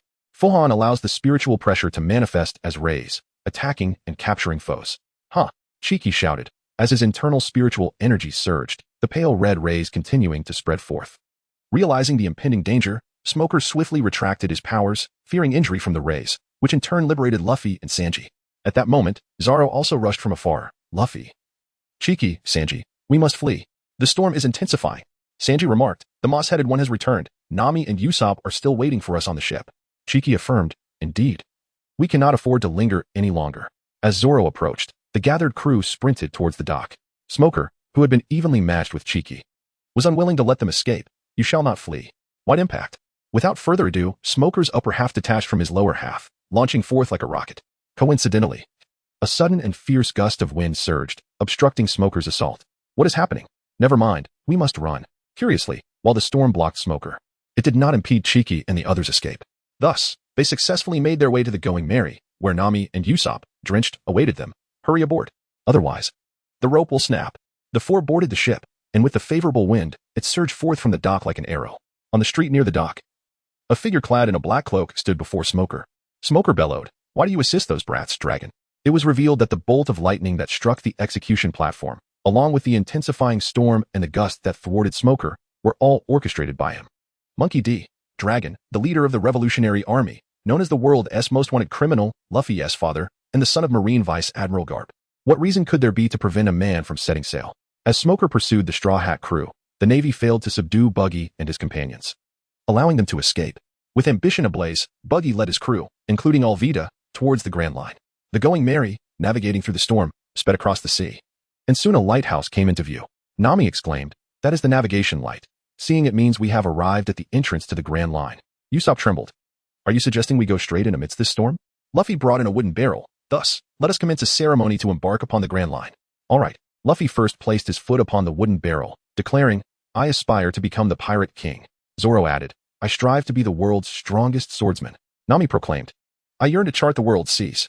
Sanji stated, I seek to find the all blue. Usopp timidly expressed, I wish to become a courageous warrior of the sea. Finally, Chopper declared, I aim to be the world's strongest first mate. Let us embark. Toward the Grand Line. Although the Straw Hat crew was filled with high spirits, the path ahead was fraught with challenges, and soon, the guiding light unexpectedly extinguished. Luffy gazed at Nami with a foolish expression, exclaiming, This is dire, Nami. That is our guiding light. Nami, however, appeared remarkably composed. Such situations are not uncommon. That is precisely why we require a navigator. Fear not. Fry remember the direction. Upon hearing Nami's words, the others felt considerably reassured. Nami then produced a nautical chart, laying it before them and pointing to a mountain as she began her explanation. The entrance to the Grand Line is a mountain known as Reverse Mountain, and the navigation tower they had glimpsed from afar stands atop it. Reverse Mountain features 5 sea routes, forming an X shape, with the X connecting 4 routes, while the signifies the exit to the Grand Line. Usopp was the first to voice his skepticism. Does this mean we must ascend this mountain route? How is that even possible? Sanji looked at Usopp and retorted, the map depicts it this way. Do you dare to question Nami-san? Zoro also expressed his dissent. That map was pilfered from Buggy. How can we trust it? Luffy, can a ship truly ascend a mountain? It is indeed remarkable. To this, Chenqi offered no response, for he understood that the world of One Piece is filled with such wonders. At that moment, everyone suddenly realized that the storm had ceased. Initially perceived as a stroke of good fortune, Nami's face contorted in sheer terror. We have entered the doldrums. Yet Chenqi remained leisurely gazing at the sky. What a rare sight to behold such clear weather. Nami, witnessing his nonchalance, felt her head swell and her teeth sharpen. This is not the time for your idleness. We are. Before Nami could finish her sentence, no fewer than 5 colossal sea beasts had nearly surrounded the Going Merry. Zoro, no way. Sanji, good heavens. Luffy, how enormous. Cheeky, huh? Usopp immediately foamed at the mouth and fainted. Nami leaned against the mast, her legs weakened. This is the lair of the Sea Kings. Several sea beasts of bizarre shapes appeared, some resembling snakes, others frogs, ribbonfish, monkeys, and lions, a myriad of forms. However, each one measured over 30 meters in length. Although these creatures are not among the largest of the Sea Kings, each could easily crush and swallow the Going Merry whole. Having recently departed from the East Sea, Luffy and his companions have yet to attain the formidable prowess to sever the sky with a single sword or shatter the ocean with a mere fist. Thus, they find themselves ill-equipped to confront such formidable Sea Kings. However, there appears to be an exception aboard the ship. A colossal sea creature resembling a giant frog leapt forward, causing Usopp to be utterly paralyzed with fear, while Nami's legs turned to jelly. Luffy, Zoro, and Sanji braced themselves for the impending confrontation. In that moment, Chenqi swiftly extended his hands, invoking the technique, 12th of the destruction path, vortex of flame. In an instant, he conjured a vast network of pink spiritual pressure. As the enormous frog lunged, it was met with an intense burning sensation, letting out a resounding croak before hastily retreating. Well done, Chenqi. As soon as Luffy shouted, the Sea Kings, perceiving the humans as formidable adversaries, swiftly encircled them. The situation grew increasingly perilous. Chinchi then proclaimed, keep rowing the ship forward, I have a strategy to deal with them. Upon hearing this, the crew complied, wielding their oars to propel the vessel ahead. As they were stranded in a windless zone, suddenly, Chenqi's right hand crackled with electricity. Way of destruction, 11th, thunderbolt. The lightning surged into the sea, amplifying its potency, paralyzing the surrounding Sea Kings, rendering them nearly immobile as they continued their encirclement of the Going Merry. Seizing the moment, Luffy extended his arms backward and then forcefully struck one of the Sea Kings. Rubber, rocket launcher.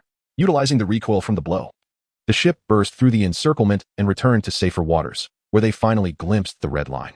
Nearby stood a mountain, with a passage just wide enough for a ship to traverse, with the water flowing upwards. This was Reverse Mountain, the channel serving as the gateway from the east blue to the Grand Line. After navigating a series of challenges, the ship reached the pinnacle where the 4 seas converged, then plunged down a central channel. The vessel ascended once more to the ocean's surface. They had finally arrived at the Grand Line. Just as the crew was about to erupt in jubilant cheers, a colossal whale breached the surface vertically. Wow, a whale. It's even larger than the Sea Kings we encountered. What should we do? Fight it? You fool, how do you fight that? Steer the ship. It's no use. The rudder is broken. Panic ensued aboard the Going Merry as the ship collided with the whale, smashing the bow. This infuriated Luffy. You bastard, return my first-class seat. He bellowed, extending his arm and leaping towards the whale. The whale opened its massive jaws and swallowed the entire ship whole, standing atop the whale's head. Luffy's fury escalated upon witnessing this. You dare to devour my friends? Spit them out, you monster. With that, Luffy raised his voice further, unleashing a barrage of punches, rubber, Gatling gun. He pounded the whale's head relentlessly, yet it was akin to an ant shaking a tree, failing to inflict any damage. In his moment of despair, Luffy noticed a door not far from him, seemingly embedded in the whale's flesh. Curse you, whale. If I enter through there, I should be able to reach its belly and find my friends. As Luffy pondered, he opened the door and stepped inside. Meanwhile, Chinchi and the others were utterly bewildered by the scene before them.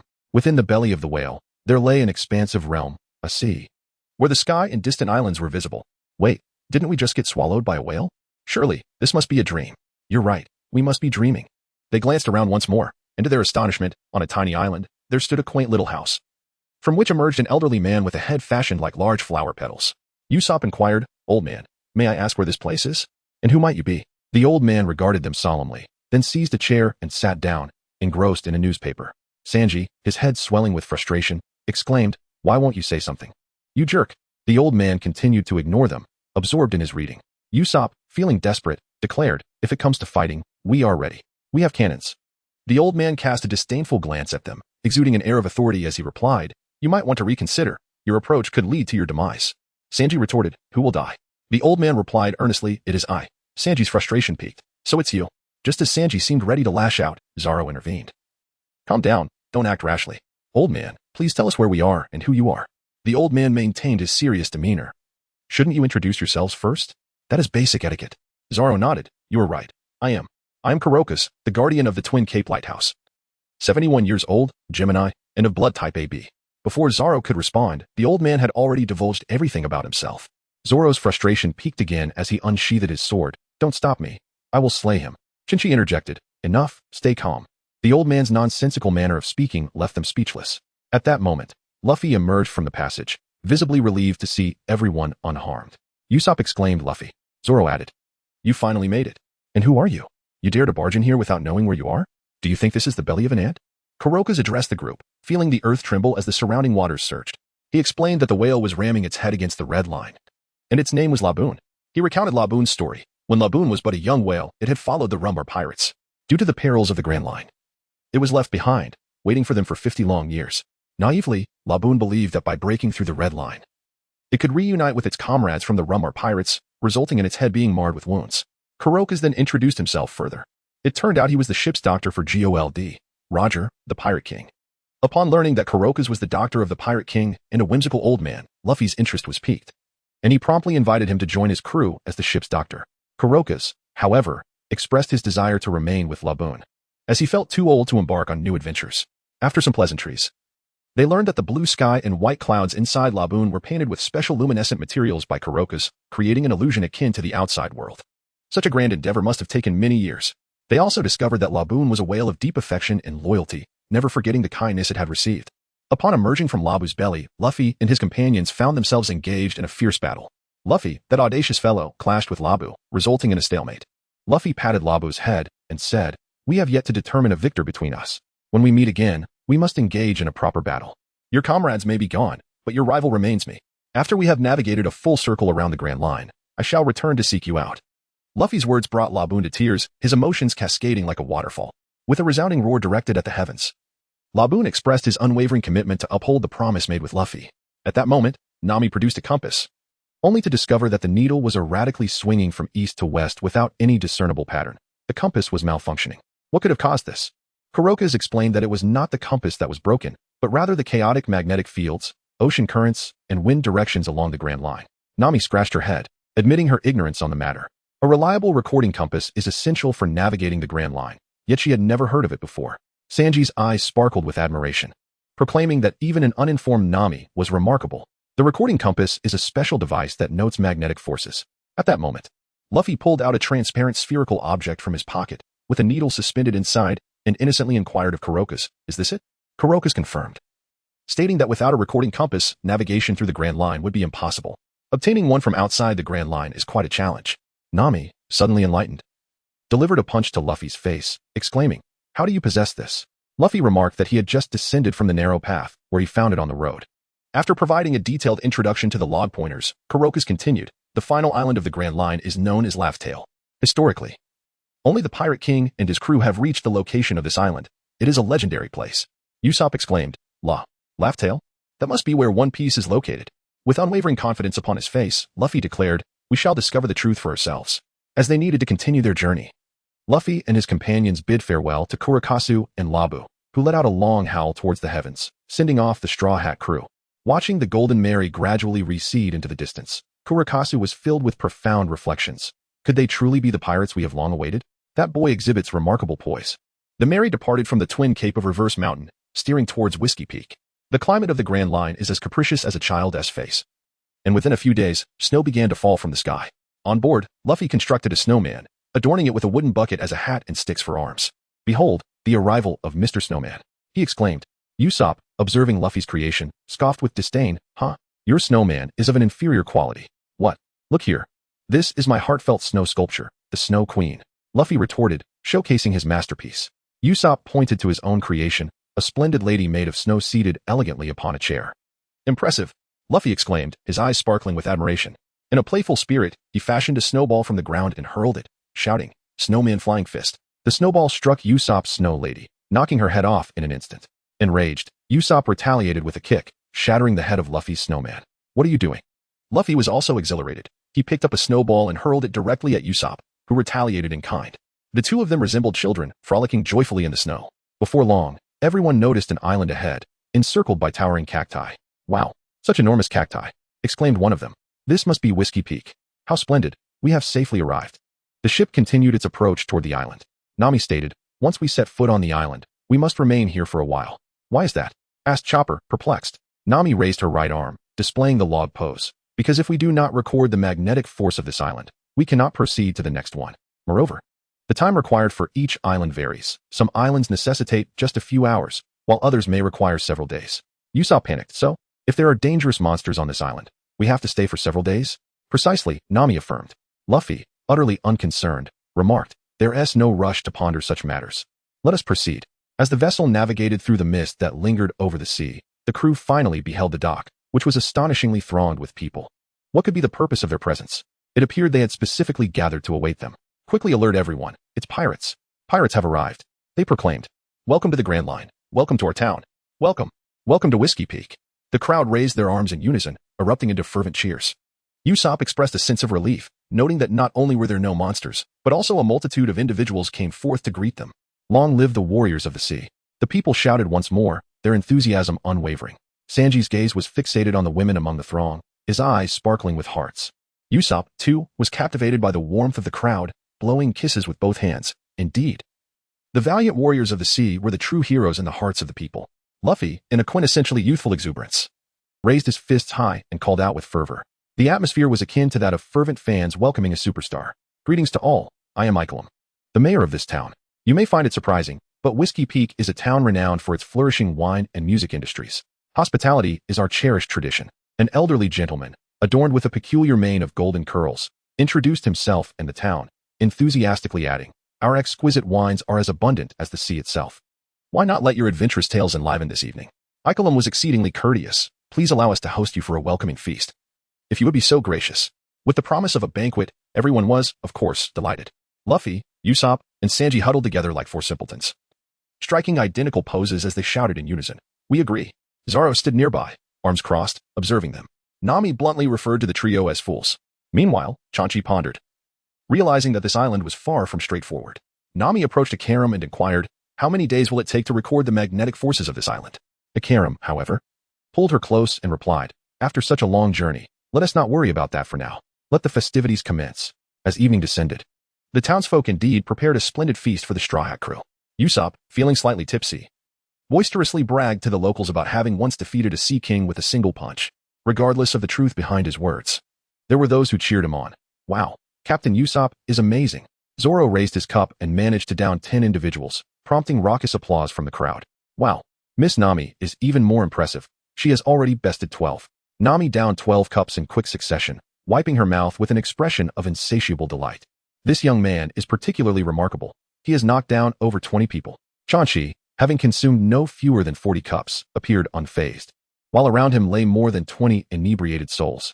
Blessed with an innate tolerance for alcohol, Chenqi had never been drunk during any gathering in his past life, earning him the playful moniker of the Great Wine Barrel, coupled with the powers bestowed upon him by the Death God system, which allowed spiritual energy to circulate within him for protection. He found such feats trivial. Moreover, having read the original work, he was aware of the nefarious intentions of those at Whiskey Peak and aimed to intimidate them with his remarkable drinking prowess. Meanwhile, Luffy had devoured enough food to feed over 30 people, loudly demanding more, much to the chef's dismay as they grew exhausted. If one were to rank Luffy's appetite in the world of One Piece, few would dare claim to surpass him. Sanji, ever the oddity, simultaneously wooed over 20 beautiful girls, hearts floating in the air around him. Onlookers could only sigh in confusion. Who are these people, truly? Akaram seemed equally amused, exclaiming, "Ha! Everyone is having a splendid time. What a delightful evening." Eventually, Zoro collapsed after downing his 12th opponent, and Nami, after her 15th cup, began to falter. As the 31st inebriated individual fell before Chenqi, he too succumbed to drowsiness. Luffy's belly was filled to the brim. For the first time in his life, he declared himself satisfied. Sanji, nestled among a multitude of admirers, slipped into a sweet slumber, while Usopp, exhausted from his boastful tales, succumbed to fatigue, observing the merry revelers now in a drunken stupor. Ikelem's face flickered with a hint of malice as he exited the banquet hall. Under the cover of darkness, a night ripe for treachery, he remarked, "Mr. 8. Shall we commence?" Beside him stood a man adorned with a crown and two peculiar markings resembling the number 9 on his cheeks, bearing a scheming countenance. The crowned figure addressed Ikelem as Mr. 8, while he himself was designated Mr. 9. Indeed, this group proved to be far more formidable than any adversaries they had previously encountered. Only the copious food and drink had subdued them momentarily. A striking girl with flowing azure hair sighed, her alias being Ms. Wednesday. Just then, a robust nun approached, known as Ms. Monday, observing, "It appears we have hooked a big fish this time." She produced 2 bounty posters, revealing the astonishing sums, 30 million and 40 million. The crowd gasped in astonishment. For having just embarked on the Grand Line, such bounties were nothing short of astronomical, akin to celestial figures in their eyes. "Hey, these bounty posters can't be genuine. Can they?" Mr. 9 inquired. "It would be foolish to judge by appearances," Mr. 8 retorted. Ms. Monday asserted, "If they are authentic, then upon completing this job, our employer will surely reward us handsomely.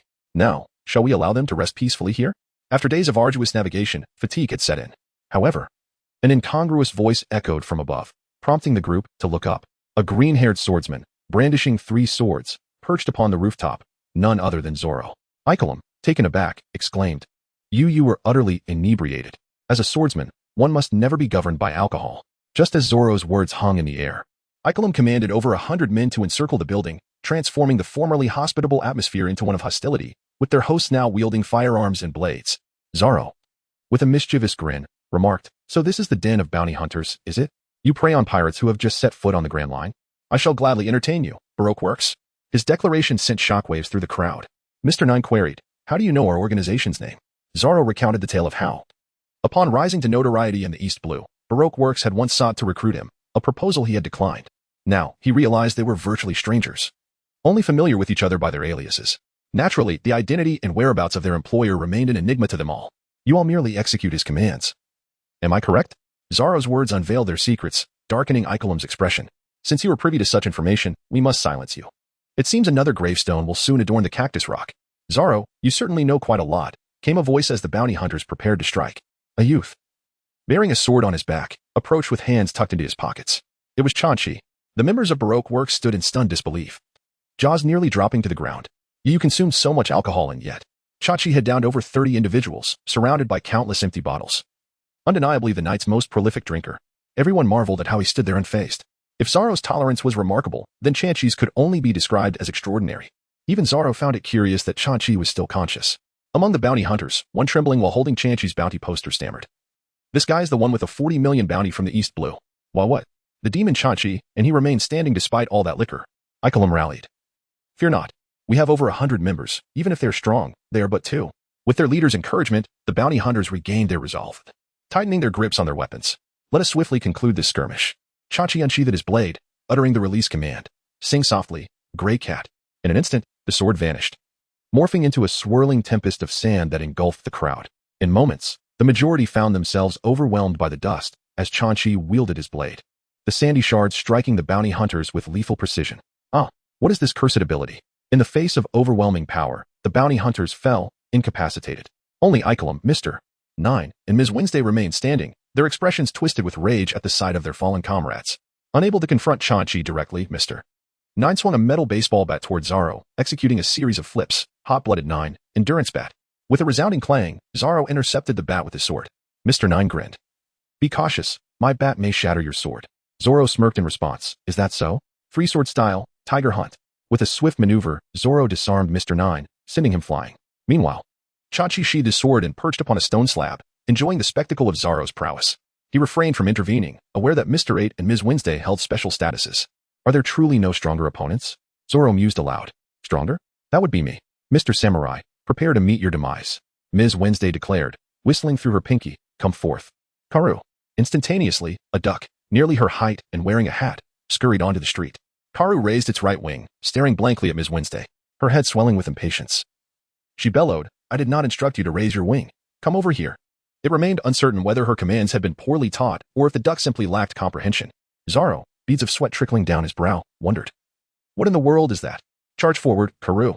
Ms. Wednesday commanded again, mounting the creature. Yet Karu, with a serious expression, simply sat down. I told you to charge forward, not to sit. Zoro stood on the eastern side of the street, while Karu gallantly charged westward. A voice echoed throughout Whiskey Peak. Wrong way. Zoro's heart was ensnared in a web of complexity. It felt somewhat humiliating to battle against these foes. This was not the time for aimless wandering.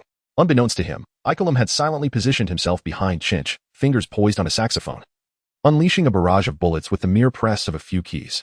It turned out that his saxophone had been ingeniously modified, transforming the bell into multiple gun barrels and the keys into triggers for firing bullets. Binding art number 8. Reject. Just as Zoro was caught off guard, a figure wielding a golden shield intercepted the bullets. Chinch had instantaneously moved in, using binding techniques to deflect the onslaught. Ikelim questioned, Demon, why have you come back? Chinch retorted, what do you expect? Am I to stand idly by while my comrades are ambushed? At that moment, Wednesday, riding on the duck Karu and wielding a peacock chain, also known as a peacock saw, crafted from the finest peacock feathers, with the sharp quills connected by a thread, hurled it towards Zoro. With a deft sweep of his sword, Zoro sent it soaring back. Do not be so arrogant, Ikelim shouted, tugging at his collar, revealing several gun barrels emerging from his curls. The ingenuity of his weapon modifications earned even Chinch's admiration. Yet, despite the admiration, the disparity in strength was evident, as Chinch effortlessly dispatched him with a casual binding art number 1. Charge. Wednesday also fell easily to Zoro's might. At this juncture, most bounty hunters were incapacitated. The world had finally fallen silent, but both Zoro and Chinch found themselves unable to sleep, opting instead to return to their drinks. A group of bounty hunters, having just witnessed Chinch's terrifying prowess, scrambled towards the dock. However, as they neared, they encountered a man and a woman, a rock star figure with an explosive hairstyle and sunglasses, alongside a fashionable lady with an umbrella. Alarmed, the bounty hunters raised their weapons. Who are you? The man replied, Mr. 5. The woman added, Ms. Valentine. After introducing themselves, the duo swiftly dealt with the hunters. They continued inward, discovering the fallen Ikelim and his companions. Ikelim, having sustained injuries from Zoro's blade, struggled to rise. You truly are useless, getting beaten to such a state. Mr. 5 sneered, hands in his pockets. Did you think this was a child's game? Haha. Ms. Valentine chimed in, that is indeed the chasm between you and us. ISNT it. The Baroque Works code names indicated their strength. Ikelim was designated Mr. 8, a mid-level agent, while Mr. 5 and his partner, Ms. Valentine, were high-ranking operatives. Ikelim, feeling a pang of resentment, asked, Did you come here solely to mock us? Mr. 5 replied nonchalantly, on a mission, and to mock you in passing. Ikelim implored, If that is the case, please assist us in dealing with those 2 swordsmen. Mr. 5 appeared disinterested. Assist you? Don't jest with me. Mr. 9 inquired. Then what exactly is your mission here? Adjusting his sunglasses, Mr. 5 clarified. Do you not understand? The boss said, Our secrets have been revealed to outsiders. You are aware that our company's secrets are not meant for outsiders, let alone investigating the boss's identity. With a playful laugh, Ms. Valentine added, Which means it seems someone from a certain kingdom has infiltrated our company. At this, both Ikelim and Ms. Wednesday felt a chill run down their spines. Meanwhile, Zoro and Chinch casually sipped their drinks, oblivious to the commotion outside. Ikelim, unable to restrain himself, yanked at his collar again. Several firearms emerged from his curls, aimed at Mr. 5. I will not allow you to lay a finger on Wednesday. I stake the honor of the Alabasta Kingdom's captain, Mr. 8. Bullets rained down upon Mr. 5, merely stirring up a cloud of smoke upon impact, yielding no tangible effect. Mr. 5 remained unfazed, pulling out a photograph of Ms. Wednesday. I had no idea you were such a significant figure, Princess Nefertari Vivy of Alabasta. Her identity laid bare. Princess Vivy displayed a look of alarm. Ikelim demanded, What do you intend to do? Mr. 5 casually dug in his nose. In the name of the Baroque Works boss, we will eliminate you. Vivy drew her peacock chainsaw, ready to engage, but Mr. 9 suddenly stepped in front of her. Though I do not comprehend the situation, we have been partners for quite some time. Let me take care of this. You must escape, Ms. Wednesday. Mr. 9. In times of peril, true camaraderie shines through. Although Mr. 9 often acted frivolously, he stood resolute for his allies when it mattered most. Bloodthirsty backflip. Bloodthirsty number 9. Perseverance bat. After executing a series of graceful flips, the bat came crashing down upon Mr. 5's head. What an overconfident fool. Mr. 5 sneered, extracting a booger from his nose and launching it. Imaginary nose. The projectile sent Mr. 9 soaring through the air, enveloped in thick smoke. Meanwhile, Chinch and Zoro continued to leisurely enjoy their drinks, while the injured Mr. 8 clung to Chinch's leg, nearly spilling his drink. What are you doing? He clutched Chinch tightly, his expression one of desperation. You 2 swordsmen. Having witnessed your astonishing prowess earlier, have a favor to ask. Please let go. Who cares about you? And I am not a swordsman. Chinch bellowed while shaking him off. Yet Mr. 8 clung tighter. Moments ago, he had led a group to claim Chinch's head. Now, he sought their assistance. What was this logic? The two of them possess extraordinary abilities. We cannot contend with them. So, could you protect the princess for us? I beg you. Mr. 8 nearly screamed in hysteria. Vivy, burdened with an important mission, mounted the swift Karoo and sped away. Mr. 5 and Ms. Valentine had already spotted them and pursued without delay. As long as you can safely deliver the princess back to Alabasta, you will receive a handsome reward. Mr. 8 added hastily. Ikelam's words were of little concern, as Nami, the clever little thief, had appeared, and upon hearing the mention of a hefty reward, her eyes lit up. I am most inclined to assist you. How does 10 billion berries sound? Originally, Nami also exhibited remarkable resilience, having consumed over a dozen cups of alcohol without apparent effect. However, she displayed keen intelligence, sensing something amiss when these individuals welcomed her as a pirate. She feigned sleep when she actually remained alert. Had she imbibed a bit more, she could have managed it. Nami's bold demand startled Ika Lem. 10 billion? Cough. Cough with a mischievous grin. Nami glanced at Ika Lem and proposed, 10 billion berries for a single life of your princess seems a rather lucrative deal, doesn't it? Ika Lem pondered momentarily. If we can safely return the princess to her homeland, we shall negotiate directly with the king to ensure our guarantees. The old fellow was quite astute, having others do the work first before discussing payment. Clever Nami understood his implication and tossed her hair with a smirk. Very well. We shall begrudgingly assist in saving your princess. After all, who can resist our benevolence? All right, Chinchi, Zoro, let's go. Upon hearing this, Zoro protested vehemently, who wants to go? You idiot. Nami pointed at him. My money is mine, but our agreement stands. Zoro was further incensed. What nonsense is this? Just go and strike a few blows. And it'll be fine. Don't point at me, you jerk. I am not like that foolish cook. Are you saying you cannot defeat them? Nami prodded, employing a taunting tactic. What? Say that again if you dare. Zoro retorted. Have you forgotten? You still owe me a sum. Crossing his arms, Zoro declared. I do not owe you anything. Yet, Nami reminded him of the previous incident in Logtown, where Zoro borrowed 100,000 berries for a sword. And she demanded triple the interest, making it 300,000 he owed her. However, Zoro's 2 swords had been gifted to him by a generous owner who was impressed by his prowess. To Zoro, repaying the original 100,000 berries meant the debt was settled. For Nami, however, having only received 100,000 of the promised 300,000 meant he still owed her 200,000. With a chilling gaze, Nami confronted Zoro. Are you unable to uphold a single agreement? Her words pierced Zoro's heart like a sword, reminding him of Kuna and the importance of keeping one's word. As Zoro and Nami's argument escalated, on another front, Mr. 5 and Ms. Valentine had already caught up with Vivy. Mr. 5, with a sinister expression, warned her. Do not struggle in vain. Realizing the peril, Vivy felt dread as Mr. 5 lunged at her. At that moment, a large figure shielded her. The person was sent flying from the impact. Mr. 5, a paramecia-type bomb fruit user, could detonate his entire body. Ms. Monday, Vivy shouted, recognizing the person who had taken the hit. But Monday had already transformed into a billowing cloud of smoke. Having shared life and death experiences, Vivy felt a pang of sorrow. Mr. 5 disdainfully regarded the unconscious Monday. What a foolish ant, daring to take my punch head on. You've truly embarrassed our organization. Vivy, horrified, continued to flee on Karoo, while Mr. 5 leisurely picked his nose. Do you think you can escape my grasp, princess? Imaginary nose cannon. A jet of black snot flew toward Vivy, but a golden shield suddenly emerged to block it. Binding art number 8, repulsion. Chinchi's spiritual pressure formed a golden barrier, causing the imaginary nose to explode upon impact. Chinchi shook his head in exasperation. The snot had caught him off guard. Though he hadn't been directly hit, it left an uncomfortable feeling. Mr. Demon? Vivy wondered, perplexed as to why Chinchi was aiding her against Mr. 5. Why are you helping me? I act according to my own will. No need for thanks, Chinchi replied coolly, not even glancing back. Vivy was taken aback. Mr. 5, unfazed by Chinchi's intervention, sneered, you're just one of the swordsmen who takes down lowly employees, right? What is your connection to her? Why assist the princess of Alabasta? Chinchi smirked. As I mentioned earlier, it is merely my own desire. Humph, arrogant brat.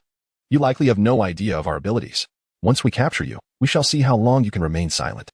Mr. 5 adjusted his glasses, his demeanor still brooding.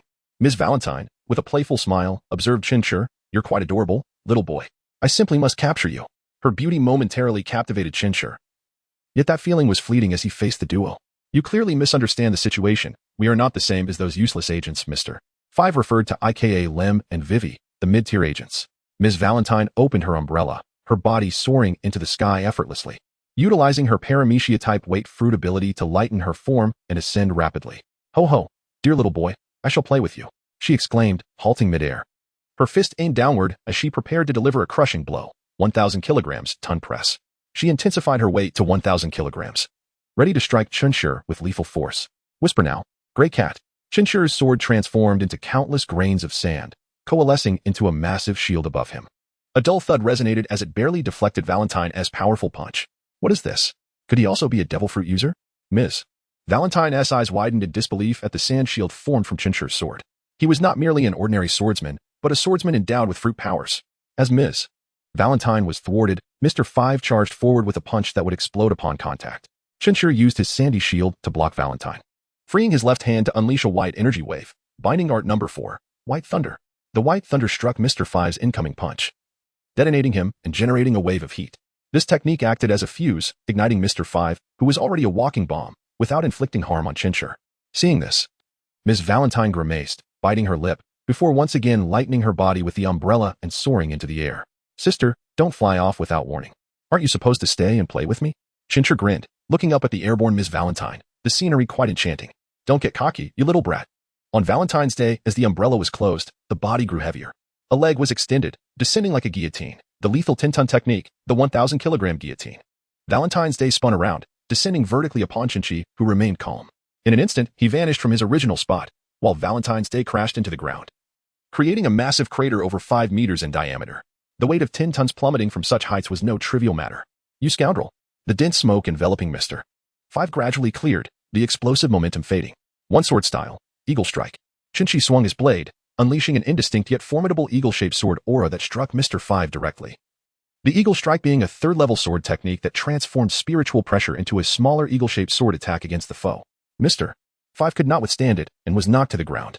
Congratulations on defeating your opponent. Experience points 2600. Your Shinigami level has risen to LV15. With current experience points at 510-3500. Congratulations on unlocking a new sword technique, one sword style, draw and slash, and a new Kido technique, break the way number 31. Your Shinigami level has reached 15, unlocking the third Zampakuto.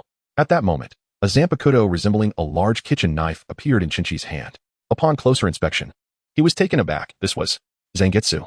Host, Chinchi age, 16 Shinigami level. LV15 Zampakuto, Zangetsu, Gray Cat, Flying Plum. Shallow Strike Spiritual Pressure, 685 Attack Power, 920 Sword Techniques, Sharp Strike, First Level, Remaining Heart, First Level, Residence, First Level, Against the Wind, First Level, Extreme Slash, Second Level, Cracking Armor, Third Level, Greedy Wolf, Third Level, Eagle Strike, Third Level, Draw and Slash, Third Level, Shuanpa, First Level, 110 Sonic Speed, Unarmed, Spirit Punch, Spirit Kick Kido. The following 3 items: Break the Way number 1, Charge, no incantation. Break the Way number 4, White Thunder, no incantation. Break the Way number 11, Link Lightning, no incantation. Break the Way number 12, Hidden Fire, no incantation. Break the Way no.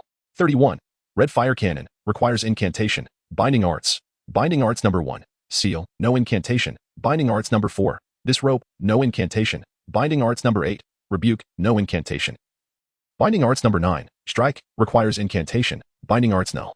21, Red Smoke Escape, no incantation. Return Arts, none backpack space, 410 experience points. 510-3500. Staring at the Zampakuto that resembled a large kitchen knife, Chinchi was momentarily stunned. This was the Zampakuto of the main character, Ichigo Kurosaki. This blade was perpetually in its Shurkai state, meaning its usual form was that of Shurkai. Chinchi had not expected to unlock this Zampakuto so swiftly. Witnessing this, Vivy and the hastily retreating Duck Karoo were both taken aback. They had not anticipated such a formidable presence existed at the entrance to the Grand Line. Mr. Five and Ms. Valentine's Day were genuine devil fruit users, high-ranking agents of Baroque Works, yet they were defeated by a mere child. In Vivy's view, it was unimaginable. Mr. Demon, why did you save me?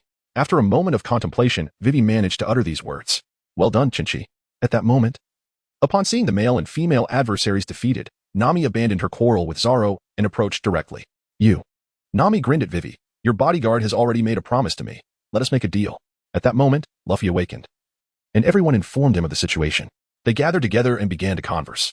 When Nami mentioned a certain figure, Vivy's expression darkened. 1 billion berries. That seems a bit. Nami was puzzled. Aren't you a princess? Just 1 billion berries. Vivy lowered her head, helplessly revealing the current plight of the Alabasta kingdom to everyone. The true aim of B.W., the abbreviation for Baroque Works, was to seize the Alabasta kingdom. If they did not return home quickly to unveil the truth and prevent a revolt from the citizens, it would play right into their hands. Nami, upon hearing this, also adopted a serious demeanor. So that's it. It seems I understand the situation now. The lack of funds is due to the internal strife within the nation, correct? Chinchi, wielding his sword, inquired. Then, who is the mastermind behind this? Hastily, Vivy waved her hands. No, I cannot speak of such matters. Absolutely not. I will never disclose this information. Otherwise, your lives would be in jeopardy. Seeing Vivy's intense reaction, Nami chuckled. Well, we happen to be uninterested in knowing either. Anyone who seeks to seize a kingdom is undoubtedly not a simple character. Vivy replied, though you all are quite strong. You would still be no match for one of the 7 warlords of the sea, Crocodile. As soon as Vivy finished speaking, Nami's jaw dropped in astonishment. The 7 warlords of the sea. A cold sweat trickled down Zoro's forehead. Haven't you just revealed everything? Vivy herself was unsure why she had let that slip. Just then, on a nearby rooftop, a very stylish sea slug and a black seabird stared blankly at them. The sea slug pulled out a small camera, snapping pictures of the group. Before the seabird carried it off into the distance, Nami's head swelled, her teeth sharpened as she grabbed Vivy by the collar. Shaking her vigorously, what were those birds and sea slug just now? Are they sending word to your warlord? Vivy gasped for breath under Nami's grip. I truly apologize. I inadvertently let it slip. Nami, still simmering with anger. What do you mean inadvertently? Why must you drag us into this?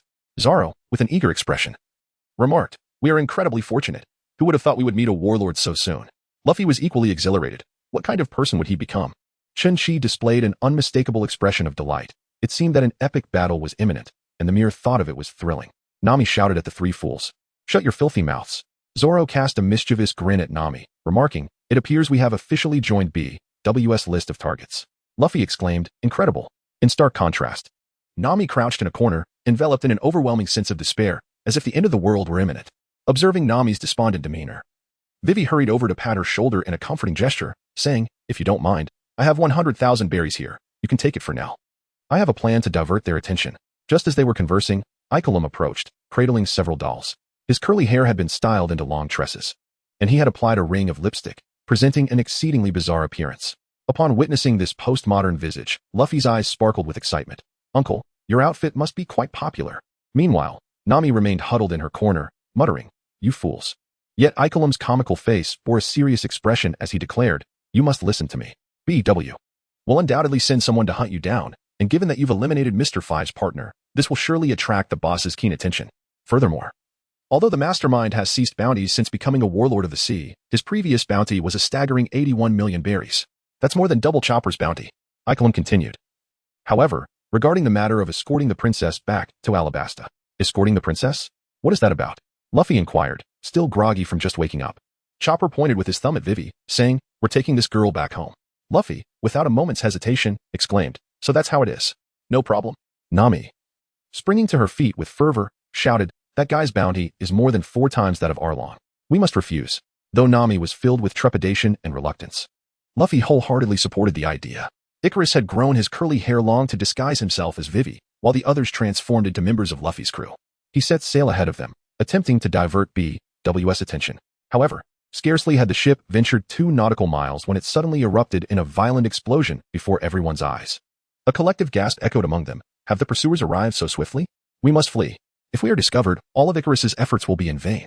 Nami shouted urgently, while Vivy remained unmoved, her gaze fixated on the vessel of her mentor and father figure, Icarus, as it was engulfed in flames. Overwhelmed with sorrow, she unconsciously bit her lip until it bled.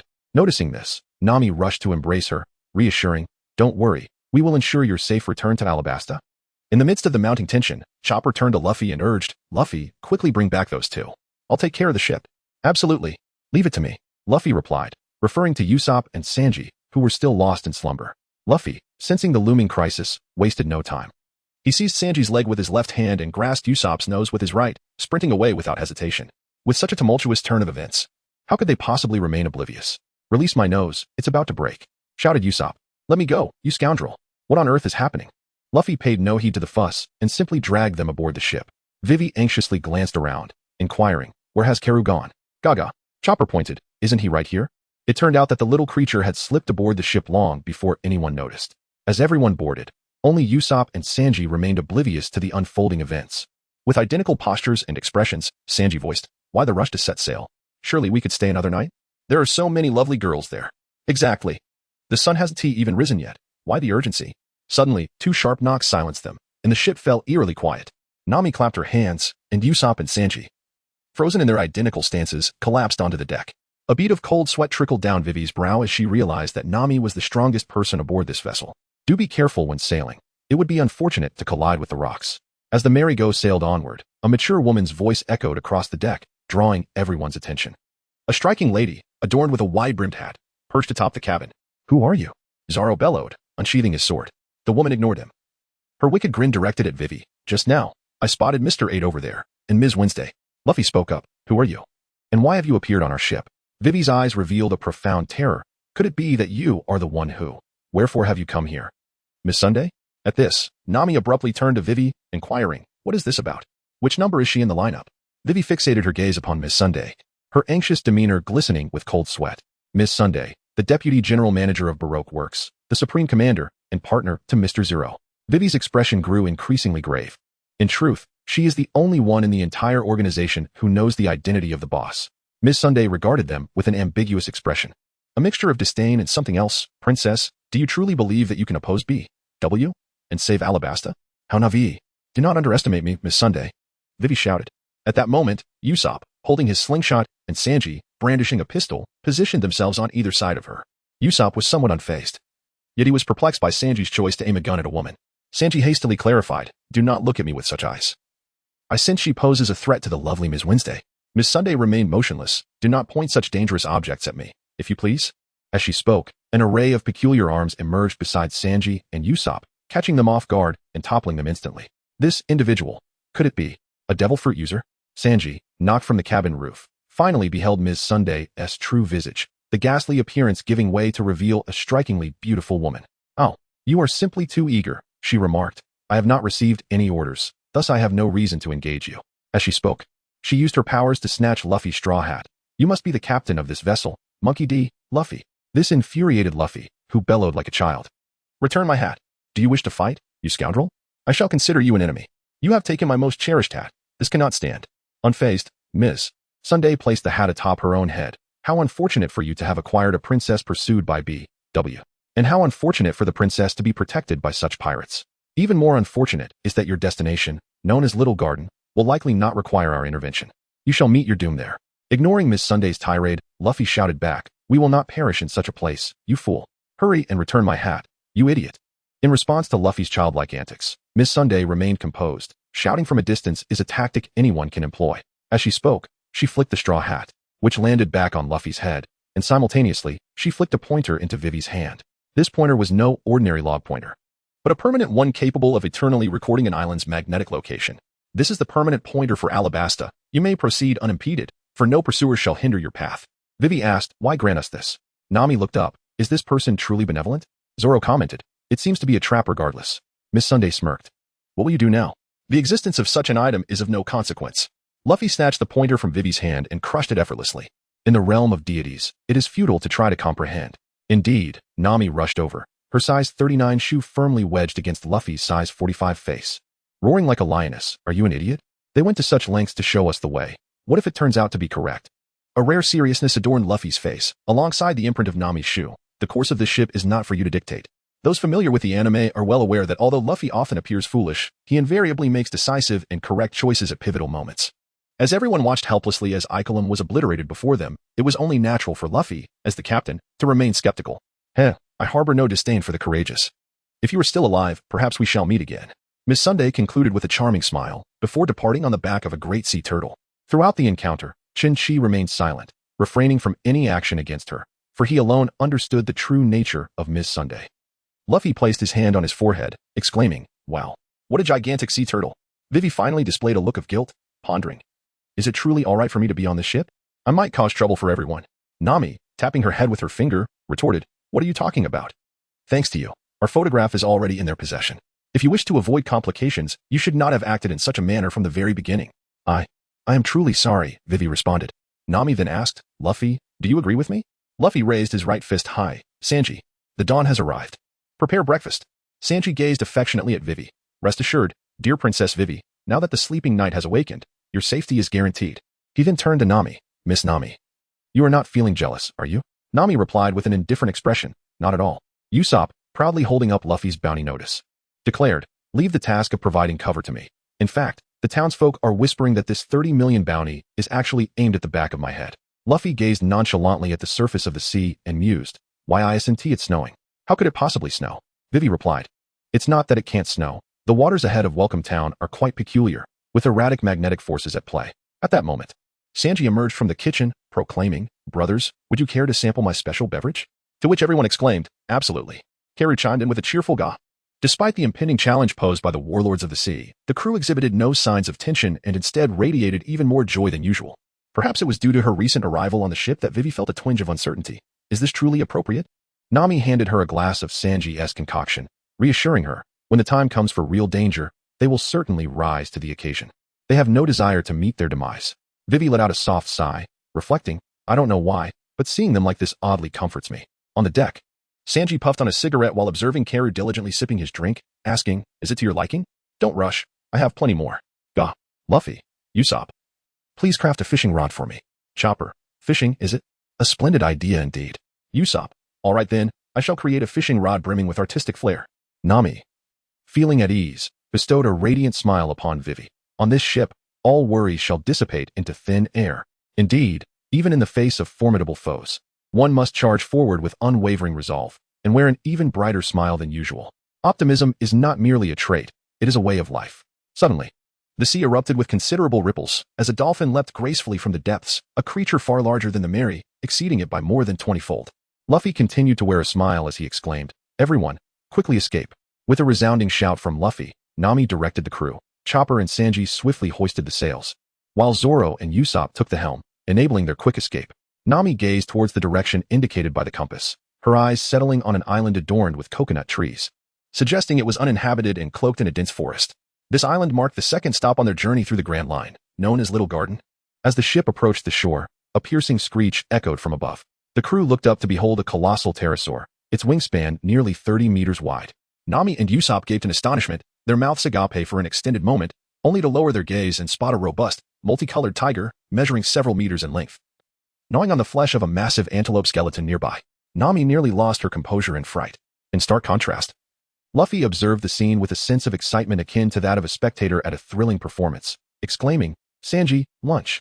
Lunch. Sanji replied, puffing out a smoke ring. I can smell adventure in the air. Nami, adopting a tone reminiscent of a parent admonishing a mischievous child, interjected, you wait right there. Where do you think you're going? Luffy flashed a grin, revealing a mouthful of pristine white teeth. Adventure. Sanji, hurry up and prepare my lunch. Got it. Just a moment.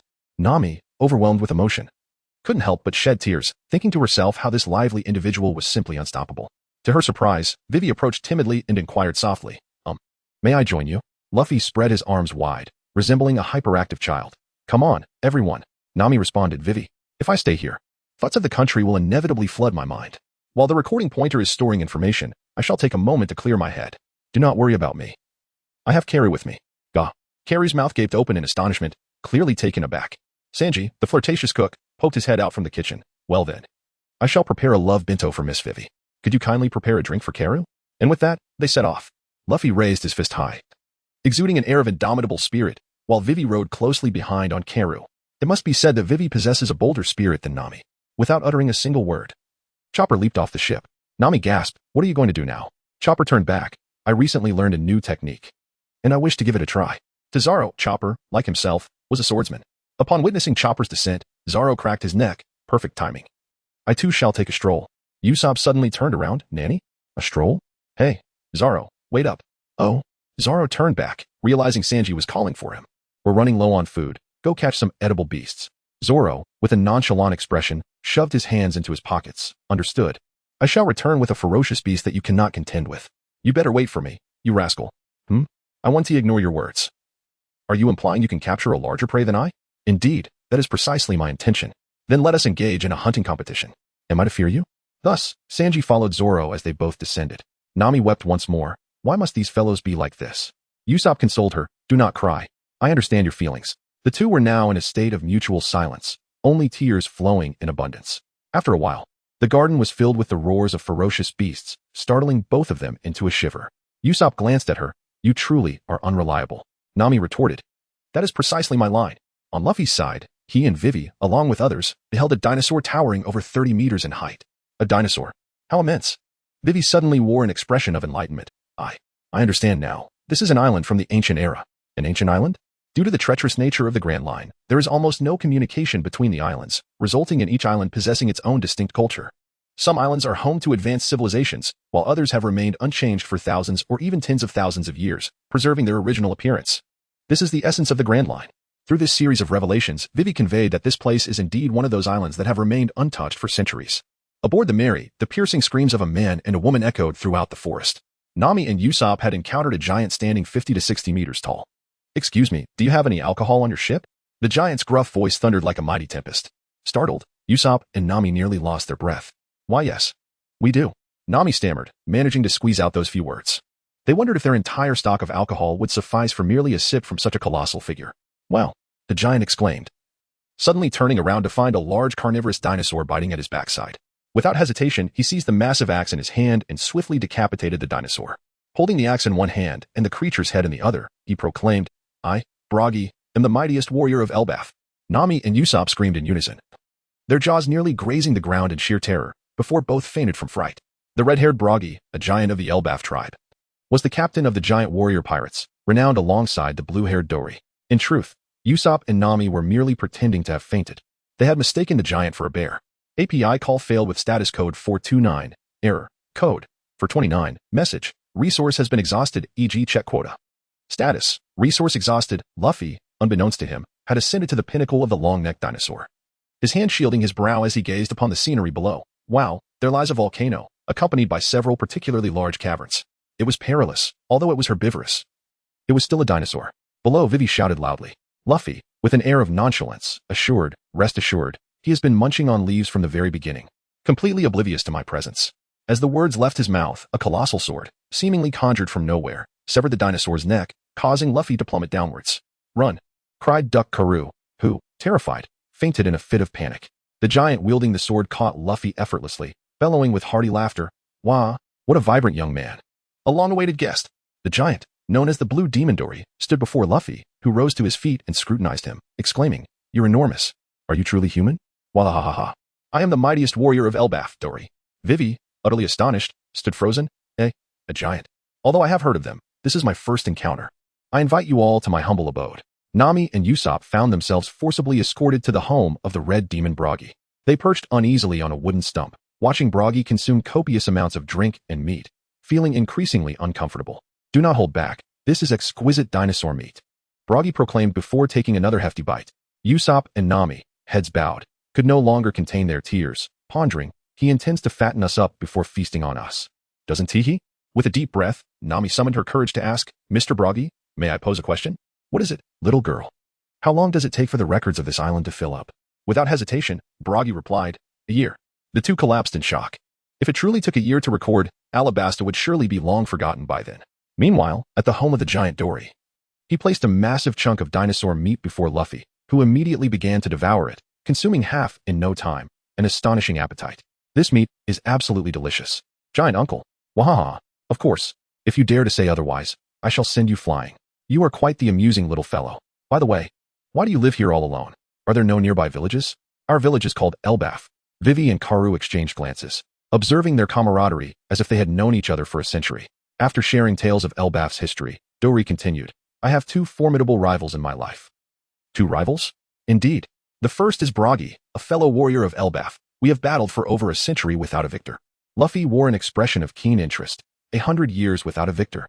Vivy interjected, "What about the second opponent?" Dongley's demeanor turned grave. "The second opponent is none other than the two of us. We are no match for him. The strongest warriors of the giant race cannot prevail?" Dongley continued, "Indeed, it is a nearly 40-meter-long two-headed serpent. Decades ago, this beast devoured many of our subordinates, prompting us to join forces to hunt it down and confront it. Our losses were tremendous. Only Buggy and I remain on this island, yet that creature still lives." Vivy gasped, "A two-headed serpent? It reduced the giants on the island to just the two of you?" "Indeed. There is a legend that this creature hails from the depths of hell, a bane to our giant race. My lifelong ambition is to defeat the Red Demon Buggy. But my greatest aspiration is to slay the two-headed serpent." Luffy swallowed a mouthful of meat, his fists colliding together. "Uncle, I'll help you knock him out." As soon as he finished speaking, the volcano in the center of the island erupted.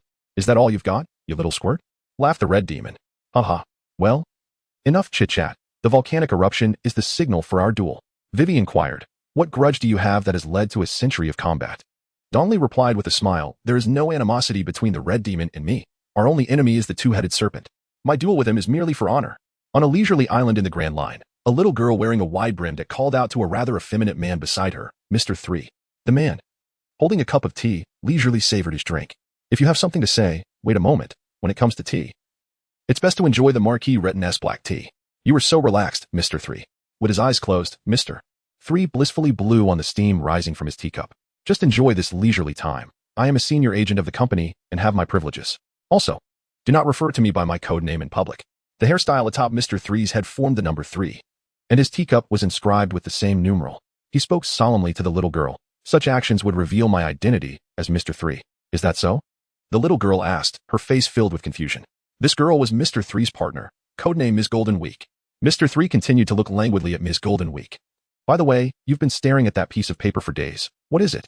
Ms. Golden Week revealed the paper and calmly replied. It's an order from the boss. Upon hearing this, Mr. 3 nearly jumped out of his skin, tea spilling everywhere as his eyes widened. Why didn't you say so earlier? He snatched the order and began to read it intently. In the heart of a small garden island in the Grand Line, the sound of clashing metal reverberated throughout the island as Dongli and Broggy commenced their battle. The clash of colossal swords and axes sparked a flurry of flames, both giants displaying an unyielding spirit of combat. Meanwhile, outside a massive cave, Chenqi stood with a bloody blade, surrounded by the fallen bodies of 7 or 8 ferocious tigers, each over 20 meters long. With an experience gain of over 1,600, he felt a wave of fatigue wash over him. Soon, 2 piercing shrieks echoed from within the cave as a gigantic serpent emerged. Chenqi was taken aback as he looked up, seeing the nearly 60-meter-long creature with 2 heads. The 2-headed serpent, known as the Hellish Python, possessed a danger level of LV 82. The duel between Dongli and Broggy had transcended mere combat. It was a brutal clash. The red demon swung his axe mercilessly, while the blue demon defended with his helmet. A slight miscalculation in their defenses could lead to instant death. They fought with lethal intent, each strike aimed at the other's vital points, knowing that a single hit could spell doom. The fact that they had been friends while battling for a century was almost unfathomable. Now's our chance to escape. Nami urged Usopp to leave. Yet he stood rooted to the spot. Usopp?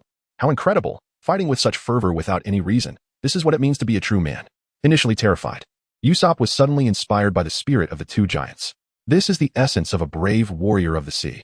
I too wish to become a man of such honor, he declared, crossing his arms. Nami replied nonchalantly, so you want to become a giant? Did you even understand what I just said? Usopp shouted. After a prolonged struggle, the 2 giants reached a stalemate. Following their fierce bout, they began to drink and feast like brothers. Outside a large cave on the island, the 2-headed serpent, with its 2 heads flicking its forked tongue, glared menacingly at Chenqi. He gripped his blade tightly, preparing for the impending confrontation. Unbeknownst to him, this creature was a fearsome beast that even the giant race feared. The most dangerous creature he had encountered thus far. As the serpent opened its massive jaws, a foul stench filled the air. Chenqi endured the noxious odor and shouted, "Bloom!" Flying plum. The pale pink blade transformed into the shape of the 7 soul blades, and he swung it, sending a fireball hurtling from the edge of his sword. Unexpectedly, the serpent's 2 heads exhaled a gust of rancid wind, dispersing the fireball. This was not due to a devil fruit or any special ability. The 2-headed serpent's lung capacity was astonishing, able to generate powerful gusts. Chenqi, realizing this, leaped off the ground, the fierce wind uprooting several trees behind him. Self-destruct. Black Hound of Rondani. He chanted, igniting the flames until they consumed everything, severing his own throat in the process. While evading the wind pressure, he recited an incantation, Binding Art number 9, Strike. Upon completion, he drew a crimson line of spiritual pressure through the air, which ensnared the serpent's body. The serpent let out a piercing shriek, its mouth tightly bound by the red energy. Chenqi held his blade steady, yet remained vigilant. Sure enough, moments later, another ear-piercing cry shattered the silence as the bindings on its mouth burst apart. Chenqi's repeated provocations only stirred the serpent's fury further, as it lashed out with its tail like a steel whip. Low chant. Gray cat. Chenqi swiftly summoned another blade, invoking its initial release. The vanishing sword morphed into an even larger sand blade, its collision in the air blocking the serpent's tail strike. After Dongli and Broggy ended their bout in a draw, they returned to their respective dwellings. Luffy and Vivy followed Dongli back. Upon their return, Dongli began to drink heartily, but soon after, his stomach erupted with the explosion of alcohol, causing his colossal frame to collapse like a mountain. Alcohol exploded, Vivy exclaimed. Mr. Dongli, giant uncle. Gagging up blood and surrounded by a cloud of smoke, Dongli coughed. Why did the alcohol explode? Was it you? It couldn't have been Broggy. We are all honorable warriors of Elbaf. Who else could it be? Seeing the situation escalate, Vivy patted Luffy on the shoulder. Explaining this now is futile. We should run. To her surprise, Luffy removed his hat and handed it to Vivy. I don't think we can escape. Hold this for me and step aside. Vivy, taking the straw hat, was taken aback. Are you joking? Even if he is injured, he is still a giant. The size difference between you two is too great. Luffy assumed an offensive stance, facing Eastly. Though I feel somewhat remorseful towards the old man, I must first silence him. Vivy stepped forward and shouted to Eastly. Mr. Eastly, the bomb in your drink was truly not our doing, and your internal organs have suffered damage. Please refrain from making any sudden movements.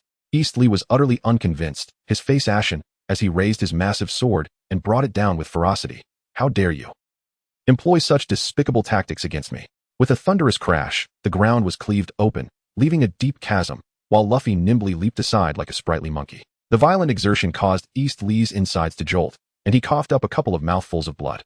Luffy, harnessing the power of rubber, propelled himself into the air. Just as he prepared to unleash his strength, Dong Li swung his shield, striking Luffy with tremendous force, sending him hurtling away. Yet, the onslaught did not cease. Grasping a sturdy branch with both hands, Luffy's body coiled like a taut rubber band. My apologies, old man. Rubber, rocket launcher. This strike, brimming with energy, landed squarely on Dong Li's abdomen. The impact was so great that it caused Dong Li to spit out a mouthful of blood, his eyes rolling back as he collapsed once more. Vivy could scarcely believe that such a colossal figure had been toppled by Luffy. So, you are indeed a devil fruit user. I truly underestimated you, she remarked. Before Dong Li finally succumbed to unconsciousness, falling silent. Luffy's face darkened with anger. I am truly furious right now. The old man is correct. It is not another giant who has tampered with the wine, and my companions would never engage in such disgraceful acts. On this island, there are others. Outside a colossal cave on the island, Chinchi wielded a massive blade of sand that he had conjured with his sword to block the iron whip strikes of the two-headed serpent. The serpent's heads lunged at him. One to the left, the other to the right, attempting to bite him. The creature's attacks were swift and seamless, overwhelming for an ordinary individual to react.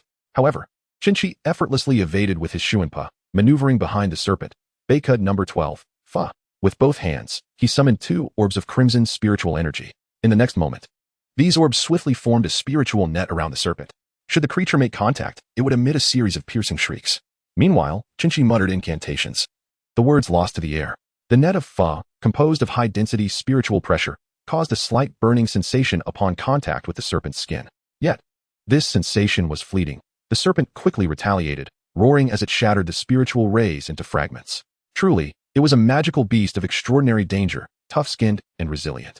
One could hardly imagine that even a giant would suffer burns from such rays. Indeed, this two-headed serpent was a formidable creature. Amusing, Chinchi thought.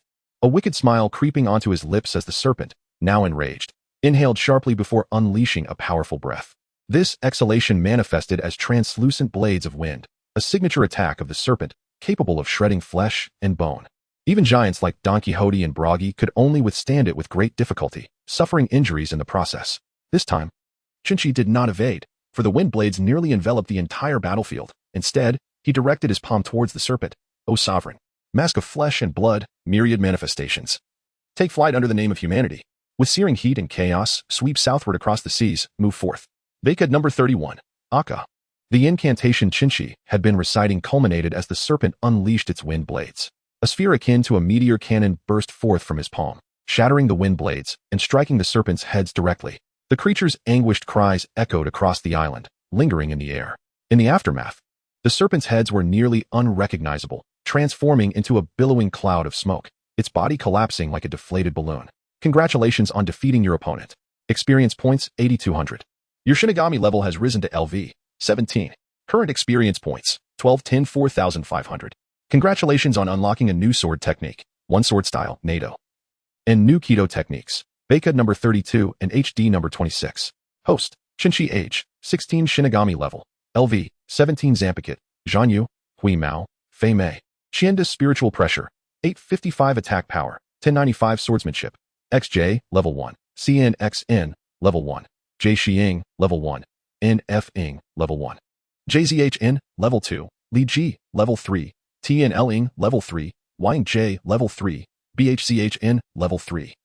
NATO, level 3, Shuinpa, level 1, 110 sonic speed, unarmed, spirit punch, spirit kick Kido. The following 3 Bakud. Bakud number 1, CH, no incantation, Bakud no.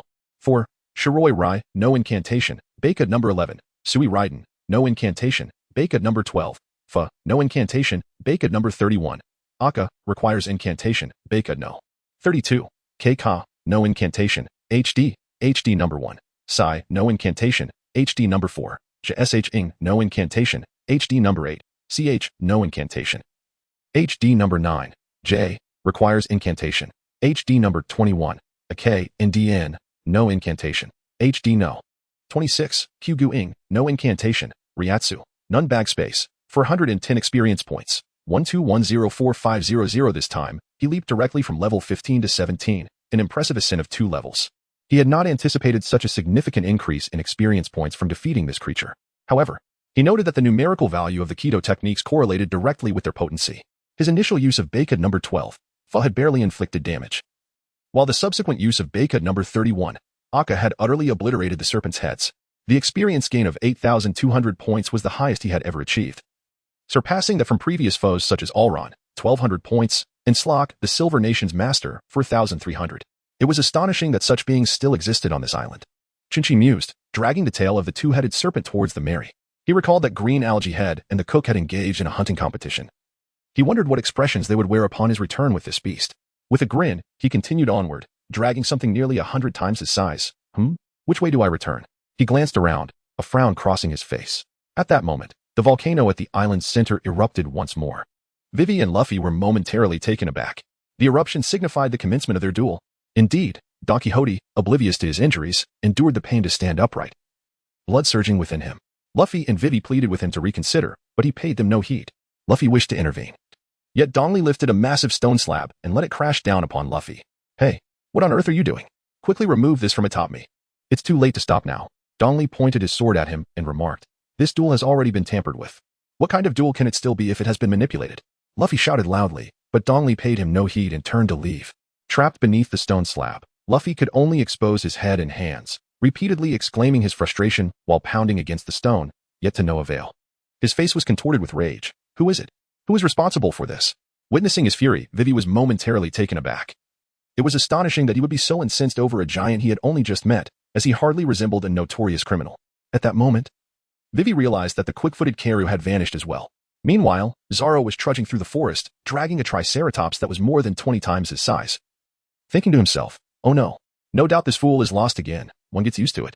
Fortunately, he spotted Nami leaning against a tree not far off. He dashed toward her as though she were a lifeline. On Nami's side, after Brook's departure, she and Usopp had encountered a dinosaur and had fled, scattering in the process. However, Usopp, by chance, ended up at Luffy's side, appearing disheveled as he cried out, Luffy, it's terrible. Nami has been eaten by the dinosaur. Luffy, trapped under the stone slab, opened his mouth wide in disbelief. What? Is that true? Nami was running with me, but when I looked back, she was gone. I let my comrade perish before my eyes. No, it can't be like this. Usopp grew increasingly frantic. Vivy, maintaining her composure, interjected, wait a moment. Are you certain you saw her being eaten? On the island, the blue demon and the red demon were locked in a fierce battle. Baratie sensed something was amiss. What is the matter, Dongli? You're not your usual self. No, I am just the same as always. Suddenly, Dongli experienced a sharp pain in his stomach, as if struck by lightning. Seizing the opportunity, Baratie swung his shield and delivered a powerful punch to Dongli's abdomen, causing him to spit blood and collapse to the ground. Had the century-long battle finally reached a conclusion? Overwhelmed with mixed emotions, victorious Baratie shed tears of exhilaration. Ha ha ha. Crying tears of joy after a victory, how blissfully simple-minded. Just as Baratie was weeping uncontrollably, a dark voice emanated from behind him. He attempted to turn around, only to find that his feet had been immobilized. Who are you? What is this? Baratie exclaimed in shock. Oh, how rude of me. I am Mr. 3, and this is my assistant, Miss Goldenweek. On Luffy's side, he and Usopp were shouting fervently, determined to discover the culprit who had planted a bomb in the liquor and give him a thorough thrashing. Slowly approaching were a man and a woman, accompanied by a nearly lifeless duck. The two were none other than Mr. 5 and Ms. Valentine, and the duck in question was none other than Vivy's mount, Karoo. So it was you. What have you done to Karoo? Vivy exclaimed in a fit of rage. Luffy, hey, you two rascals. The bomb in the old man's barrel was planted by you, wasn't it? Mr. 5 effortlessly tossed Karoo in front of Vivy, stating, this foolish bird. I merely wanted it to call out a few times to lure you out. To my surprise, it's quite stubborn, no matter how I strike it. It refuses to utter a sound. It turns out that Karoo had ventured out to play out of sheer boredom and had unfortunately fallen into the clutches of Mr. 5 and Ms. Valentine.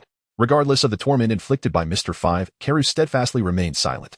In this regard, Karoo exemplified the essence of loyalty. Karoo, Vivy exclaimed, embracing the bird as tears streamed down her face. Let me out. I want to take them down. Luffy pounded desperately against the stone slab. You too. I will end you. Witnessing Karoo's plight filled Vivy with rage and sorrow as she wielded her peacock chainsaw with fervor. Ultimate technique, Gunpowder Star. The lead bullet. packed with gunpowder, was launched from the slingshot and exploded directly upon Mr. 5. Ahaha, what a delightful blast. Surprisingly, Mr. 5 emerged unscathed, wearing a satisfied grin. He then picked his nose and ejected a booger, imaginary nose cannon. Boom. Unlike Usopp, who was charred and smoking from the impact, Mr. 5 seemed to revel in the chaos. How pitiful, ah!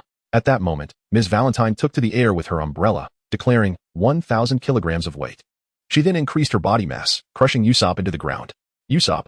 Luffy shouted anxiously, but he was utterly immobilized beneath a massive stone slab. Vivy was no match for her captors and was swiftly taken away by Mr. 5, who had a firm grip around her neck. They were sent by Mr. 3 specifically to capture Vivy. Meanwhile, Buggy lay unconscious after a fierce battle with East Blue. His limbs were firmly anchored to the ground, rendering him incapable of movement. Enough with the futile struggles. The wax I have created possesses a hardness rivaling that of steel. Mr. 3's triumphant laughter echoed throughout the forest. Buggy glared at him with fierce, bulging eyes. Do not look at me with such disdain. After such a prolonged fight, I assisted you in achieving victory. You ought to express gratitude, should you not? Mr. 3 adjusted his glasses, a sinister expression etched across his face. At this revelation, Buggy's heart sank. Mr. 3 openly declared that he had instructed Mr. 5 to plant a bomb within the barrel, rendering the duel rigged from the start, regardless of who wins or loses. The true victor of this contest is I, Mr. 3 proclaimed, spreading his arms wide in an ostentatious display. And did you know? Your bounties remain intact. Red Demon Buggy and Blue Demon East Blue each have a bounty of 100 million, totaling 200 million. It became clear that Mr. 3's intentions were not solely to capture Vivy, but to seize the two giants as well, seeking to claim glory before his boss and bask in their accolades. At that moment, Mr. 5 and Ms. Valentine appeared with Vivy in tow. You damn scoundrel. Buggy spat at Mr. 3. Say what you will, I am in high spirits. Mr. 3 retorted, commanding them to bring forth more captives. Obeying, Mr. 5 soon returned with Zoro and Nami. What? They've been captured too? How could this happen? Zoro had encountered Nami, and Nami had met Luffy, only to discover that they were both wax figures created by Mr. 3 as part of a cunning trap, ensnaring them with wax shackles upon their arrival. However, they had yet to locate Chopper, remaining oblivious to his whereabouts. The Straw Hat crew was on the verge of defeat, and Mr. 3 dismissed Chopper entirely. Nami turned to Vivy. Were you not with Luffy? Is he not strong enough to protect you? Mr. 5 smirked slyly. That Straw Hat kid? I've already dealt with him. Zoro scoffed in disbelief. You? Humph. At this juncture, Mr. 3 fashioned an enormous cake, with Nami, Vivy, and Zoro resembling 3 wax candles atop it. The candles, hardened to a steel-like consistency, rendered Zoro incapable of escape, as his feet were firmly embedded in the wax. The center of the cake featured a pillar, upon which a spinning jack-o'-lantern flickered ominously. Enjoy my service package, Mr. 3 declared gleefully. The wax mist drifting over you will gradually solidify upon your bodies, transforming you into wax figures. This is the pinnacle of artistic expression. To perish under my artistry is indeed a stroke of fortune. Before he could finish, the air thickened around them, and both Nami and Vivy struggled to breathe. Turning his head with a malicious grin, Mr. 3 jeered. After a century of struggle, the true victor is I. How does it feel? You scoundrel. I will personally slay you. Buggy roared, exerting force and shattering the waxen shackles binding him. Startled, Mr. 3 observed as Mr. 5 launched a glob of wax at Buggy with a ferocious blast. The explosion silenced him momentarily. Mr. 3, utilizing his powers once more, secured Buggy in place. It seems I underestimated you. I did not expect such brute strength from your kind. A shadow of concern crossed his face. It appears I must completely immobilize you. He then crafted a 2-meter-long sword from wax and plunged it into Buggy's hand before creating 3 more, securing all of Buggy's limbs. The forest was filled with Buggy's agonizing cries. Nami and Vivy covered their mouths, horrified by his cruelty. Accelerate my service. Transform them all into wax figures, Mr. 3 commanded, spinning the jack-o'-lantern faster. The wax mist thickened around the cake, causing Nami and Vivy to cough as foreign substances invaded their lungs. Mr. 3 reveled in their suffering. The more you suffer, the better. Your terrified expressions as you approach death are the ultimate form of art. Nami shouted defiantly, what kind of art is this? It's utterly revolting. You are a twisted pervert. Look at what you've done to Mr. Buggy. You deserve nothing less than a terrible fate. Mr. 3 dismissed her outrage with a laugh. Call me what you will. Vivy turned to Zoro. Stop dawdling, Mr. Swordsman. You are strong. Think of a way out. Zoro's subsequent words shocked everyone. With a sly grin, he drew his sword. What if we sever our own feet and take care of these pests together? How about that? Sever our feet? Even now you jest? Nami exclaimed in disbelief. Zoro, however, was not joking. Holding the legendary sword, he declared, how will we know unless we try? Standing here to die would be shameful. Let us burn our bridges and fight with all our might. If Chopper were here, he would be astonished. I refuse to die at the hands of these fools, do I not? Mr. 3 scoffed. Mere bluster. They cannot possibly go through with such an act. Buggy, moved by Zoro's audacity, declared, "For your courage, I will stand with you." Zoro unsheathed his sword, pointing it at his feet, while Nami, realizing the gravity of the situation, pleaded, "Wait. Don't be so reckless.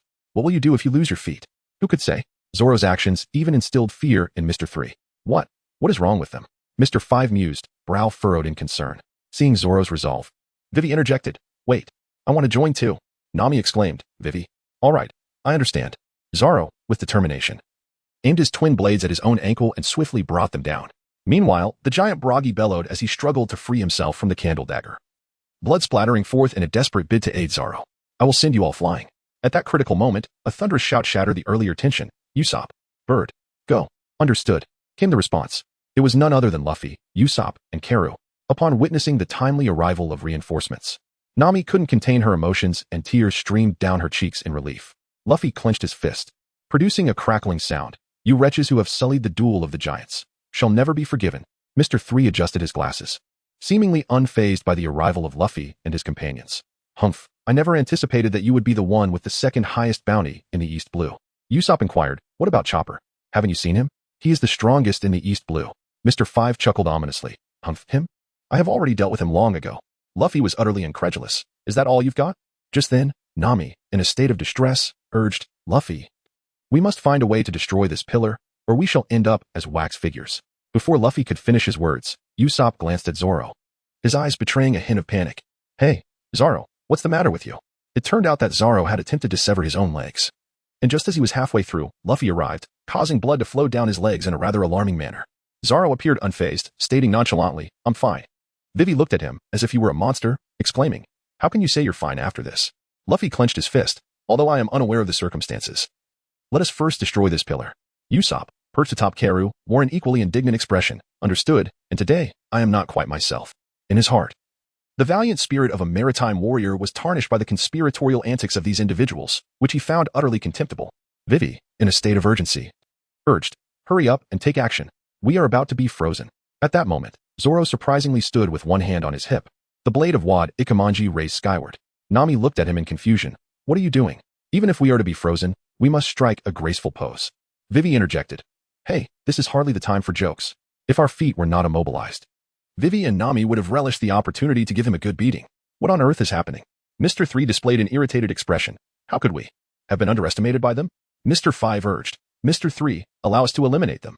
Mr. 3's face reflected clear skepticism. "You two? If you could have taken care of it, you would have done so already, rather than waiting until now. You two handle those two lackeys. I shall personally deal with the Straw Hat Brat." Rubber. Before Luffy could unleash his strength, Mr. 3 hurled a mass of wax at him. Candle shackles. In an instant, Luffy's feet were ensnared by the wax. This is bad. Just as hope had begun to flicker in the eyes of Vivy and Nami, a glimmer of despair washed over them. Though Vivy and Nami felt dread, Luffy's face radiated joy. "Ha, isn't this fortuitous?" He then extended his arm, grasping a tree trunk, and began to spin around it.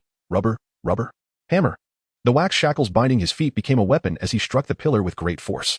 With that blow, the pillar shattered. "What? Mr. 3's face betrayed his alarm. "Splendid. The pillar has broken." Nami beamed with delight. However, although the pillar had collapsed, the enormous pumpkin lantern atop it crashed down onto the layer of wax cake below. Fortunately, it did not land on Zoro and the others, yet nothing had truly changed. Luffy, with a somewhat foolish demeanor, clung to the tree trunk and inquired, "Why aren't you escaping?" "It's too dangerous." Nami, her head swelling with frustration, exclaimed, "We can't move." "Oh, I see. Wasn't it you who urged me to break the pillar?" At that moment, Vivy was consumed by despair, questioning, "Mr. Samurai, can we truly entrust our lives to this individual?" Nami's face reflected sheer panic, as she realized that apart from her eyes, her entire body was immobilized. Above them, the pumpkin lantern spun increasingly faster, while Luffy maintained his oblivious expression, exclaiming, "Wow, are you about to become wax figures?" Nami, growing frantic, shouted, "Didn't I just tell you? Hurry and destroy this contraption." Suddenly, a rumbling sound echoed through the forest, seeming to draw ever closer. Mr. 5 scanned the surroundings for the source of the noise, while Usopp prepared his slingshot, declaring, "Ultimate move, gunpowder star." The bullet soared forth, only for Mr. 5 to open his mouth and swallow it whole. With a muffled thud, the gunpowder bullet detonated within Mr. 5's abdomen. After consuming it, Mr. 5 licked his lips and remarked, "This bullet lacks flavor. It seems there was no good gunpowder inside." Usopp was left dumbfounded, while the duck Karu squawked in fright. "Luffy, please hurry," Vivy pleaded. unable to endure any longer. Luffy abruptly extended both arms backwards. Rubber rubber? Rocket launcher. You shall not succeed. Mr. 3 conjured a wall of wax to withstand Luffy's onslaught. Do not obstruct me. Luffy bellowed. That is precisely my line. Do not interfere with my artistic creation. Mr. 3 cackled, producing a mass of wax. Wax shackles. Without further ado, this mass of wax ensnared Luffy's right hand. Perfect. Luffy swung the wax hammer in his hand, his right arm rotating backward. Rubber rubber. Hammer spin. The spinning hammer shattered the wax wall and struck Mr. 3 squarely in the face, sending him flying. At last, success. The rumbling sound from before, though intermittent, grew increasingly louder. Despite the tension in the air, everyone heard it, but paid little heed. Nami's eyes sparkled with joy. Wonderful, Luffy. Quickly destroy that device. No. Hey, this is not the time for jokes, Luffy. We cannot move. No. I simply do not wish to save you. Huh? Zoro and Nami could hardly fathom Luffy uttering such words. Is this still Luffy? The same Luffy who once deemed his friends the utmost priority? In this life and death moment, he dares to claim he does not wish to save them? Luffy, what are you saying? Nami could hardly believe Luffy would say such a thing. Meanwhile, Usopp, engaged in a fierce battle with Mr. 5, was equally bewildered. Stop struggling. He has already fallen into the trap. Ms. Valentine chimed in. Do you see the mark beneath his feet? At that moment, Vivy spoke up. Ms. Golden Week. Was this your doing? Beneath Luffy's feet lay a black circular mark. Color trap. Black betrayal. Those who come into contact with the black pigment will be compelled to betray even their most important comrades. Ms. Golden Week, leisurely munching on a cookie, replied. This unassuming girl is Mr. 3's accomplice. The patterns she creates possess hypnotic power, which can be even more potent on someone as naive as Luffy. Previously, Luffy had been effortlessly hypnotized by Zoro in Siobro village. Nami shouted, Luffy, quickly step away from that black spot.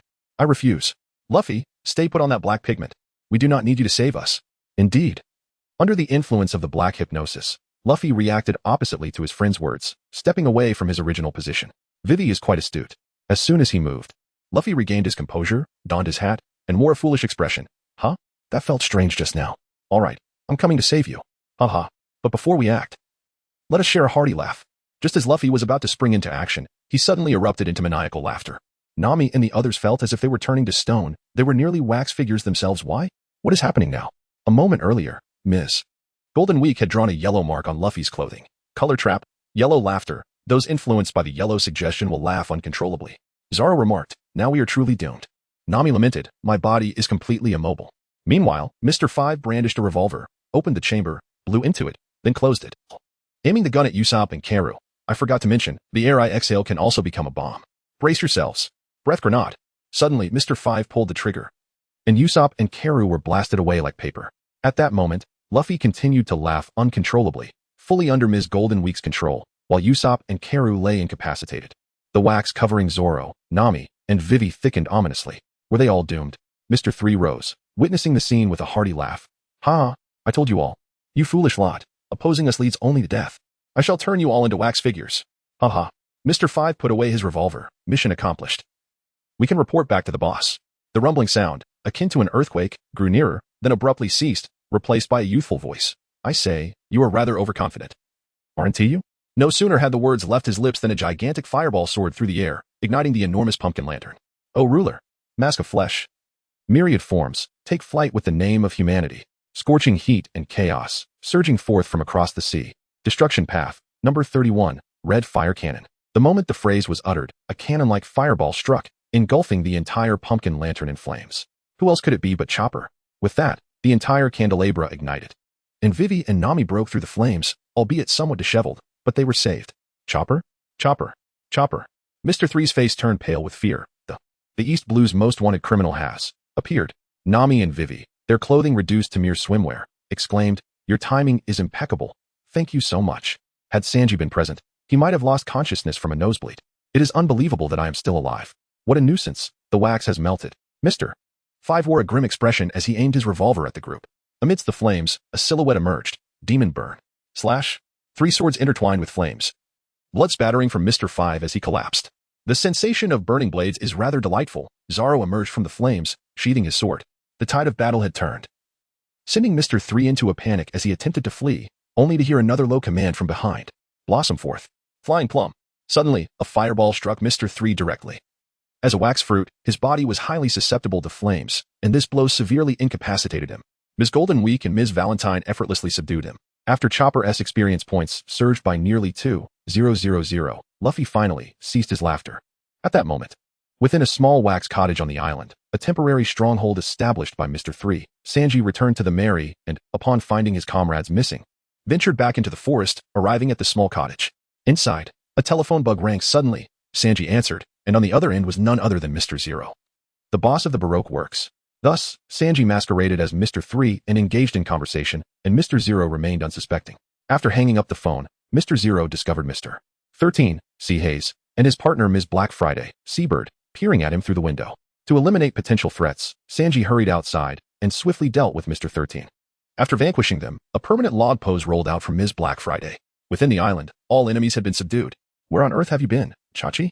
Usopp inquired upon his arrival. Chenqi recounted his experience, dragging the corpse of a giant serpent, only to realize he had lost his way. He thought it would be a matter of luck, and unexpectedly arrived at this place, drawn by an overwhelming cacophony. It was then that everyone noticed a massive two-headed serpent, approximately 50 to 60 meters long, lying behind him. However, it appeared to have already perished. The thunderous sounds from the forest were, in fact, the result of Chenqi dragging the serpent.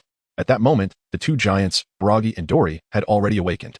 Upon hearing that this little brat had slain the two-headed serpent, they initially found it hard to believe, but then, they jumped up in astonishment, rushing over to witness the scene, their eyes nearly popping out of their sockets. Dory stammered, this.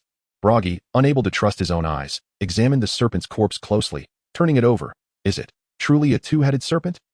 The giant warriors who had settled here had battled this creature for nearly a century. Whenever they encountered it, it either resulted in death or injury. Today, it was slain by a mere child.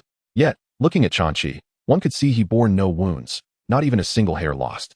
How could such a thing be so effortlessly accomplished?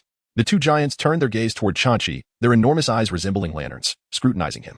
Who exactly is this little brat? Unbeknownst to them, Zoro had been observing Chenqi as well. On his path to becoming the world's strongest swordsman, could his first mate become his formidable rival? What was even more astonishing was that this 50 to 60 meter beast was carried back. Earlier, Zoro had also brought back a triceratops, but it was merely a fraction of that size. Where did his strength originate? Meanwhile, Vivy, watching Chenqi and the slain two-headed serpent, felt a sense of reassurance. Though she understood the formidable might of the infamous Mr. Zero, she sensed a glimmer of hope. Dory remarked, "I never expected there to be such a presence among you little ones. I truly feel inferior." Buggy added, "Though I have avenged nearly a century of animosity, I still feel a twinge of regret for not being able to slay this beast myself. Regardless, we owe you our gratitude, valiant little swordsman." Chenqi smiled and waved his hand dismissively. "I stumbled upon it by chance. There is no need for such formality. Moreover, I should not be considered a swordsman."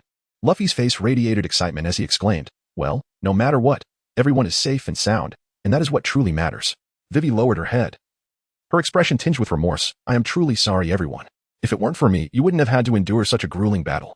Nami suddenly pinched Vivy's cheeks, saying, "Stop saying such things." "Ouch, I understand." Zoro interjected, "By the way, where did that perverted cook wander off to?" Just then, Sanji floated in from an unknown direction, calling out, "Nami-san." "Vivy-chan." Usopp remarked, "This guy shows up now." Indeed, upon seeing Nami and Vivy's attire, Sanji's eyes transformed into hearts, nearly popping out of his skull. He then recounted his recent phone call with Mr. Zero, prompting Vivy to rush over. "You spoke with Mr. Zero?" Sanji confirmed and retrieved the received permanent pointer from his pocket. Everyone present had their jaws drop to the ground. "This is the permanent pointer to Alabasta." Nami exclaimed first, "This is amazing. We can set sail." The most thrilled of all was Vivy, who dashed into Sanji's embrace, exclaiming, "Thank you so much, Sanji. I was so worried about how to get home." Sanji, flustered by the sudden affection from such a beautiful woman, replied, "Oh, it's nothing. I didn't expect you to be so happy." With everyone filled with joy, Luffy, in his usual exuberance, declared, "This is fantastic. Let's throw a party." Chopper interjected, "Captain, now is not the time for such things." Nami added, "We hardly have time to dawdle." As the Mary was about to set sail, a debate erupted on the shore. "Did you see clearly? My lizard won. Are you blind? My rhino is bigger than yours." Sanji and Zoro were engaged in a heated argument, each claiming victory over a dinosaur approximately 20 meters in length. Luffy, never mind. The two of them seem rather similar. Sanji and Zoro, silence. Nami, tucking her hair behind her ear, "How long are you two going to bicker? Let us load everything we can as provisions. We are setting sail." Once again, a rumbling sound echoed from the shore as Chopper dragged a two-headed serpent over. Gazing innocently at Nami, "This should provide us enough food for a whole quarter." Luffy was filled with joy, exclaiming, "Indeed, this abundance of meat should suffice." Nami, with her head swollen and teeth sharpened, retorted, "Sufficient for whom? This serpent is larger than our ship. How can we possibly stow it aboard?" Zoro turned to inquire, "Usopp, who is larger, me or the chef?" Usopp replied, I have no interest in being the judge. Can't we declare it a draw? There are no draws in competition. Usopp insisted, if we're to decide, surely Chopper is the largest, right? Nami urged, stop dawdling. We must set sail. Sanji responded, at your command, Nami-san. The Merry set sail from Little Garden, continuing its journey towards the Alabasta kingdom. Friends, one day we shall venture to Elbaf, to the village of warriors. Indeed, Usopp. We shall go. They chorused, Elbaf is magnificent, Elbaf is grand. We are all giants. Usopp and Luffy embraced each other like children, singing and dancing upon the deck, bursting with vitality. In stark contrast, Nami appeared rather fatigued today, perhaps from the myriad of experiences over the past few days. I feel so exhausted, Vivy. Please check the compass for me.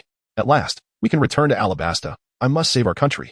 At that moment, Sanji, embodying the essence of a gentleman, approached with a tray bearing delicacies and steaming tea, presenting it before the two women. Today's treats consist of cream puffs, accompanied by coffee and black tea. Luffy and Usopp, having appeared from an unknown direction, were instantly captivated by the delectable morsels on the plate, their mouths watering in anticipation. Your portions are in the kitchen, Sanji declared, prompting the two to dash eagerly towards the culinary haven. At the stern of the ship, Zoro was vigorously swinging a barbell that weighed over 100 pounds. Beads of sweat glistening on his bare torso. I must grow stronger, at the very least possessing the power to cleave through steel. Meanwhile, Chopper was diligently honing his control over spiritual pressure. I apologize. I need to rest in my cabin. Just as Nami was about to finish her sentence, she suddenly collapsed onto the deck. Nami. Vivy rushed to support her, sensing that her body temperature was alarmingly high. Everyone, come quickly. This is serious. Nami's fever is dangerously high. The crew hastily lifted Nami onto a bed, her expression one of weakness and fragility. Upon witnessing Nami's condition, Sanji was overwhelmed with tears. Vivy-chan. Nami-san, will she survive? Vivy sat by Nami's bedside, contemplating. It might be due to the climate. While her symptoms aren't severe, carelessness could lead to dire consequences. Is there anyone on board with medical knowledge? The crew collectively pointed towards Nami herself, recalling the time when Joseph and Johnny had found themselves in distress aboard their ship. Joseph had suffered from scurvy, and it was Nami who had cured him with orange juice, leading everyone to believe in her medical prowess. Luffy gazed at Sanji with a foolish expression. If we eat more meat, the illness will surely be cured. Right, Sanji? Sanji, feeling somewhat dejected, replied. While I can prepare meals for the ailing, they merely serve to alleviate symptoms rather than cure the disease. However, during this time, I shall devote an extraordinary amount of effort to preparing meals for Nami and Vivy. As for you all, your fare may be of lesser quality. The male crew members aboard the ship were indifferent to this arrangement. Vivy, holding a thermometer, looked alarmed. 40 degrees? The fever has escalated. She then inquired anxiously, there will be a doctor in Alabasta, won't there? How much longer do we have to travel, Vivy? I'm not entirely certain, she responded. But I doubt we will arrive within a week. Luffy pouted, is it really so distressing to suffer from such an illness? The boys replied, we've never experienced it. So we wouldn't know. Vivy, with her head swelling, exclaimed, what peculiar creatures you all are. The temperature has already reached 40 degrees. If we do not take control soon, it may indeed cost a life. Upon hearing this, everyone began to feel anxious. Luffy gasped in disbelief. Will Nami die? Sanji wept uncontrollably, no? Usopp clutched his head, wailing, while Karu ran about in a frenzy. Chopper and Zoro also wore expressions of concern. Vivy exclaimed, silence. Please, quiet down. We must urgently find a doctor to save Nami. At that moment, Nami sat up in bed and said no. In my drawer, there's a newspaper. Vivy retrieved it, and upon reading, discovered the headline was about Alabasta, stating that the war within the kingdom had escalated and reached a critical stage. Luffy crossed his arms, wearing an expression of partial comprehension. It appears that the situation may be rather grave. Chopper interjected. However, you must consult a physician. Nami, tossing aside the blanket, sprang to her feet. This thermometer is defective. How could my temperature possibly be 40 degrees? In any case, we shall proceed to Alabasta as originally planned. I sincerely apologize for causing everyone concern. Nami glanced back at the group before exiting the cabin. Luffy's oblivious demeanor suggested that he had indeed recovered. Fool, Chenqi remarked. She's merely putting on a brave face to spare us worry. As he spoke, a persistent thought lingered in his mind. Among the ghostly techniques, the healing method could mend wounds. If only he had mastered it, perhaps Nami would be lively and vibrant, bounding out of bed. Yet, conversely, if he had acquired such skills, he might never have encountered the delightful doctor who captured Chenqi's heart. Thus, the narrative of the Straw Hat crew could have been irrevocably altered. Nami approached the bow of the ship, the sea breeze sweeping over her. But she was plagued by a severe headache. Zoro wore a concerned expression. Leave this to me. You should return and rest, he insisted. They were discussing navigation, fearful that the vessel might veer off course.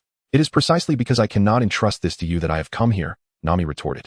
Imagine allowing our dear Zoro to steer. The ship might well end up in the West Blue. Luffy approached and reached out to touch Nami's forehead, immediately retracting his hand. Wow, Why is it so hot? Stop your rambling. This is my usual temperature. Hurry and pull the ropes. Nami commanded. Nami-san. I understand you are doing this for Vivy, but you cannot push yourself to such extremes. Sanji expressed his concern. I already told you I'm fine. Nami retorted defensively. Nami, you. Enough chatter. Let's set sail. Nami ordered loudly before Usopp could interject. Inside the cabin, Vivy gazed at the newspaper, caught in a dilemma between her imperiled citizens and her lifelong friends. Suddenly, she stepped out of the cabin. Is there something you wish to say, Vivy? With a serious expression, Vivy replied, You have already allowed me to board your ship. I cannot shamelessly make further demands. My country is in unprecedented crisis, and I must return as swiftly as possible. There can be no delay. This ship must head to Alabasta at the fastest speed. Nami, appearing weak and flushed, continued to sweat. Of course, didn't we agree on that? Upon hearing this, everyone fell silent. Then Vivy added, First, we must tend to Nami's illness, and only then can we sail to Alabasta. That would indeed be the quickest course for the ship. Luffy once again flashed a smile, exclaiming, Indeed. There is no speed greater than this. Usopp interjected, however, as a princess, shouldn't you be concerned about the lives of a million citizens? Indeed, Vivy replied. Which is precisely why we must expedite Nami's recovery. Sanji, with a cigarette in his mouth, remarked, Well said, Vivy. I have a newfound respect for you. Had it not been for Vivy's subsequent words, the others might have harbored resentment towards her. In truth, Vivy had long regarded them as companions, no matter the circumstances. Her foremost desire was for Nami to regain her health swiftly. Vivy cast a remorseful glance at Nami, saying, Nami, you absolutely must not push yourself any further. With that, they abandoned the course indicated by the Alabasta permanent log pose and commenced their quest for an island with a doctor. A day later, Zoro, peering through a telescope, suddenly lowered it, his expression one of disbelief. Hey, do you think it's possible for a person to stand on the surface of the sea? Chopper crossed his arms and looked at him incredulously. Zoro, have you had too much to drink? Then what do you suppose I just saw? Zoro resumed gazing through the telescope. Following Zoro's line of sight, Chopper, Luffy, and Usopp indeed beheld a peculiar figure, adorned with a bow and arrow, standing atop the ocean. Could it be that his vision was deceiving him? At that moment, snow was falling from the sky, and the temperature of the surrounding sea was already approaching freezing. The bowman declared, It's quite cold today. No sooner had he spoken than a large ship rose beneath his feet. It turned out that he was not performing some miraculous feat of walking on water. Rather, he stood atop a grand vessel that had been lurking beneath the waves. As the ship ascended, the Mary shook violently, its size being many times that of their own vessel. Ha! Did I scare you? He bellowed. This is the formidable surprise attack submarine, the Iron Barrel. Usopp's expression turned grave. Oh no, it's a pirate ship. Luffy exclaimed, How enormous. To which Chenqi inquired, Are we to engage in battle? As anticipated, the two vessels collided, and a stout man clad in a white bear uniform, accompanied by a throng, boarded the Mary. This rotund figure was none other than Wapol, the captain of the Black Barrel Pirates. Wapol munched on a long sword as if it were mere potato chips chicken-flavored. Delightfully crunchy. Usopp's expression turned grim. What is that fellow's problem? Eating a sword? It looks painful.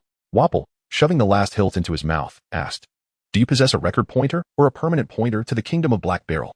At that moment, Sanji appeared, remarking, I have never heard of such a thing. Luffy glanced at them, a hint of disdain etched upon his visage. Hey, if you have finished your inquiries, then be swift in your departure.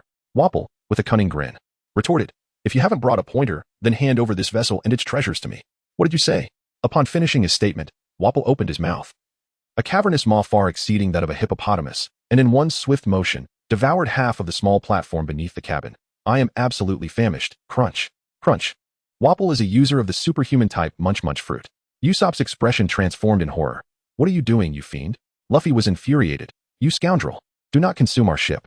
He raised his fist and struck, while his comrades drew their blades, exclaiming, Do not disturb Lord Wapol during his meal. With an air of disdain, Sanji stepped forward and sent one of them sprawling into the sea with a powerful kick. Zoro unsheathed his sword, slashing left and right, leaving a trail of incapacitated foes in his wake. Vivy, who was attending to Nami, heard the commotion outside, informed Karu, and hastily exited the room. Wapol appeared oblivious to the peril he faced, continuing to indulge himself without restraint. Chinchi, unable to bear the sight any longer, remarked, Had we acted sooner, our ship would not have suffered such destruction. With a mighty declaration, he unleashed the spirit fist. A wave of invisible energy coalesced around his fist before erupting forth, akin to a compressed shockwave suddenly released. The impact sent Wapol and his followers hurtling back to their ship. Many were rendered unconscious by the force, while Wapol, dazed and disoriented, stammered, You will remember this. Following their defeat, the Iron Barrel ship scurried away like a frightened rodent, as Chinchi's Reaper level surged past its previous limits. Congratulations on vanquishing your foes. Experience points 810. Your Reaper level has ascended to level 18. with current experience points at 2,104,000. Meanwhile, Vivy stepped out to confront Wapol and felt an unsettling familiarity with him. After the detestable enemy was driven away, time passed, and Nami's condition deteriorated. Her fever intensified, leaving her delirious in bed. Witnessing her plight, the group felt an overwhelming sense of urgency. After pondering for quite some time, Luffy, with a look of sheer bewilderment, declared to everyone, "I propose we douse her with cold water. Might that lower her temperature a bit? You fool." Upon hearing this, Vivy delivered a punch, and Sanji landed a kick squarely on Luffy's face, sending him flying. As night fell, with no ship's doctor on board, the crew, though anxious, could do little more than tenderly care for Nami, who was unwell. Nami's face was flushed, and she felt immensely unwell. In the middle of the night, upon awakening, she noticed her friend sprawled across her room, sleeping in disarray, which moved her deeply. True companions share in your tears when you weep, rejoice in your laughter, and feel your distress, standing steadfastly by your side. However, misfortunes seldom come alone. Just as Nami's cold intensified, the weather grew increasingly frigid. Usopp, clad in 2 layers of cotton clothing, exclaimed, "Why is it so cold here?" Vivy explained to the group that the islands of the Grand Line are generally categorized into 4 types: spring islands, summer islands, autumn islands, and winter islands, each possessing its own distinct seasons. Moreover, some islands exhibit unique climates, suggesting that there are at least 16 phases among the islands traversed in the Grand Line. There must be a winter island nearby, Vivy concluded. Indeed, not long after, Chopper, peering through a telescope, announced, "Indeed, I see an island." "Really? An island?" Luffy shouted with excitement. Chopper smiled and said, "This means Nami is saved. Let us hasten to find a doctor." The crew gazed toward the island, which was blanketed in snow, a pristine white expanse. It was indeed a winter island. Usopp, with a dazed expression, wiped a bead of cold sweat from his brow and muttered, "Wait a moment, we don't even know if there are people on that island. And what if there are snow monsters?" Luffy paid no heed to these concerns, raising his fists high. Everyone, prepared to disembark. As they drew closer to the island, the biting cold wind intensified, prompting the crew to wrap their winter garments more tightly around themselves. Yet Luffy remained clad in short sleeves, shorts, and flip-flops, embodying a carefree spirit. After a moment, Usopp, snug in his coat, timidly inquired, "Luffy, don't you feel cold?" Vivy added, "The thermometer indicates it's -10 degrees here. Even bears must be hibernating." Upon hearing this, Luffy, in his usual whimsical manner, glanced at them, and as a gust of frigid wind swept by, he instinctively wrapped his arms around himself, exclaiming, "So cold." Chopper, Vivy, Usopp, and Sanji stood in a row, striking identical poses. "Your reaction is far too sluggish." Luffy returned to the cabin and donned a cotton jacket. The crew was engaged in cheerful banter as the ship approached the dock. "Pirates, halt." A stern-looking man, armed with a long sword and flanked by a battalion of militia, cast a menacing gaze upon Chinchi and the others. "Leave this place and get out of here." Luffy explained, "We are here in search of a doctor." Vivy interjected, "One of our own is unwell." The militia members exchanged incredulous glances, their indignation palpable. "Who would believe your fabrications? You shameless pirates. Be gone at once, or we shall sink you on the spot." Their hostility ignited a fire within Chenqi, who unsheathed his sword, ready to confront them. Sensing the escalating tension, Vivy swiftly intervened, gripping Chinchi's hand. "Stop, Mr. Demon." At that moment, one of the militia members, unable to restrain himself, pulled the trigger. The shot rang out, striking Vivy in the arm. "Vivy!" gasped the others in horror. Chinchi and Zoro drew their swords, while Luffy and Sanji charged forward, prepared to defend themselves. However, Vivy rushed to grasp Luffy and Chinchi's pant legs, imploring, "Wait. We absolutely cannot engage in conflict. I'm fine. It is merely a minor abrasion on my arm." Despite the pain from the gunshot, Vivy turned to the militia, her expression grave. "Given this situation, we shall refrain from entering the island. My friend is in dire distress. Please, assist us." Luffy gazed at her, feeling a stir of emotion. Vivy, enduring her pain, remarked, "You are truly an incompetent captain. Have you ever considered what would happen to Nami if a conflict were to arise with them?" Luffy bowed his head and pondered for a moment. "I am sorry. I was wrong." Then, both Luffy and Vivy knelt before the gathered crowd. "Please help us find a doctor to save our companion." The stern leader contemplated briefly. Sensing that these individuals were not malevolent, "I shall take you into the village. Follow me." This action led everyone to believe that Vivy's approach was indeed the correct one. As Vivy had articulated, should they have chosen to confront them aggressively, they might have annihilated their adversaries, yet they would have been forever branded as villains. In such a scenario, who would dare to attend to their ailments on the island? At that moment, Nami would truly be doomed. Sometimes, yielding does not signify weakness, but rather a form of grace. Furthermore, their intentions were not self-serving, but for the sake of their comrades. If they resorted to violence and coercion, what would separate them from the truly nefarious pirates? It is likely that the Straw Hat crew would cease to embody the essence of the Straw Hats. Thus, the stern man guided them onto the island, where hostility began to wane. This island is called, it does not have a name yet. Well, it's a bear. Everyone, play dead. Quickly, play dead. At that moment, Usopp's teeth elongated and his mouth widened dramatically. A towering polar bear, standing over 5 meters tall, ambled along the roadside. This creature, known as the excursion bear, posed no threat. It roamed freely, occasionally nodding at passers-by during mountain hikes. In turn, the onlookers would nod back in a gesture of politeness, while their gazes fell upon Usopp, who lay on the ground feigning death in a rather foolish manner. Zoro, shedding his padded jacket to reveal his bare torso, clasped his hands together in a gesture of determination. This means we can commence our special training, he declared, feeling somewhat bored from lingering aboard the ship. Why not indulge in a winter swim? Nearby, Karoo gasped at Zoro's audacity. The stern figure who had led the resistance against Luffy and his crew at the dock was named Dalton, a man cherished by the people. An elderly gentleman, leaning on a cane, approached him, exclaiming, "Dalton, we eagerly anticipate the election in 2 days. Everyone intends to cast their vote for you." Upon hearing this, Dalton maintained his grave demeanor. "Please, do not. I am a man burdened with sins." Originally the captain of the royal guard of the Drum Kingdom, he now found himself a candidate for the throne due to the king's disappearance. As he entered the dwelling, he encountered Vivy, both feeling a sense of familiarity. After exchanging pleasantries, his attention shifted to Nami, who appeared flushed and half asleep. A thermometer startled him, revealing a temperature of 42 degrees. Dalton's concern grew. If her temperature rises any further, it could be fatal. Vivy replied, "Indeed, we have no doctor aboard our ship and are uncertain how to treat her." "Is there a physician here?" "There is." Dalton gestured towards the tallest mountain in the distance. "The doctor resides in the castle atop that peak." Chopper followed his direction and spotted a snowman in a window. Huh? He looked outside to see Luffy had built a snowman over 2 meters tall, while Usopp had fashioned a snow monster of the same height. Super Snowman. Snow Monster Hiralara. Completed. Luffy and Usopp exchanged high fives, resembling two children in a kindergarten playground. Chopper's head swelled, and his teeth sharpened. "You two must stop playing in the snow." The mountain was known as Drum Mountain, home to the Soul Doctor, referred to by the locals as the witch, Dr. Kureha. Dalton continued, "She resides there." Sanji, upon hearing this, frowned. "Why does she live so far away? Please summon her. We have a critical patient." Dalton turned away. "I wish it were that simple. We cannot contact her." Sanji dropped his cigarette in disbelief. "What sort of doctor is she?" "Her medical skills are exceptional, but she is a rather eccentric old woman, already 140 years old," Dalton explained. "Moreover, she has a peculiar fondness for pickled plums."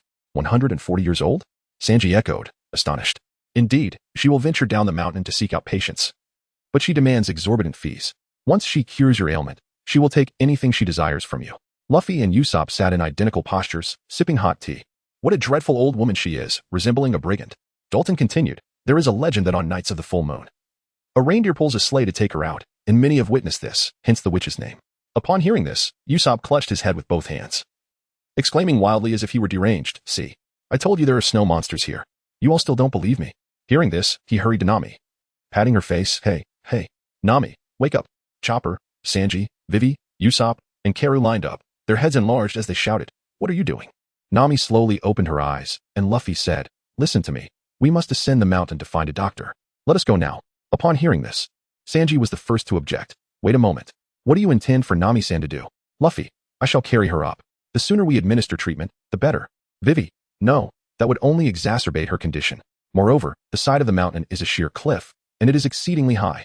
Sanji, "Even if you could manage it, Nami-san would not endure it. And should she fall, Nami-san's life would be at stake." Vivy, "Furthermore, she is a patient with a body temperature 6 degrees higher than normal." Nami, with great difficulty, extended her hand from the covers. Please." It appears that Nami, too, concurs with Luffy's course of action. Luffy patted Nami's hand reassuringly, declaring, "No problem. I've got this." Sanji lit a cigarette, exclaiming, "I'm coming too." Chopper grasped his sword, adding, "Count me in." They secured Nami to Luffy's back, with Chopper and Sanji flanking him as they set off. Before they departed, Dalton cautioned, "As you ascend the mountain, you may encounter Raven, a vicious carnivorous rabbit. If you stumble upon a horde, your lives will be in peril. I advise you to take a detour around the mountainside." Chopper replied, "We're pressed for time. We can't afford to go that way." Sanji chimed in, "Exactly. If they dare approach, I'll kick them to oblivion." The trio dashed towards Drum Mountain, with Luffy urging, "Let us hurry. We must reach before Nami succumbs." Sanji retorted angrily, "Shut your cursed mouth, you wretched fool." Chopper chuckled at their banter. Watching their receding figures, Dalton mused, "Hey, are they going to be all right?" Usopp remarked, "The three of them should be fine. I'm just worried about Nami's stamina." A biting cold wind swept through, causing the three to shiver. Dalton opened the door, saying, "It's freezing outside. Let us go inside." Vivy and Usopp waved their hands, responding, "No need. We wish to remain outside for a while." Their companions were braving the cold, and they wanted to assist by offering silent support. "Dalton, touched by this display of camaraderie among pirates, joined them, sitting beside Vivy and Usopp. With nothing else to do, he began recounting tales of this nation. This land was once called the Drum Kingdom, home to many doctors. However, just months prior, it had been ravaged by pirates. This was why Dalton harbored such animosity towards them. The crew was a mere 5 members strong, led by the notorious Blackbeard, each possessing extraordinary powers, rendering the citizens and soldiers of Drum Kingdom utterly defenseless. Usopp and Vivy, astonished, exclaimed, "Only 5 people? Blackbeard?" Furthermore, the former king of this land was the same Wapol they had encountered earlier. Shocked, Usopp and Vivy gasped. When Blackbeard attacked, Wapol, fearing their strength, fled to the seas to become a pirate. Vivy was incensed upon hearing this. Is this truly how a king should act?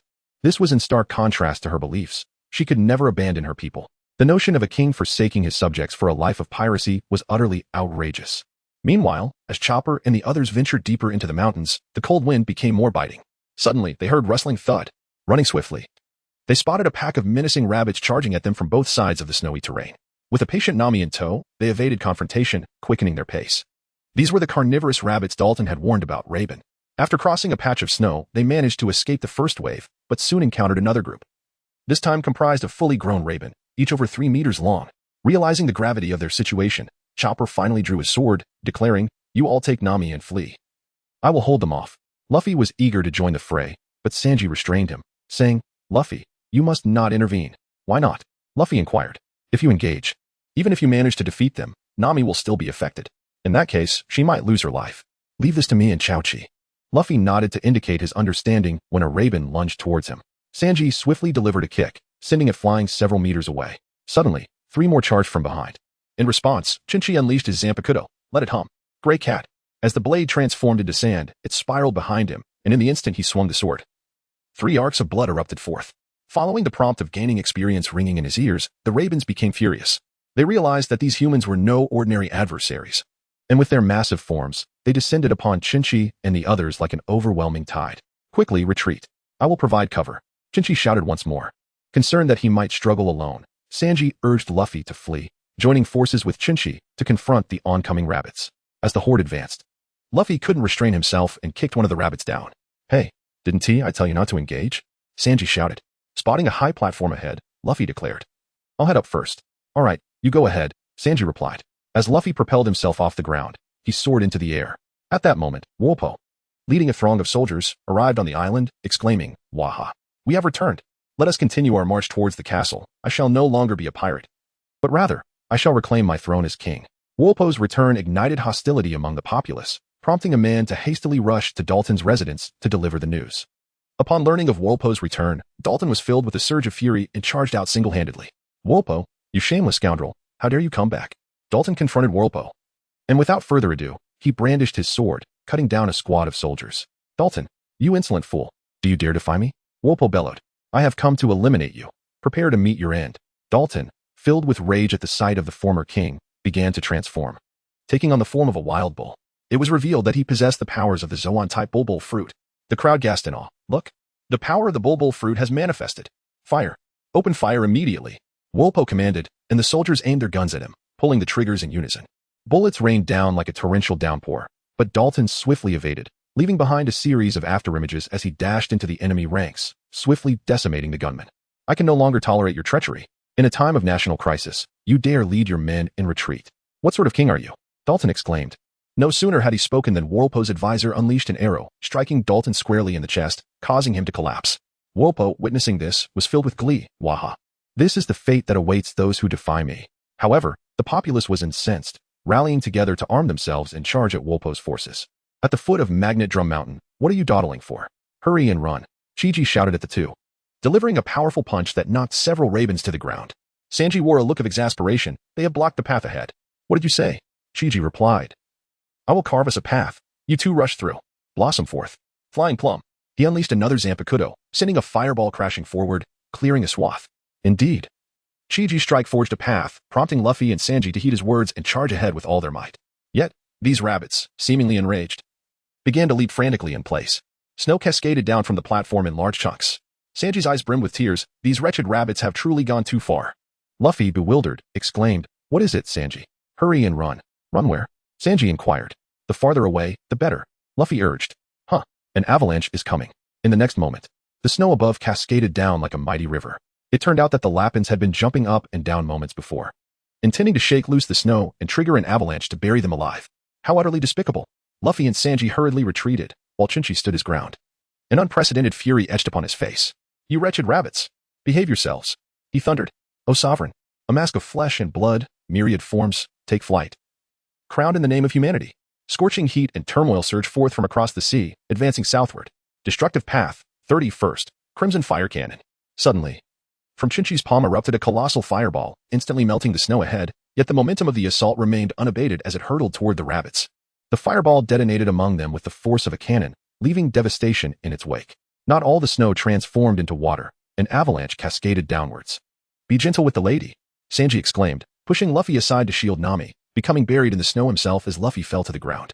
Although the majority of the rabbits were vanquished by Chinchi, the avalanche continued to swell, sweeping Sanji downwards with great speed. Sanji! Luffy and Chinchi cried out anxiously. Luffy extended his arm to grasp Sanji's hand, only to find he had merely retrieved a glove. Witnessing this, Chinchi activated his Shuinpa, pursuing the snow's flow. The slope ahead descended into a thicket, where the avalanche gradually came to a halt upon colliding with the trees. This should be the spot, Chinchi murmured as he began to clear the surrounding snow. In a short while, he unearthed Sanji from the snow. Sanji, having succumbed to the impact of the avalanche, had lost consciousness, and Chinchi hoisted him onto his shoulder. Sanji is saved. How splendid. Luffy beamed at the sight of Sanji's rescue. You there. Halt. Just as Luffy and Chinchi were about to approach the cliff, Walbo appeared with two subordinates, his advisor and minister. You scoundrels, the sword-wielding bastard and the Straw Hat Kid. Your repeated offenses against me shall not go unpunished. Walbo seethed. He sought to reclaim the castle and assert his kingship after defeating Dalton and his allies. Chinchi's expression darkened. You lot, get lost at once. What did you say? Spirit fist. The spiritual pressure surged forth from his fist, sending Walbo and his companions soaring through the air once more. Thus, Luffy, carrying Nami, and Chinchi, bearing Sanji, continued their arduous ascent toward the cliff. The storm raged atop the cliff, the biting wind lacerating their faces like daggers. Having expended more than half of his spiritual energy in the preceding battles, Chinchi pressed onward. Teeth gritted. During their climb, Nami suddenly fell, causing Luffy's heart to leap as he stretched out his arm to catch her. Luffy, hold her steady. If she falls, it could be fatal, Chinchi urged through clenched teeth. I understand. The two battled against the fierce winds and snow, their hands not only freezing but also bloodied and torn. After what felt like an eternity, they finally reached the summit, gazing upon the castle. Exhausted, they relaxed their guards and promptly lost consciousness. In that precarious moment, two large, furry hands grasped each of them. Within a chamber of the magnetic drum castle, Nami lay quietly upon a bed.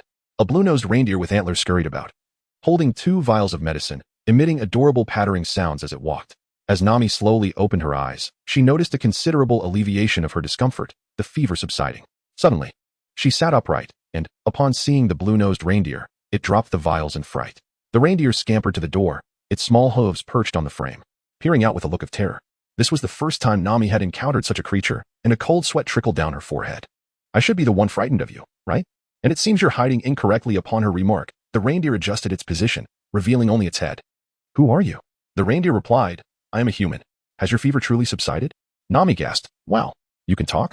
Ah, Chopper, you're so loud, came the voice of an elderly woman from outside.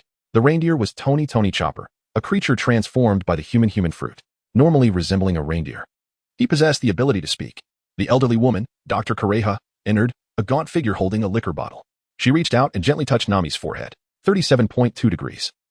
Still acceptable. The fever has subsided. Are you happy? What remarkable medical skills. She could accurately determine a person's temperature with a mere touch. Who are you? Nami inquired. I am Dr. Kureha. You may call me Dariri. Nami glanced around. Doctor, where am I? Kureha adjusted her sunglasses. Oh? Are you inquiring about my secret to eternal youth? And no, I wasn't asking about that. This is the castle atop the mountain. Then, aside from me, there should be 3 others, correct? Indeed, they are sound asleep in the adjacent room. Kureha then explained Nami's ailment. She had been infected by a toxic parasite, and had she delayed treatment for 2 more days, she would have perished. Hearing this, Nami felt a surge of dread. The illness was known as 5-day disease.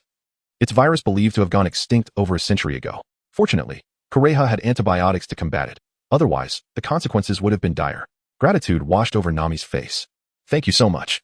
As long as the fever has subsided, I should recover gradually, right? How naive. Treating this illness takes at least 8 days. If you wish to endure that suffering again to meet your demise, then that is another matter altogether, even with my medicine. It will take 3 days for you to improve. Upon hearing this, Nami panicked. 3 more days? I must hurry on my journey. Unexpectedly, Kureha, appearing somewhat deranged, drew a dagger from her waist and pinned Nami down, the blade pressed against her throat. A patient who vanishes before me can only have two outcomes. Either they recover, or they die. Which do you choose? Nami, frightened, fell silent. Help! At that moment, a cacophony of screams echoed from the corridor, akin to a slaughterhouse. Luffy. Meat. Don't run away. Chopper. This fellow certainly appears to have a hearty appetite. Sanji. Wait a moment, Captain, First Mate, allow me to prepare this fellow in a stew. I shall ensure it is delectable.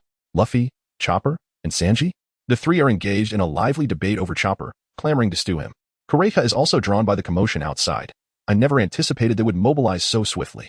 Ascending the towering magnetic drum mountain, which exceeds 5,000 meters in height. With bare hands, Chopper, Luffy, Sanji, and Kureha are gathered together. Luffy rises, his expression grave. Granny, will you become my companion? I implore you. Kureha takes a sip of her tea. Luffy, is that your name? Yes. Speak carefully. I am, after all, a youthful maiden in her early 130s. To everyone's surprise, Kureha suddenly stands, delivering a swift kick directly to Luffy's face. Chopper and Sanji fall silent, astonished. You want me to become a pirate? Do not utter such foolishness. Although Luffy bore a long shoe print across his face, he refused to give up. Let us embark on an adventure together, Granny. At that moment, Chopper was hiding at the doorway, secretly observing them. So these fellows are pirates, he realized. Luffy and Chenqi caught sight of him at once. As he dodged again, Meat, don't run away. Luffy, Chopper, and Sanji began to chase each other once more, causing Chopper to flee in haste, nearly losing his hat in the process. Eventually, Chopper managed to elude them and entered Nami's room. As Nami was about to rise from her bed, Chopper extended his hoof, insisting, remain still and rest on the bed. You are still running a fever. Nami, seated at the edge of the bed, touched her forehead and replied, not anymore. My temperature has nearly returned to normal. However, it's still not sufficient. While Chopper spoke, he glanced around anxiously, searching for a hiding spot, his small eyes filled with vigilance. Wary of the hungry wolves that were Luffy and the others. This swift recovery was due to the effectiveness of Dorori's medicine, yet some residual virus lingered within her body. Is that so? You need to continue with the antibiotics, and remember to drink plenty of warm water and rest well. I must take my leave now. Nami smiled. You have been taking care of me, haven't you? Moreover, your medical skills are quite impressive. Chopper felt a sudden jolt in his heart, looking at her with a guarded expression. Then, he began to squirm like a noodle, his little face turning rosy, his voice taking on a cute tone. Even if you praise my medical skills, I won't be happy, you big fool. A bead of cold sweat formed on Nami's forehead. You clearly seem quite pleased. Subsequently, Chopper tiptoed over, gently touching Nami's arm with his hoof to take her pulse, looking adorably earnest. Are you truly a pirate? Indeed, she affirmed. Do you have a flag with a skull on it? It's hanging on the ship. Are you interested in pirates? Upon hearing this, Chopper's jaw dropped in shock, as if someone had stepped on his tail, exclaiming, no, absolutely not. You fool. Fool. All right, I understand. Nami smiled brightly. Then, how about you join us? Nami's intention was to invite Chopper aboard the ship. Upon hearing this, Chopper displayed an exaggerated expression. Eh? What? You want me to go to sea with you? That way, we would have a ship's doctor. Chopper seemed to be in utter disbelief. What nonsense are you saying? I'm a reindeer. How could I possibly go to sea with humans? Well, we found you, reindeer. Hey, isn't that a raccoon dog? Who cares? Quickly, catch him. Luffy, Sanji, and Chopper appeared like three grim reapers, intent on capturing Chopper once more. However, in the blink of an eye, Chopper vanished, prompting the trio to pursue him outside. Nami, beads of cold sweat forming on her forehead, pondered, are these fellows truly akin to 3-year-old children? After Chopper's departure, Kureha entered with a curious tone, remarking, my dear, you are quite swift in your actions, demonstrating considerable skill in abducting reindeer while I was away. She referred to Nami's earlier invitation to Chopper to board the ship. Nami, unfazed, replied with a chuckle, is a reason necessary to allure a man? To her surprise, Kureha did not react with anger, but instead laughed joyfully. Hee. No. If you wish to take him, then take him. However, conventional methods will not suffice. He harbors a deep-seated sorrow that even a doctor cannot remedy. Subsequently, Kureha recounted Chopper's past. Abandoned by his parents at birth due to his blue nose, he faced disdain from his kind, even as a mere cub. One day, he inadvertently consumed the human fruit, only to be further ostracized as a monster by his kin, who cast him out, transforming into a human. He sought refuge in a village, yet the humans regarded him as a beast and expelled him as well. Can you mend the wounds of his tormented soul? On another front, Luffy and the others were desperately chasing after Chopper. Help! Chopper cried out loudly. At that moment, it seemed that Luffy finally grasped something important. He halted his pursuit. What's wrong, Luffy? Zoro inquired. That creature seems capable of speech. Upon hearing this, Sanji wore an expression of sudden realization. Indeed. And it walks on 2 legs. A monster. The three exclaimed in unison. Luffy's eyes sparkled with excitement. He is truly amusing, Chopper, Sanji. Let us invite him to join us. A monster. Come and be our companion. Just as they were frolicking, Chopper suddenly caught a whiff of Walpole's scent, his expression turning grave as he dashed out of the castle. Luffy and the others, unaware of the unfolding events, followed closely behind. Despite being knocked down twice, Walpole remained undeterred, leading his two subordinates back to the castle. Upon glancing up at the castle's pinnacle, Walpole's countenance soured at the sight of a flag bearing a cherry blossom skull. What is the meaning of that skull flag? Where is the flag of the Drum Kingdom? This cherry blossom skull flag symbolizes the friendship between Chopper and a foolish doctor, as well as their shared beliefs. That worthless banner, the flag of Walpole's kingdom, had long been reduced to ashes. At that moment, Dr. Kureha appeared before the three. Ah, the old hag has arrived. You wretched old crone. Walpole's advisor and minister hurled insults. This is the grave of Dr. Hiluluk, Chopper's adoptive father. Not a place for scoundrels like you. Leave this place at once. The Drum Kingdom has perished. A grave? You mean that quack's grave? Do not jest. At this juncture, Chopper approached, followed by Chenqi and the others as they exited the castle. Upon seeing these scoundrels, Luffy wasted no time and charged forward. Gum pistol. He delivered a powerful punch directly to Walpole's face, already with a face begging for a beating. Walpole found himself airborne for the third time today, the first two being courtesy of Chenqi's spirit fist. This prompted his two subordinates, the advisor and minister of the former Drum Kingdom, to protest vehemently. How dare you act so recklessly towards the sovereign of the Drum Kingdom? Exclaimed the advisor. You actually dared to strike the ruler of the entire island nation. The minister added. Luffy, resembling a mischievous child, made a face at them and exclaimed, King? To hell with you, you bunch of bastards. Chopper approached and inquired, Do you know them? Luffy, I encountered him just now on the sea. That fellow even devoured my ship. They are a band of wicked pirates. Huh? Luffy paused momentarily as he spoke. Sanji, what is the matter? Luffy's mouth fell agape, his eyes bulging in disbelief. The king? Aren't they pirates? Chopper widened his mouth even further, his eyes popping out. You just realized that. At that moment, Walpole, who had just been sent flying by Luffy, climbed up from the snow, bellowing with a mouth as wide as a hippopotamus. Lord Walpole, these scoundrels shall be executed. He shouted arrogantly. Chopper's form suddenly enlarged, transforming into a 2-meter-tall snowman sans antlers. The ministers gasped in shock upon recognizing him. This is that creature who was with the quack, Dr. Hiluluk. In his human form, Chopper's face was filled with rage. Dr. Hiluluk sought to save the nation. So I will not allow you to step foot in the castle. I absolutely refuse to let you tarnish the doctor's ideals. Chopper roared. As the banners atop the castle flapped vigorously in response to his words. It appears you all wish to meet your demise. We shall ensure not a single one of you remains. Prepare to witness my most powerful technique, the devouring factory, Walpole's gluttony. As he spoke, he opened his massive mouth and devoured the ministers and advisors whole. Did he really just consume his own subordinates? He exclaimed. Come forth, my miraculous amalgamation. I am the strongest warrior of the magnetic Drum Kingdom. After a tumultuous transformation, Walpole completed the fusion of the three individuals. Everyone stared in astonishment at the three stacked upon one another. Sanji wiped a bead of cold sweat from his brow. What is this? Is this some sort of human tower? Luffy's eyes sparkled with astonishment, exclaiming, Incredible. This is truly remarkable. Sanji and Chopper, each delivering a slap to his head, retorted. What are you talking about? At that moment, the merged form of Walpole brandished a hand cannon, which astonishingly severed the flagpole atop the castle, causing the banner to plummet. This infuriated Chopper, who, in his human form, charged forward, shouting, What are you doing, you jerk? How dare you bring down the doctor's skull flag? Get away from me, you monster. The combined Walpole sneered contemptuously and retaliated with a powerful punch. The doctor, he was trying to save you. Chopper collided with Walpole's body, yet he swiftly produced an iron shield, sending Chopper crashing to the ground. Dr. Kureha, in an unexpected turn, Luffy had ascended to the castle's peak, reinstating the fallen flag. Straw Hat Kid? Luffy, clutching the flag, his countenance unusually grave, declared, a litany of falsehoods. You craven souls are utterly devoid of comprehension regarding the significance embodied within this pirate flag. What wretched banner? What preposterous meaning? I shall obliterate it, Walpole exclaimed, launching a barrage of cannon fire towards Luffy. Evade it swiftly. Peril looms. Chopper vociferously cautioned, witnessing the incoming projectiles. I shall not permit you to desecrate it. This Jolly Roger is an emblem of unwavering conviction. A thunderous explosion erupted as Luffy was struck by the cannonade.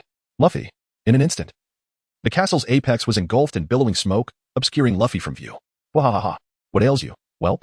Reduced to cinders, are we? Walpole roared with unbridled arrogance, observing the dense plumes of smoke emanating from the castle's summit. As the smoke gradually dissipated, Luffy stood resolute, his face grim, his body reeking of post-explosion fumes. Despite the rivulets of blood trickling from his mouth and nostrils, in the flag's tattered state, he remained steadfastly gripping it. Behold, unbreakable. Walpole, witnessing this, wore an expression of utter astonishment. What? How is this conceivable? Did it not strike its mark? Though I am ignorant of whose pirate flag this is, this banner defended with one's very life, is not to be planted lightly. Nor shall it be easily desecrated by the likes of you. Luffy bellowed. Wow. This guy. Gazing at Luffy, who bore a serious expression despite his injuries, Walpole let out another exclamation. At that moment, Chopper watched in astonishment, utterly taken aback. This is what it means to be a pirate. How incredible, he thought. Hey, reindeer, I'm about to send these guys flying. What are you planning to do? Chopper stared blankly, at a loss for words. You little brat, since you wish to protect. Then I shall allow you to do so to your heart's content. Walpole declared, revealing his cannon once more. Stop right there. In his human form, Chopper advanced with determination, delivering a powerful punch. Yes, well done, reindeer. Luffy cheered. Dr. Correa smiled. This little one has finally unleashed his fury. However, when Chopper's fist struck, it barely inflicted any damage. Walpole's defenses appeared even more formidable after merging. Chopper shrank in size, while Walpole sneered, Ha ha ha, you miserable reindeer. Not only are you unwelcome among your own kind, but you are also despised by all humans. I almost feel pity for you. What a pathetic, solitary creature. How amusing. Upon hearing this, Chopper's anger flared. Silence. Even if I stand alone, I will continue to fight. As long as Dr. Hirolik's flag remains aloft. Do not forget. You have companions. I am your companion. Luffy shouted, leaping directly from the castle's summit. Sanji and Chopper stood frozen, silently observing their display. Hey, Straw Hat, are you alright? Chopper gasped, witnessing Luffy descend from such a great height. Luffy suddenly smiled, declaring, I'm a rubber man. Chopper, can you take care of those fellows? Chopper, with a disdainful expression, retorted, dealing with those fools is a piece of cake. Wapple scoffed, is that so? My name is Tony Chopper. It is the name bestowed upon me by the greatest doctor in the world. Even if the doctor forgives you, I shall never forgive those who dare mock the doctor. Humph, you little monster, we shall crush you into a pulp. Chopper, filled with fury, retrieved a small blue ball from his pocket, exclaiming, Rumble Ball. Its effects last for 3 minutes, and in that time, I shall defeat you. 3 minutes? Don't make me laugh, even if you all teamed up. You wouldn't stand a chance against me. Hearing this, Chin couldn't help but chuckle. He alone could dispatch Wapple and his crew in mere seconds. But he chose to let Chopper have his moment. Mori Mori melt snow arrow. Wapple pulled back the bowstring, launching 3 arrows in rapid succession. Rumble Ball. Chopper swallowed the blue ball in one go, his form transforming entirely into that of a reindeer, enhanced with antler strength. He charged forward, his antlers deflecting the arrows away. Weight enhancement. Chopper bellowed again, reverting to his human form as he dashed forward once more. Wapple, in his combined form, pulled out 4 massive hammers, swinging them down with ferocity, but Chopper leaped into the air, fully beastified. Jumping power enhancement. Sanji remarked, what incredible leaping power. Arm strength enhancement. Fur enhancement. The series of transformations left Wapple astonished. What on earth are you? Animal types can only have 3 transformations. The Rumble Ball disrupts the wavelength of Devil Fruit transformations. After 5 years of research, I have developed 4 additional transformations. Do you possess 7 transformations? Damn it. What does having more transformations matter? I will still take you down. Wapple snarled.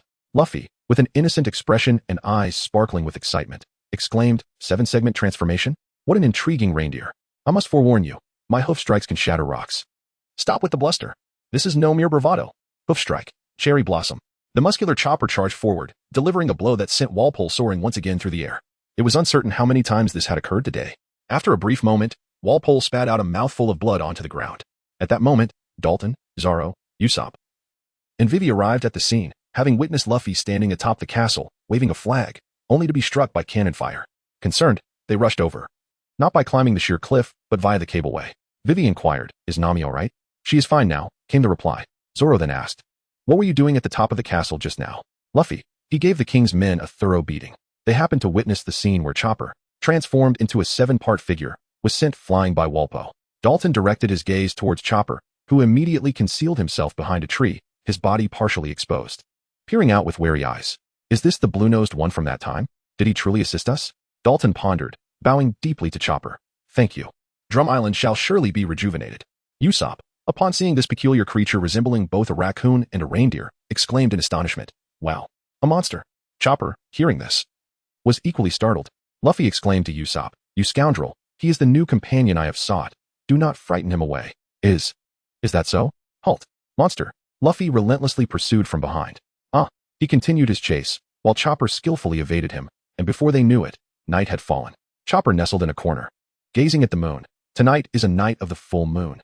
Having lost sight of Chopper, Luffy shouted, hey, reindeer, be my companion. Let us embark on a journey as pirates together. He called out again, hey, reindeer, let us become pirates together. At this moment, as darkness enveloped the surroundings, Usopp remarked, after calling for so long, that little fellow doesn't he seem to wish to become a pirate after all. Luffy, with an earnest expression, declared, "No. I simply wish to take him away." Zoro retorted, "So, you are being one-sided, aren't you? Reindeer." Luffy called out for a while, and unexpectedly, Chopper emerged on his own. Everyone, except for Chinchi, was taken aback. API call failed with status code 429. Error. Code. For 29. Message. Resource has been exhausted, e.g. check quota. Status. Resource exhausted. Luffy, what's wrong with it? Being a pirate is truly delightful. I am genuinely grateful to you all. But I am a reindeer, with horns, hooves, and a blue nose. I am not a companion of humans. I am a monster. I cannot be your partner. I am here to express my gratitude. Chopper seemed increasingly agitated as he spoke. Thank you for your invitation. Stop rambling. Come with me. Luffy exclaimed, raising his fists high, disregarding everything and firmly believing that Chopper was his companion. Chopper was momentarily stunned for 3 seconds before tears streamed down his face. Chenqi, with arms crossed, chuckled and shook his head. Did anyone say inviting someone is rambling? The tears that fell from Chopper were tears of deep emotion. He yearned to become a pirate. Yet he never imagined that there would be humans who considered him a companion and invited him. Chopper went to bid farewell to Dr. Kureha, who had been like a mother to him. Kureha feigned great anger, shooing him away.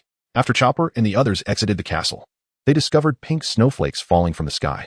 The pink snowflakes signified the swirling cherry blossoms, representing the genuine friendship and faith within Chopper's heart. He knew this must have been orchestrated by Dr. Kureha. Chopper could no longer contain his tears. They burst forth, and his cries resonated throughout the entire island. You must live happily, my foolish son, Tony Chopper. The Going Merry set sail from Drum Island, continuing its journey toward Alabasta. Ahahaha. Luffy propped 2 chopsticks between his nostrils and lower lip, contorting his face into a comical grimace that had Chenqi and the others doubled over with laughter. With the addition of new companions, a joyous feast was underway aboard the ship, while Chopper gazed pensively toward Drum Island. Chopper, how long are you going to daydream? Come over and have a drink. Chenqi called out loudly. Sanji raised his glass, exclaiming, I never expected to see a snow country in a place like this. Zoro poured him some sake, retorting, there are many unexpected things, so drink up. Just as the atmosphere aboard the ship reached a fever pitch, Nami shouted, wait a moment. Hey, you should also worry a bit about Karu. Nami pointed to the side, where Vivy was cradling a shivering Karu, drenched and trembling. Gagaga, Karu croaked weakly. Zoro, with a grin and a drink in hand, remarked, it probably slipped and fell on its own. That clumsy creature. Haha. Hearing this, Vivy glared at him in anger, saying, Mr. Swordsman? Gaga Gaga, Karu called out a few more times, prompting Chopper to explain. It jumped in after worrying about Zoro, who disappeared while swimming in the river. Nami delivered a sharp slap to Zoro's head, exclaiming, it's all your fault. Vivy, somewhat surprised, looked at Chopper. Tony, can you understand Karu's words? Well, I'm an animal, so I can comprehend communication among them, Chopper replied. Nami's face lit up with delight as she clapped her hands in admiration. Chopper, you're amazing. You understand medicine and animal languages. Chopper froze for 3 seconds, then squirmed like a noodle, his cheeks flushed. You idiot. Even if you praise me like that, I won't be happy. You fool. Everyone broke out in a cold sweat, glancing at Chopper in unison. You clearly look delighted. Sanji, with a cigarette dangling from his mouth, appeared confused. Nami-san, what do you mean he understands medicine? Huh, you didn't know? What? Chopper is a doctor. What?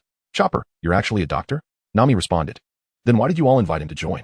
Luffy embraced his arms, exclaiming that he was a fascinating reindeer capable of 7 transformations. Sanji and Luffy stood in a line, mimicking each other's poses, as Luffy noted that he could serve as sustenance in times of need. Suddenly, Chopper gasped in alarm. Realizing, oh no, I hurried out and forgot my medical kit. Nami handed him a small bag adorned with a white X pattern, asking, is this it? Chopper's face lit up with joy. How did it end up with you? Nami replied, Dr. Kureha entrusted it to me. She has long since discerned your true intentions. As Chopper accepted the bag, a wave of emotion washed over him. At that moment, Luffy and Usopp struck identical poses, balancing chopsticks between their noses and lower lips, presenting a hilariously foolish sight. Nami's head swelled in frustration as she bellowed, you two are insufferable. Unexpectedly, Chopper joined in, mimicking them with his own pair of chopsticks. Don't imitate them.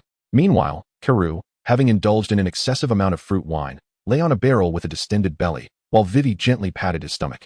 Remarking on his overindulgence, Zoro, holding a drink, commanded Sanji, hey, chef, prepare some snacks to accompany this. Sanji immediately bristled, retorting, green algae head, what did you say? Do you dare to point fingers at me? Do you believe I want to kick you to death? Luffy held a mound of meat in his hands. Sanji, the dinosaur meat is all gone. Chopper gasped in astonishment. What? I saw plenty during the day. You have quite the appetite. Usopp raised his glass, proclaiming, everyone, attention. Here's to our comrades. Cheers. They all lifted their glasses in unison. Cheers. A radiant joy, previously unknown to Chopper, illuminated his face. This is the happiest I've ever been. Just as Nami said, aboard this ship, all worries dissipate. The Mary is akin to a vessel of joy. The following morning, Sanji glared at Luffy, who was sweating profusely, resembling a schoolboy caught unprepared before his teacher. "Eyes darting about. I don't know."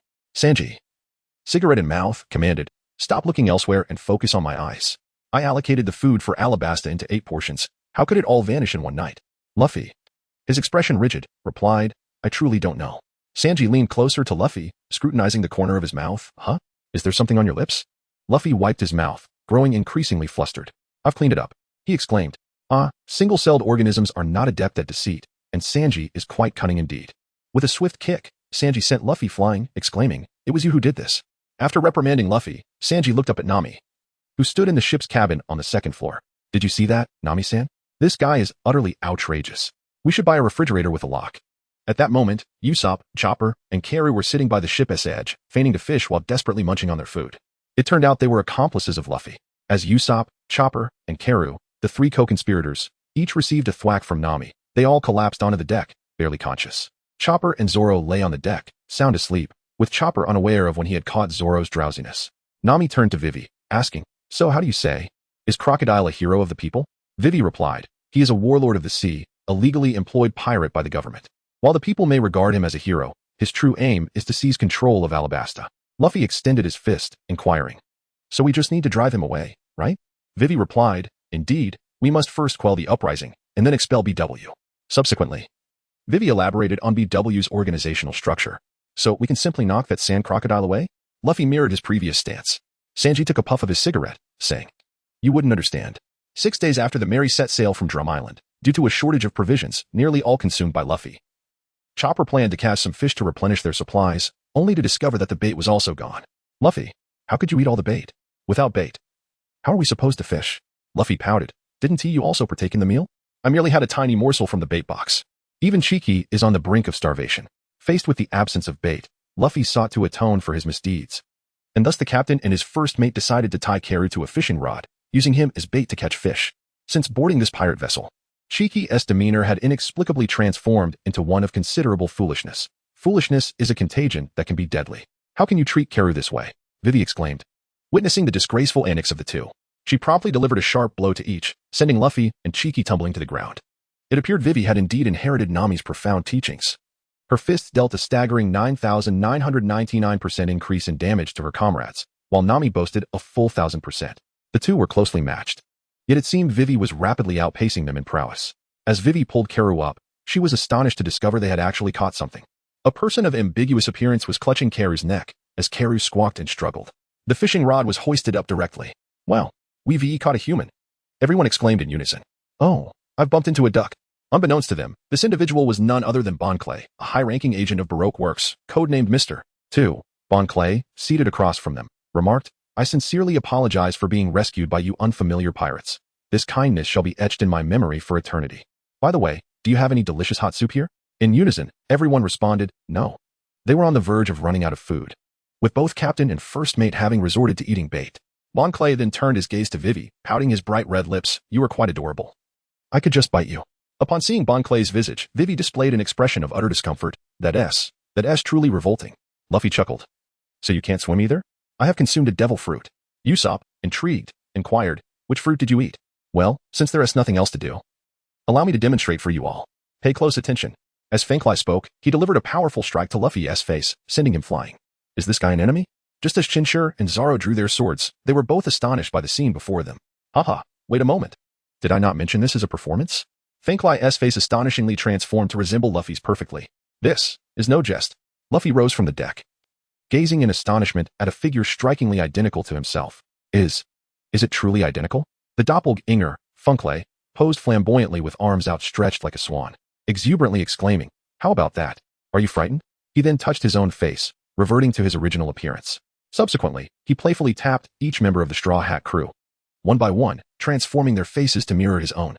Finally, he halted at Nami's visage, dramatically flinging open his coat, exclaiming, "Even the anatomical structure is the same." Just as the men aboard the ship braced themselves for a sight that would leave them utterly flabbergasted, Nami bounded forward with swift determination, unleashing a powerful punch upon Funkley's head, declaring, "Die, you fool." Funkley was instantly reverted to his true form, a large bump swelling on his head as a result. Luffy, Chopper and Usopp sat below, shouting in exuberance. With such enthusiasm from everyone, I shall continue my performance. My abilities extend beyond this. I possess a memory function. Wow, another one. The trio exclaimed. Fonkier's face continued to morph, transforming into the likenesses of various individuals. At one point, when he assumed a particular visage, Vivy suddenly froze in surprise. How do you find my performance? Believing he had delivered a stunning display, Fonkier began to spin in place on one foot, reveling in his own extravagance. Leaning against the mast, Zoro, with an expression of impatience, remarked, boring. In stark contrast, Luffy, Usopp, and Chopper, utterly enamored, cheered as if witnessing a celestial superstar.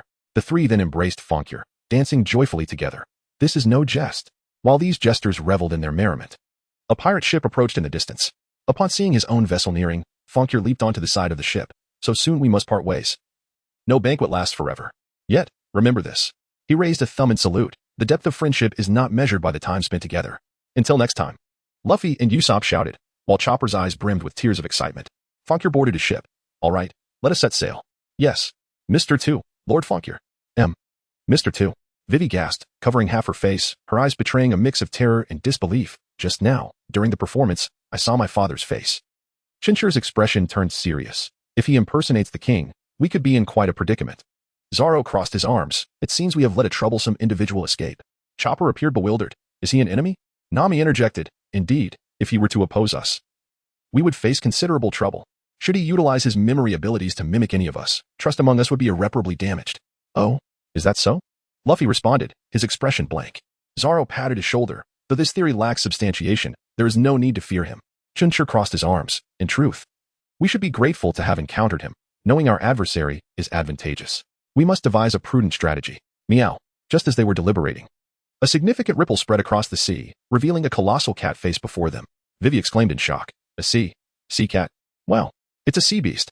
Upon the appearance of this gigantic creature, Usopp and Chopper were nearly petrified, their eyes bulging and jaws nearly touching the ground. In stark contrast, the other three were invigorated. Luffy waved his fists, while Chinchi and Zoro drew their swords, their eyes glinting with a wolfish hunger as they beheld the sea cat. Chinchi licked his lips. After 3 days of hunger, food has finally arrived. Luffy was on the verge of starving, drooling onto the deck, exclaiming, my food. Zoro, brandishing his sword, shouted, he is trying to escape. Chopper urged, hurry, let us catch up. Sanji joined in, insisting, we must not let it get away. We must seize it. Enough, all of you. Vivy bellowed, sweeping her stick across, striking Chopper, Luffy, Zoro, and Sanji on their heads. The air resonated with 4 dull thuds as the 4 collapsed in unison. The sea cat, terrified by these 4 eccentrics, dove headfirst into the water, swiftly swimming towards the depths. Luffy was the first to stand up abruptly, exclaiming, Vivy, what on earth are you doing? You can't eat that, for an Alabasta. The sea cat is a sacred creature. Vivy replied with utmost seriousness. Chopper, with an adorably bewildered expression, remarked on the wonders of the sea. There truly are marvels beyond imagination. Usopp, paralyzed by fear, remained on the ground, gasping for breath, still in shock. Huff. You are all too naive to be frightened by such a thing. Allow me to recount the tale of how I single-handedly defeated a sea king. Chopper, innocent and wide-eyed, couldn't help but believe. A sea king? Luffy bit down on the railing, his face a portrait of utter dejection. Tears streaming down his cheeks. Wah, our food has escaped. Vivy, unable to bear witnessing his distress, hurriedly stepped forward to offer comfort. Do not worry. Once we reach our homeland, I assure you, you shall feast to your heart's content. Upon hearing this, Luffy's expression transformed from sorrow to joy. His eyes twinkling with excitement. Really? What kind of cat will appear this time? Nami gazed up at the sky. Vivy, the climate and wind direction have now become calm. We must be nearing our destination, correct? Zoro added. Moreover, the sea cat we spotted earlier is further evidence that we are approaching Alabasta. Suddenly, 5 warships appeared on the horizon, each emblazoned with the B.W. insignia. Upon seeing this, Vivy's expression shifted to one of alarm. They may be the direct subordinates of the billionaire elder, elite agents.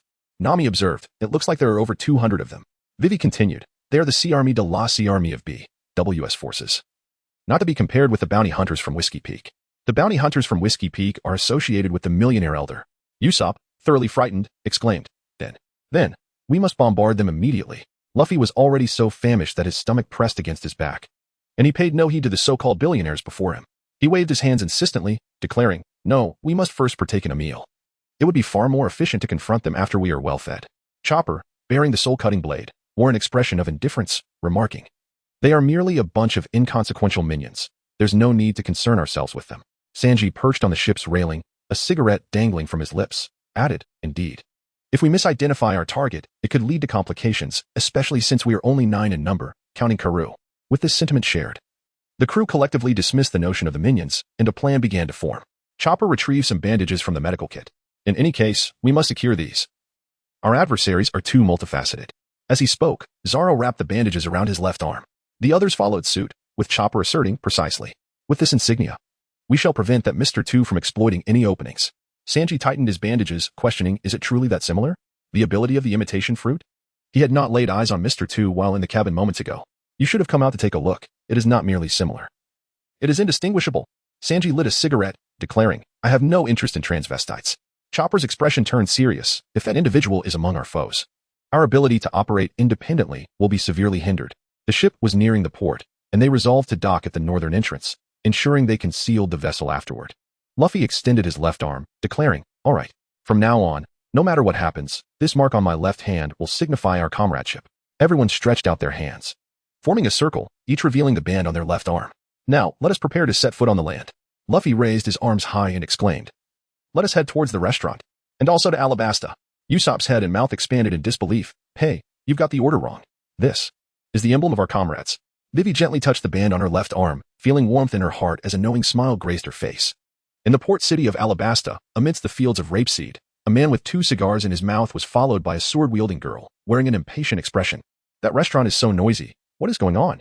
The cigar-smoking man was Smoker, a naval colonel from Logetown, who had pursued Chopper and Luffy to this location alongside Tashigi. A flustered naval private rushed to Smoker, breathlessly reporting, Report Colonel Smoker, Sergeant Tashigi, it seems someone has died in the restaurant ahead. Someone died in the restaurant. Inside the establishment, it appeared that the individual had suddenly perished while conversing with the owner. Patrons whispered that he was a traveler, likely having consumed desert mushrooms. The sight of a head slumped in a plate of food sent shockwaves through the crowd. Desert mushrooms? Those are highly toxic. Consumption leads to death within days, and mushrooms sprout from the corpse shortly thereafter. How terrifying, what a pity, to perish at such a young age. Just as the crowd murmured in horror, the man's head abruptly lifted from the plate, as if rising from the dead. Wow, he really came back to life. The onlookers wore expressions of sheer disbelief. In a certain restaurant in the rapeseed city, the man who had awakened with his head buried in the plate donned an orange cowboy hat, sported freckles on his face, and had a tousled mane of black hair. A tattoo of ASC adorned his left arm, with the letter S crossed out, and a smiling skull with a mustache was inked on his back. Port Asti, Ace. A natural-type Nomi user, currently the captain of the 2nd Division of the Whitebeard Pirates, and Luffy's sworn brother, with a bounty of 550 million berries. Oh no, he actually fell asleep. Ace climbed out of the plate and nonchalantly resumed eating with knife and fork. Fell asleep. A large crowd had gathered around him, all with enlarged heads, mirroring his posture in astonishment. The crew of Luffy is truly extraordinary. Consider Garp, given Luffy's demeanor. Ace's behavior becomes rather unremarkable. How is it possible for someone to fall asleep while dining? Look, he continues to eat. Ace stuffed a piece of steak into his mouth and turned to them. What are you all doing here? In unison, they replied, we are worried about you, boss. Did you hire a comedy troupe? The boss replied, no, as long as you're fine. Before he could finish, Ace's head plunged into his plate, and he fell asleep once more. The crowd shouted again, wake up. At that moment, Smoker, who had long heard of the peculiarities of this restaurant, arrived alone, a cigar clenched between his teeth and a fierce expression on his face. Port Asti, Ace. Captain of the Whitebeard Pirates 2nd Division, what brings you here? Whitebeard. Upon hearing the name, the boss appeared aghast. Why are you here in a place like this? Ace remained unfazed. I'm here to find my brother. Smoker took a deep drag from his cigar. Surrender quietly, Ace. Ace leaned back in his chair. I refuse. Only a fool would comply. I'm searching for another pirate and have no interest in your head. So just let me be. That is absolutely out of the question. Smoker raised his fist. Ready for a confrontation. I am a Marine, and you are a pirate. As long as this identity remains unchanged, we shall forever be adversaries. What a tedious justification. Just then, a figure suddenly flew in, crashing through the restaurant's wall and knocking both Smoker and Ace to the ground. It turned out that the Going Merry had already reached the canola flowers, and, having just docked, Luffy jumped off the ship like a wild horse, heading into the city in search of a restaurant. Boss, I want to eat. I want to eat. Luffy pounded his fist on the table, vociferously calling for the proprietor. The bewildered owner, caught off guard, hastily prepared an array of dishes for him. Upon the sight of the food, Luffy immediately began to devour it with a ferocious appetite. Ace, who had been knocked over, remained oblivious to Luffy's arrival as he rose to his feet, his expression rather grim. Adjusting his cowboy hat, he muttered, damn it, where did this brat come from? Despite his irritation, Ace courteously bowed to the diners, saying, I sincerely apologize for interrupting your meal. However, As he stood and took a glance, his eyes nearly popped out in astonishment. Hey, Luffy. At that moment, Smoker also stood up, and upon seeing Luffy indulging in his feast, his jaw nearly hit the floor. What? Straw Hat Kid. Luffy was equally astonished, yet his hands and mouth remained incessantly in motion, mumbling indistinctly. Well, at that time, the Smoker gradually regained his composure and inquired, "What brings you to a place like this?" Luffy continued to indulge in a feast, while Smoker's head swelled in exasperation. "Stop eating," he exclaimed. As Smoker prepared to take action, Luffy gathered all the plates and bowls from the table before him and devoured them in one swift motion, only to regurgitate the dishes and flee. "Stop right there." Smoker immediately pursued him, shouting, "Hey Luffy, wait for me, it's me." Ace finally realized what was happening and hurried after them. The patrons of the restaurant were left in a state of bewilderment, wondering if these rascals were attempting to dine and dash. Luffy exhibited remarkable swiftness, sprinting while hastily swallowing the abundant food stuffed in his mouth. However, Smoker was no slouch either. His body rapidly transformed into smoke, and with a fierce thrust of his right hand, he unleashed White Snake. Just as the smoke-formed arm was about to strike Luffy, the narrative diverges. Luffy hurriedly rushed to eat, while Chenqi and the others went to purchase some attire suitable for the desert climate. How splendid. I adore it. However, these garments appear less like those of common folk and more akin to those worn by dancers. It turns out that Vivy and Nami's outfits were bought by Sanji. They donned revealing three-piece sets on top, complemented by flowing white skirts below. Both women were strikingly beautiful, captivating to behold. Nami admired her own figure, twirling in place, while Vivy seemed somewhat shy. Witnessing such an enchanting sight, Sanji clasped his hands together, fervently rubbing them. His eyes filled with hearts, nearly drooling. What does it matter if they resemble dancers? Dancers are also part of the common folk. Vivy, still appearing a bit bashful, remarked, but wearing this while traversing the desert. Gazing at the adorable Vivy, Sanji's heart swelled even more. "No worries. If you tire, I shall carry you." Chenqi felt a bead of cold sweat trickle down. At that moment, they noticed Chopper lying on the ground, hands tightly covering his nose, looking utterly miserable. "Chopper, what's wrong?" Chenqi inquired. "My nose. It feels awful," Vivy commented. Chopper's sense of smell is incredibly acute. The city of rapeseed flowers is renowned for its perfumes. Being an animal, Chopper's heightened olfactory sensitivity rendered the scent of perfume overwhelming. Nami, still not satisfied with her beauty, retrieved a bottle of perfume and spritzed it on herself, reveling in the fragrance. Chopper, terrified, sat up while still clutching his nose. "Stop it, you wicked woman." Sanji inhaled the intoxicating aroma, nearly losing his sense of self, his body akin to overcooked noodles, surrounded by fluttering hearts. "I truly adore you all. I would willingly descend into hell for you." "You fool," Zoro remarked, sipping his drink nonchalantly. "Huh? You green algae-headed idiot. Dare to challenge me and see if I won't kick you to death. If you're dissatisfied, give it a try, you foolish chef." Vivy and Nami were but fleeting clouds. Zoro was his true love. Just then, Luffy found his companions, but he was followed closely by Smoker and a battalion of Marines. "That fool has led the Marines right here," they exclaimed, promptly rising to flee. Smoker had his sights set on Luffy, launching a white fist, white blow. Observing this, Chenqi stepped forward, drawing his blade. "Straw Hat, you cannot escape." "White blow," Smoker bellowed, his fists surging forward like flowing clouds. At that moment, Luffy dashed towards Chenqi and the others. Just as Chenqi was about to act, a brilliant flame erupted in front of him. Sun flame. The punch of smoke collided with the fire, neutralizing each other's force. Who else could it be but Ace? "Surrender. You are smoke, and I am fire. We are evenly matched." Two akin users of natural-type fruit powers, if they truly clashed, the outcome remained uncertain. Ace. Luffy could hardly believe that he could see his brother here. Thanks to Ace's intervention, Luffy and his crew swiftly made their escape. Usopp inquired, "Are we leaving this island?" To which Vivy affirmed, "Indeed, we shall venture inland along the river to reach the desert. Our purpose here is to replenish our supplies." Chopper, bringing up the rear, urged, "Everyone, hurry aboard. The Navy is in pursuit." A battalion of Navy soldiers brandished their weapons, fervently chasing after them. Chopper unleashed Grey Cat, clearing a path and ensuring everyone boarded the ship safely. Thus, they successfully evaded the Navy's relentless pursuit. Vivy called Karoo over and, handing him a letter, entrusted him with an important task, saying, "There is something only you can accomplish." The letter detailed the conspiracy of B.W. to seize the kingdom. "Moreover, I am still alive and have found a group of trustworthy companions to return to Alabasta. You must run north and deliver this letter to my father." As she spoke, Vivy handed Karoo a small barrel of water, securing it around his neck.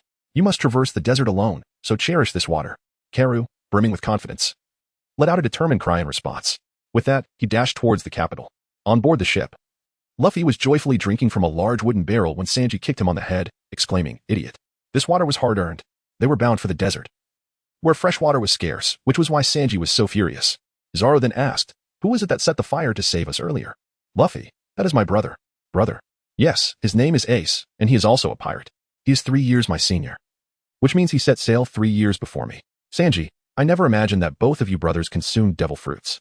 Before he ate the fruit, I could never defeat him. Ace is exceptionally strong. Usopp stared at him in awe. Indeed, a monster's brother is still a monster. However, I would surely defeat him now. You little brat, who do you think you can beat? Just as they were conversing, Ace suddenly leaped onto the ship. He single-handedly confronted Smoker and a battalion of Navy soldiers to arrive here. Ace. Upon seeing Ace, Luffy was overjoyed. Ace immediately bowed to everyone. I am grateful for the care you have shown my brother. Everyone returned the gesture. Indeed, it is true. This divine being is quite worrisome. Luffy. Ace, what brings you here? Ace is pursuing Blackbeard. Never mind. It's not of great significance. I am simply elated to see you. Luffy. Would you care to join our Whitebeard pirates? Of course, your comrades are welcome to accompany you. I decline. Luffy's ambition is to become the Pirate King, and naturally, he intends to assume the role of captain without yielding to anyone else, thus he resolutely declined. Haha, I'm merely jesting. Ace, understanding Luffy's character, remarked accordingly. Usopp was taken aback. Whitebeard. That is.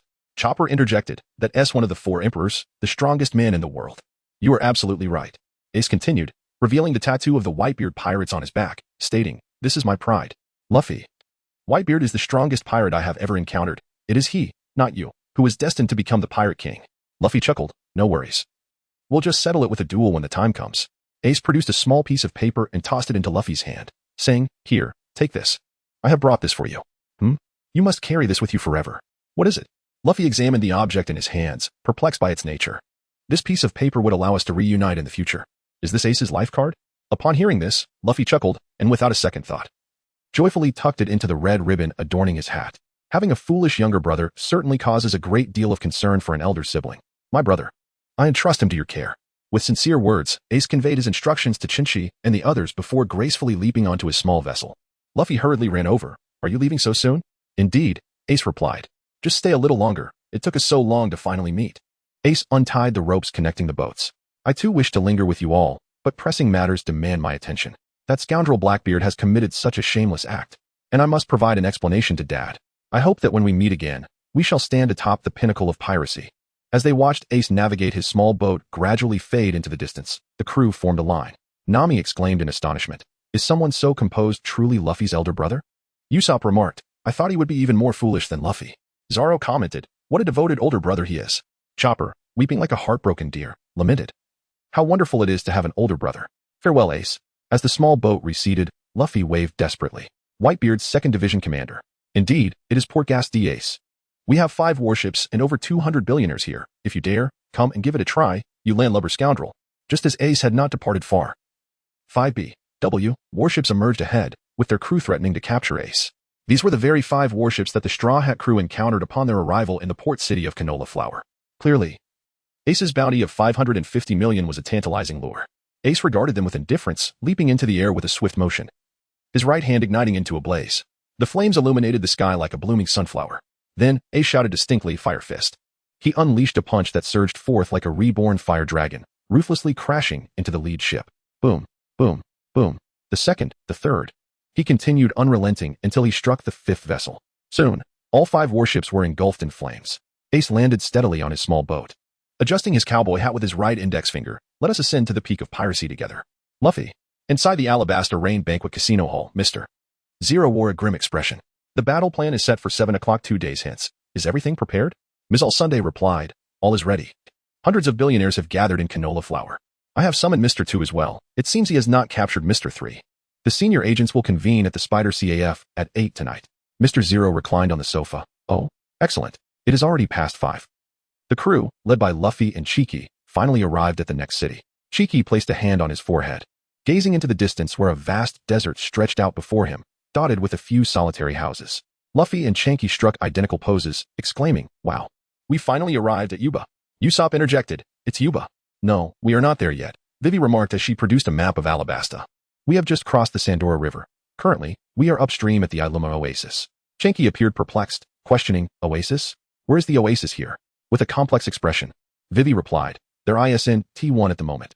Just then, several adorable creatures with shells on their backs appeared before the group. Usopp, intrigued, approached them. But Vivy urgently called out that SA Kung Fu Manatee. Usopp, don't go near them. True to her warning, the Kung Fu Manatee swiftly subdued Usopp. leaving him bruised and sprawled on the ground. Zoro remarked, "I can't believe it defeated him." Nami pointed to Luffy, who had just knocked down a kung fu manatee, saying, "There is someone who has defeated one." Vivy shouted, "Defeating them is even worse. If you lose, they will automatically take the victor as their master. That is their custom." As she spoke, the kung fu manatee that had been defeated by Luffy bowed to him. Zoro commented, "It certainly has the demeanor of a warrior." Luffy enthusiastically demonstrated the correct stance, swinging his fist with precision. At that moment, the kung fu manatees began to emerge in droves, nearly 100 gathering, all following Luffy and practicing their punches. Vivy's head swelled, her teeth sharpened as she cried out, "Are there really more and more disciples?" As they prepared to leave, the kung fu manatees lingered, reluctant to part ways. Luffy declared his intention to take them along, but the others vehemently disagreed. Consequently, they shared some food with the manatees and continued their journey. Given that it was midday in the desert, the heat became increasingly unbearable, especially for Luffy, who panted with his tongue out. Rubber dislikes heat. The one most affected was Chopper, who also panted, nearly unable to walk. Chenqi and Zoro fashioned a small bamboo raft, placing him on it and dragging him along. Animals dislike heat but not cold. Lying on the raft, Chopper appeared quite uncomfortable, prompting Usopp to mock him. "Who told you to grow all that fur? Just take it off." Chopper instantly transformed into his human form, standing before Usopp, retorting, "Don't underestimate reindeer, you jerk." Usopp's mouth gaped in astonishment. "Wow, a monster." Chenqi cautioned, "Hey, Chopper, don't suddenly grow big, or we won't drag you anymore." Luffy, both hot and parched, retrieved a barrel of water, inserting a long straw, and began to gulp it down voraciously. Usopp and Sanji approached, each delivering a punch to Luffy's head. "You were drinking way too much in one go." At that moment, the water still in Luffy's mouth was forcefully expelled. "One sip from you equals 12 sips for an ordinary person. Let me have a taste too." "Hey, didn't you just drink some? I want a sip as well." Luffy exclaimed, "What are you two rascals up to? I've spilled my drink all over." "What did you say, you brat?" Consequently, the three of them began to grapple like children. Vivy interjected with a loud voice, "Stop fighting.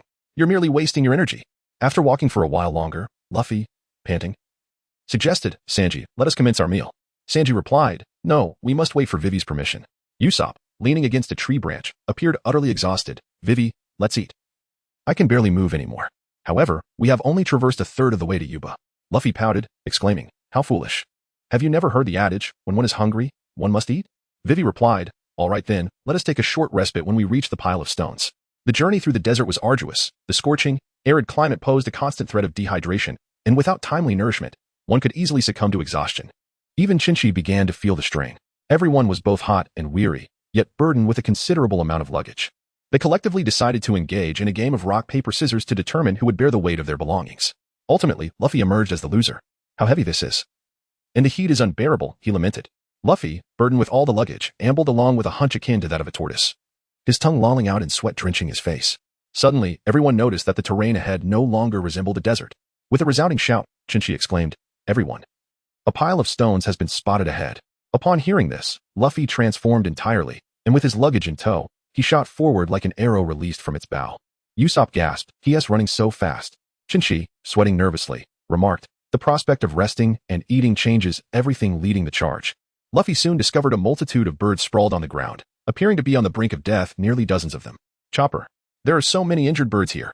Come quickly to treat them," Luffy called out. "All right, I understand," Chopper replied, only for Vivy to gasp in horror. "Birds? Luffy, wait." Those birds are before Chopper could reach them to administer aid. The birds suddenly sprang to life, as if rejuvenated, rising from the ground to snatch away the luggage that Luffy had brought. These birds, known as deceitful birds, feigned death on the ground to trick travelers into abandoning their belongings. Sanji, incensed, seized Luffy by the collar, exclaiming, "That was our water and food for 3 days. How are we to survive the desert now?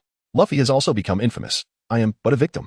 What can I do? Your intellect is scarcely superior to that of a bird." "What did you say?" Zoro interjected. "Cease your bickering." Chinchi remarked, "At this juncture, complaining is futile. It would be wiser to conserve our strength. Let us take a brief respite before we continue."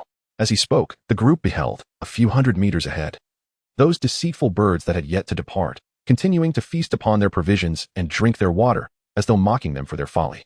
"You scoundrels, return our belongings," Luffy bellowed as he charged forward. "Howl, Grey Cat." Chinchi unleashed his Zampakuto, the sand-encrusted blade sweeping towards the treacherous birds. The liberated Grey Cat howled as it soared towards the deceitful birds, inflicting considerable damage, compelling the remaining avians, stricken with fear, to abandon their spoils and flee in haste. "Well done, Chinchi." With that strike, Chinchi safeguarded the majority of their food and water, much to everyone's relief. Just then, a ferocious roar echoed through the void, capturing everyone's attention. A creature, resembling a crocodile and measuring 12 to 13 meters in length, emerged from the sand, causing Nami, Usopp, and Chopper to recoil in terror. Vivy gasped, "This is the Sandwar lizard." The massive lizard, with its gaping maw, fixated its predatory gaze upon the group. Unbeknownst to it, for individuals returned its stare with even greater intensity. Chinchi declared, "One sword style." Luffy, "Rubber, rubber." Zoro, "Three sword style, tornado." Sanji, "Kick, head." Subsequently, the four displayed their unique skills, all launching their attacks towards the lizard. Bang, bang, wind, meat. The air resonated with four muffled thuds, and the lizard was rendered breathless. Usopp, drenched in cold sweat, thought, have they perhaps gone a tad too far? Nami, adopting a posture identical to Usopp's, remarked, 4 against 1, I truly feel pity for that lizard. Yet, sympathy aside, their own hunger took precedence. The arrival of this lizard was, in fact, a fortuitous boon for them, and Sanji promptly prepared a feast from it. At last, they could indulge in a hearty meal. After skewering the meat into bite-sized pieces using branches, they placed some small stones on the sand, with the sun blazing at noon. Before long, the meat was perfectly roasted on the stones. Not only had they reclaimed their belongings, but they also enjoyed a delightful barbecue, rejuvenating the spirits and morale of the Straw Hat crew as they pressed onward. Oh, where did this camel come from? It even has a saddle atop. Surely, it can be ridden. This would make their journey much easier. Splendid. It appears to accommodate 2 riders. Without hesitation, Luffy was the first to leap onto the camel's back. The camel reacted vigorously, promptly kicking Luffy off while uttering incomprehensible sounds. Chopper, standing beside the camel, translated. It says, I am merely a passing camel. I thank you for your assistance. I can allow you to ride me, but only the women may sit. It turned out that in their effort to vanquish the Dora lizard, they had inadvertently saved this creature's life. Otherwise, it would have become the lizard's lunch. Upon hearing this, the gentlemen of the Straw Hat crew were indignant. Luffy, Chopper, Sanji, and Usopp advanced upon the camel, delivering a fierce reprimand. This fellow is insufferably arrogant. Do you truly believe you were saved by mere chance? Cease this at once. Nami interjected, stepping forward to restrain the four. Gently caressing the camel's cheek, she apologized, forgive us for our rudeness. Let us bestow a name upon you, dear creature. What shall we call you? At Nami's tender touch, the camel's eyes sparkled with hearts, revealing a hint of Sanji's charm within. Luffy raised his hand. Fool. Sanji raised his hand. Bastard. Usopp raised his hand. Dunce. Chopper raised his hand. Treacherous wolf. Nami chuckled. Then I'll call you Eyelash. Zoro, sweating coldly, remarked, it seems yours is the most peculiar of all. The camel, captivated by Nami's beauty, knelt down on all fours, allowing her to mount. Nami beckoned Vivy to join her. Charge forth. Eyelash. The 2 women climbed aboard, engines roaring, and they sped away. The male members of the Straw Hat crew shouted after them. Wait for us. At that moment, Luffy inexplicably went wild. Ah, a tsunami. Luffy, what's the matter? Usopp asked, his expression grave. Could it be that the food we just ate was problematic? What did he eat? Sanji inquired. Usopp pointed towards the spot where they had enjoyed their meal. There were some strangely shaped cacti nearby when we were eating the meat. I intended to stop him, but I didn't expect he would eat them too. Could it be? Chopper, noticing the remnants of the cacti, gasped in horror. Oh no. That's the Miskatonic cactus. Consuming it will induce hallucinations. What? Ugh. I'm going to send you all flying. The more Luffy spoke, the more frenzied he became, exclaiming, rubber, rubber. As Luffy was about to unleash his power, Chopper swiftly approached and administered a dose of anesthetic, causing Luffy to immediately succumb to slumber. Well done, Chopper. Chopper prepared an antidote that neutralized the toxins of the masked cactus, allowing Luffy to return to normalcy. Unbeknownst to them, the group had inadvertently arrived at Yoba. The journey had been exceedingly arduous, and upon finding an inn, the companions readied themselves for rest. Usopp, brimming with joy, exclaimed, everyone has worked hard today, so let us seize this moment to replenish our strength for tomorrow's journey. Good night, everyone. With that, Usopp tucked himself under the covers and fell asleep instantly. Chinchi glanced at him and remarked, haven't you been asleep since earlier?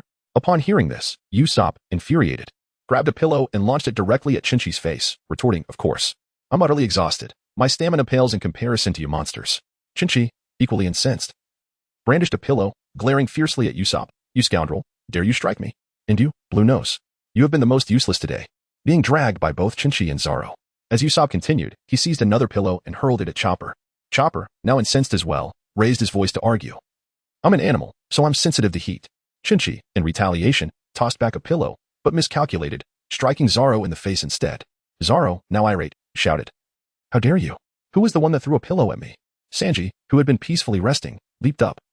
Do you imbeciles even know the meaning of rest? If you have the guts, let us duel. Thus, the once quiet room erupted into chaos, with pillows soaring through the air as everyone engaged in playful combat, resembling children in a kindergarten. Suddenly, a pillow struck Vivy squarely in the face. She touched her cheek. And upon witnessing the lively brawl, rather than feeling anger, her heart swelled with joy. Before long, the room was filled with the sound of synchronized snoring. The next day, the group resumed their trek through the Yoba Desert. Suddenly, Luffy leaned against a tree and halted his advance. Luffy, what's wrong? I don't want to continue, he stated earnestly. What do you mean you don't want to continue? Hey, Luffy, this isn't the time for mood swings. Get up. Observing Luffy's refusal to move, the others began to voice their frustrations. Chinchi urged, we must head to Kartlia City to put an end to the rebel forces. If 1,000,000 people in this country engage in battle, the consequences will be dire. So Luffy, let us hurry. Yet, Luffy maintained a nonchalant demeanor, boring. Seeing his attitude, Sanji became furious. You scoundrel, what are you saying? Vivy?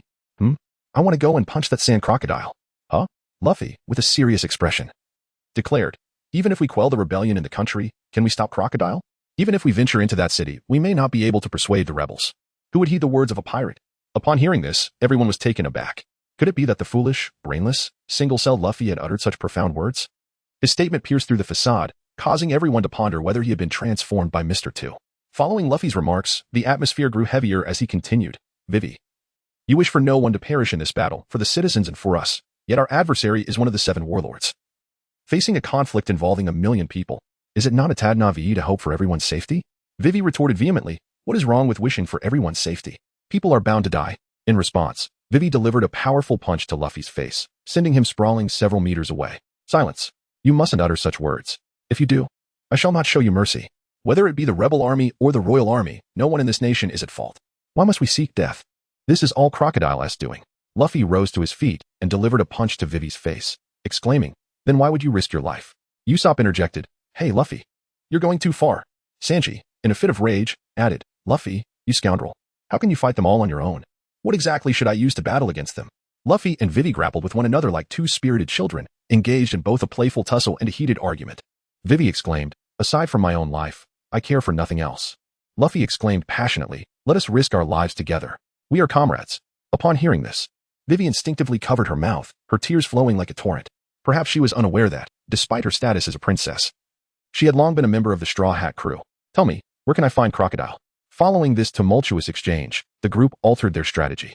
Instead of heading to Alabasta City to thwart the rebel forces, they resolved to confront the sand crocodile directly. Luffy gathered his spirits, and everyone continued onward. Vivy slightly lowered her head and said, Luffy. Thank you. If it weren't for you, I wouldn't have mustered the courage to confront Crocodile. Luffy, then you must treat me to a meal. Huh? Once we defeat Crocodile, you shall treat me to a feast until I can eat no more. Vivy flashed a sweet smile. Of course, no problem. The rebel army's objective is the capital of Alabasta, Alubarna. The royal army received intelligence from Karu and decided to launch an attack on Mr. Zero's stronghold in Rain Base to confront Sir Crocodile. Meanwhile, Luffy and his crew also intended to confront Crocodile in Rain Base. At this moment, there remained 19 hours until the implementation of Crocodile's sinister plot and the ideal nation plan of B.W. Suddenly, Luffy raised his fists high and exclaimed, all right. Let us go defeat Crocodile. His cool demeanor faded in an instant, returning to his usual silly self. Usopp, Chopper, and Luffy struck the same pose. We want water. Chopper, you're all so noisy. Nami, perched on the camel's eyelashes, glanced at Usopp. By the way, Usopp, have you completed that item I asked you to make? Yes, I have. It's quite impressive. Usopp replied as he pulled out 3 blue short rods from his bag. This is your new weapon, the Climatact. The Climatact? Indeed. The attack direction will change based on the combination of the 3 rods. Usopp then proceeded to explain the usage in detail.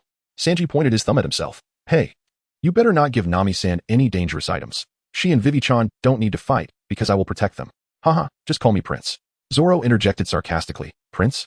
Sanji's head swelled and his teeth sharpened. Speak like that again, and I'll flatten you. Chopper. By the way, does B.W. know we are in this country? Chopper looked at him. I believe they should be aware, as we encountered that Mr. Two along the way. He must have already informed Crocodile. Luffy, with a naive expression, remarked, what does it matter if they know? Usopp responded, in that case, our actions would certainly be somewhat restricted. Zoro, who had long been familiar with the BW style, added, assassination is indeed their forte. Luffy raised his fist high, embodying a comical demeanor. All right, let's take down Crocodile. Usopp smacked his head in disbelief. Did you even understand what I said? Along the journey, the group engaged in lively banter until they finally arrived at Rain Base. This time, Luffy and Usopp wasted no time and dashed straight for a restaurant. Upon entering, Luffy became exuberantly animated. Usopp, we can finally drink water. Well, water. Usopp matched his enthusiasm. They plopped down at a table, mirroring each other's posture, their hands rhythmically pounding the surface. Sir, we demand water. 5 barrels, please. Unbeknownst to them, a man and a woman seated nearby watched them as if they were two fools. When the water arrived, the two immediately guzzled it down. And when the barrels were empty, they noticed the couple beside them. The man was named Smoker, and the woman was Tashiji. Startled, they spat half of the water they had just consumed all over the pair. Smoker, undeterred, was convinced that Chopper and Luffy were destined to become infamous world-class criminals, and he had pursued them relentlessly. The duo, now frightened, grabbed their water and fled. Run, hurry up, and don't look back. Smoker's expression darkened as he wiped the water splashed on his face, courtesy of Luffy, and commanded Tashiji, quickly gather the troops and pursue them. Understood. Suddenly, a horde of Navy soldiers appeared. The Straw Hat crew, taking a moment to rest, were startled to see a battalion of Navy soldiers advancing with weapons drawn, instinctively prompting them to flee. Among the front lines, Luffy and Usopp each carried 2 barrels, sprinting toward their companions while Luffy shouted, "Everyone! The Navy is after us, run!" Chopper's head swelled in realization. Isn't that what you brought along? The Navy shouted from behind. Chopper. Straw Hat Luffy. This time, we will capture you. Vivy, while running, pointed to a towering structure ahead, its rooftop adorned with a large crocodile head. Look, everyone. That's the casino run by Mr. Zero, Rain Dinner. API call failed with status code 429. Error. Code. For 29. Message. Resource has been exhausted, e.g. check quota. Status. Resource exhausted. Luffy. Alright. Let's charge in. Where are you all running to? No escape for you. Straw Hat. Unexpectedly, at this moment, Smoker had followed closely, leading the charge at the forefront of the Navy. Since Luffy had yet to master the hockey of armament, he posed no threat to Smoker, who was now relentlessly pursuing him. White Fist. Smoker's fist surged forth like flowing water, seemingly poised to bring Luffy down. Binding art number 8. Strike. At that moment, a golden shield of light appeared before them, intercepting the smoky fist. Chenqi retracted the shield. Hurry, you all run. I'll hold him off. I'm counting on you. We need to find Sand Crocodile. The group dashed into the Rain Banquet Hall. Demon Chenqi, this time I will capture you. Don't think you can escape forever. Show me your skills and try to catch me. Don't get cocky. As he spoke, his entire right arm transformed into smoke. White Snake. Destruction art no. 4. White Lightning. A flash of white light erupted, striking his arm and once again dispersing into swirling smoke. Damn it. Smoker's expression hardened, and his entire body turned to smoke. White Gale. The smoky form enveloped the air, rendering the surroundings nearly invisible. Destruction art number 12. Inferno. 2 brilliant flames materialized in Chenqi's hands, instantly transforming into crimson spiritual pressure beams, saturating the area. Thus, Smoker's smoky body found itself unable to exert its abilities, forced back into its original state. What on earth is this bizarre power? Smoker pondered, filled with confusion. He had never encountered such a setback with his natural type fruit abilities. He had no choice but to draw the sea stone 10 hands from his back and confront him directly. Chenqi also unsheathed his Zampakuto, and the blade clashed against the 10 hands. Luffy's group was on the verge of storming into the Rain Dinner's hall when a line of individuals in various guises materialized, brandishing firearms to impede their progress. These were the billionaires, subordinates of Baroque Works elite agents. Halt. The billionaires roared, chambers loaded, fingers twitching on triggers, ready to unleash a hail of bullets upon the intruders. Gum Gum Balloon. Luffy, at the vanguard, inhaled deeply, his body inflating rapidly. The bullets rained down upon his abdomen, only to be repelled with equal force. The ricocheting projectile struck down a significant portion of the assailants, leaving the survivors aghast. 3-sword style, Dragon Twister, Diable Jam, Shoulder. Zoro and Sanji launched a swift counterattack, swiftly dispatching the remaining billionaires. At last, they breached the threshold of the Rain Dinner's hall. Crocodile, show yourself. Luffy bellowed, fists raised high, the moment he stepped inside. The casino patrons, engrossed in their games, stared at Luffy as if he were deranged. Nami and Usopp approached, each delivering a sharp blow to Luffy's head. Idiot. Do you think he'll just appear if you shout like that? He's revered as a national hero here. Do you intend to antagonize all the patrons? Luffy, what should we do then? It was at this moment that Usopp suddenly realized something. Wait a moment, if Vivy is not here, how can we identify Crocodile? Nami glanced around, only to discover that Vivy was nowhere to be found. Hold on, where has Vivy gone? Luffy raised his fist once more, shouting, Crocodile. Usopp and Nami mirrored his stance, calling out, Vivy. Suddenly, a resounding crash echoed from the entrance of the banquet hall as Chinyu and Smoker burst in, engaged in a fierce confrontation. The onlookers were taken aback, bewildered by the unfolding chaos. A group of raucous individuals entered, and soon after, a clash erupted between a Navy officer and a pirate. The atmosphere was utterly electrifying, prompting the guests to hastily gather their belongings and flee the casino in a state of panic. As Luffy and his companions caught sight of Smoker, they ceased their loud exclamations, particularly Nami, who, in a state of alarm, urgently called out to Chopper. Chopper, block him. Do not let him approach. The sound of sharp clashes between swords and the echo of combat resonated throughout the Rain Banquet Hall, creating an atmosphere of utter chaos. Seizing this moment, Luffy led the group toward the inner chamber. However, upon descending the staircase to the inner hall, a massive prison cell ensnared them, and the door to the inner chamber slammed shut. The cage confined 4 individuals, Luffy, Zoro, Nami, and Usopp, while the whereabouts of the others remained a mystery, seemingly scattered in the tumult. At that moment, the captives finally laid eyes on Crocodile. "Hey, you scoundrel, are you the Sand Crocodile?" Upon seeing him, Luffy's anger surged uncontrollably. "Let us settle this once and for all," Luffy bellowed, gripping the railing with both hands, yet for some inexplicable reason. He felt as if he had plunged into the depths of the ocean, rendered utterly powerless. The prison cage was constructed from sea stone. Crocodile smirked at them. "Straw Hat Luffy, you possess quite the audacity to venture here. Did you ever anticipate our meeting would unfold in this manner? I shall eliminate you shortly. For my esteemed guest has yet to arrive. I have dispatched my accomplice to greet him." Meanwhile, Vivy, having lost her companions, found herself encircled by a horde of wealthy elders, their predatory gazes fixated upon her. "Dear princess, you certainly have some skill to traverse the desert and arrive here. But your fate is sealed now, ha ha ha." Determined not to perish in such a place, Vivy cried out in desperation. "I must hasten to the rain banquet and reunite with everyone." Just as she was about to be captured, a bird swooped down from the sky, its wings armed with machine guns, unleashing a barrage upon the crowd. What was that bird? Why did it bear firearms? It was not merely a bird. It was an eagle. But how could an eagle wield guns? Upon seeing this figure, Vivy's heart soared with joy. The eagle descended, grasping her with its talons and lifting her to the rooftop of a nearby building. Once safely on the ground, the eagle transformed back into its human form. "Princess Vivy, it has been a long time." "Belle," she exclaimed. Belle, renowned as the mightiest warrior of Alabasta, possessed the powers of the bird fruit in its hawk form, serving as the vice-captain of the Alabasta Royal Guard, with a Karam as the captain. "Please wait a moment, Princess Vivy," Belle stated, reverting to his eagle form once more. "Allow me to demonstrate my abilities against these elders." The elders below, startled by his sudden appearance, raised their weapons to shoot at him. However, Belle's speed was astonishing. He effortlessly evaded the bullets, circling behind the enemies and slashing at them with his razor-sharp claws, causing the wealthy elders of B.W. to fall to the ground. "Oh, you are quite commendable," Belle remarked as he dispatched numerous elders. At that moment, an elegant figure ascended to the rooftop. Upon recognizing her, Vivy's eyes widened in shock. "Ms. Wednesday." Ms. Wednesday regarded Vivy with a malicious smile. "What a splendid view.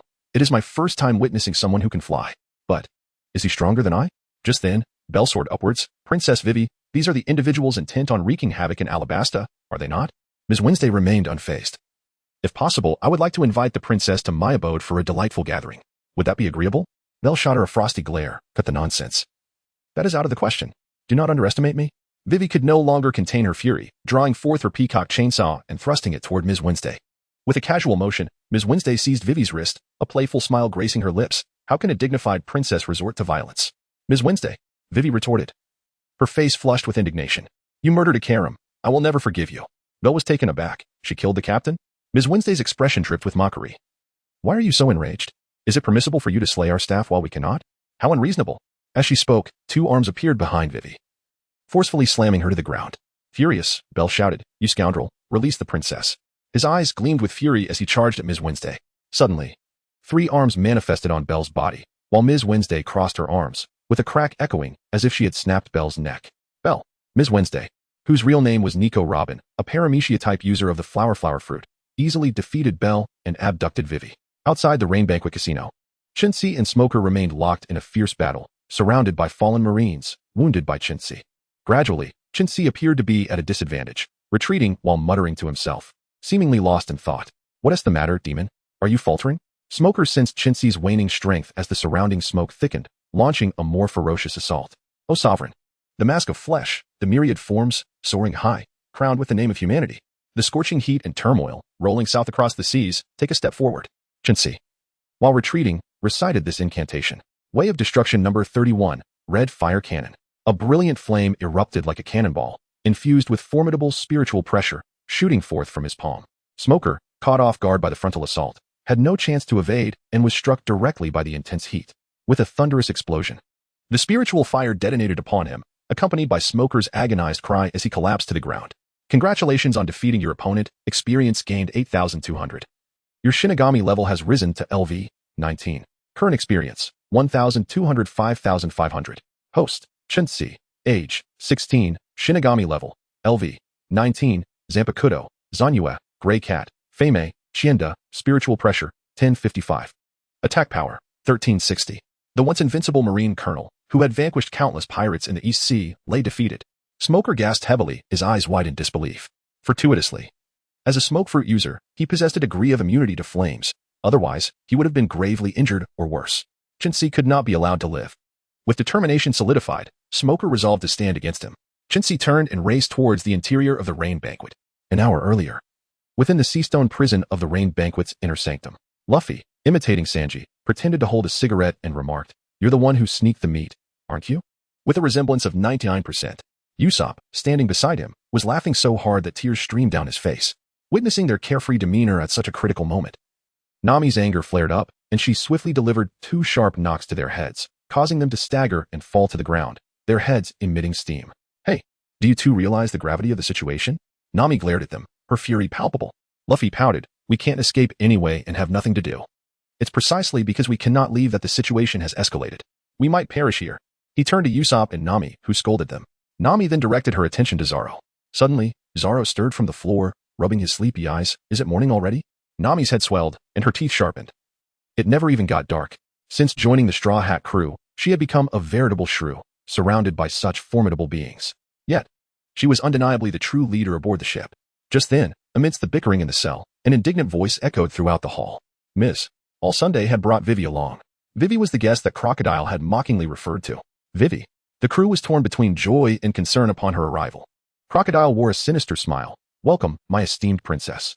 "No, let me be more cordial. I shall call you Ms. Wednesday." Anger flashed across Vivy's face. "I will kill you with my own hands." Crocodile sneered. "Who will perish is still uncertain, Ms. Wednesday." "You scoundrel. What do you take our country for?" Vivy shouted, wielding 2 chainsaws and fiercely attacking Crocodile with her peacock chainsaw, Spiral Circle. The chainsaw struck with ferocity, yet it merely shattered a pile of sand. Unbeknownst to her, the sandy crocodile had circled behind her. "Are you feeling better now, Ms. Wednesday?" In an instant, Vivy's hands were ensnared by Crocodile's iron hooks, his right hand tightening around her neck. "In this country, you should at least be aware of my sand fruit abilities, right?" Crocodile, also known as Sir Crocodile, codename Mr. Zero, one of the 7 warlords of the sea, with a bounty of 81 million berries, was indeed a master of the sand fruit. "You fiend, release Vivy at once." Luffy bellowed from the cage, his fury palpable. Crocodile paid him no heed, glanced at his watch, and seeing it was already 7. He tossed Vivy to the ground like a ball, beckoning to Nico Robin beside him. "It's time. We cannot waste our time with these rats." "According to our plan." "Let them die?" "Understood." With that, Crocodile turned to exit through the back door of the hall. Meanwhile, in the port city of Konoha, Mr. 2, disguised as the king, led a band of imposter royal troops in rampant destruction. Upon hearing this news, the rebel leader, Kosa, became incensed and immediately marched his 70,000 troops towards the royal capital of Alabasta. In the capital, the king's troops, having received word of the insurrection, rallied 30,000 soldiers to repel the rebels. In the banquet hall, after Crocodile's departure, he released the banana crocs from their aquarium, evidently intent on exterminating any potential threats. Vivy. Though those in the cage were temporarily unafraid of the banana crocs, the external Vivy was in grave danger. The banana croc, a large amphibious creature named for the bananas growing atop its head, was said to prey even on sea kings, and could reach lengths exceeding 20 meters. Surrounded by these beasts, Vivy was on the verge of becoming their meal. Vivy. The comrades in the cage desperately pounded on the bars, with Nami even bursting into tears. Unlike Luffy or Zoro, Vivy lacked the strength to confront such ferocious beasts. As one banana croc opened its monstrous jaws, terror gripped her face in her final moments. "O sovereign, mask of flesh and blood, myriad forms, take flight, crowned with the name of humanity. Scorched heat and turmoil, rolling across the seas to the south, step forth. Way of destruction, 31. Red fire cannon. A blazing fireball shot forth like artillery, striking the banana croc that had intended to devour Vivy. With a thunderous explosion, the unfortunate creature was engulfed before it could even cry out. Chopper. Just in time. Chopper, having recently defeated Smoker, burst into the hall to join his comrades. His arrival drew all the banana croc's attention, allowing them to abandon Vivy and swarm towards him. Vivy breathed a sigh of relief. She was saved. Crocodile, while departing with Nico Robin, had not only released the crocodiles, but also opened the water valve in the aquarium, gradually raising the water level in the hall. Observing the approaching banana crocs, Chopper focused, channeling his spiritual pressure. Way of destruction, 11. Thunderbolt. With crackling lightning, he plunged his hands into the water, the electricity coursing through the water incapacitating the banana crocs. This technique allowed him to control the range of his attack, ensuring his allies remained unharmed. Nami. Vivy. After defeating the crocodiles, Sanji entered the hall. He had just scattered a large contingent of Navy soldiers in battle and had finally made his way here after overcoming numerous foes. Where's Chopper? Chopper asked. He went with Eyelash to find transportation. We must hasten to Alabasta to thwart the rebellion and dismantle Crocodile's scheme. By the way, how did you end up in the cage? What transpired here? And why is there seawater and so many crocodile corpses? Nami replied, we'll discuss that later. We need to find a way to escape. Luffy's body slumped like a noodle, and Usopp rushed to catch him. Well, hurry and think of a way to save us. Luffy is already out of it. The seawater had risen to their knees, and Luffy became utterly powerless upon contact with it. Damn it, where's the key? Who knows? Do you really think Crocodile would leave us a key while locking us up here? I'll kick it open, Sanji declared, tightening his shoelaces as he spun around, delivering a powerful kick to the cage. A heavy thud echoed as his foot struck solidly against the prison bars, sending him staggering back several meters. Yet the cage remained unmoved, not even a scratch to be seen. Zoro crossed his arms. I already tried. This is sea prism stone, not wood. Even my sword can't cut through it. How could you possibly kick it open, you foolish chef? Huh, Mosshead, say that again if you dare. Do you believe I could send you flying to the West Blue with a single kick? Foolish chef, if you have the guts, come in here. If you could get in, I'd cut you down. Mosshead, foolish chef. Nami shouted, everyone quiet down. What time is it? Chopper drew his sword. Let me give it a try. Didn't I tell you? This is sea prism stone. Before Zoro could finish, Chopper gathered his energy at the sword's edge and struck fiercely. One sword style, extreme slash. The strike, akin to thunder, collided with the cage, producing a deafening sound of metal clashing. Chopper staggered back several steps, his hands throbbing with pain, but the sea prism stone prison remained intact, merely marked with a shallow cut. Are you kidding? This material is as hard as diamond. Right now, Zoro lacks the strength even to cut through steel. How could he possibly sever sea prism stone right away? Enduring the pain in his hands, Chopper picked up his sword. It seems I am still not strong enough. I must work harder. Zoro glanced at the shallow cut on the sea prism stone made by Chopper, then looked at Chopper, wearing a contemplative expression. Just as everyone was troubled by the absence of a key, a candle-like sphere, approximately half a meter in diameter, rolled in from the seawater. A candle sphere? What on earth is this? With a crack, the sphere burst open, and a person emerged from within. Hey, phew, I'm alive. I thought I was done for. It turned out that before Luffy and the others arrived, Crocodile had summoned his high-ranking agents for a meeting. Mr. 3, having failed in his task in Little Garden, had incurred Crocodile's wrath, who drained him of his abilities and tossed him into the water. Once submerged, he was swallowed by a banana croc. As the creature's stomach contained no seawater, Mr. 3 utilized his fruit abilities to create a candle sphere to encase himself. Just as Chopper came along to defeat the banana croc, Mr. 3 emerged from its belly, saved. Upon seeing Luffy and Chopper's group, Mr. 3's eyes bulged. In his mouth fell agape. How could it be you? Luffy, hey, Mr. 3. Hand over the key immediately. Mr. 3 surveyed the vast expanse of seawater surrounding him and the imprisoned individuals within the cage and suddenly grasped the situation, revealing a mischievous smirk. After having been thoroughly beaten by this man before, he now found himself in a position where they sought his assistance for liberation? Absolutely not. They were to remain in their confinement. Chinchi approached slowly, urging, hurry, release them. Mr. 3 turned around and was taken aback. A magician.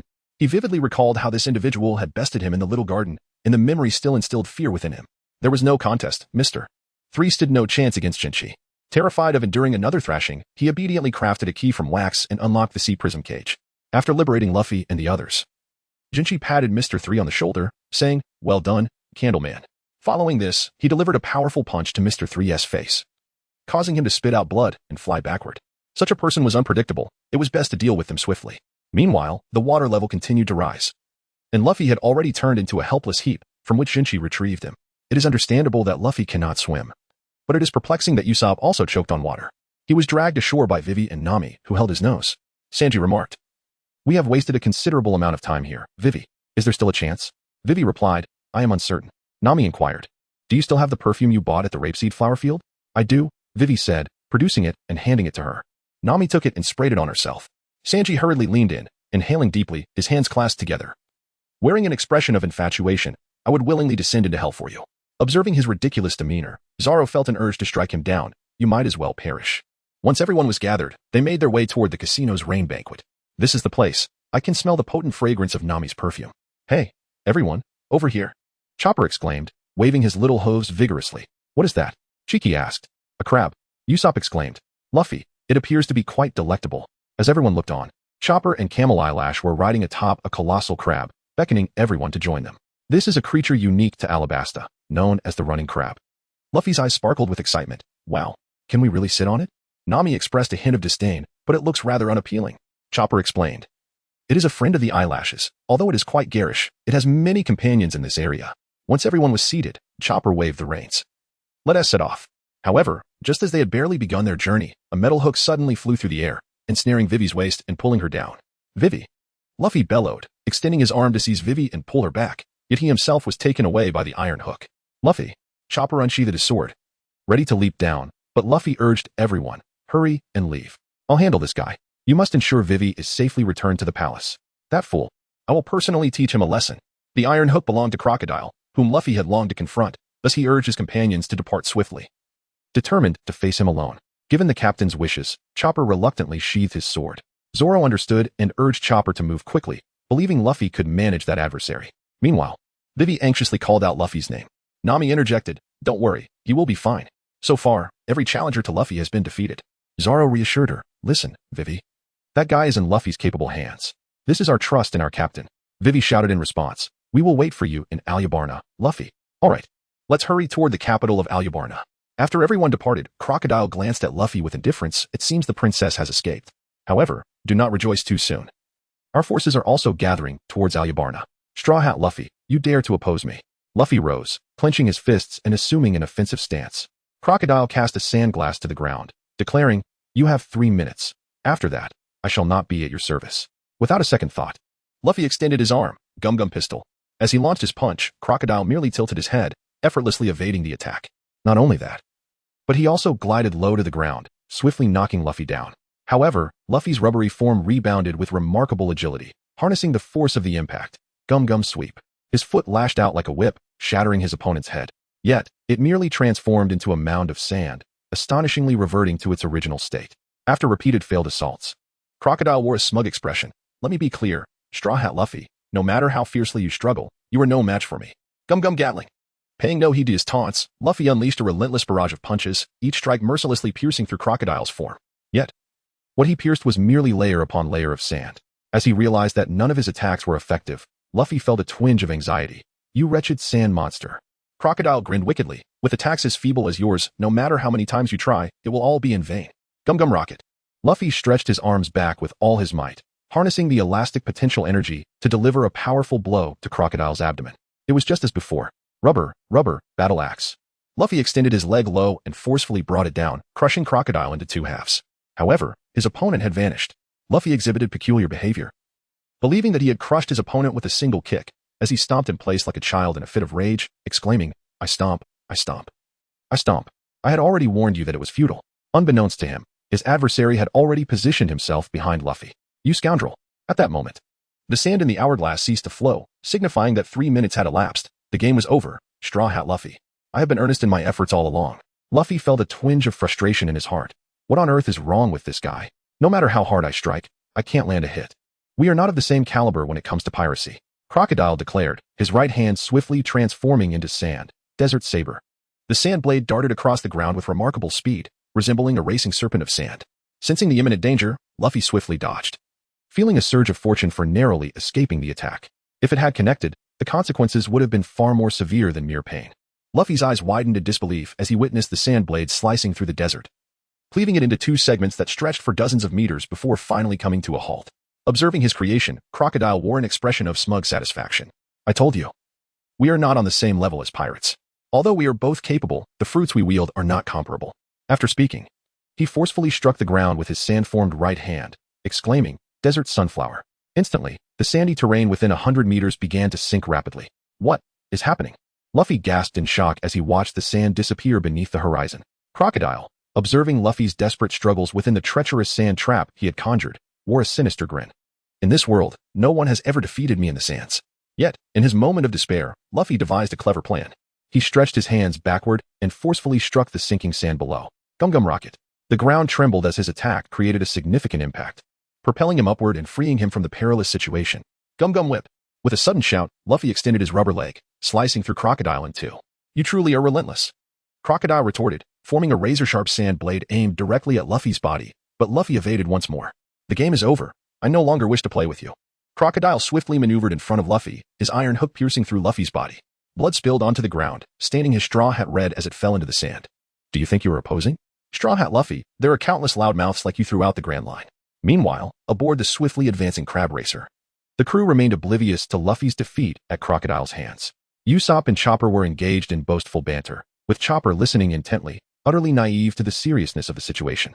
Zoro, meanwhile, was lifting a camel eyelash as if it were a dumbbell, showcasing a rather imaginative use of the object.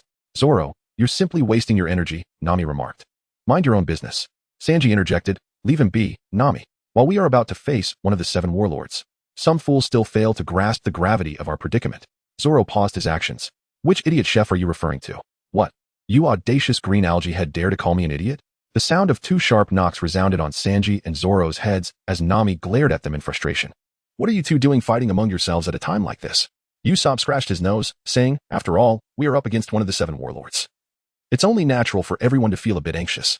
With the captain absent, I, as the vice-captain, must say a few words. The vice-captain is me. Shaka shouted.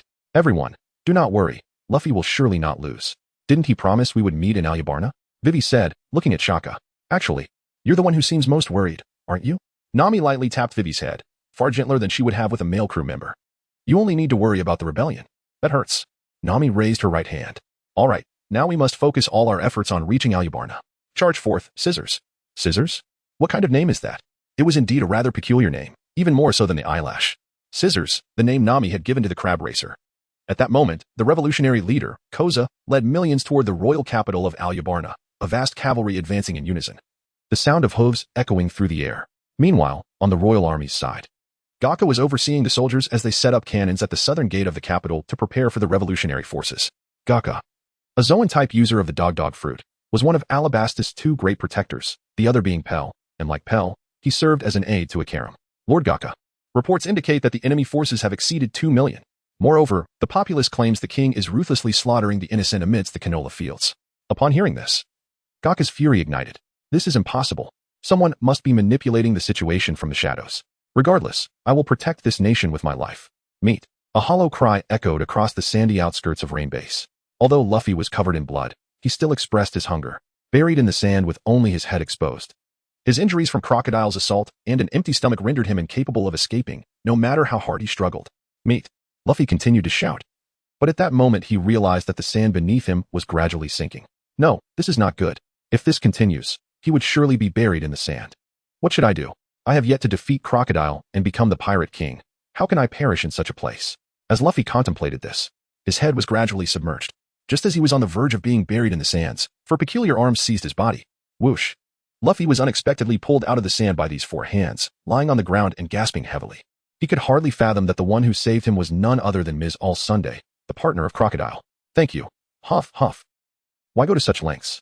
Moreover, your name bears the letter D. Luffy was drenched in blood, appearing somewhat feeble. Meanwhile, Robin utilized her fruit ability to retrieve the straw hat from the sand and placed it atop his head. What have you done to Princess Vivy? At that moment, a figure approached from a distance. It was Belle, who had just suffered a broken neck at the hands of Robin. She could not help but marvel at the formidable recovery powers of Zoan fruit users. Had it been an ordinary person, they would have surely perished before reaching this point. I've comprehended your fruit ability, so I won't be caught off guard like before. Ms. Nico Robin smiled faintly. You ought to refrain from overestimating yourself. Even a Zoan user cannot heal from injuries so swiftly, can they? Belle was momentarily at a loss for words, having been nearly defeated while at full strength. Could she truly triumph in her current weakened state? It seemed more likely she would merely be delivering herself to her demise. Robin maintained a smile that was both enigmatic and mocking. You're just in time. I presume you're here to rescue that child? He is the pirate knight who has escorted your princess all the way here. After saying this, Robin paid her no further mind and departed. Belle gritted her teeth, an expression of unwillingness on her face. If I cannot defeat him, who could possibly protect the princess? Nearby, Luffy crawled to her feet and grasped her pant leg meat. On the other side, for hours remained until they reached the royal capital of Alabasta. Upon hearing Vivy's introduction, Usopp's eyes bulged in astonishment. What do you mean? This crab can't cross the river. Run. The fast-running crab, also known as the hermit crab, was notoriously averse to water. But isn't it a crab? Think of something quickly. Vivy produced a map, noting that since Chopper and the group had just crossed the rain-soaked area, they would need to navigate the Santora River to reach Alabasta. Sanji pointed ahead. Oh no, we're approaching the Santora River. Vivy, filled with anxiety, pleaded, please. Think of a solution, Scissors. Chopper suddenly appeared enlightened, right? Scissors loves dancers. With the river rapidly approaching and everyone eager to reach the capital, they had no choice but to resort to desperate measures. Nami and Vivy donned the attire of dancers. The two looked exceptionally stunning. The fast-running crab's eyes lit up as it gazed at them, while Sanji and the camel mirrored the same love-struck expression. Indeed, upon witnessing such a spectacle, the crab's hormones surged, propelling it forward with remarkable speed across the river's surface. It's accelerating. Chopper exclaimed. The power of beauty is truly boundless, Sanji added. This should suffice, right, Chopper? Vivy inquired. Incredible, Chopper responded, while Usopp raised his fist triumphantly. Yes. The crab is charging ahead. However, just as they sprinted several hundred meters, the massive form of Scissors began to sink. After all, a creature of the desert was still a creature of the desert. Consequently, everyone fell into the water. Thankfully, they all had decent swimming skills, except for Chopper, who clung to Chinchi's head, while the rest floated on the river's surface. Zoro, with a serious demeanor, declared, "We can't afford to dawdle. We must press on." Usopp shouted back, "Are you an idiot? Over 50 kilometers? You expect us to swim that? You foolish seaweed head." Sanji retorted. Zoro shot him a fierce glare, huh? Just as they were deliberating how to cross the river, a series of low, rumbling roars echoed, revealing a gigantic catfish head ahead. Usopp nearly lost his wits. What on earth is that? Vivy's face was painted with terror. That's the Santora catfish. Why is this rarely seen sea beast here? What good does it do to mention that now? Vivy exclaimed. Moreover, it loves to eat people. You should have said that first. As everyone gasped in shock. They frantically swam in the opposite direction, but could not match the speed of the catfish. The Santora catfish opened its gaping maw, ready to devour them whole. Chinchi drew his sword, prepared to strike, but Chopper, in a panic, flailed his little hose in front of Chinchi's face, obstructing his view and preventing him from attacking. Chopper, you're blocking my line of sight, Chinchi shouted. With the catfish's mouth drawing near, their lives hung in the balance. At that moment, a group of adorable animals with shells emerged from the water, surrounding the massive catfish and launching a barrage of blows, rendering it unconscious. Kung Fu manatees. Everyone realized it was indeed a swarm of Luffy's disciples. The unfortunate catfish was besieged by nearly 100 of these manatees, who came to the rescue. With the leader stammering, unsure of what to say, Chopper translated. They said they wouldn't let their brothers perish without help. Oh, we're not Luffy's disciples, Nami interjected. Regardless, we thank you, Chinchi replied. The nearly 100 Kung Fu manatees carried Chinchi and the others across the Santora River. Upon reaching the shore, everyone expressed their gratitude to the delightful little manatees. They had successfully reached land, but how could they traverse the distance to the capital? If they were to walk, they would surely be delayed. The camel could only carry 2, and it was particularly resistant to men. As the vice captain, Chinchi stated, for now, we have no choice but to walk as far as we can. Are you joking? It's still dozens of kilometers to the capital, Nami exclaimed. Well, it's better than standing still, Chinchi countered. As the group debated, a flurry of figures approached from the front.